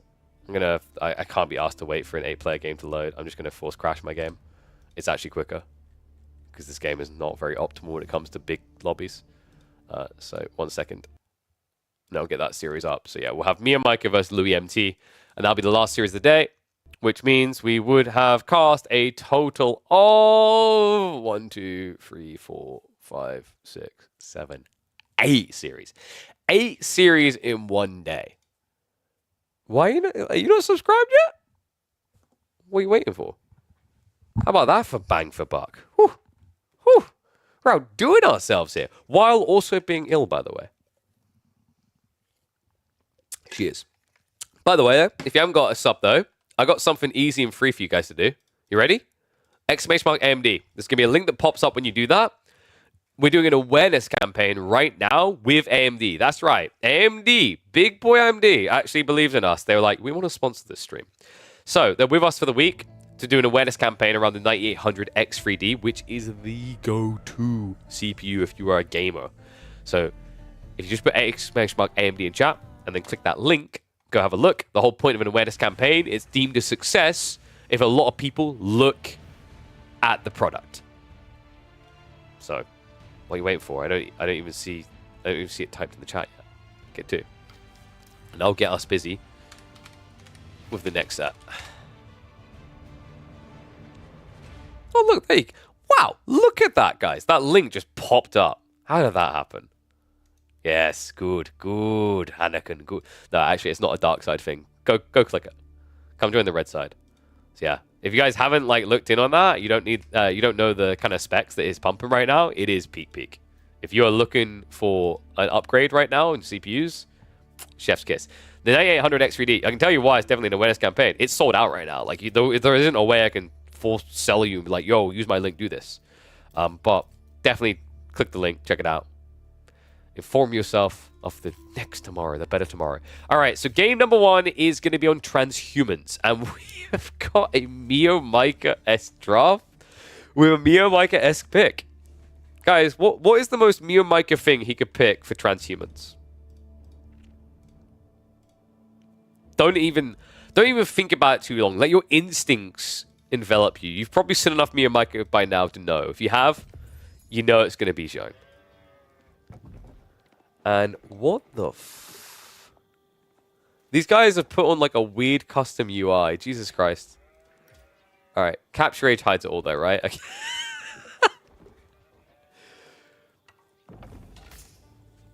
Well, I'm glad we can hide that. I mean, they've got a custom UI on right now that makes it look like the hack in the game. I don't know. Welcome back to the midweek muster for another showdown. LoueMT and MeomaikA. This is our, wait, what did I say? 8th series of the day we're going to be casting. We're busy bees. If you haven't been catching us live, make sure you've got that. We are live on Mondays, Tuesdays, Thursdays, and Fridays. You want to be tuning in for those. But we open up with transhumans, and MeomaikA has done the most darn MeomaikA'st of things. Zone to begin the series, even though he had Japanese. And Japanese folks right now in transhumans, borderline looking OP. They are phenomenal as an opening pick on this map. MeomaikA didn't want him. Louis, meanwhile, going for the Roos. Roos has been looking pretty good, actually. The win rate through the day has been fairly solid, I want to say. So we'll see if maybe MeomaikA can upset, because Jean has not been picked here so far. I think Jean has been picked once on this map, and it is this particular game. No fishing either. It's kind of surprising to see Roos being the one go for the fish. In fact, I just realized, because we're hopping the replay, we can at least speed through the first 2 or 3 minutes of gameplay. Yeah, this series literally just played out, I think, about half an hour ago. We weren't able to catch it live because VortiX was playing up against Dragevann at the exact same time. But this is definitely the first coverage you're going to find online. I'm intrigued to see what Meo can do. Louie's been kind of intriguing, actually, as well himself, right? The guy who was able to prove that Puppy Paw was beatable. The only guy, actually, LoueMT, to beat Puppy Paw in the midweek muster so far. However, on the same time, MeomaikA has been a little bit of a godslayer, at least in our eyes, right? He's not able to get the wins over the most favored players, but what he has been able to do is snatch key games away. In fact, Puppy Paw, if you guys remember, there was that phenomenal Jean versus French game where he was able to unravel the Canadian. Let's see if he's able to do it against the Roost. School of Cavalry is going to be on the way. LoueMT didn't go for the hunting cabin opening at all because of the dock, right? So misses out on that trickle of gold, has to add in the mining camp instead. And we have got, what, 2 fishing boats so far? Cool thing about this with the Roost is you don't need to go for those mill plays that other civs might have to do to remain optimal. Because remember, you can actually drop off at mills on the shoreline. Because you have Roost boats, it's quite easy to forget because we rarely see them in water anymore. They just drop off. Don't care. They just turn around. Bloop. There it is in your economy. So gold lagging a little bit behind here for Louis. But it's going to be the Golden Gate build, so... we probably have a fast caster build, right? Which makes sense when you play against Jean. You don't want to come out onto the map. This also gives you a way so that you can actually get into snipers against the hero unit, right? Horse archers are phenomenal at running her down. Meo, I almost want to say something like 2TC makes a lot of sense here. Sounds weird to say out loud, but at the same time, I mean, you can play a longer feudal age if you're scaling enough knights. 2TC does that for you. 1TC all-in's going to feel a little bit weird. You can at least exploit your opponent's forward resources, right? That being the fish. One's if you think Meo's going to take this opening game. Two's if you think it's going to be Louis. And three's if you just picked up yourself some protein works. Kudos to the freeze. Because 1 + 2 = 3. So you took both options and combined it into something better. Look at that, stepsister, yes! 7th stepsister, there's a lot of stepsisters. Good lord. Dude, you guys got to take advantage of that, by the way. Last day of an extra 5% off. Use code KillerPigeon. So, night production underway. Meo is at least going to have some pressure to offer up here, and it will blunt any attempt for Louis to defend. Not that I think he's interested here. He does catch him trying to do a deer shove in. Pretty much lines them up to shoot them down. We haven't got any sort of aggro boat, so Meo isn't going to have to contest for that doing the crossing. Jean in archer form is in, but we do already have the wooden fortress up on the tree line. Gold is a bit tricky here. He's going to have to wait for the additional tickets, but he only needs 1 more, folks. Look at this. 40 seconds time, he'll be able to switcheroo all this wood into gold, and then it's just a matter of finishing off the food gathering. And he'll be gathering good on that food, remember. He's got 12 sheep still at home and the 2 fishing boats to bolster him further. Yeah, and this is kind of sad, man. Like, good luck with that kill. Oh, not just that. Louis actually did bother to go for the archer ship, so that's coming out. That's going to be an immediate blocker to the Jean play. Even the Knights are not going to want to hang around for that, especially without undermesh. Has got it queued up, but it's going to be very late. Garrison's aside. Archer ship comes out. And although he's not going to get hit, it means that MeomaikA cannot intercept the food anymore either.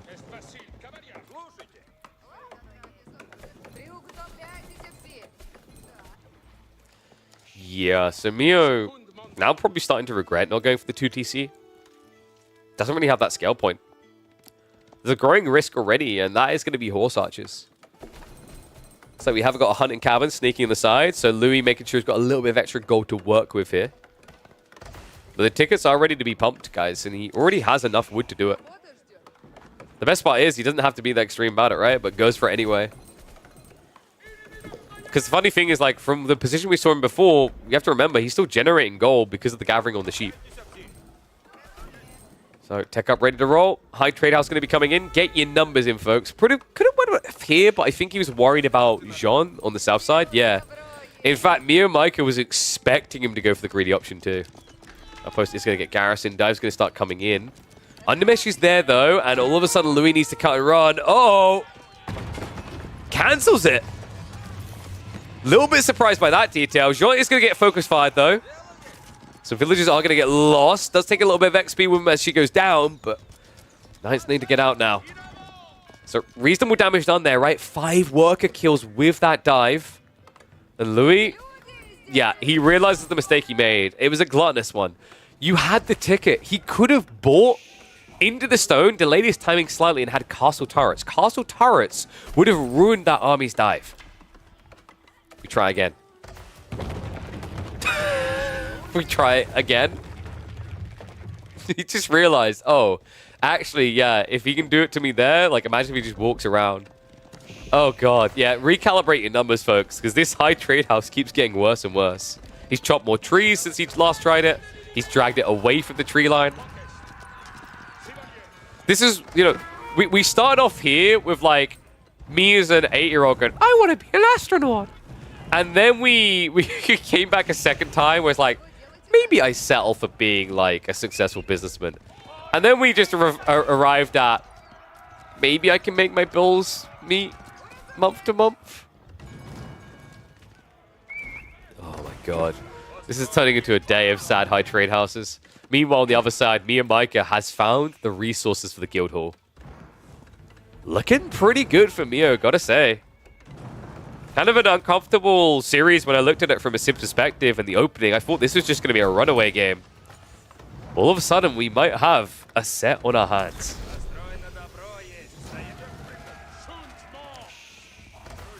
28 trees. He's still going to get like 78 gold. Right? Like, that's the stupidest part about this landmark. 28 trees. I mean, Straggler's actually kind of adding up there, right? The extra 4. MeomaikA, meanwhile, does have the guild hall, so playing a little bit late in the game, not a bad thing for him. And oh my God, it's even better. It's 98 gold. How is that 98 gold? Bruh. Mio, he's already getting ready for the horseman pump. Beneficial, actually, if you leave this on food, right? Because down the line, you can use it for an Imperial play, or use it for a double pump for the second wave of horsemen. Louis is going for those relics. Mio is not mirroring that timing whatsoever, so that's a big issue MeomaikA is going to be giving over. Remember, Knights will lose the horse archers on their own. That's why you're not even seeing Mio bother to upgrade them. Yeah, you heard me correctly there. There's 3 Royal Knights, and they're never going to get veterancy. Horsemen did just get spotted. That was early from Mio. I don't like that. Louis can now pivot into Knights. Right, so we're probably going to see a stables next. He'll scale up to probably about 12 horse archers, then just switch over for a stable play. He could even just go horseman to mirror. He saw the guild hall being built, right? And that means you have boys fortitude. Your opponent doesn't have royal bloodlines, which means your horsemen, as Roos, are better. He doesn't even give a duck.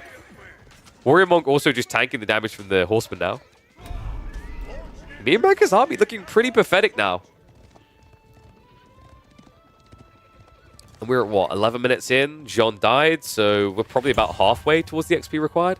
A little bit higher. He did get some kills, but they were low-value kills. Remember, villagers, they don't offer up much XP. Their value is in the fact that you took economy away from them.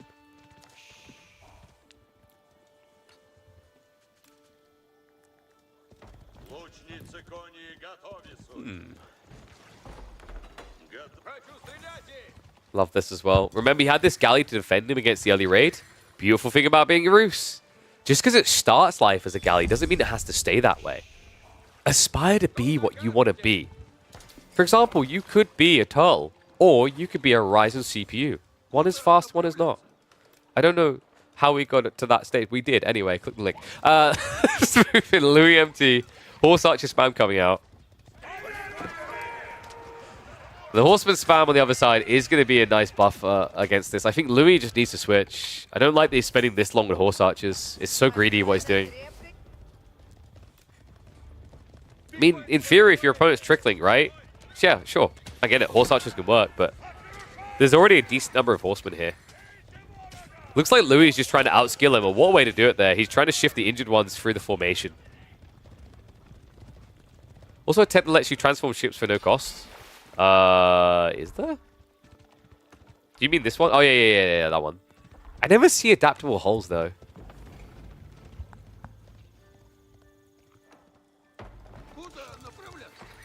Is it real? I haven't... Yeah, I've never seen that one. I don't think I've ever seen that one in a pro game. Is it... Does it really apply to all? Because it's... No, that wouldn't make sense. There's no way you would be able to pay 250 resources and then convert 10 fishing boats into sprinkle ships. That would be OP. I think it means the additional cost. Like, I'd have to double check it, but I'm pretty sure it means the additional cost because there's usually a base increase. Like, for example, if you convert from a galley to a lodya fishing boat, that shouldn't cost you anything. But I think it still does, like 25 or 50 wood.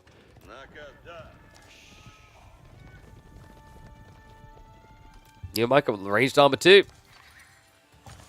Louis is really taking the ego chal approach about this, and it just feels wholly unnecessary.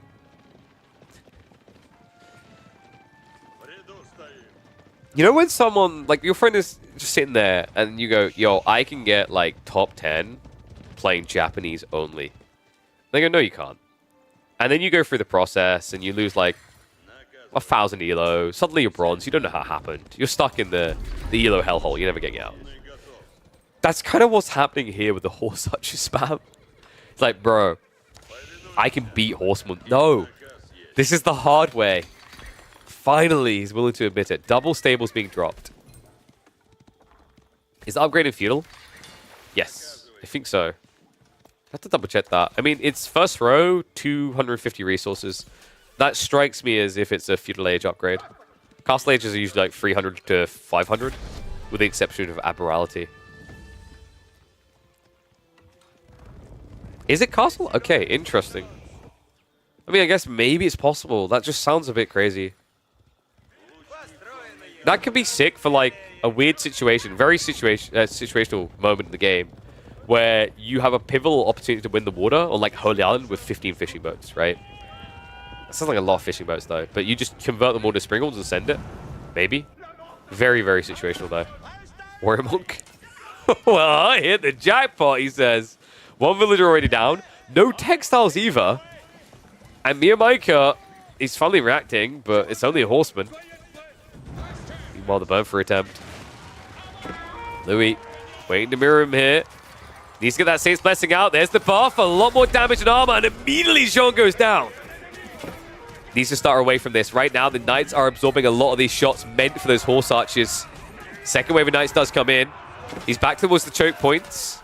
MeomaikA's worst enemy, actually. But Louis is not sticking into it. Hangs out and actually gets punished for it. This is much better, guys. Once you're in these choke points, 3 to 4 max horsemen can hit you from a direction. The Trickle of Knights is coming out. That is going to buy vital time here. So he's going to leak over onto the villagers now. Louis quick to react and pull away. Looks like the Warrior Monk did have to run all the way home here. MeomaikA finding more villager kills now. However, a lot of troopers lost for that. That dive was expensive. Look at the difference now.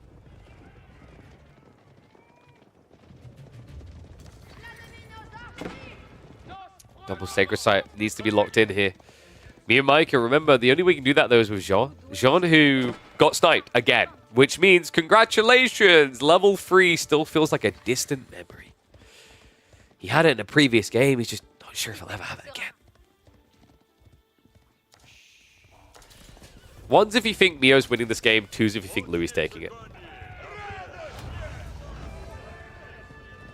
Ooh, okay, no, he got that quicker than I expected. He died twice and he still got it at 60.5. Oh, he did take the Sacred Site, right? But he didn't take the balls. I'm actually still pretty impressed by that. All right, we immediately have a culling of horse archers here. Calm down. He's like, no, I got 2 more divine arrows. It's going to be a divine foot up your ass. I feel like you want to be saving these for the Knights, though. Neo, he has got that food stockpiling up. 1,100 now. Demo ship being creeped in by Louis here is quite crafty. So that's the fishing to kind of bolster him a little bit. You know, he's going to start to feel that ripple of damage on his economy at this rate. I think he's going 2TC, right? We've got Stone Gathering. Let's that ticketed? Looks like it was ticketed. So it won't be rushed here. Oh, yeah, there we go. TC on the south side. So secondary tree line to be secured here. Also gives extra padding on the gold. Meanwhile, MeomaikA still hasn't TC'd. And I'm a little bit shocked by this at the stage. I think the play was begging for it here, right? He's played very well up to this point, but you can't end your opponent. He has 3 relics. He has a high trade house. I mean, you've got Guildhall. You will eventually get that H up. But your opponent could be scaling like a 10, 15 eco lead by that point. And I don't think Meo really wants to dive again, right? That being said, why else would you build this many Horsemen? Horseman begins to feel a little bit weird against Horse Archers though, right? I really like Horsemen against Horse Archers when your opponent is coming to you. I kind of dislike them the other way though. Because when you're in the enemy's base, this issue of like, oh man, Horse Archers are kiting me out, I can't reach them, doesn't matter. If your opponent's up against the edge, this is going to turn into a 300 This Is Sparta moment where we just boot them off the cliff, right? There's nowhere for them to run. There's no space. So at that stage, having knights, especially when you're talking about the efficiency of melee, that only, say, 20% of your army can fight these choke points, it's better to have knights than horsemen.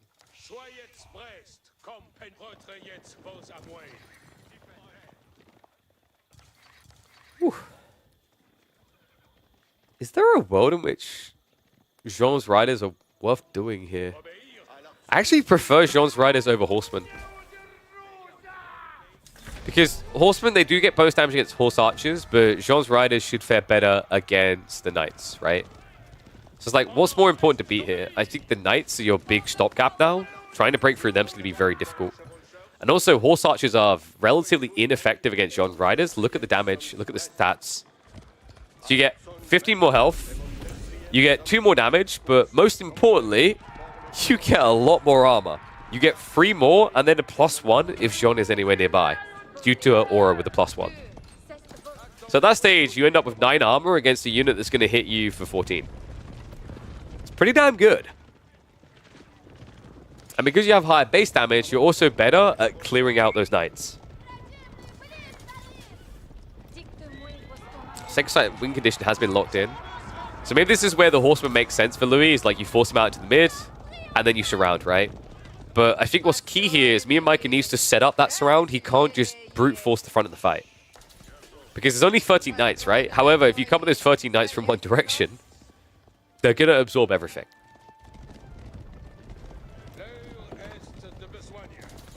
I see Always Cursing has returned to his default phase of Twitch chatting, trying to get Roos buffed. He's kind of his default go-to, yeah. You know the weird part is I kind of look at this and wonder why didn't MeomaikA lock this in sooner? Sacred Sight win condition ticking would have been phenomenal for him here, and he could have had this like 3 minutes earlier. Decap now coming out. Louis has to march. Meo, he's not really moving quick enough here. No, he's going to come from one direction.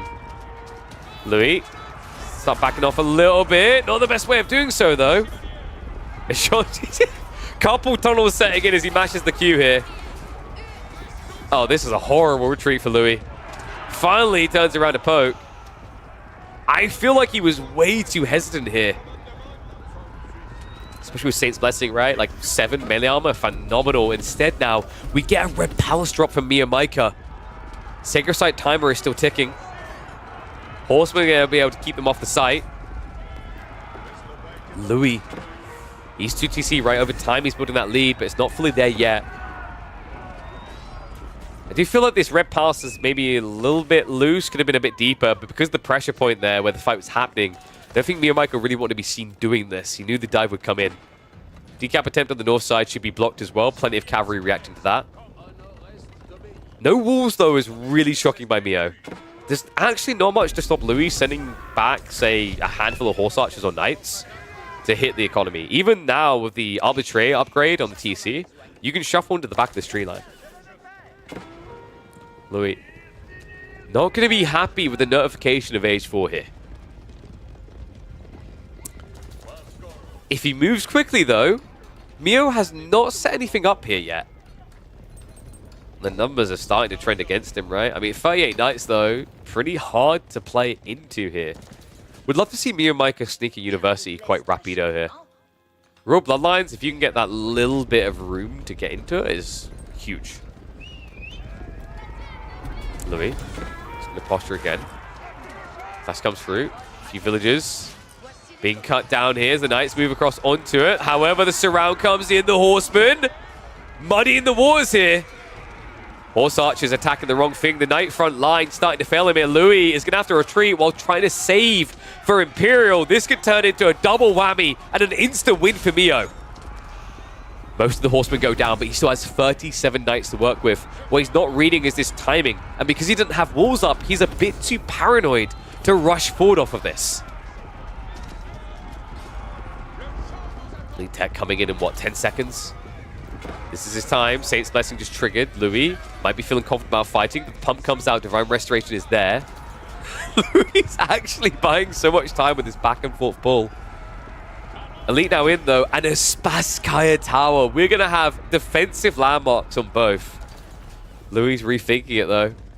I mean, yeah, I was about... Wait, what? He's snaking it. This is kind of crazy. MeomaikA doesn't have vision on it. And this is big. If he forces a fight over this, they both get drenched in blood trying to dive onto that sacred site, right? One side has the Obelisk emplacements. The other is going to have a full blast cannon shooting in return. This is actually crazy. All because of the posturing from MeomaikA. Like, he just wrote this off, right? His thought process is, oh yeah, this is safe. But here's the thing now, guys. LoueMT can drop a Siege Workshop behind this, pump triple treb, and take it down. He's still got 6 minutes until the win condition's achieved. Farm count is at what for Meo? Probably 20? 23 total. Meanwhile, look at the other side of this. LoueMT is up to 33 farms, and he has a 16 economy lead. Plenty of wood now, right, with this forward play. Siege Workshop behind the tree line. He's got triple cluster here. That's plenty of wood for siege play and for the farms. Love it. Don't get to see it very often, but the mounted training now coming in. Yeah, so this is the one that gives you the extra range. 5.5, pretty impressive here. Streltsy is going to be a little bit ambitious. I don't think you really have the economical edge to do that right now. I still can't believe that's 125 gold. Secondary wall layering, Louis. No interest in building the stone walls up. No, don't thank me. Thank Chum and thank Kavayu for working on this.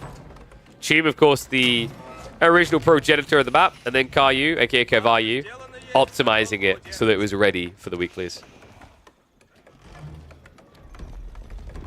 Do we have Royal Bloodlines yet? We don't. What? Then again, we don't have a front line from Louis. MeomaikA, he's so scared of the keep, he actually runs away there. I think he could have done so much more damage in that moment. Okay, so he gets rid of the Treb. Great, but like a Treb is not that expensive, right? 550 resources and you lose like 3 knights? That's a bad trade. He did kill a few horse archers to make it better, but that was like, what, 6, 7 knights going down?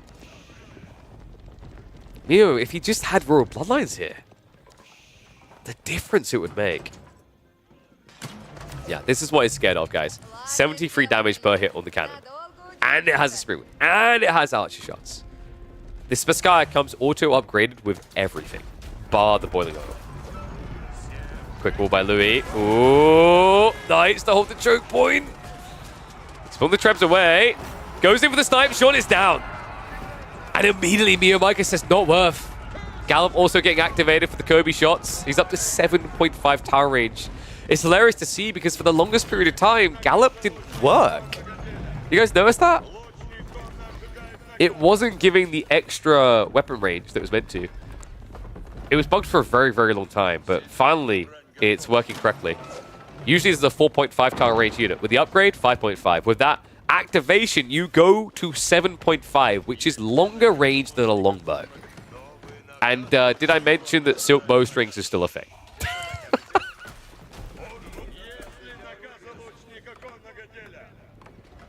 Can MeomaikA dive Louis' economy? He has to kill so much, and if he does that, he's going to get decapped, right? That's his big scare. Charge coming in, Meo. He has at least got the healing, but Jean again gets taken out. And also Meo now idling out 22 villagers to keep this alive. But guys, it's not 22 villagers, right? It's more like 28 to 30 because he's having to spend wood. Wood is gathering with other villagers. So Meo, with well over a third of his economy, just trying to keep this red palace alive. Meanwhile, the Treb count continues to crawl upwards. 4th and 5th soon on the way.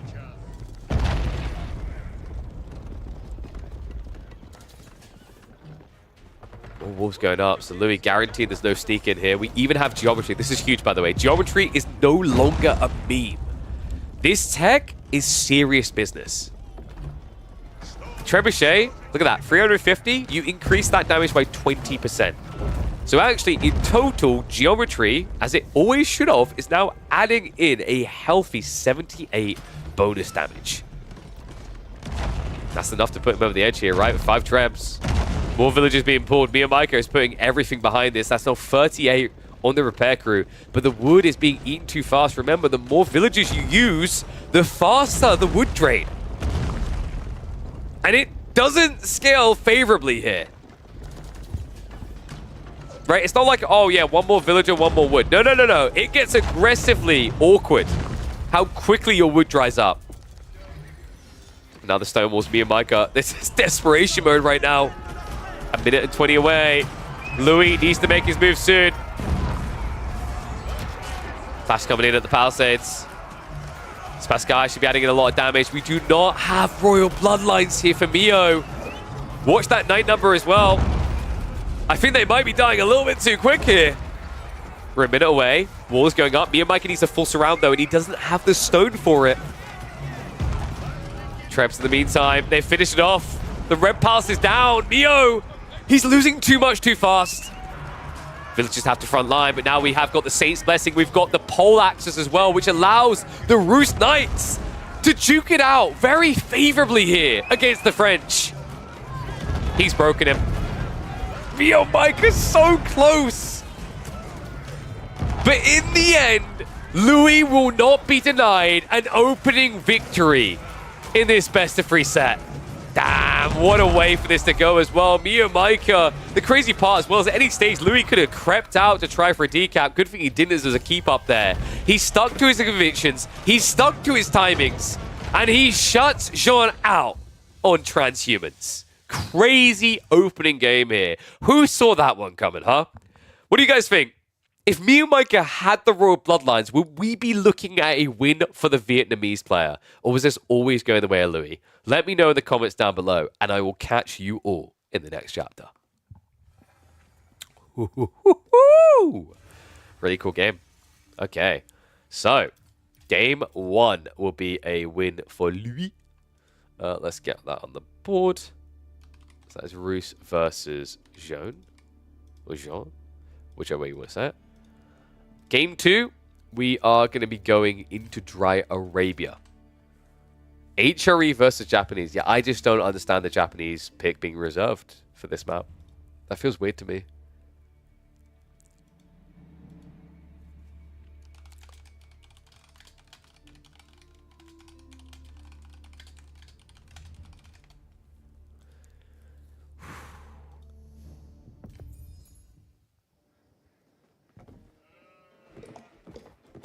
Alright. Let's get ready for game 2. Sorry, just double checking everything is smooth.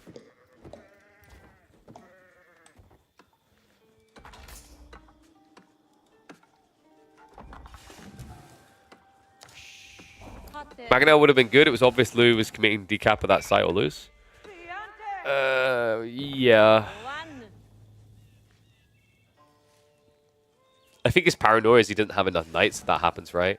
Like, you don't really have a choke point there, really, if you think about it. Alright, let's see. Oh, wait. Let me flip that score because that is... No. Neo did not win that game, guys. Oh, so let me just double check something.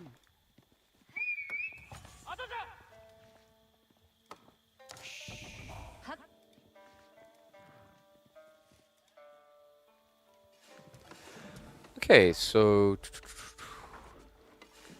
Alright, so confirmation in, by the way, guys.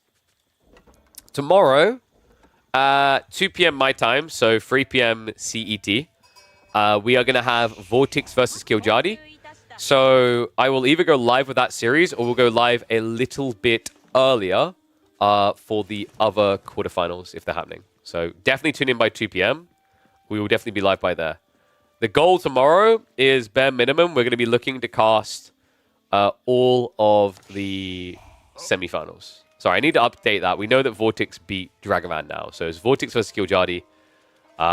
There's going to be Anasan versus DeMu, WAM versus Cat, and then B versus the winner of this. And we'll cast them all. And then we hopefully will have the semifinals as well, but we'll see how things go. Sometimes it's tricky to get them all scheduled in. So, Louis, let's see how he wants to open this. We'll speed it up a little bit for the early game. Gold gathering underway, and this should be an Arkin build, right? Yeah, coming up now. He even buffs the gold. Could this be... When I see gold buffed like that, it makes me wonder if someone's thinking fast castle. He could have actually went for the berry and the tree grab, but in fairness, it is a lot further away. So it still could be the age. Look at the spawn for MeomaikA. This is pretty bad, man. He got double Ford gold as Japanese. If Louis just opens double archery range, it shuts down the Coca Township and shuts down the gold. This is going to be difficult. Yeah, Louis has to be loving life right now. MeomaikA's ideal spawn is gold here, where the stone is. Like, if this had been where the stone is, you wall this, and you are so safe. You could even walk a villager out to justify this side. At which stage, there's no easy dive point. So you can guarantee that by even just adding a tiny wall here. And then you just get fast castle. Look at that. Immediately 8 villagers, 9 in total in this wood. So we are going to be getting archery range play. MeomaikA's hopes of holding this, he needs to immediately go into stables. If he goes into outpost, this is going to get bad. The problem with outposts is with the H3 economy, they still ramp into a very painful ram rush timing. If you go with a horseman, you can at least kind of shutter that and keep them at bay longer. It doesn't guarantee you still get the castle age, but at least gives you a chance of holding on. I do think Mio done the right thing here, by the way. Kura Storehouse is a death sentence. I just think Kura is very hard to justify in about 9 out of 10 games now. Coca has truly become the meta. Like, it just gives you options. It's the best way to think of it is it's a bit like the greed of English getting the king to cover them, right? You get the similar idea with the Shinobi, is that these units can actually apply some pressure and allow you to get away with your own greed in a way that Kura never would. Makes sense as well. We talked about this idea of doing unpredictable things, right? Of not just playing the expected route.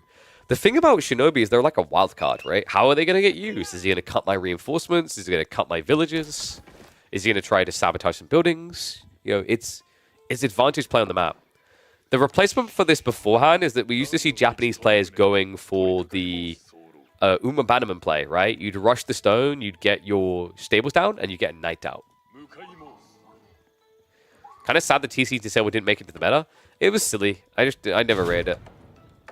It just takes too long with the wind up, and I think I'm fine with that. I think, like, if you let Shinobi just sabotage TCs, you go from having a very creative and reasonable unit to just something that's cheesy. Really, really cheesy.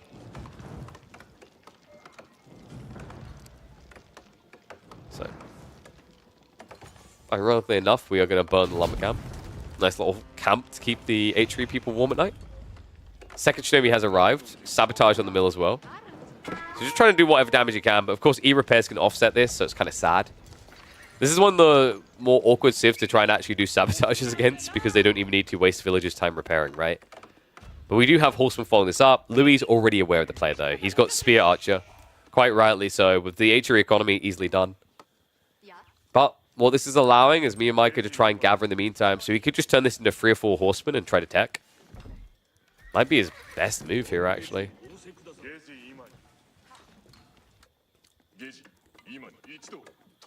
We sabotage the H3 landmark, do they lose the influence? No.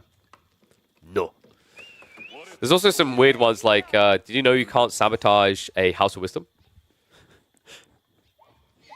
I think they ever changed that back either.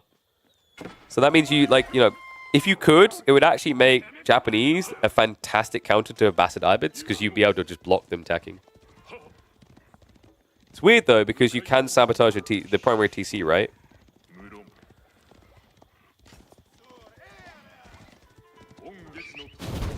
Shinobi. Ooh, nice grab. Gets rid of the vision here. So Louis playing a little bit blind.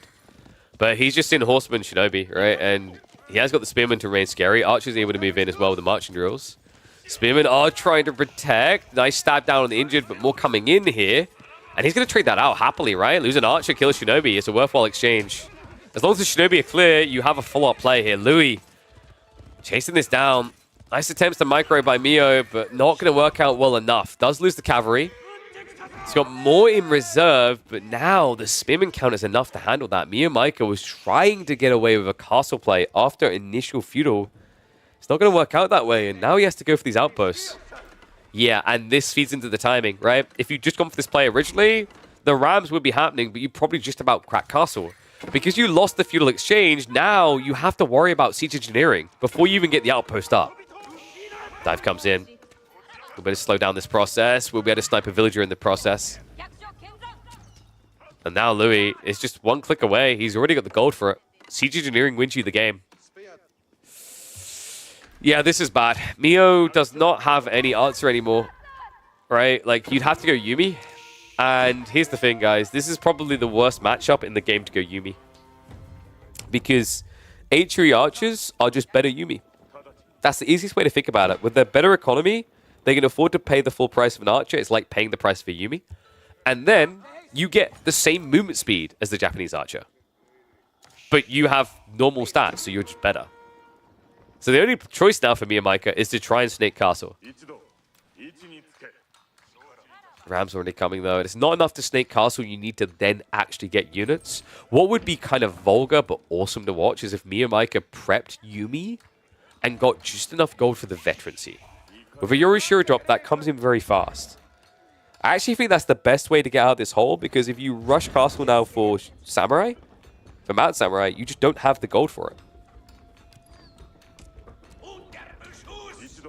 I don't think he has enough gold for even the veterancy play we talked about. No, there we go. Outpost gets garrisoned. I mean, that doesn't feel worth it. You're going to lose 4 villages for that. And you bought, what, like 10 seconds of increased damage? Yeah, this is curtains closed, man. He could go on the gold here. Okay, there is hope. Mio just needs to shuffle the gold right now. But right now, he's worried. Wait, he doesn't even have the food yet. Is he out? Wait, he's out of sheep. Oh, no. If he had a few more sheep, this could still work, but he now has to use these 7 villagers to gather gold and berries. Wow, GG immediately. MeomaikA 2-0'd by Louis. Ouch. Yeah, that's a brutal outcome. Is this the part where I have a rant about sheep RNG, man? Something went desperately wrong for him to be out of sheep that early. That was a very quick sheep exhaustion. Damn. All right, well, that does mean that we are wrapped up for the day. So for those just tuning in, I won't update it now because we're at the end. LoueMT, MeomaikA, that was a 2-0. So that means that LoueMT versus B will be happening. We'll catch that tomorrow. We are going to have VortiX versus Kiljardi, because VortiX will be able to 2-0 Dragevann. That series will be happening at 3 p.m. CET tomorrow. So you definitely want to be checking in for that. We'll probably look to go live before that with the B LoueMT series. So be sure to tune in. And then we're looking to schedule an Anatan, DeMu, and LoueMT now. LoueMT probably the latest of all of those. Hopefully, we'll be able to get at least one of the semifinals going, maybe 2 of them. So we'll see what we can do with that. But we are approaching the 8-hour mark now. Guys, if you haven't already, make sure you follow the channel. Also, let everyone know about this, man. I feel like there's just so many people still who probably go do something else with the Mondays, Tuesdays, Thursdays, and Fridays, who are the type of people that would always be sitting there like EGC's chat on a Saturday, Sunday. They probably don't even know that these tournaments are going on. So share the news around. Let everyone know everywhere, no matter where you go. Reddit, YouTube, wherever. Because these games, as we've seen, we've had some absolute gems today. There'll be more of these getting uploaded on the YouTube side. We try to pick out the best and get them up there. But guys, what I'm going to do now, YouTubers, I'm going to let you be. I'm going to let you leave. Make sure you tune in tomorrow. So I'm thinking we go live at... We might go live at about 1 p.m. my time. So 12:30 or 1 p.m. my time, which will be 1:30 or 2 p.m. CET is when we should be aiming to be live. So be sure to tune in by then. Have notifications turned on just in case we come live a little bit early in case another series does get booked in. But that should be our go time. Thank you, YouTubers.